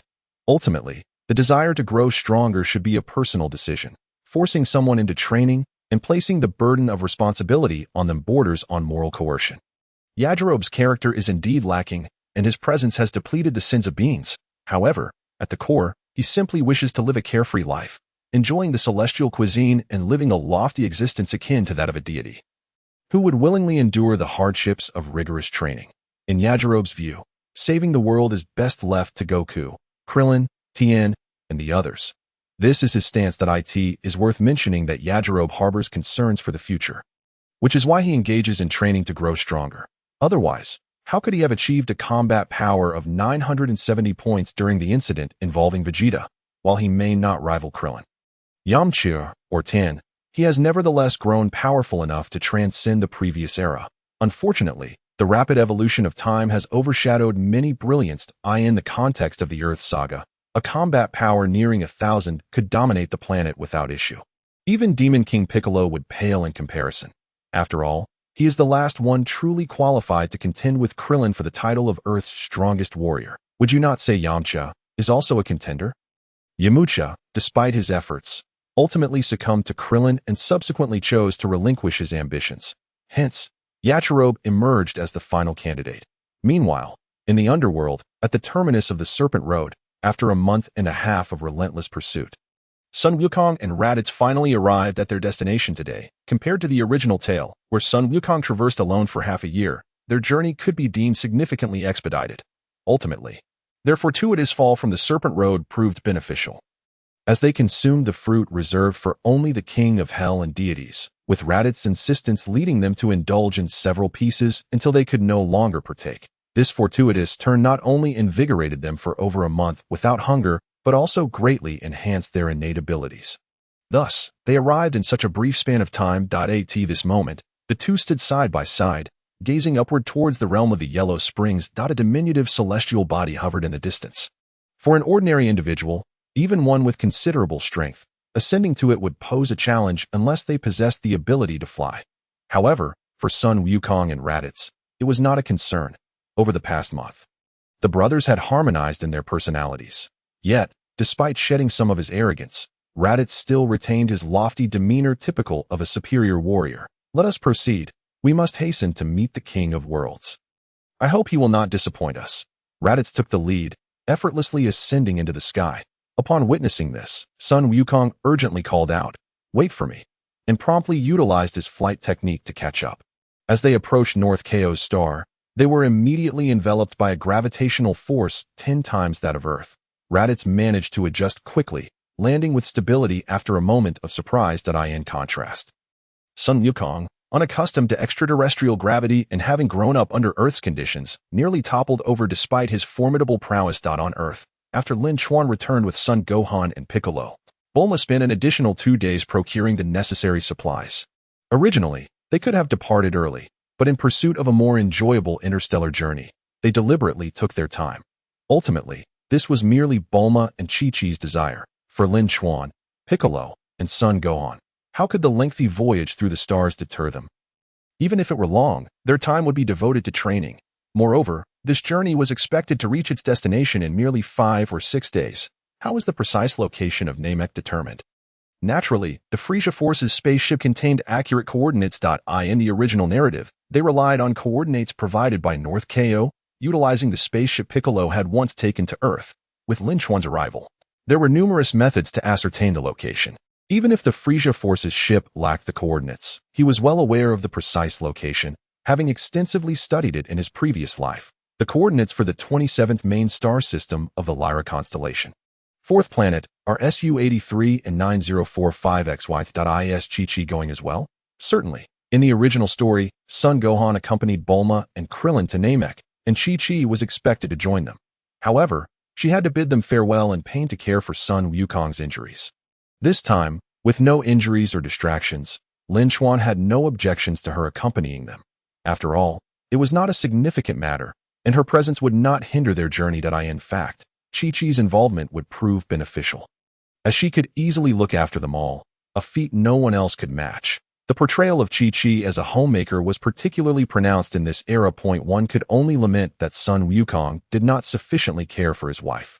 Much of the negativity stemmed from a lack of understanding and communication. The research facility behind the manor, the large launch base, buzzed with activity. Once the final batch of supplies was loaded onto the spaceship, the 5-member team was finally ready to embark, bidding farewell to all who came to see them off as they boarded the vessel. This spaceship differed from the one Sun Wukong had traveled in the original story. Initially, its design was based on Bulma's father's blueprints, but after Lin Chuan's intervention and suggestions regarding its appearance, Bulma transformed it into a disc shape. This design maximized space utilization and allowed for the addition of special rooms. Similar to Frieza's ship, it was significantly smaller in comparison. The spaceship was indeed spacious, with a hull diameter exceeding 50 meters. However, Frieza's flagship boasted a diameter reaching several hundred meters. Even standard models of advanced spaceships typically measured around 100 meters in length. Upon entering the interior of the spaceship, one was greeted by a vast open area serving as both a temporary activity zone and storage point, allowing for the convenient transport of goods. Even accommodating vehicles. Of course, there was no need for parking at present, as all essentials were stored within the multifunctional capsules. Remarkably, the spaceship itself could also be contained within a capsule. Notably, Bulma had further improved the multifunctional capsule. After the previous incident where the spaceship could not revert to its capsule form, she enhanced its capabilities, increasing available space and minimizing restrictions. Inspired by Lin Chuan's suggestions, Bulma had a stroke of genius and created portable multifunctional capsules. Any inanimate object could be locked and stored within these capsules, though they could not exceed a certain size, limited to below 100 meters. Proceeding forward, after traversing a passage of nearly 10 meters, they arrived at the expansive central control room. The overall space was circular, with a diameter of approximately 15 meters and a height exceeding 10 meters. The circular area featured a ceiling and floor that were parallel, with the surrounding structure forming an ARC.IT was divided into two levels. The first level comprised 4 storage rooms, a communal restroom, a maintenance area, and living quarters, among others. The second level contained several necessary relaxation areas and a few gravity training rooms equipped by Bulma, designed according to Lin Chuan's specifications. Overall, the spaceship could be considered nearly perfect. One could not help but admire the brilliance of Bulma and her father. Brief. With just a simple idea, they could swiftly bring it to fruition. Are we all prepared? Our journey to Namek is about to commence. With Bulma's command, Lin Chuan and Piccolo felt a hint of awkwardness, while Son Gohan and Chi-Chi eagerly anticipated what was to come. The aloof individuals, regardless of their experiences, maintained their composure and silence. Naturally, Lin Chuan did not belong to the aloof category. He simply lacked the inclination to exhibit such foolishness.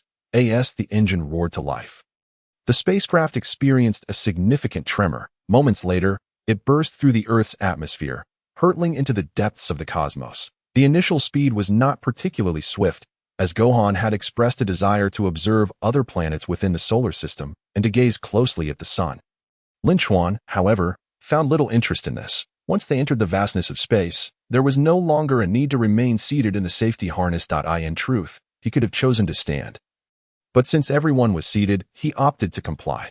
Upon observing Lin Chuan's movement, Piccolo also unfastened his safety belt and made his way to the front of the spacecraft. Here, a glass-like projection offered a view of the cosmic wonders. For him, it was a monumental revelation. Who would have dared to imagine leaving Earth to embark on an interstellar journey? After concluding the leisurely exploration of the solar system and satisfying Gohan's curiosity, Bulma activated the spacecraft's hyperspeed mode. With the destination set, the ship's intelligent system would navigate automatically, showcasing its remarkable advancement. It would take 6 days to reach planet Namek. Uncle Lin Chuan. Uncle Piccolo, during this time, can we practice in the spacecraft? Gohan, being a considerate child, sensed Piccolo's potential discomfort and proactively mentioned training. This, Lin Chuan smiled knowingly. Piccolo also chuckled. You little rascal, do you feel uncomfortable if you don't train for even a day? I don't mind, but I wonder if it's permissible. Piccolo turned his attention to Lin Chuan. Hearing this, Lin Chuan smiled again, just as Bulma interjected, I'm really amazed by you all. We've just stabilized our course. And you're already eager to train. Can't you take a moment to relax? Also, if you wish to train, please head to the training room. The training room? I see. So there's a training room on the spacecraft? Piccolo exclaimed with delight. This was specifically designed at my request for our lengthy journey through space. Come, let's first experience gravity training. I believe you will find it exhilarating. Lin Chuan had already devised a plan, allowing Piccolo and Gohan to engage in 6 days of gravity training. What strength would they possess upon reaching planet Namek? As the spacecraft fully departed the solar system, Lin Chuan began guiding Piccolo and Gohan through the gravity training exercises. Previously, their training had only involved what they could imagine as arduous endeavors. Now, with the combination of technology and rigorous practice, they immediately sensed the difference. If they could train here, they would undoubtedly grow stronger at a faster pace. Moreover, Lin Chuan mentioned that the gravity on Vegeta was 10 times that of Earth, and the gravity on King Kai's planet was also 10 times that of Earth. Piccolo was utterly baffled by the references to King Kai and his planet. Lin Chuan realized that Piccolo had not been part of the events surrounding the Supreme Kai's realm, so his ignorance was understandable. After a thorough explanation, Piccolo became even more excited. Now aware of everything and equipped with a gravity training room, he felt he could surpass both Goku and Raditz. What of King Kai's tutelage? Piccolo was no pushover. Thus, the gravity training for Piccolo and Gohan commenced, starting at 10 times Earth's gravity. Lin Chuan was somewhat astonished that Chi-Chi did not mind Gohan training alongside Piccolo. He wondered what had led her to this change of heart. In any case, Lin Chuan felt that it could not solely be attributed to his influence. Bulma must have done something unbeknownst to him. Meanwhile, in the supreme realm of the seventh universe, not in the Kaioshin realm but in the God of Destruction's domain, a tall, slender figure clad in angelic attire, wielding a unique staff, was conversing with a peculiar fish. They were none other than Angel Whis and the prophetic fish, the pet of God of Destruction Beerus, capable of foreseeing the future. Indeed, the cultivation of this new type of tea tree has been remarkably successful. The aroma is delightful, the taste refreshing, and it carries a hint of purity without any impurities, Angel Whis remarked as he and the prophetic fish sat at a stone table, savoring delectable treats while enjoying the tea. For beings of their caliber, life was virtually endless, especially for Whis, whose daily existence appeared monotonously repetitive. Yet he consistently devised new diversions to alleviate the tedium of eternity. This time, he had cultivated a top-tier tea tree. After all, this is tea that only gods can taste. Judging by this quality, it is at least twice as good as the last batch. Just a single leaf contains an extraordinary amount of energy. Not only can it enhance strength and unlock potential, but it could also extend one's lifespan by hundreds of years, the prophetic fish interjected. Whis did not take this appraisal to heart. With a chuckle, he took a sip of tea.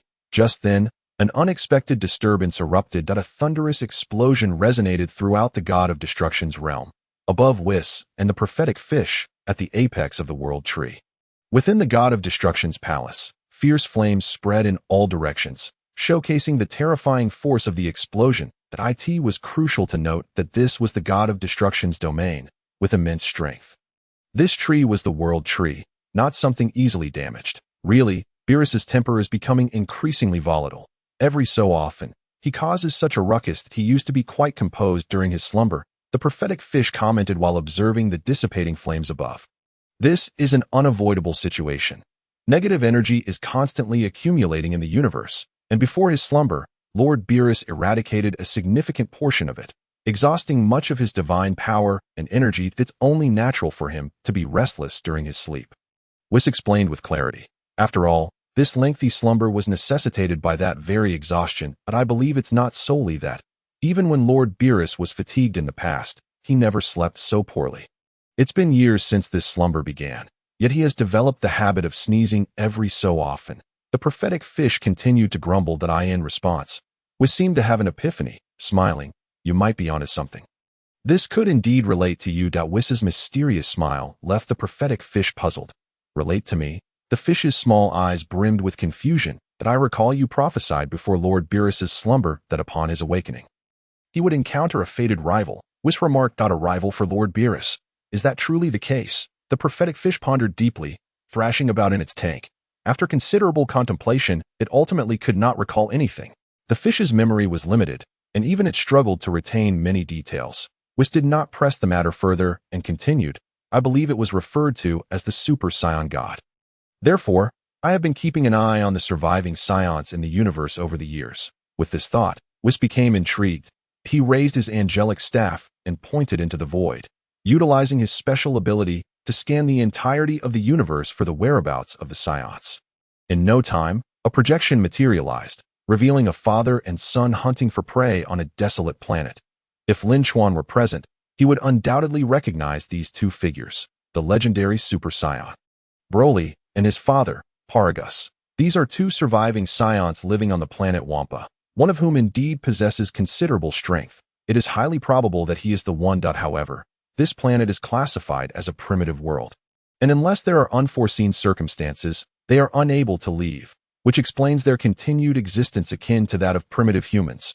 Whis murmured thoughtfully, waving his staff, causing the projection to shift. The image that emerged was of a diminutive, slender Saiyan, Vegeta's brother, Tarbal, the young prince of the Saiyan race, fortunate to have survived, yet regrettably lacking in exceptional talent and not fitting the mold of a combat-oriented Saiyan. In comparison, his brother, Vegeta, fared much better. The scene transitioned once more, revealing the vastness of outer space. Two spherical Frieza Force spaceships traversed the cosmic expanse, within which two Saiyans were in a state of suspended animation. Who else could they be but Vegeta and Nappa? Whis cast a casual glance at Vegeta before once again waving his staff. The projection shifted to reveal Raditz and Son Goku training on King Kai's planet. Raditz did not meet his demise as expected. Instead, he trained alongside Son Goku under King Kai's tutelage. Remarkably, those who were meant to perish remained alive, leading to an unusual alteration in the most stable temporal nexus for the first time in history. Whis, an angelic being, found himself astonished. His existence transcended the universe, life and death, and the constraints of rules. Having witnessed countless cycles of cosmic destruction and rebirth, he could perceive both the past and the future, as well as traverse the parallel realms of time. These two Saiyans were indeed remarkable, managing to enter the afterlife as living beings while also training under King Kai. You seem particularly concerned about them. Is there something special about them? Their power seems rather ordinary, mused the oracle fish, interrupting Whis's contemplation. Within them lies boundless potential. Though they may currently appear feeble, it will not be long before the future of our timeline becomes extraordinarily vibrant. Whis's eyes narrowed, and he waved the angelic staff once more, redirecting his focus away from King Kai's planet to Earth. Events that had transpired were projected, as if from a divine perspective, showcasing significant occurrences on Earth over the past 2 months. It was evident that Whis had been monitoring Earth's situation closely, suggesting that this omniscient being had already glimpsed the future of this timeline and comprehended everything. Key moments flashed rapidly through the projection, culminating in the image of a massive spaceship launching from Earth, hurtling into the depths of the cosmos. As the scene shifted, it revealed the interior of the spaceship, presenting a rather unexpected sight. This Saiyan had not only escaped Whis's notice, but seemed to possess a certain power capable of breaking through barriers. Upon seeing the figure frozen in the projection, Whis voiced his thoughts. For him, the focal points of interest were limited to just a few individuals, despite the existence of other surviving Saiyans within the universe, whom he had consistently overlooked. The perceptive abilities of an angel are formidable, allowing one to see through the rivers of time. How could he be unaware of those harboring fortune? How could he not recognize those capable of transcending the constraints of rules and creating greater possibilities? Talos, also known as Lin Chuan, was confined to Planet V3114, unable to intervene in the main storyline, thus making it impossible for him to attract the attention of an entity like Whis. Yet now, circumstances had shifted. Gazing at Lin Chuan in the projection, Whis's expression appeared unchanged, though his eyes held a note of caution.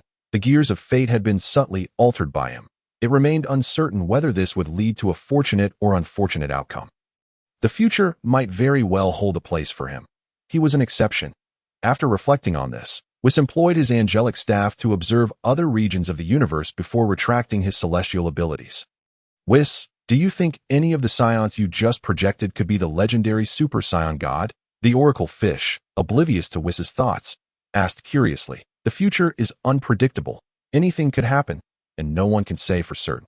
Whis smiled, setting aside his staff to indulge in afternoon tea. Confused by Whis's remarks, the oracle fish swayed about for a moment before dismissing the thoughts and turning to the sweet treats. In the lower realm, within the vast cosmos, none of those whom Whis had focused on were aware of the supreme being who had lingered over them momentarily, particularly Lin Chuan, who understood the original plot and the terrifying nature of those supreme entities.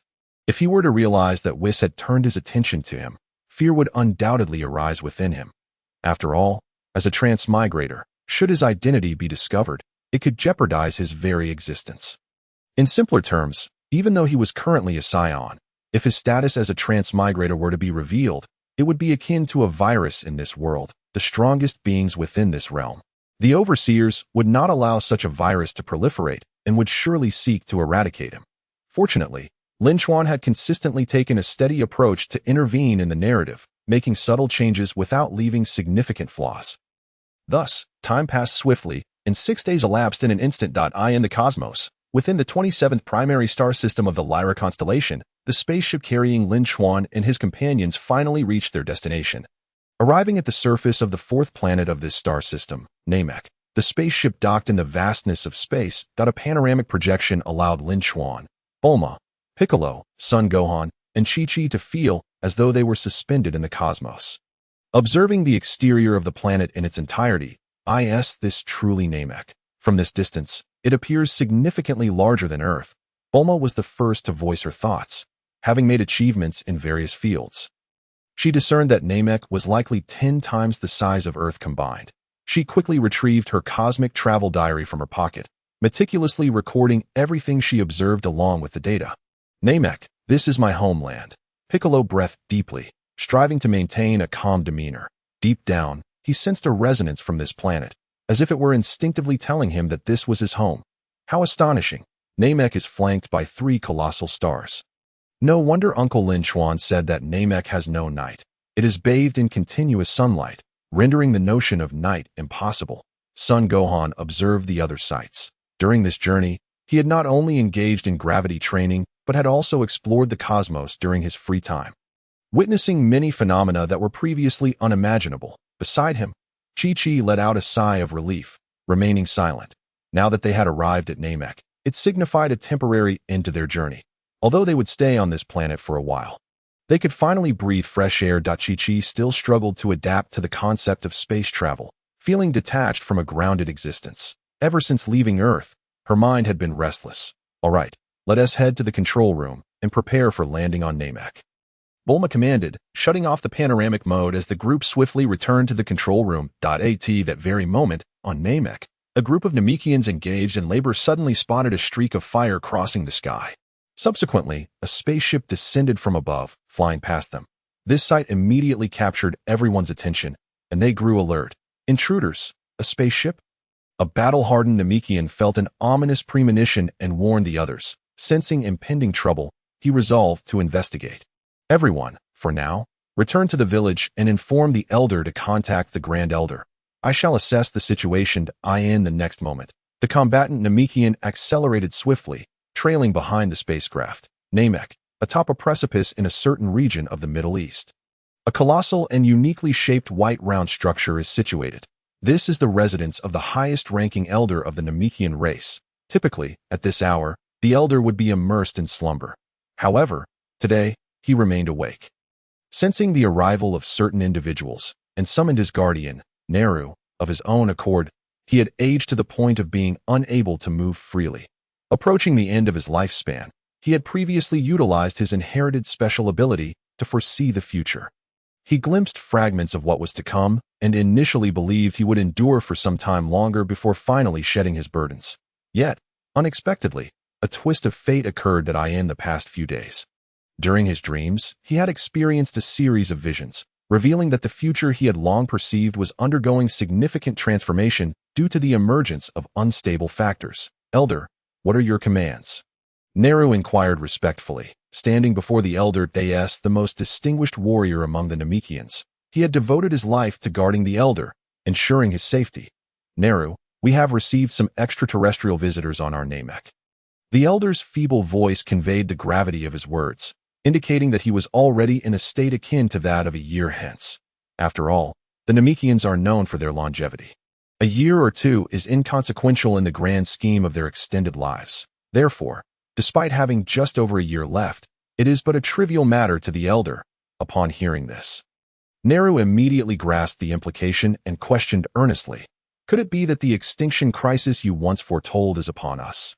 Indeed, the extinction crisis is a dire threat to the Namekians. The elder had previously stated that they could not surmount such peril alone. However, the prophecy indicated that during the time of crisis, powerful extraterrestrial warriors would appear to assist them in overcoming formidable foes. The time for the crisis has not yet arrived. The extraterrestrial visitors may not be enemies. At the very least, their aura does not carry malevolent intent. Furthermore, I sense that among them is one of our kin who has long been estranged from our race. They do not come to invade. Therefore, Neru, you should greet them to avert unnecessary conflict and bring them directly to me. Perhaps the impending crisis will find a more favorable resolution with their arrival, instructed the elder. These words tightened Neru's heart. Knowing the importance of handling this matter with utmost care, yet he must execute the elder's orders. Yes, elder, I shall depart at once. He turned and left the elder's chamber, his mind heavy with concern. Once outside, he spoke to his two companions, who were also tasked with guarding the elder. I must venture forth to fulfill the elder's command, so I entrust the duty of watch to you both. Fear not, we shall safeguard the elder. Go forth, Neru. They nodded in agreement. In the next moment, Neru soared into the sky, departing the area. In his perception, he had already discerned the location of his objective, and with the elder's mental guidance, he would not err. Meanwhile, after gliding several hundred miles through the sky, the spacecraft finally stabilized and descended to its designated location. As the craft landed, the hatch opened swiftly, and 5 individuals stepped out in succession. Since Namek is a planet formed by the convergence of countless islands, the view resembled an infinite loop of worlds. Although each island was distinct, they shared a commonality. This the true terrain of Namek. It aligns closely with what you described, but the environment here appears far less barren and desolate than you suggested. There seems to be a plethora of flora and fauna thriving, does there not? Bulma remarked, immediately taking note of her surroundings while questioning Lin Chuan. The information they had previously received had come solely from Lin Chuan's accounts, and seeing it firsthand revealed some discrepancies. What I shared was merely what I knew. The information is accurate. It is said that Namek underwent a catastrophic extinction event long ago, and only a few Namekians survived that calamity. I believe the past Piccolo was sent to Earth during that disaster. As for the current state of this planet, which now teems with life, I suspect it is closely tied to the Namekians of today, Lin Chuan responded, casting his gaze into the distance in his perceptive awareness. He detected that someone was rapidly approaching, likely drawn by the arrival of the spacecraft to investigate the situation. The other party had concealed themselves well, were it not for Lin Chuan's extraordinary power and his immediate enveloping of the area with his energy. He would not have made the discovery. Beside him, Son Gohan and Chi-Chi shared their impressions after Lin Chuan and Bulma had spoken. Lin Chuan refrained from participating in the conversation as it revolved around evaluations of Namek's environment and opinions regarding the planet. However, Piccolo, in this moment, found solace in the tranquility, gazing at the surrounding landscape. Perhaps it was instinct or merely fragments of memories from his heritage that flickered through his mind. The scenery evoked an indescribable sentiment within him. We are nearing our destination. Everyone, return to focus, especially you. Piccolo, your kin are approaching. Prepare for the reunion. Lin Chuan smiled subtly, alerting all to the imminent presence he sensed. Primarily, he aimed to tease Piccolo. Upon hearing this, Piccolo was momentarily taken aback, expanding his awareness to indeed detect a formidable aura drawing near. This was largely attributable to the significant enhancement of his power. Otherwise, he would not have been able to pinpoint it so swiftly. Piccolo was no longer the same being he had been 6 days prior. The 6-day journey through space, coupled with 6 days of intensive gravity training, had propelled both him and Son Gohan through 60 times the normal gravity. Although they had only reached 60 times, their strength experienced exponential growth. Additionally, Lin Chuan's guidance and sparring had successfully awakened latent potential within them. In summary, while they had not achieved the anticipated heights, Piccolo's combat power had soared to 45,000 points, while Son Gohan had similarly surpassed 32,000 points. Of course, this rapid advancement was also thanks to Lin Chuan providing them with some magical beans. Whenever they felt fatigued or injured, a single bean would rejuvenate them fully, not to mention the significant boost in strength. Thus, exploiting such advantages is not solely the privilege of the Saiyans. Piccolo's potential is equally formidable. Otherwise, he would not have attained a combat power in the tens of thousands in such a brief period following his resurrection on Namek, coinciding with his encounter with the barely conscious Neru. Neru's assessment was, "I never anticipated you would cultivate to such an extent, becoming so formidable." Subsequently, he gained Neru's recognition and trust, leading to a fusion that exponentially amplified his power, surpassing the million combat power mark. Thus, after 6 days of acclimatization to 60 times the gravitational force, A battle power of merely 45,000 points is regarded by Lin Chuan as rather lackluster. After all, he has the advantage of assistance from Lin Chuan himself, along with his subtle guidance, which indicates that the pressure applied was not sufficiently intense, and the experiences encountered were rather few. Certain breakthroughs in realms may indeed require extraordinary methods, such as genuinely facing life and death. As for Sun Wukong, despite his continuous growth and strength, he has only reached a mere 32,000 points, which is quite disappointing. Lin Chuan initially believed that, given Wukong's ability to harness gravitational training combined with the innate advantages of a Saiyan, he could surpass 50,000 points. However, the reality is stark. He has fallen short of even 40,000 points, barely surpassing 30,000. This, of course, is also tied to the limited time he has devoted to training, while Lin Chuan and Piccolo have been relentlessly honing their skills without interruption. Wukong's circumstances are different. He is still a child, and his mother, Chi-Chi, closely monitors him, prohibiting further training once his time is up. Lin Chuan and Piccolo cannot voice any objections. After all, she is a mother, and her intentions are not to prevent her son from training, but to ensure he maintains a balance between work and rest. Setting aside these thoughts, it can be confidently stated that with their current strengths, Piccolo and Sun Wukong are more than capable of defeating Nappa and Vegeta, who are set to arrive on Earth in 10 months. Not only Vegeta, but they could also effortlessly dispatch Dodoria and Zarbon, Frieza's loyal subordinates. The Ginyu Force, excluding Ginyu himself, would pose no significant challenge either. The times have indeed progressed, and the landscape is markedly different from before. For Piccolo and Wukong, being in Lin Chuan's presence has directly influenced their growth, propelling their power into a new era. Sensing the presence of a powerful energy, Piccolo turned to face its source, prompting Sun Wukong, Chi-Chi, and Bulma to follow his gazed eye. In the distant sky, a figure grew larger, ultimately revealing a robust Namekian warrior. This individual exhibited remarkable control over energy and possessed outstanding perceptive abilities. Aware of being locked onto, he chose not to conceal himself and approached with astonishing speed. Landing before the five. Except for slight differences in physique and appearance, he was almost indistinguishable from Piccolo. Upon perceiving the energy radiating from this Namekian warrior up close, it became evident that his strength surpassed that of Raditz when he first arrived on Earth. Lin Chuan registered battle data in his mind, indicating a power level of 3,000 points, which was slightly superior to Piccolo's before their departure. Sun Wukong exclaimed, "Indeed, he is a Namekian, resembling Uncle Piccolo." Bulma jested, "If we had encountered him in the past, he might have frightened us to death." Another Piccolo the Demon King.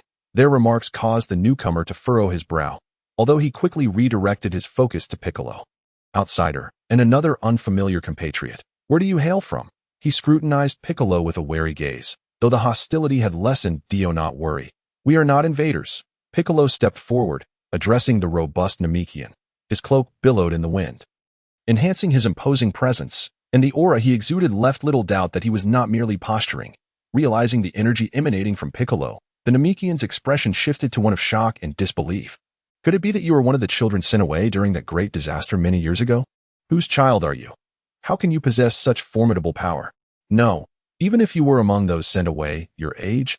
The Namekian faltered, his speculations veering into the realm of impossibility. After all, many years had passed since that cataclysm, and anyone who had been sent away should have aged considerably by now. Little did he know the trials Piccolo had endured. This tale is lengthy, but to summarize, we hail from Earth, and I too was raised on Earth, Piccolo replied. His unexpectedly amiable demeanor took Lin Chuan and the others by surprise. Although Piccolo had indeed changed and had fostered a more harmonious relationship over the past 6 days, he still retained his aloofness. "Is that so? Regardless, as fellow compatriots, welcome back home. I am called Ire." The Namekian introduced himself. Piccolo reciprocated with his name. Following a brief exchange, the tension dissipated entirely. Ire inquired, "Are they all Earthlings? Did they bring you back?" "One could say so," Piccolo replied, his expression remaining largely unperturbed. "I see. Since they are your friends, I can rest assured that as long as they are not enemies, they are guests of our Namekian tribe." Ire relaxed into a more straightforward demeanor, shedding the earlier solemnity as if the serious individual had never existed. This illustrates how Namekians exhibit a friendly disposition once they ascertain there is no threat, a trait undoubtedly influenced by the long-standing leadership of their Grand Elder. Nearly all Namekians are regarded as his creations, adhering to the principle of non-aggression unless provoked, and even then, seeking a peaceful resolution before resorting to force. Hello, I am Sun Wukong. This is his mother. Chi-Chi. You may call me Bulma, the brilliant scientist from Earth, and I am Lin Chuan. After a series of introductions, Ayr cordially invited the group to visit his village for rest and shared insights about the current state of Namek and the distribution of tribes. Just as they were about to proceed, Lin Chuan sensed another powerful energy rapidly approaching. Someone else is coming. It was evident that the owner of this energy possessed a battle power at least comparable to a fully powered Piccolo. Among the Namekian population, those exceeding 40,000 points in strength left Lin Chuan with only one name in mind. Nyut as anticipated. The newcomer was indeed Neru, the strongest warrior of the current era on Namek. Neru's arrival astonished Ayr, yet he quickly regained his composure and inquired, Neru, did you come to investigate the arrival of the spaceship? I have already confirmed that they are extraterrestrial visitors from Earth, who have returned our lost kin, Ayr explained. Neru nodded in acknowledgement. Indeed, the Grand Elder had foreseen the situation and dispatched me to bring them to meet him. Ayr was taken aback by this revelation and respectfully responded. I see. So the Grand Elder is already aware? Shall I accompany you? Before he could continue, Neru shook his head. No need. You should return to your tribe. The Grand Elder's safety is our responsibility, for the time being. It would be wise for you not to stray too far from your village. With these words, Ayr comprehended Neru's intent. In recent years, they had been assigned significant tasks under the Grand Elder's summons, and none were permitted to act independently. Understood. I shall return. Ayr nodded and turned to Lin Chuan and Piccolo, smiling as he bid farewell. The Grand Elder wishes to meet you, so I cannot insist on you resting in the village. This Neru is our strongest warrior. He will ensure your safety on the journey. As Ayr departed, the outsider Lin Chuan and the formidable Piccolo could not intervene. After all, even Piccolo, a fellow Namekian, was temporarily regarded as an outsider. With Ayr gone, Neru's gaze swept across the assembly, ultimately settling on Piccolo. Indeed, among kin, their concerns were heightened, even in the presence of Lin Chuan, whose aura demanded serious attention. Yet, this did not overshadow the presence of a kin with comparable strength. More crucially, this kin had honed his formidable abilities through training on an alien world. Neru surveyed the crowd, and they, in turn, scrutinized him closely, particularly Piccolo, whose solitary demeanor shone through even more vividly upon their eye contact. He had never entertained the notion of being outmatched by another, especially with his continually burgeoning power. He was acutely aware of Neru's overwhelming prowess, had it not been for his relentless training in the gravity chamber and Lin Chuan's assistance. The Piccolo from Earth would have been as insignificant as an ant in comparison. Welcome back, kin of Namek, and esteemed guests from afar. Please, follow me, Neru offered, breaking the tranquil silence. Without hesitation, Lin Chuan and Piccolo nodded in agreement, followed by son Gohan, Bulma, and Chi-Chi. After confirming their intent to accompany them, swiftly retracted the spacecraft into its capsule and retrieved the upgraded jetpack. This advanced model had been meticulously prepared by Bulma. As the previous iterations were too sluggish for the current era, the modifications had significantly enhanced its speed and eliminated altitude restrictions, fulfilling Bulma's promise made beneath the Karin Tower to utilize her technological expertise to reach the Divine Temple. As Neru led the way at a leisurely pace, they traversed a Namekian settlement, allowing the group to witness the simplicity of Namekian life, observing the industrious Namekians and their way of living. Bulma and son Gohan distilled their understanding into 4 words: unadorned and earnest. This encounter also enlightened those aside from Lin Chuan that not all Namekians possessed the formidable strength of Piccolo. Ayr, or Neru, soon, under Neru's guidance, they arrived at the residence of the Grand Elder of the Namekians. Upon their arrival, the 2 Namekians stationed to guard the Grand Elder expressed astonishment. After a brief exchange of inquiries and clarifications, they understood the situation and retreated. It was not that they wished to cease communication. Rather, the Grand Elder was eager to meet them. Upon witnessing the Grand Elder's stature and visage, even Lin Chuan, who had prepared himself, was taken aback. However, it was the Grand Elder's formidable power, boasting a combat strength of several 100,000 points, that truly astonished him. This was the Grand Elder, aged and nearing the end of his life. It was unfathomable to imagine his might in his youth. Lin Chuan's surprise was palpable, let alone that of son Gohan, Chi-Chi, and Bulma. Chi-Chi and Bulma, feeling intimidated, hid behind Lin Chuan and son Gohan, seemingly fearful of the imposing elder. In contrast, Piccolo merely exhibited a fleeting surprise before regaining his composure that he could distinctly sense that the Grand Elder was unlike the other Namekians outside. There was a profound connection, as if he were a part of him. The Grand Elder murmured softly, "It is truly a joy to see a child lost to the winds of fate. May I draw closer to examine you?"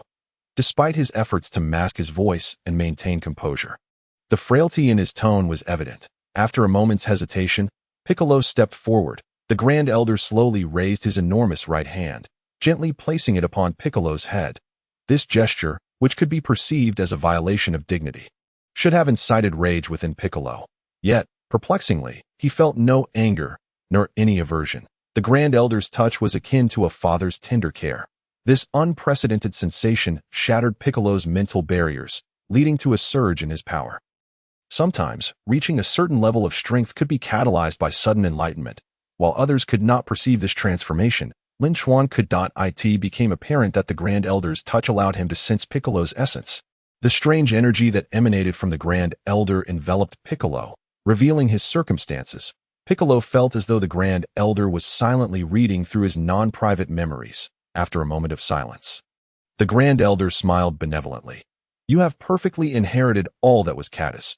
Your visage is nearly indistinguishable from that of your father in his youth. Alas, had there not been a division into two separate entities, you might have been 1,000-fold stronger than you are now." The Grand Elder's words.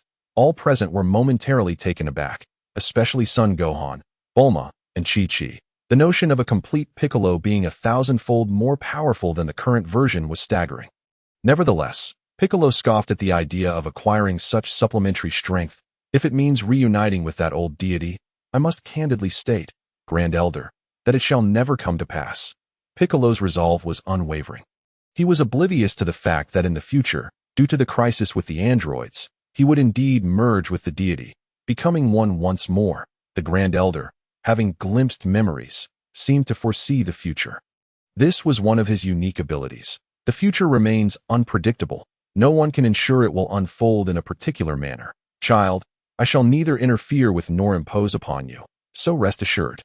He continued. The Grand Elder, "I once fought alongside your father. Without him, I doubt I would be here today. I owe Catus a great deal.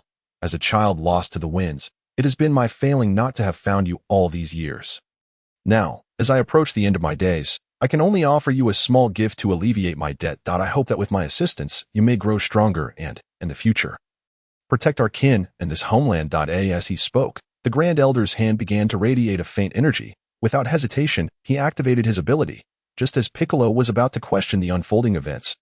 A mysterious power enveloped his being. An indescribable energy coursed through him, leaving Piccolo in a state of astonishment. His physical form was being redefined, and his soul was ascending. My power. It is, his body and spirit were undergoing a profound transformation. The intensity of Piccolo's strength surged explosively. A blinding white aura erupted around him, radiating an overwhelming pressure. Witnessing this, Lin Chuan instinctively shielded Bulma with an energy barrier, while son Gohan focused his own energy to protect his mother. The potential development has reached such heights. Piccolo's latent capabilities rivaled those of the Saiyans. It was no surprise, considering his future self would harness the power of the Dragon God, ultimately transforming into the orange-hued Piccolo, a true Super Namekian. With this realization, Lin Chuan anticipated that Piccolo would reach an even higher limit. Although this newfound power could not compare to his own, it indicated that the Grand Elder's potential unlocking was indeed remarkable. "Uncle Piccolo," son Gohan exclaimed, astonished by the surge in Piccolo's energy. Bulma and Chi-Chi, however, remained in a state of trepidation, bewildered by the unfolding events. The transformation lasted for over a minute before the Grand Elder withdrew his hand. And Piccolo, coming to his senses, halted his explosive growth. "This is all I can offer you. Although your body may lack a part, your potential remains unfathomably vast. I cannot unlock all your hidden capabilities. I hope you will not be disheartened." The elder spoke with kindness. Piccolo could not help but feel a deep sense of satisfaction at this moment. His respect for the elder intensified. It is worth noting that his current strength was at least several times greater than before. Only Lin Chuan could perceive that his combat power had surged to an astonishing 225,000 points, an impressive five-fold increase. You are fully aware of my malevolent nature. Why then do you choose to unlock my potential and empower me? Are you truly unafraid that I might revert to my former self, the Dark Lord? Piccolo feigned a menacing demeanor. Speaking with arrogance, he deliberately sought to hear the elder's response, having previously had his identity revealed during memory retrieval. With this understanding, he felt no need to conceal his ambitions. You will not. Perhaps your predecessor would. But the current you certainly will not, the elder replied nonchalantly, striking a chord deep within Piccolo and effecting a profound transformation within him. Don't expect me to utter the words thank you. Furthermore, do not perish. I would rather not witness your demise so soon after returning to my homeland, Piccolo declared, his emotions a tangled web. After uttering these words, he turned and exited the room. It was not that he wished to leave hastily, but rather that remaining there made it difficult for him to breathe. He struggled to maintain his composure, unwilling to allow others to detect his inner turmoil. After all, he was acutely aware that he was no longer the person he once was, especially in the past month, compounded by this journey through the cosmos. Cough, cough. This child still requires an opportunity to undergo a complete transformation. Gratitude is in order for you all, Earthlings and Saiyans alike. The elder coughed a few times to redirect his focus, then turned to Lin Chuan and Sun Wukong. Bulma and Chi-Chi were overlooked, as they did not possess formidable strength. Nonetheless, the elder maintained a benevolent and gentle smile in his expressions of gratitude. After several exchanges, Bulma and Chi-Chi no longer felt fear. Realizing that the elder was indeed a good person, contrary to the intimidating facade they initially perceived, with the barrier of communication lifted, Lin Chuan articulated his purpose. Elder, I am not one for circumlocution. Since you anticipated our arrival, you must have a fair idea of my intentions for coming to Namek. In the next moment, Lin Chuan cut to the chase. First, I hope you can assist me in unlocking my potential. Just as you did for Piccolo, naturally, I also wish for you to enhance this child's potential. Secondly, I would like to borrow the Dragon Balls of your clan, although Earth possesses Dragon Balls as well. Their capabilities are limited and cannot fulfill my wishes. Upon finishing his statement, Lin Chuan nodded slightly at the elder. After processing Lin Chuan's words, the elder spoke slowly. I can see that your strength has reached unfathomable heights. With such power, do you still seek to become stronger? While I can unlock potential, given my current state and your formidable strength, the results may only be marginal. The elder paused, glancing at Sun Wukong, with this child as foundation. Should he possess sufficient potential, he might be able to match Piccolo. However, it is not guaranteed that this potential can be unlocked. After speaking, the elder turned his gaze back to Lin Chuan. That I can surmise what you mean.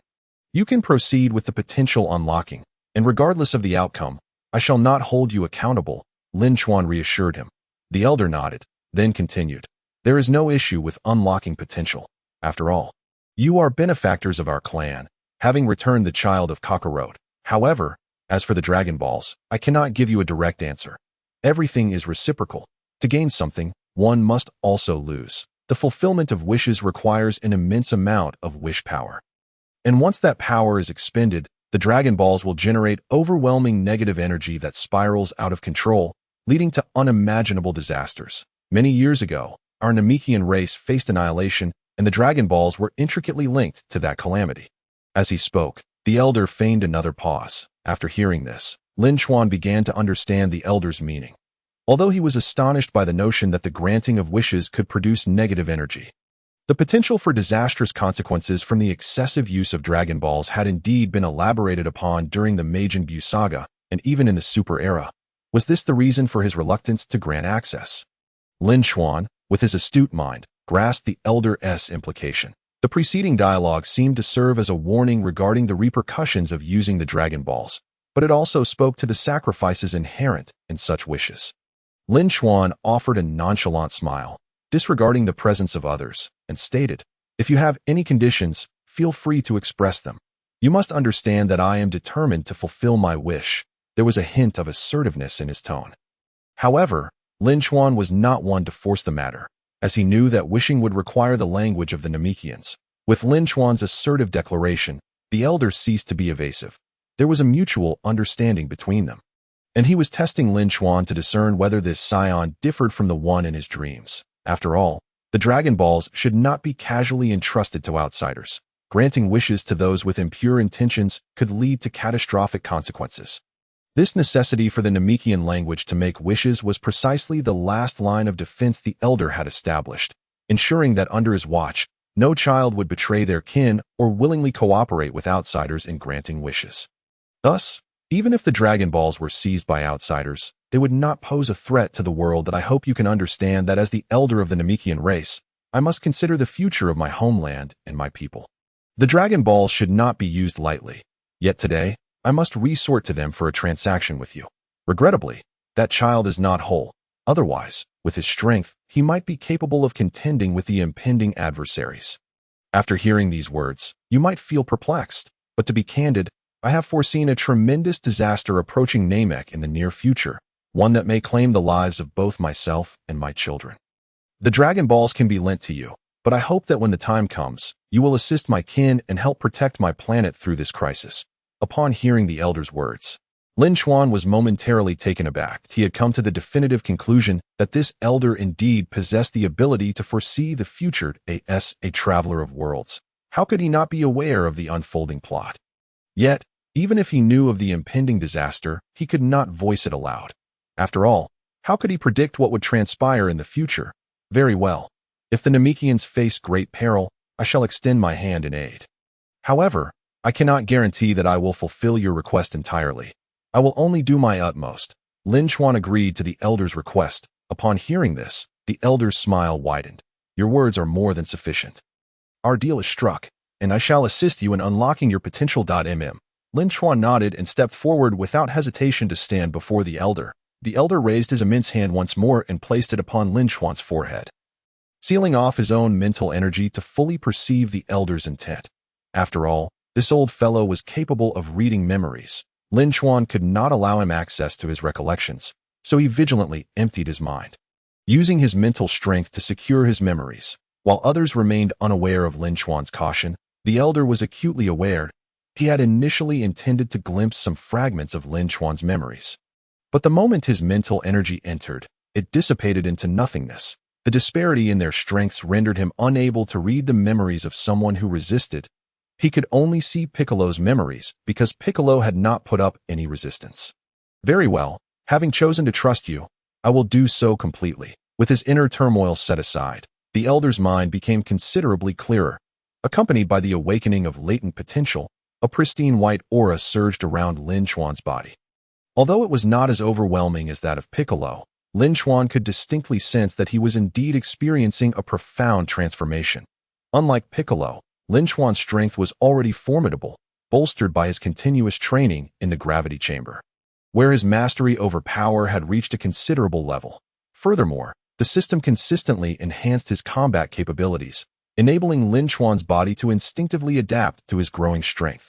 Thus, even with the elevation of his own power, he would not find himself in a state of uncontrollable chaos. He could feel the forces within him being continually unleashed. As time slipped away, 2 minutes later, the elder withdrew his arm and took a deep breath. The exertion of his abilities, coupled with the effort to tap into Lin Chuan's potential, had proven quite taxing. Cough, cough, cough. This is as far as I can assist you in your development. I hope you are not too disappointed. With your potential, it is difficult to fathom just how formidable you will become in the future. Upon completing the release of potential, the elder's words conveyed to Lin Chuan that even without the system, he possessed limitless possibilities. That is sufficient. Although my strength has not increased dramatically, I have reached a new realm. Lin Chuan expressed his gratitude. In the next moment, he opened the system panel. Host: Lin Chuan, age 25, height 185 cm, weight 85 kilograms, combat power index 8.000.005, current system level 1 auto mode, combat power 1 per second. The combat power he had possessed since leaving Earth, combined with 6 days of interstellar travel, along with his own training, had already seen Lin Chuan's combat power exceed 7 million points before tapping into his latent potential. Now, the unlocking of this potential had directly augmented his power by several 100,000 points, bringing his combat power index to a staggering 8 million points. The difference between 7 million and 8 million in combat power was not particularly vast. Thus, Lin Chuan did not feel an overwhelming surge of excitement. All in all, he was increasingly closer to the coveted 10 million mark. The focus of his training in the upcoming period would be to study the transformation into a Super Saiyan. It was easy to imagine that if he were to transform into a Super Saiyan now, the sheer amplification of 50 times from the first stage of the first form would propel his combat power to a staggering 400 million. 400 million of combat power. This is a crucial step I must take. Otherwise, even after a year, my power would still struggle to surpass 100 million. Alright, now it's time for this, child, the elder continued without pause. Despite his fatigue, he felt compelled to complete the task at hand. This would be his last exertion before he would need to rest for several days to recover his depleted energy. Go ahead, Gohan, Lin Chuan urged, recognizing the elder's condition and knowing that this matter could not be delayed. Yes, Uncle Lin Chuan. Gohan obediently stepped forward. Despite his innate kindness and innocence, he initially felt a twinge of fear upon seeing the elder's imposing figure. However, this apprehension quickly dissipated as he encountered the elder's warm demeanor. Thank you, Elder, Gohan expressed politely, which brought a softer smile to the elder's face. There's no need for thanks, that I see boundless potential in you. Child, your future achievements will be immeasurable, as the elder spoke. He once again unleashed his ability to develop potential. The scene mirrored that of Piccolo's potential release, but due to a noticeable lack of control. The spectacle of Gohan's power enhancement was even more pronounced. Until the development concluded, Gohan struggled to believe that his strength could reach such heights. How incredible! Is this really me? Gohan's youthful voice brimmed with excitement. As a child, the sensation of newfound strength was vividly expressed through his animated expressions and exclamations. While others could only gauge Gohan's power through his aura, Lin Chuan could see precise numerical values. The boy's combat power index had reached an impressive 188,000 points. Though slightly less than Piccolo's, this strength surpassed that of his father when he reached Namek. Lin Chuan was somewhat astonished that Gohan, having developed his potential, did not surpass Piccolo. Perhaps his young age limited his physical capacity to withstand more power. Elder, are you all right? In light of the overwhelming surge of energy from the potential development, Nail could no longer restrain himself and rushed in, calling out with concern. Upon confirming that the elder was merely exhausted and not in any serious condition, he breathed a sigh of relief. I am fine, Nail. That as it happens, you have arrived just in time. Please gather the elders from the various tribes and have them bring the Dragon Balls so that we can grant a wish for our extraterrestrial friend. The elder maintained a calm demeanor. Despite his fatigue, grant them the use of the Dragon Balls? Nail asked incredulously, suddenly realizing that the Earthlings had come to Namek primarily for the Dragon Balls. Noticing Nail's apprehension, the elder nodded and continued, do not worry, the Dragon Balls can be used by them. They will be our friends from Namek in the future. While the overture of friendship was sincere, it harbored an underlying implication of binding their fates together. Lin Chuan, not being naive, gazed at the elder and made his promise. Rest assured, Elder, though our interests may align, I guarantee that I will protect your Namekian people. With that, Lin Chuan, accompanied by Gohan, Bulma, and Chi-Chi, exited the elder's abode. There was no need to linger further in conversation, as the elder would surely have matters to discuss privately with Nail. After a lengthy wait, Lin Chuan and his companions finally saw Nail emerge, his expression filled with confusion yet resigned acceptance. As the foremost warrior of the Namekians, though he had been overshadowed by Piccolo, he still held on to his pride. I will contact the various clans to bring the Dragon Balls. Although I do not understand how you have earned the elder's trust, if you dare do anything harmful to Namek, I will ensure that you pay for it. Even if it costs me my life. Nail's words were laced with animosity. Lin Chuan recognized that it would be futile to attempt to placate him, so he chose to remain silent. After all, as long as he fulfilled his wish, his mission on Namek would be complete. 2 hours later, after the 6 tribal elders had arrived in succession, the 7 Dragon Balls were brought to the location. With Nail retrieving the final Dragon Ball from the elder's residence, the 7 magnificent Dragon Balls gleamed with a golden radiance, an extraordinary sight for the Namekians, who had not witnessed such a spectacle in many years. Summoning the eternal dragon Porunga required the elder's approval, and without it, they would never have attempted to make a wish. This time, they were taken aback that the elder had even allowed the extraterrestrial visitors to make a wish. The Dragon Balls of Namek were truly immense. far larger than those on Earth. Bulma, having studied the Dragon Balls meticulously, marveled at their size with wide-eyed astonishment. What kind of dragon will be summoned from such colossal Dragon Balls? Now that the Dragon Balls are gathered, please stand back. I am going to summon Porunga, Nail instructed as he gestured for everyone to step back. Upon hearing this, the crowd collectively took a step back. As Nail recited the summoning incantation in the Namekian language, the 7 Dragon Balls reacted. The orange stars within the Dragon Balls began to shimmer. In an instant, the sky above Namek was enveloped in a mysterious force. Turning it a deep black, the center of the 7 Dragon Balls erupted with golden lightning that shot skyward.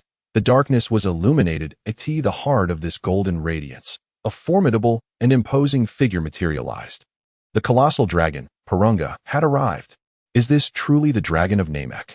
Bulma exclaimed in disbelief at the sight before her. She had envisioned numerous possibilities, yet she never imagined that the dragon from the Namekian planet would appear in such a form. This hardly resembled a dragon. One could easily mistake it for a creature that crawled out from the abyss. Its appearance was reminiscent of the Namekians themselves, evoking an immediate sense of a dark overlord. Son Gohan gaped in astonishment, unable to conceal his shock. Having never encountered the Earth's dragon, this was his first time witnessing a dragon capable of granting wishes, and being from Namek, his curiosity was insatiable. Beside him, Chi-Chi was visibly frightened. Seeking solace beside her SON.AS for Piccolo, he observed the dragon of his home planet with a contemplative expression that in his understanding. This was indeed the authentic dragon. Of course. He remained unaware that even the Namekian dragon was not the true origin. Gather the 7 Dragon Balls and state your wish. Regardless of what it may be, this dragon can fulfill 3 of your desires. As Porunga spoke in a clear voice, the others, save for Lin Chuan, were once again taken aback. The single wish had transformed into 3. This was simply outrageous. The ability to grant even one wish was already beyond belief. Exclamations of astonishment echoed, with Bulma predominantly expressing her disdain, lamenting that the Earth's dragon was quite inferior in comparison. Compared to the dragon here, it was as though it didn't even deserve to carry its shoes. Piccolo agreed, sharing his thoughts and simultaneously disparaging the Earth's guardian, Din. Porunga, pleased by their words of praise, puffed out his broad chest in pride. Now that Porunga has been summoned, you may speak your wish. Porunga can grant 3 wishes, but you must articulate them in the Namekian language for them to be realized. Nail understood the implications of Bulma and Piccolo's conversation. However, even though he was concerned, he chose not to delve deeper. Wishing must be done in the Namekian tongue. If Lin Chuan's desire were unrealistic and posed a threat to their race, he would have to find a way to indirectly fulfill Lin Chuan's wish or simply state that such a wish could not be granted. As indicated by the elder. At this moment, Lin Chuan had been gazing at the massive dragon, which was even larger than the Earth's. Looking up at Porunga, radiating an overwhelming presence, Lin Chuan no longer hesitated and declared, "For my first wish, I ask for the ability to teleport instantaneously to any planet at will." Upon stating his wish, he glanced once more at Nail.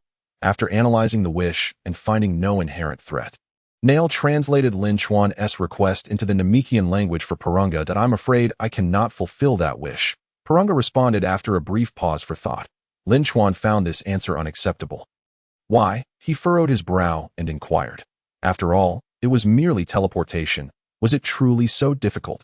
He could understand the Earth Dragon's inability to grant it, but Porunga's refusal was disheartening. It was known that Porunga possessed power that could influence the entire universe, even reaching the realm of the Kaishin. Bulma, who had accompanied Lin Chuan in making wishes, was aware of his current feelings. She too was astonished but remained silent, with a means of communication established. Porunga was forthcoming in his explanation. The ability you seek, teleportation without any medium, is a skill that only the Kaishin, the overseers of the universe, can master. This means that only they can learn and utilize such powers. While I can indeed traverse divine realms, I cannot impart divine techniques to a mortal like you.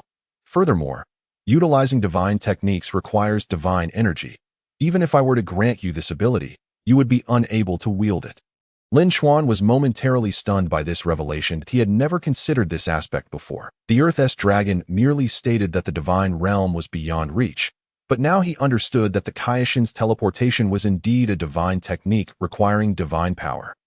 The magnitude of this information was overwhelming, and Lin Chuan was slowly processing it, let alone anyone else. Before he could respond, Porunga continued, however, I am aware that there exists a teleportation skill in the universe similar to this divine technique. On a planet called Yardrat, there resides a unique group known as the Yardratians. Their teleportation, though severely limited, requires one to first lock onto a target before they can teleport, yet it can still be considered a form of teleportation. If you desire this kind of teleportation, I can grant it to you and even provide a minor enhancement as compensation for not fulfilling your original wish. Lin Chuan raised an eyebrow at Porunga's words. What kind of enhancement? While the requirement to lock onto a target before teleportation was not ideal, the addition of a specific ability, such that one could leave a spatial mark at places they had visited, allowing them to teleport there, sounded appealing. What do you think? Porunga inquired. Lin Chuan's mind raced, repeating Porunga's words in his head, although it was not as effective as the Kaioshin's teleportation. It seemed quite beneficial. That works, Lin Chuan confirmed with a nod. Porunga made an okay gesture with his hand. In the next moment, without waiting for Nail to make another wish, he proceeded to fulfill it. Such was the amiable nature of Porunga. Compared to the Earth Dragon, he was incomparably superior. Boom! Porunga's eyes glowed brilliantly, and an overwhelming wish energy surged forth. Lin Chuan felt a torrent of information flooding his mind, and his body instinctively absorbed it. This encompassed the usage of teleportation and the method for marking spatial imprints. He learned it all. Your first wish has been granted. Please state your second wish.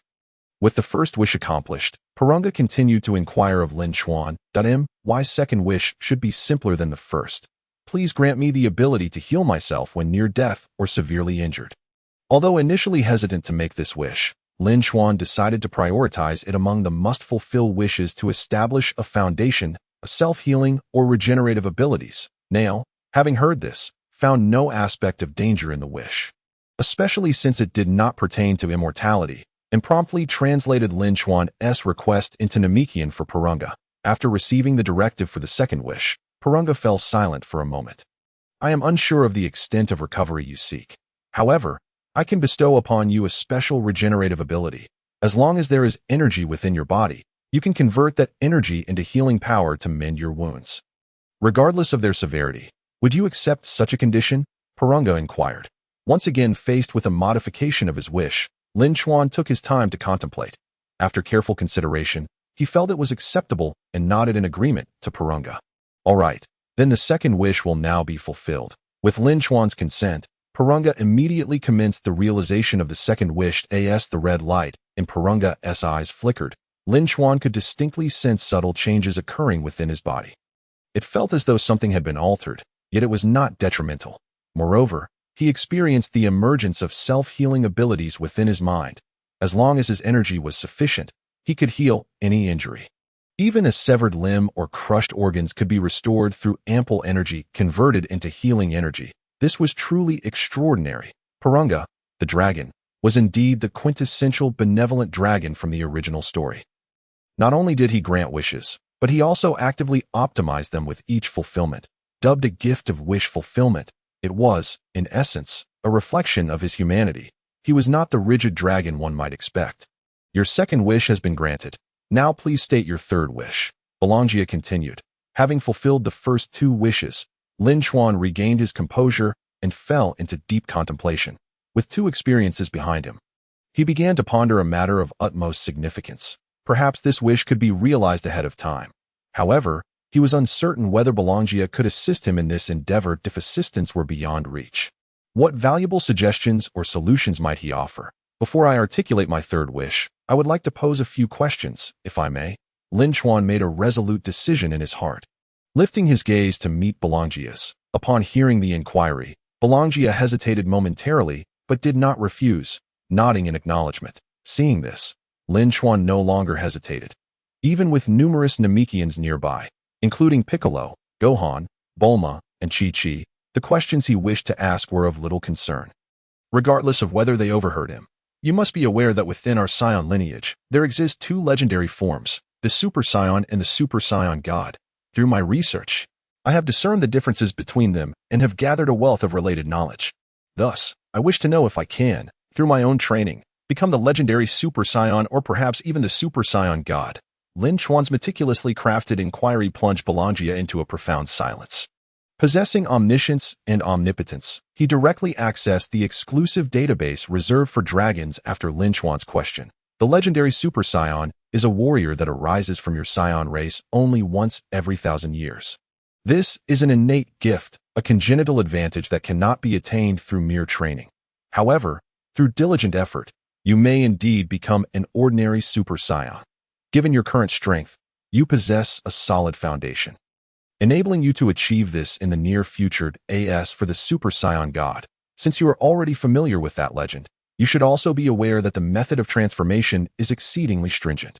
The surviving Saiyans of this era do not meet the required conditions. Lastly, regarding your desire to attain the status of Super Saiyan God through training, it is indeed feasible. Godhood can be innate or attained through effort. As for further information, it encroaches upon the sacred mysteries of divinity, which are not wishes, so I must apologize for my inability to elaborate further. Bolongia's explanation provided a precise answer, although somewhat disappointed. It was nonetheless within Lin Chuan's expectations. The aspiration to become a legendary Super Saiyan was, in truth, nearly impossible.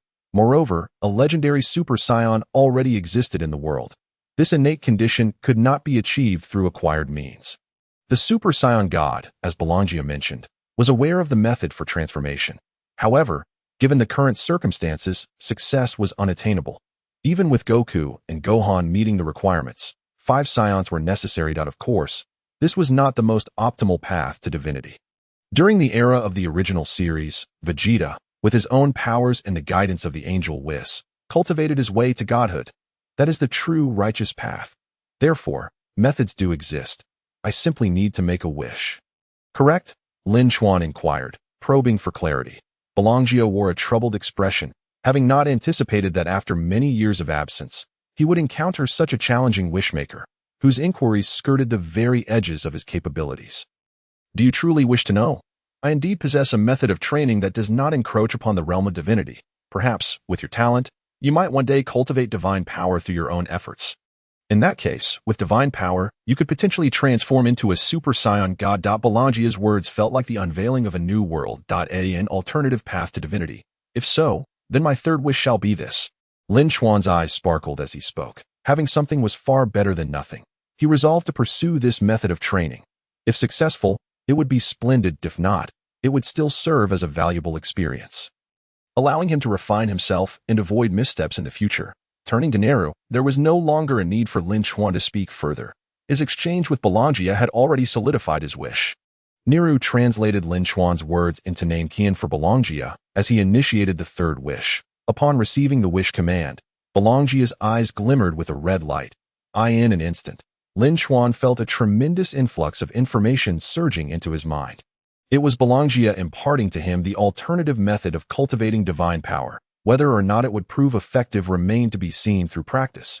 Your wishes have all been granted. This dragon takes its leave now. Farewell. As all wishes were fulfilled, Bolongia swiftly transformed into a golden radiance, soaring towards the heavens, accompanied by the 7 Dragon Balls. When the golden light completely receded back into the Dragon Balls, the 7 orbs, having exhausted their wish energy, transformed into massive stones, hurtling at incredible speeds to 7 different locations on Namek. With the conclusion of the wishing, the previously oppressive darkness lifted, revealing a clear blue sky. Your final wish, I find rather perplexing. One moment you mentioned the legendary Super Saiyan, and the next, the Super Saiyan God. You requested a method for attaining divinity merely to become that so-called legendary God. If you wish to become a god, couldn't you simply inquire with the Supreme Being back on Earth? He is a god. After all, it should be quite similar, right? Bulma approached Lin Chuan, inquiring with curiosity. While others were still reeling from the shock of the wishes, she had already regained her composure. You do make a valid point. However, there is still a significant difference between the two gods. You will understand this distinction in due time, Lin Chuan teased, withholding detailed explanations from Bulma. Why not just tell me? Why the teasing? Bulma retorted, shifting the conversation to express her grievances. It was somewhat amusing to Lin Chuan that she chose to voice this after the wishes had concluded. Over the course of these days, his rapport with Bulma had grown increasingly harmonious, and they had grown accustomed to interacting with one another in this manner. To be frank, Bulma was likely just speaking out of jest. Otherwise, she would have intervened during the wish-making process, Nevertheless, Lin Chuan, unperturbed by her words, replied, "Perhaps next time. The Dragon Balls of Namek should restore in 130 days. I will need to make another wish. And one of those wishes shall be yours." How about that? Granting Bulma a wish was of little consequence to him. Even if it felt somewhat wasteful to use the Dragon Balls of Namek, Lin Chuan was not the type to be stingy, especially since he had long considered her part of his inner circle. Thus, a mere wish was insignificant, in light of Lin Chuan's assurance. Bulma remarked, "Now that sounds more reasonable," allowing the matter to pass. However, it also sparked her incredulity that the Dragon Balls of Namek would restore in just 130 days. This was something she would come to learn in the days ahead, as a year on Namek equated to 130 days. And the restoration of the Dragon Balls followed a yearly cycle. Meanwhile, upon hearing that Lin Chuan intended to make another wish, the elders of Namek grew somewhat anxious. Wasn't 3 wishes already ample? And now he sought to wish again in 130 days? The elders harbored unspoken resentment towards Lin Chuan, while Nehru could only watch coldly. The Grand Elder issued an order. This group would merely be friends of the Namekians.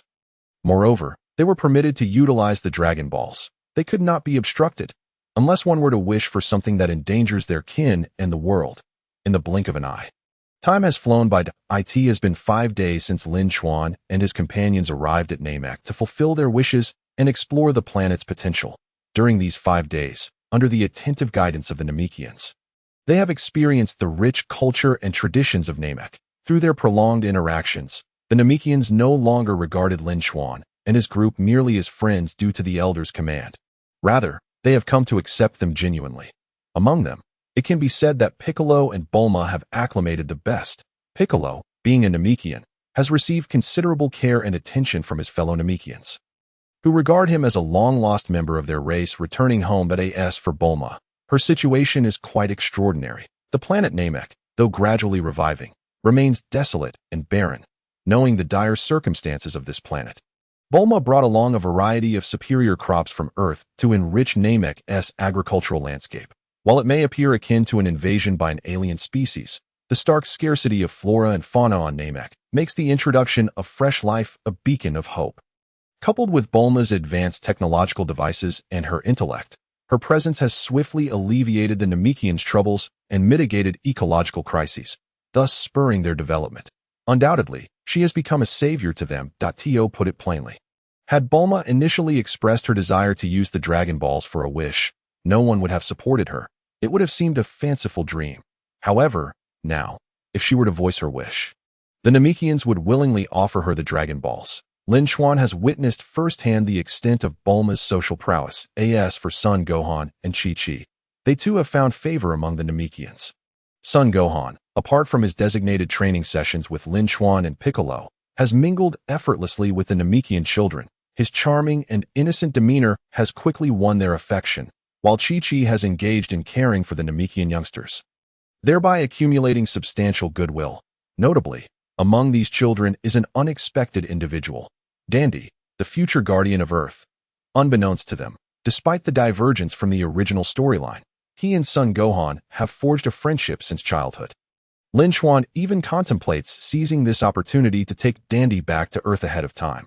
Yet, that is a matter for another day. On a certain island of Namek, Lin Chuan stands motionless, focused on honing his mental fortitude and enhancing his sensitivity to energy. Sweat drips continuously from his brow, and his expression reveals a deep-seated frustration that it is still far from enough. My strength is too feeble. He sighs that he is attempting to sense the energy of Earth to refine his mastery over it. Regrettably, his energy perception cannot even breach the confines of the Vega star system, let alone reach the distant solar system. He had hoped that mastering instant transmission would allow him to feel Earth's energy and return directly. However, it seems an impossible endeavor, with a battle power nearing 8 million. His energy is insufficient to extend beyond the vast clusters of stars. If he were merely traversing the life-sustaining planets within the Vega system, it would pose no issue. Judging by this limitation, perceiving Earth's energy from Namek would likely require a battle power exceeding 100 million. Or perhaps even several billion. Moreover, he would need a sufficiently powerful energy signature from that side to lock onto a target. He muses, reflecting on the original tale of Son Goku. He recalls how Goku utilized instant transmission to reach the new Namek during the Android saga. Traversing interstellar distances. In comparison, Lin Chuan's current abilities pale in comparison to Goku's power at that time. Steadying his mind, Lin Chuan exhales slowly. Well, I suppose I shall take my time, since instant transmission back is unattainable. I might as well diligently train to master the Super Saiyan transformation and the initial divine power bestowed by the dragon. With these thoughts murmured, he shifts his focus. He will not yield nor grow despondent. Instead, he will seek greater breakthroughs in other realms. Suddenly, an ominous energy penetrates Lin Chuan's perception, and it is clear this malevolent force does not originate from Namek. He abruptly raises his head to gaze at the sky. Sensing that this energy is rapidly approaching Namek, who could possibly wield such malevolence? Why have they come to Namek at this time? The energy is not overwhelmingly powerful, but possesses an intensity of at least several 100,000 battle points. In this era, a presence matching that energy, reeking of evil and bloodshed, springs to Lin Chuan's mind, leaving him momentarily stunned, not from fear, but disbelief. Could it truly be Frieza? No, that cannot be. Yet, if not Frieza, then who could it be? Furrowing his brow, Lin Chuan heightens his vigilance and delves into his memories of the plot. Logically, there should be no outsiders on Namek at this stage. The unexpected arrival of such a formidable presence must be attributed to his own butterfly effect. In terms of power, Frieza's base form boasts a combat strength of 530,000 to beyond Frieza. Lin Chuan struggles to envision anyone else capable of such an energy signature. As Lin Chuan grapples with these suspicions, the energy of Nail enters his perception, rapidly approaching him. Although Lin Chuan has not actively sought to forge relationships or engage in any significant actions over the past few days, he has nonetheless altered the Namekians' initial impression of him. Particularly with Nail, who initially harbored extreme hostility towards Lin Chuan, has gradually come to respect him after their sparring sessions and interactions, realizing that Lin Chuan is not a malevolent force that poses a threat to the Namekian race. Nail, what brings you here?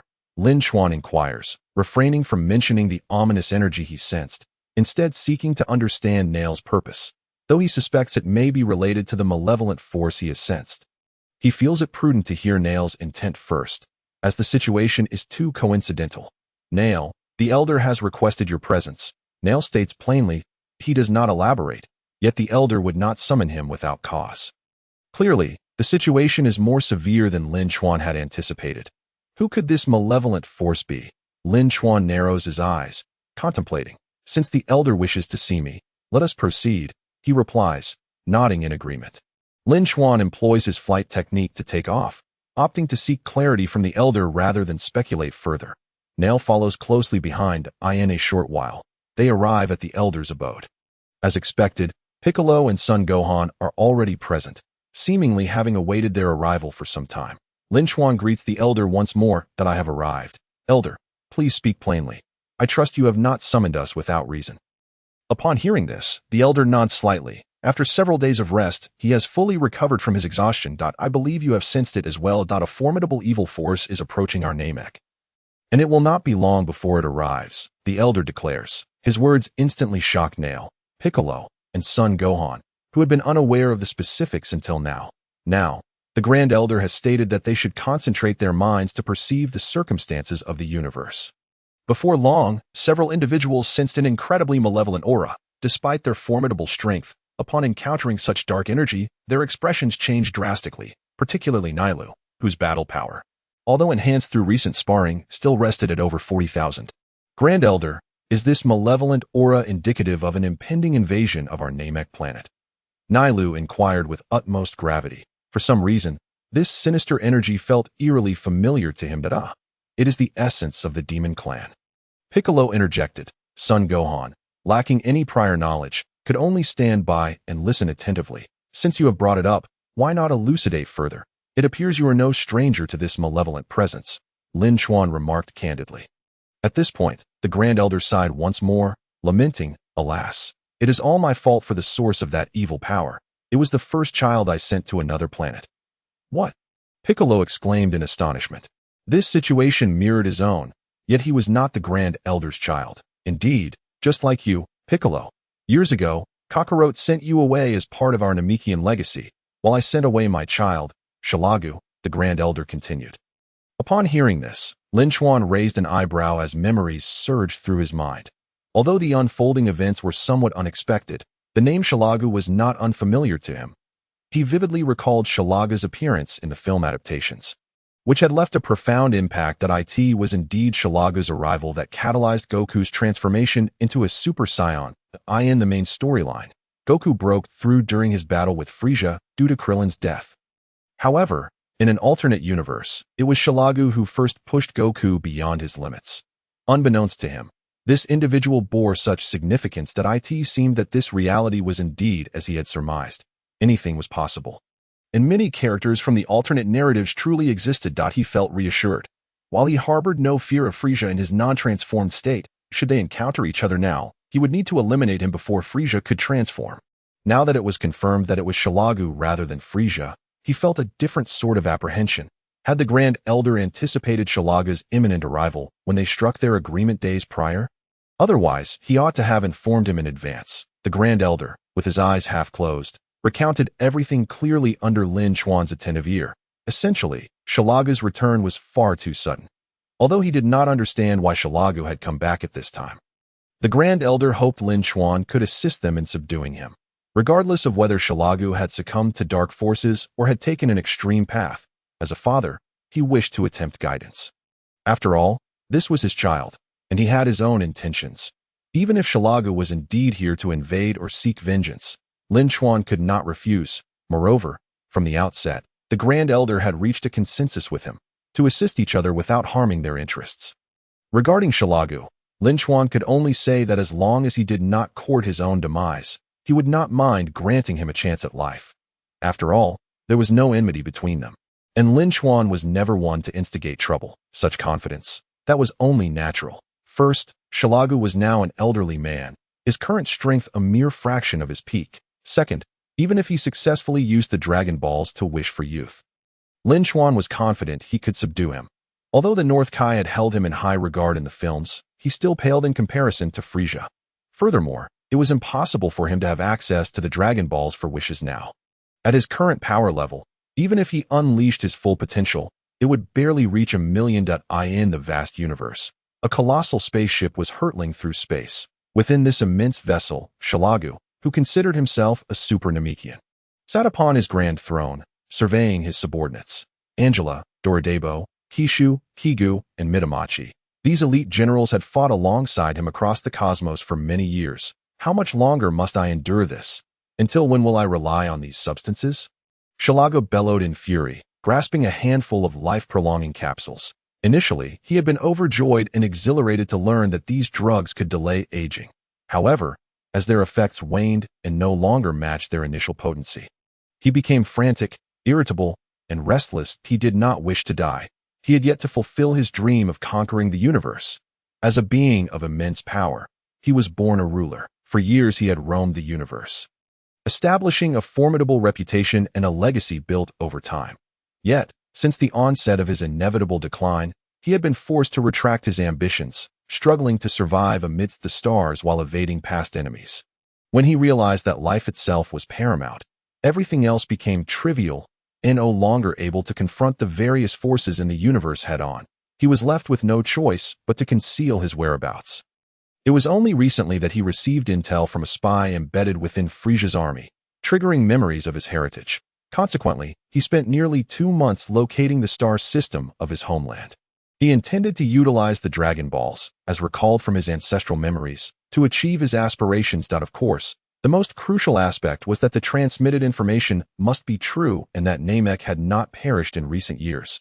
Nor had the Namekians been extinguished. Only by reclaiming his youth could he return to his former glory, capable of rivaling any being.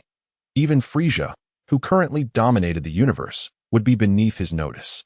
In his view, Frieza had claimed the title of Universal Emperor for so long merely because of his father, King Cold. Had he remained in his prime, Frieza would be insignificant. Ultimately, he envied the Frost Demons for their longevity. A millennium, for most races in the universe, is a considerable span. Yet, compared to the Frost Demons, a millennium is nothing. That he vividly recalled sitting across from King Cold, who casually mentioned that he could live for several thousand more years, which had struck him deeply.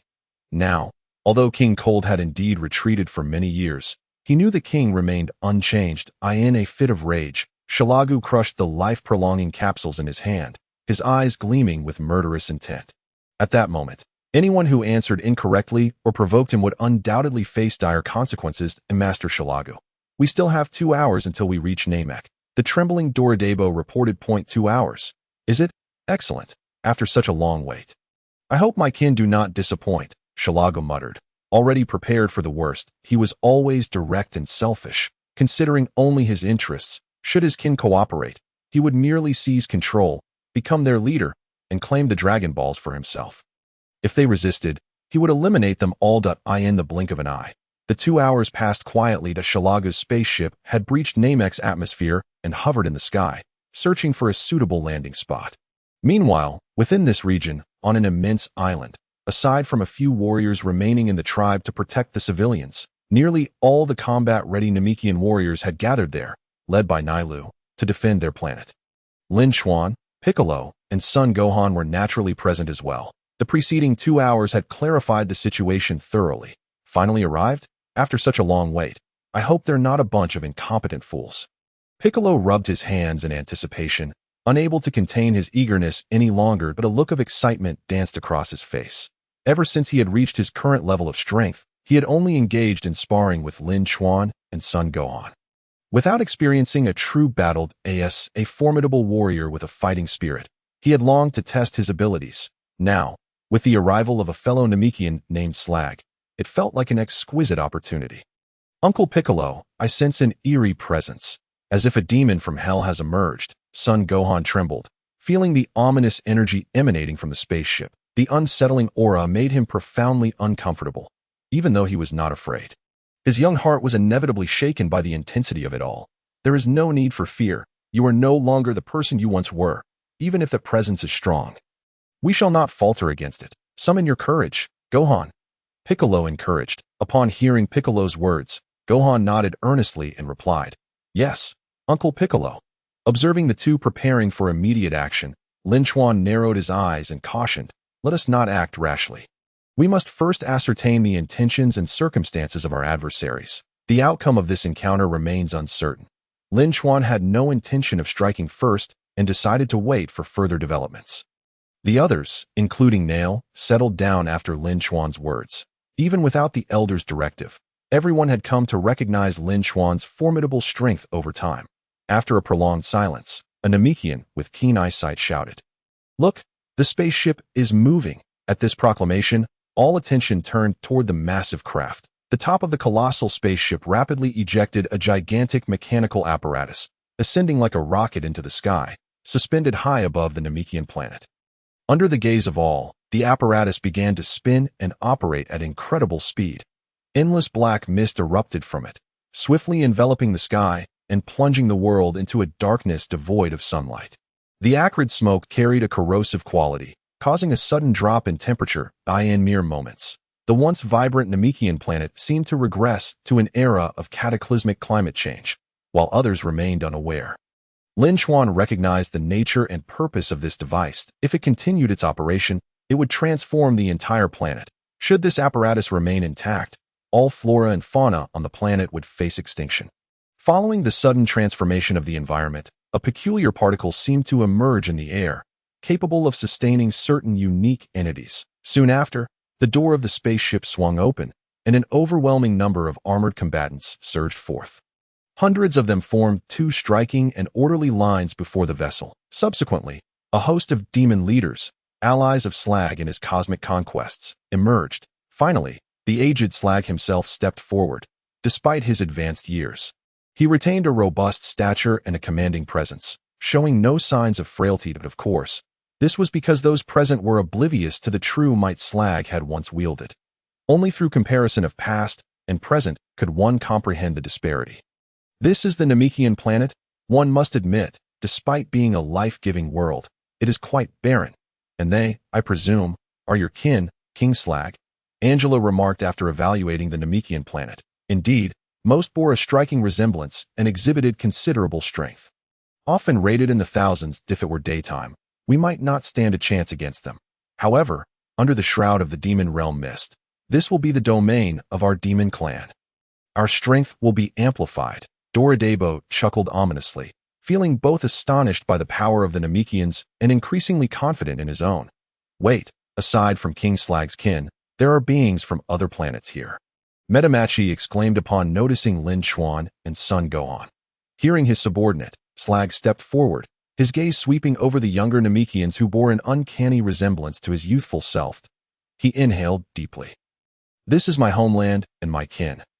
Humph, such a grand reception for my return is indeed unexpected. His eyes finally settled on Lin Chuan and son Gohan. Humans, with tails? I see, if I am not mistaken. This large one and the small one should be Saiyans. Slag recognized their identities with ease. In his memory, Saiyans had once served him, but after a falling out with King Cold, they had vanished. Even now, he recalled the monkey army that King Cold had raised. However, he also remembered that after Frieza had destroyed the Saiyan planet decades ago, only a few remained. Were these the Saiyans from Earth who had ventured to the Namekian planet? Or had other Saiyans merely drifted here? After some contemplation, Slag dismissed the matter to him. Saiyans were nothing more than brutish monkeys.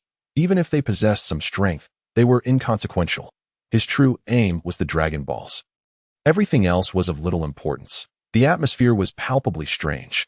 Both factions stood in opposition, neither daring to make the first move. Ultimately, it was Nail who stepped forward as the representative of the Namekians. Also acting as the Elder's spokesperson, you are Slag, the child who was sent away from the Namekian planet all those years ago. Now you return with so many extraterrestrials and unleash mist to alter the planet's environment. What is your intention? Nail's expression was far from pleasant as he posed this question. Unquestionably, he did not oppose the return of his kin. However, to come back and directly threaten their mother planet was unacceptable. What is your intention? You dare question me? A mere child? Slag retorted dismissively. Had it not been for their shared heritage, his words could have warranted bloodshed. He regarded his status with great importance, thus viewing the younger generation with disdain.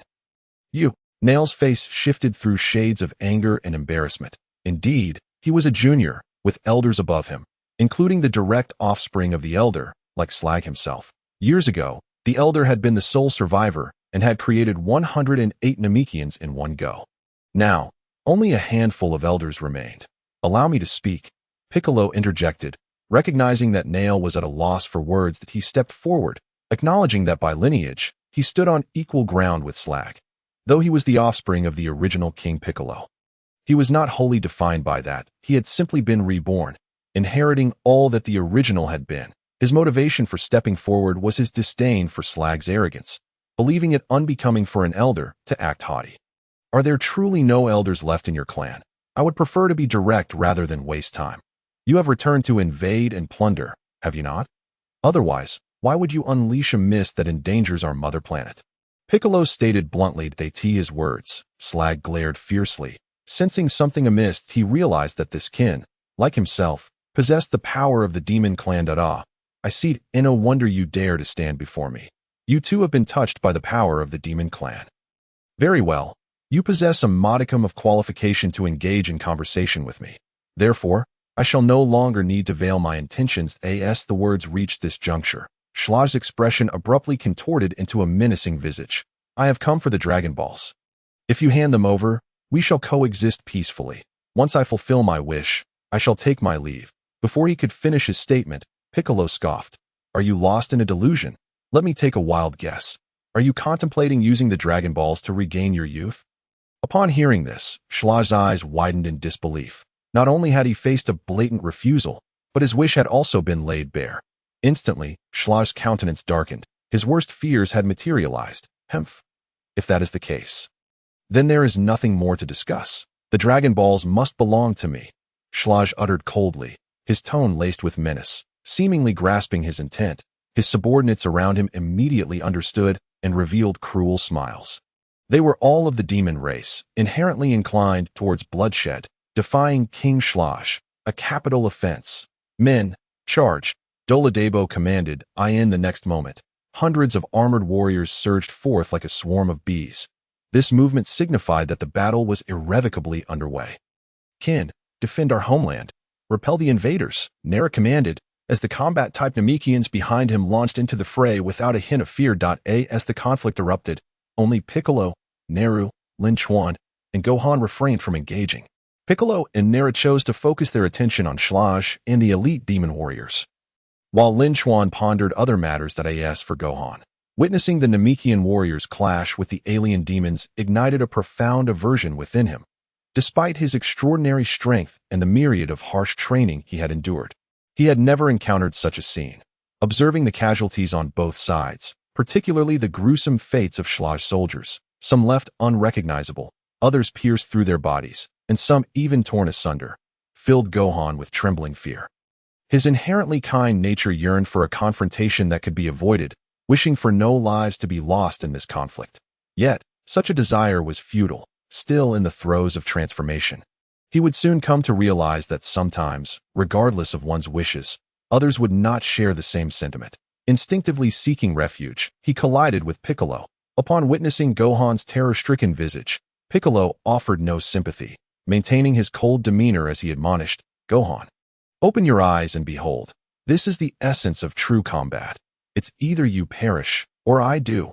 Previously, there had been no opportunity, but now you must learn from this experience. Otherwise, even with your great strength, you shall ultimately remain a weakling. A weakling cannot protect those they wish to safeguard. A weakling can only be devoured by the strong. Thus, when facing the invaders, do not hold back.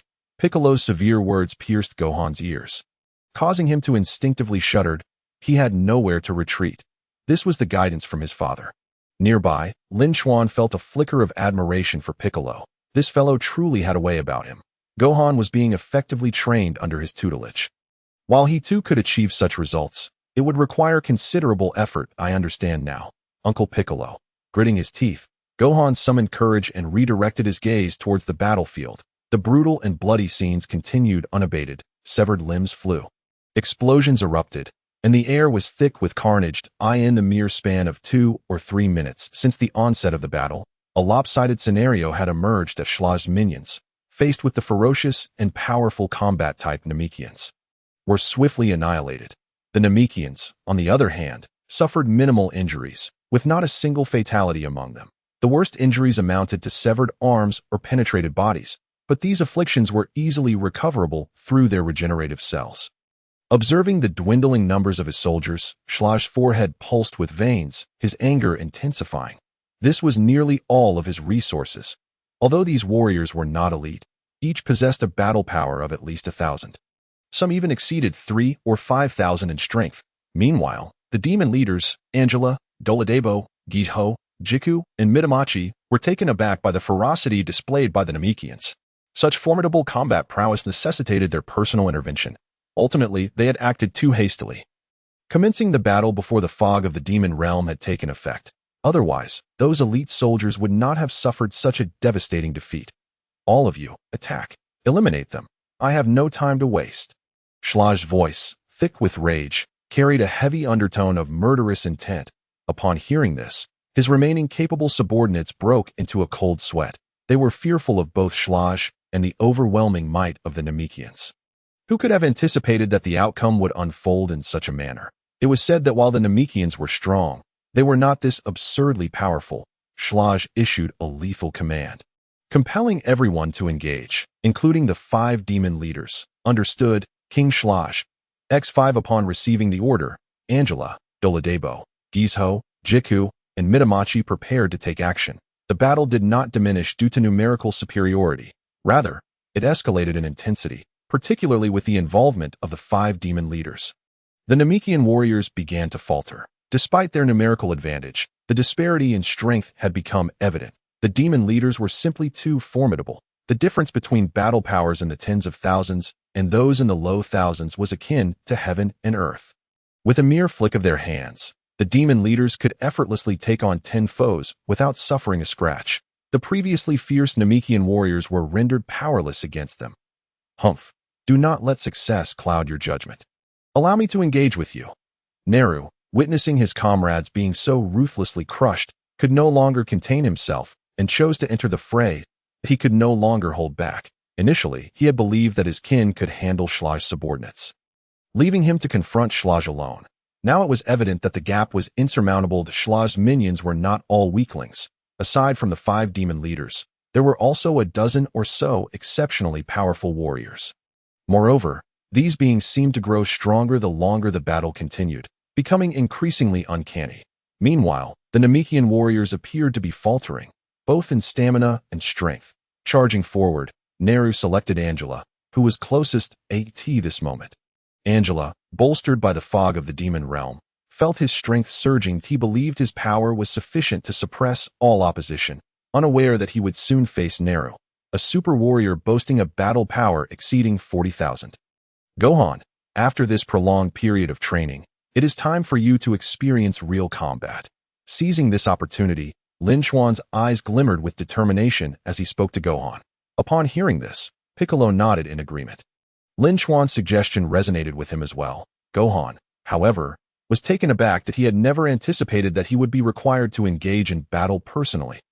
Can I really do this? Uncle Lin Chuan, I am afraid. Gohan's youthful voice trembled with fear. Believe in yourself. You are already quite strong. Gohan, Piccolo encouraged him. Lin Chuan nodded and added, Gohan, I believe that if you conquer the demons within your heart and take this seriously, you will become a true warrior capable of standing on your own. Moreover, do you not aspire for world peace? If you are the only one who can assist the Namekians at this moment, will you choose to step forward or to hide away? The words of encouragement gradually assuaged the fear within Sun Wukong. He was a clever child, well aware of the actions he needed to take, and he swiftly regained his composure. I understand now. Uncle Lin Chuan, Uncle Piccolo. With a newfound seriousness, Sun Wukong's demeanor transformed. Although a complete metamorphosis would require further trials, he had already taken the crucial first step. Excellent.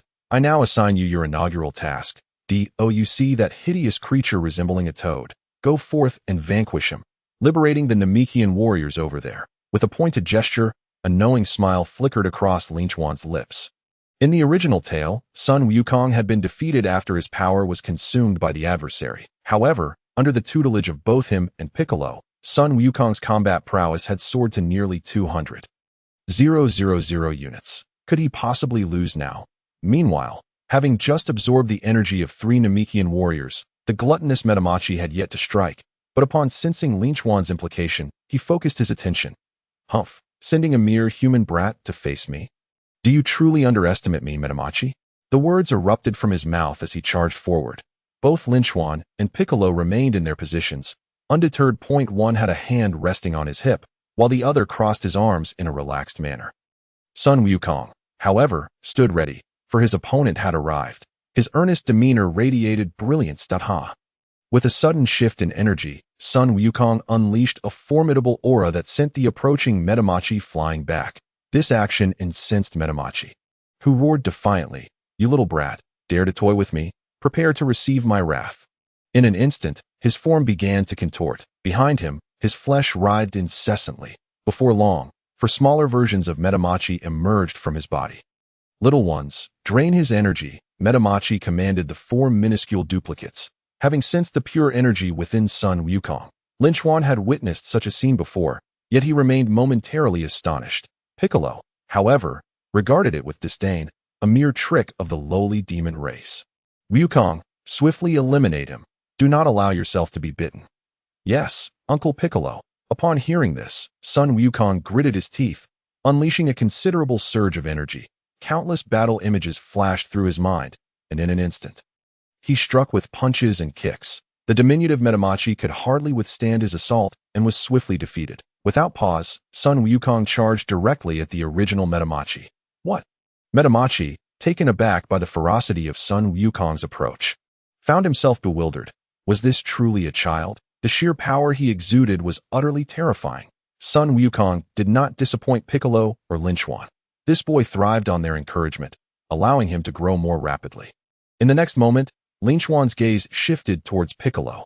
Even now, Piccolo showed no signs of engaging. As his attention slowly gravitated toward Slag, Lin Chuan understood.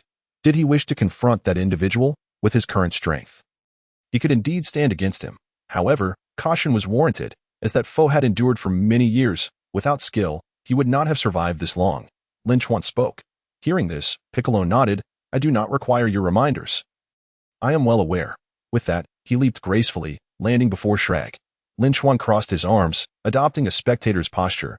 Keen to observe the unfolding drama. As for the others, Nera could handle them alone. After Sun Wukong disposed of Metamachi, he could assist Neru in subduing the remaining adversaries. The rivalry between two Namekians with extraordinary potential was regrettably hampered by Piccolo's youth.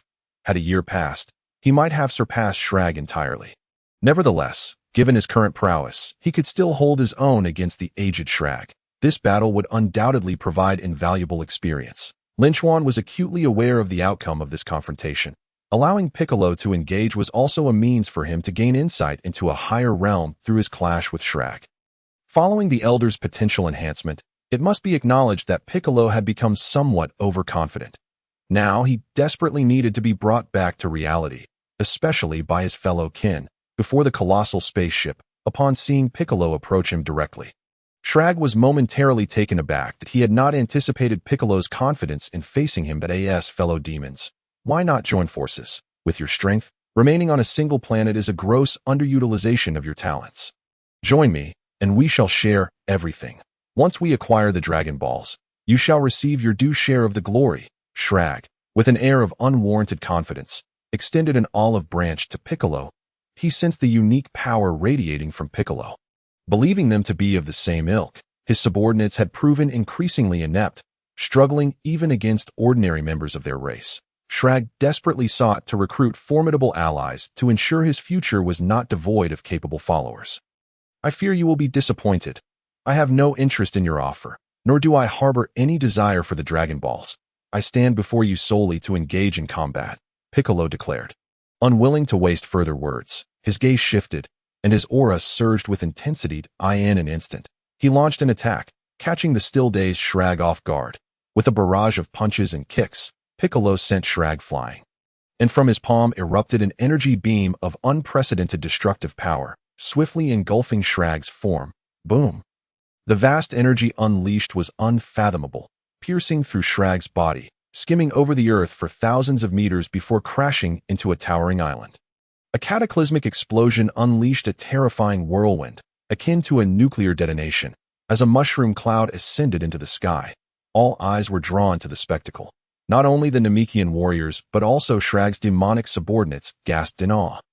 The sheer magnitude of this energy assault was sufficient to annihilate them countless times over. It appeared that the scales of advantage had tilted entirely in Piccolo's favor. Yet, Piccolo did not succumb to arrogance.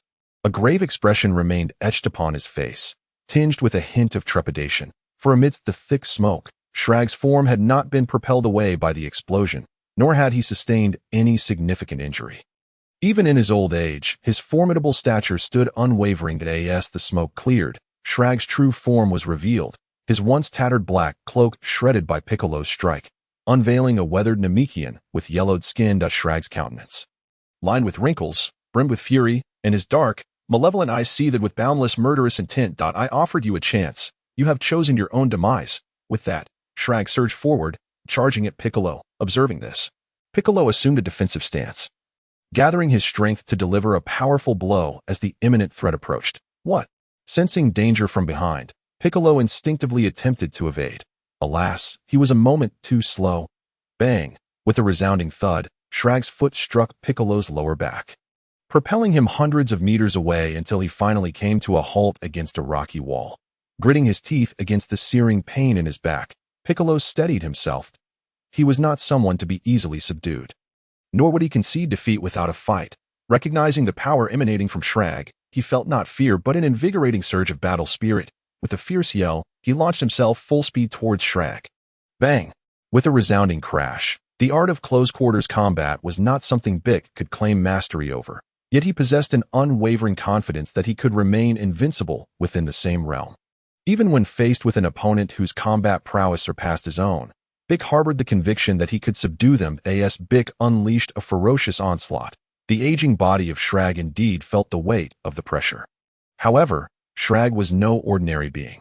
He had traversed the cosmos for many years. Though aged, he refused to be outshone by the youth of today. Damn it! If only my body were still youthful, how could I allow such scum to prance before me? With gritted teeth, Shrag devoted himself entirely to defense.